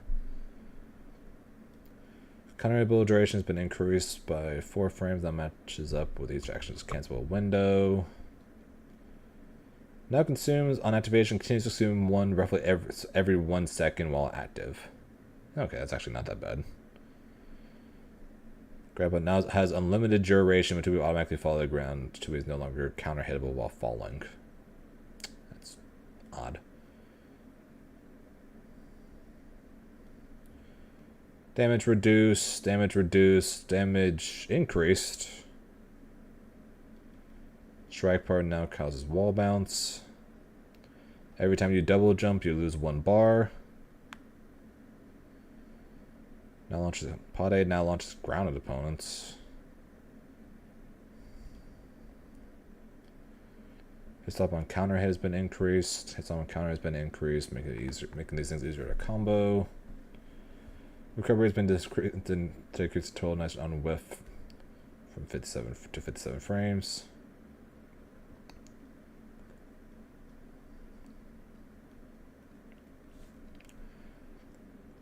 Entire front part of the skill used to be considered the clean hitbox now, but now only the body of the hammer is considered a clean hit. So apparently the window of where the hitbox for the big hit was apparently too much, so they actually reduced that. That's funny.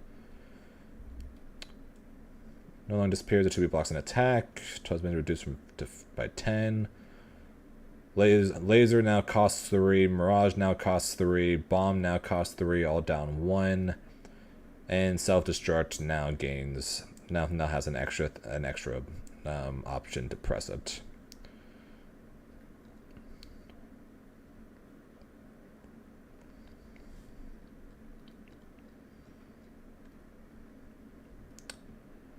Okay. Vayne, almost done. Literally almost done. We have 2 characters left, and then we have 2 characters left, and I'm turning my stream off, and I'm going to go out into my backyard and go scream. Okay, okay. Vayne was lacking in the mid-screen combo department. Was he though? Wild Beast startup has been reduced, so I can now be chained from afar. M. H arm destruction can similarly be changed. Energy destruction biggest flaw was the fact that a very poor frame advantage despite having such a big swing. Justice will not be punched while on block and have greater reward on hits. However, recovery is still extremely long, so its weak point continues to be dodges. Why does this sound like he's going to get? Why does it sound like this is not going to be that much buffs? One for all, the ability to improve the deal with projectiles with tracking. The new version now travels faster. Why does it feel like it's going to be barely buffed here? Dash H is now -4, so it's safe. Jumping U now causes ground a counter hit. Started from distance by 1 frame. Midair hit stun. Increased by 20 frames by midair recovery when hitting high in the air.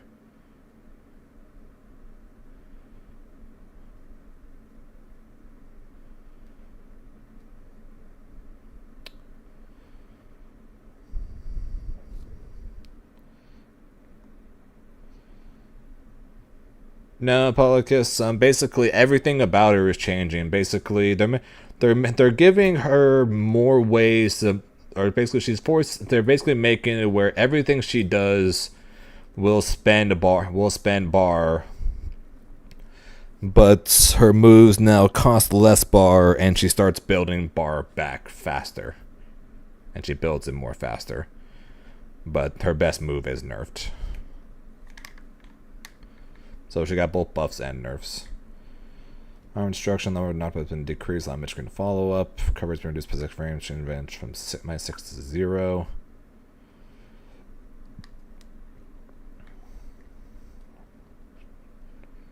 Reduced.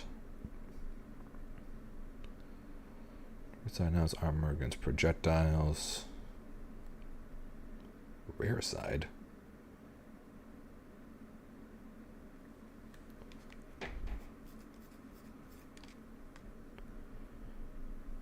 Isn't that the side closest to him?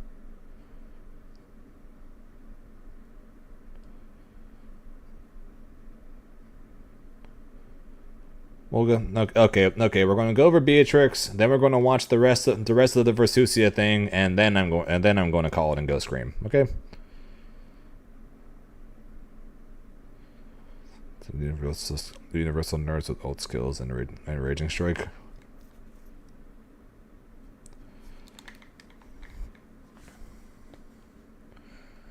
But yeah, doesn't sound like Vane's getting that much help. He now his swings are slightly better and slightly better to just throw out, but they are still terrible on dodge. And it all comes down to does the shield protect from projectiles? If yes, it's at least better. But the fact that it says the rear side is just weird.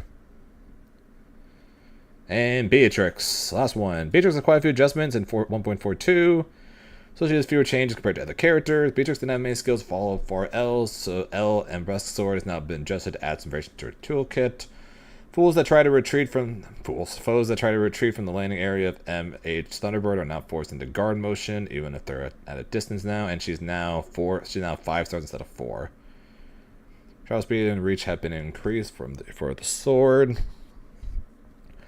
Thunderbird, guard motion for foes has been increased. Kick part now behaves differently when blocked mid-air, making it easier to form a block string. Okay, if you block the dive kick in the air, you're stuck blocking more, so... Okay, whatever. Kick part now behaves differently when blocked mid-air. Okay. So basically nothing. Basically nothing is changing for Beatrix here. Yeah, basically nothing else is changing.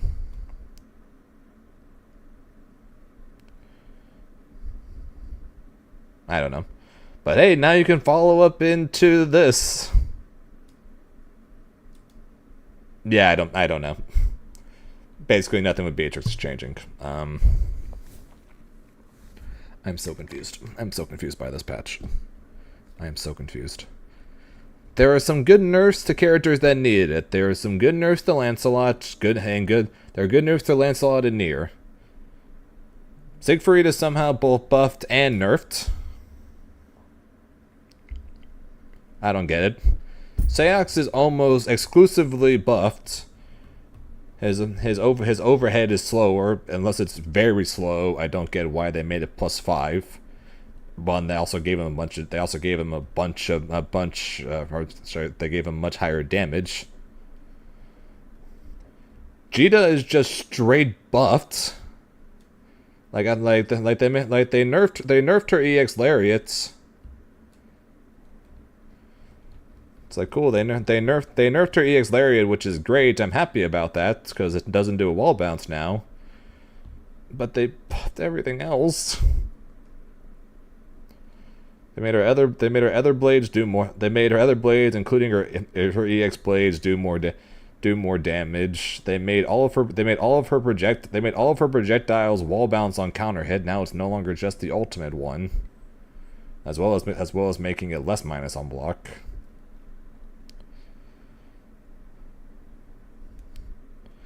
This actually get affected by the ultimate skill meter nerf.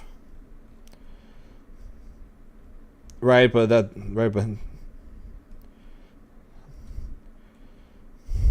I guess.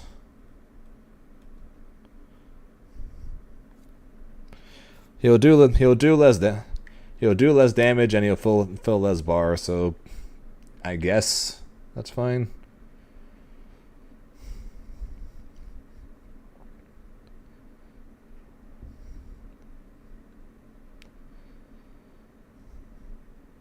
So basically, Nier and Sayox you think are not going to be in the top 5 anymore, but basically Jita and Siegfried still are, I guess. And then Lucilius might join them, and Lancelot's probably out of that.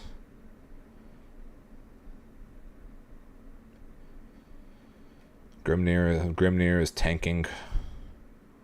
Belial's still gonna be very high up there because he's for some reason he only got buffs.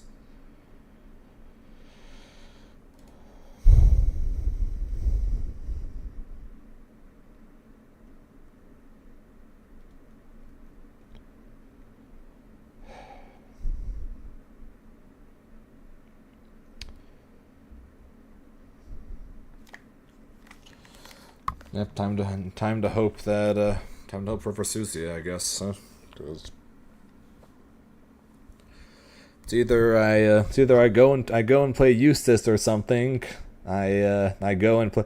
It's either like I go and play Eustace, or I hope that Versusia is good, or I just go and try and find an entirely different character, I guess, because Avatar still sucks, and Grimnir is Grimnir has no good normals. None. Grimnir has no good normals anymore. His one good normal is now not good.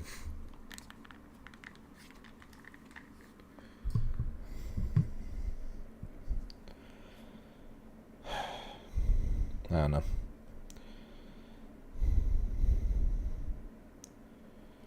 Yeah, prepare for the rise of Lucilius. Prepare for Siegfried and Jita to still be stupid. And time for Zane's characters to fall. All right, on that note, let's get back to watching the rest of this, so I can then call it a night. It comes out fast and features a generous anti-air hitbox. But on counter, my it possible briefly future stuns main. airborne opponents, allowing you to tag them with a deadly flare. Oh, that's nice. I didn't know about that part. Medium fires at a lower angle. And just like light, it converts into a combo after a counter hit, so bait your foe into jumping from mid to long range. Heavy boasts bigger damage and an even lower angle. And at close to mid-range, it can even hit grounded foes. Best of all, counter hit or not, it will briefly stun the opponent. Sometimes mercy lies in a swift end. Tushita is the Celestial Dominion follow-up to Nimbus. Available after any non-ultimate version of Nimbus, it causes Versusia to leap from her current position. This allows you to give chase, extending your anti-airs into combos. Whoa, she's got rejumps. Give chase, extending your anti-airs into combos. She actually has This allows rejumps. you to give chase, extending your anti-airs into combos. Yeah, that's sick. Otherwise, it's effective for maintaining safe pressure. And it safe jumps.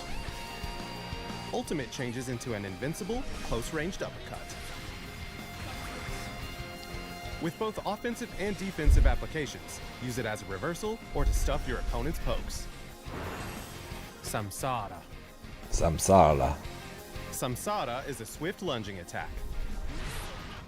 And when they say swift, they mean Startup swift. is quick, making it useful for extending combos. It retains advantage on block, so use it from mid-range for strong pressure or to expose gaps in your opponent's offense. Wait, what? It retains advantage on block, so use it from mid-range. It's It plus? retains advantage on block. Maybe at certain distances it's plus on block. I'm assuming it's only at distances. So use it from mid-range for strong pressure or to expose gaps in your opponent's offense. Medium travels farther and deals more damage. And on counter, it can convert into a combo from mid-screen. But it's unsafe on block. However, you could eat a nasty counter if it's blocked, so be judicious. Heavy activates fast and travels far. It is also unsafe on block. On hit, it can lead to a conversion near the corner, so use it to extend your combos or to apply pressure from afar. And just like medium, this version is susceptible to punishment when blocked.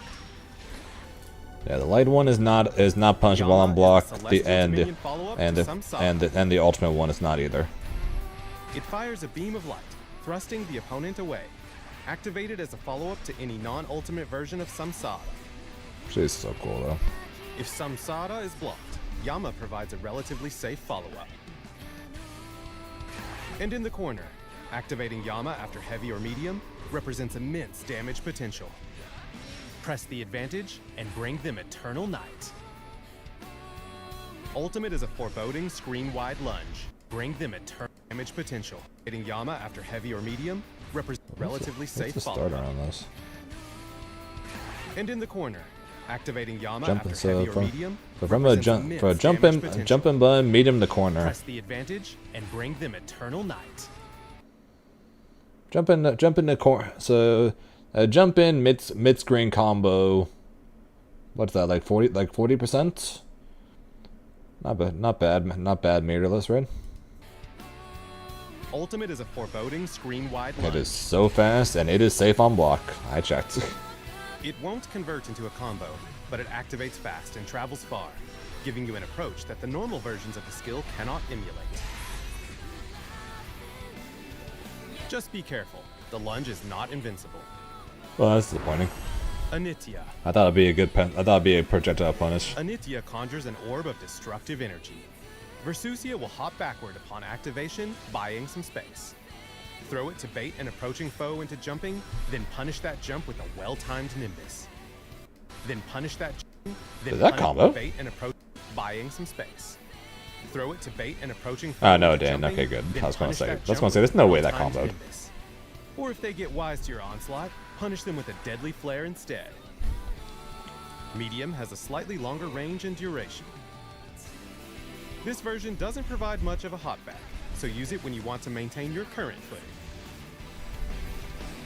Heavy lasts longer than medium. Okay. Set the orb directly in front of your foe to limit their movement options, all while maintaining your own assault. In the corner, it can lead to a conversion, so try canceling into heavy Anitya from a triple attack. Try Streamsha is the Celestial Dominion follow-up to Anitya. Usable after any non-ultimate version of Anitya, it warps Versusia on top of the foe to rain death from above. And that is plus on block. Use it for that extra bit of damage after landing Anitya.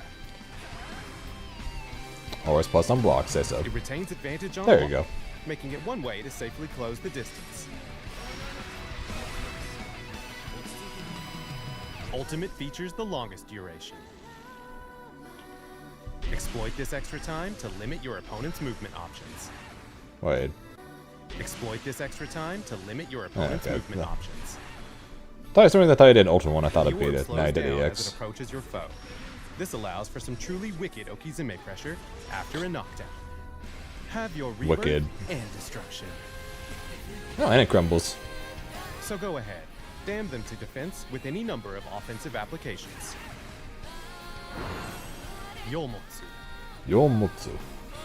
Invincible on startup, Yomotsu is a swift lunge followed by a flurry of energy blasts. Use it to counter their assault, command the neutral, or finish a combo. Yomotsu is a godlike move befitting your godlike nature. Pretty sure that's I'm pretty Cataclysm. sure one of these is Ki Blast or is projectile on bolt too. Cataclysm is Versusia's most potent attack. Invincible on startup, she flies into the air and covers the ground in world-ending fire. Whether used as a reversal or for optimizing damage, Cataclysm will bring an end to your foe's entire Wait, existence. what? Or for air and covers the ground in world-ending. In case you guys didn't see it, watch the damage or meter counter on the side. Invincible on startup, So yeah, so in case you guys didn't see it, look at the number on the left side. she flies into the air and covers the ground it's in 6. world-ending fire. And then Whether used as a reversal or for optimizing 999. bring it into your foe's entire existence. Versusia possesses distinctive and far-reaching attacks.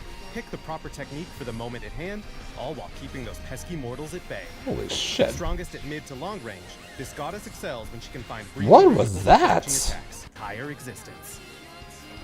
Versusia What was possesses that? distinctive and far-reaching attacks. Pick the proper technique for the moment at hand, all while keeping those pesky mortals at bay.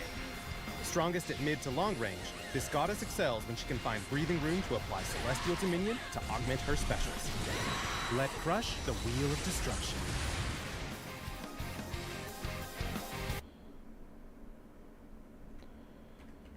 Yeah, so it's a the jump follow up is invincible. Flies into the air and covers the ground. Cataclysm, instinctive and far-reaching attacks. Pick the proper technique for the moment. Yeah, so that right there is invincible pretty much. All while keeping those pesky mortals at bay.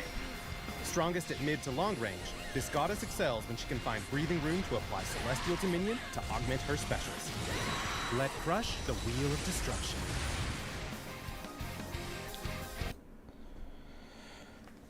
She looks so cool.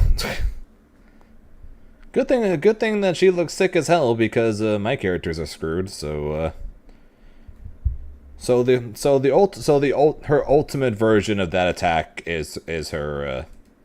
Use it as a reverse. The ultimate version of this attack is a DP. Anti-airs into combos. Keep from her current position.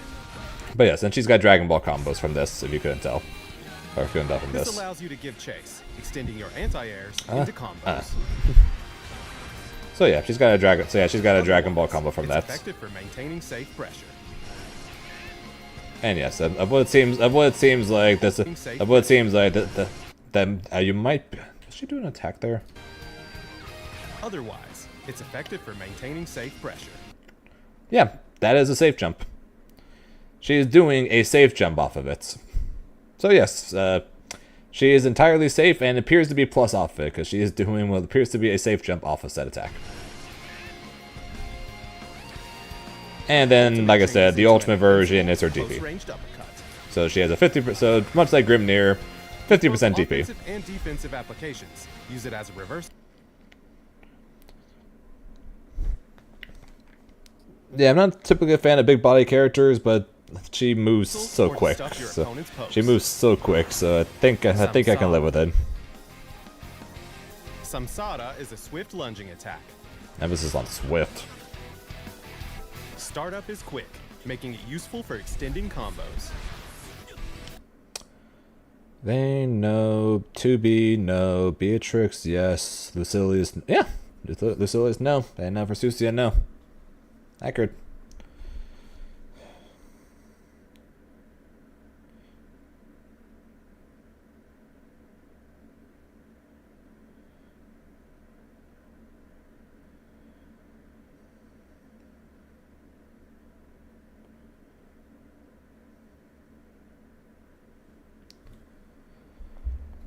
Okay, so yeah, it's looking like I might be blitzing through. I might be blitzing, hard grinding, non-stop practicing for Susia for UFA, I guess, with Grimnir cooked and Avatar still shit. This is still season 1, Willie. This is the second to last character of season 1. Vicola comes out in October, and that's the last character of season 1. Yeah, the game's been out for less than a year at this point. The game came out, I think, in November. This is patch 1.5.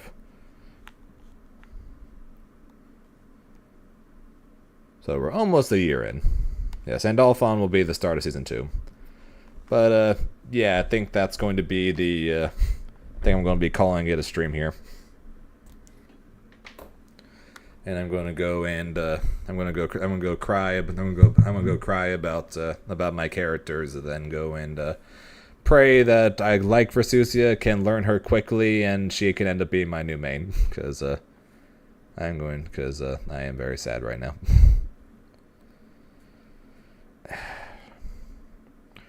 I'm going to hope that the nerfs to Grimnir aren't as bad as they seem, or the buffs to Avatar are better than they seem, so I can keep one of them as a second character to go with Versusia, or at least hope that I like Versusia. But I don't even know, man. I really don't. But yeah, like I said though, we are going to be calling it here though. So appreciate you guys watching this very long stream. We've been going for almost 9.5 hours. So that's yeah.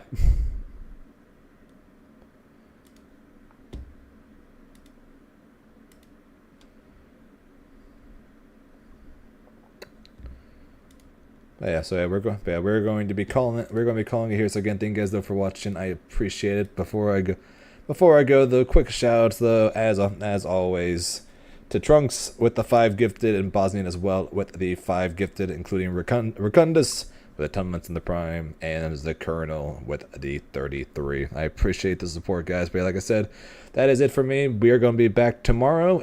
We are back tomorrow for Sonic Sunday. And then, I guess, Monday night, for those of you guys who care about fighting games, Tankly the Balance Patch comes out, and Versusia comes out at Pacific Time. So we might do a short stream Monday night, and then Tuesday it is all day spent trying out Versusia. So until then, hope you guys have a good rest of your day, night, whatever times you guys, because time zones are a weird thing. And until next time, I will talk to you guys later.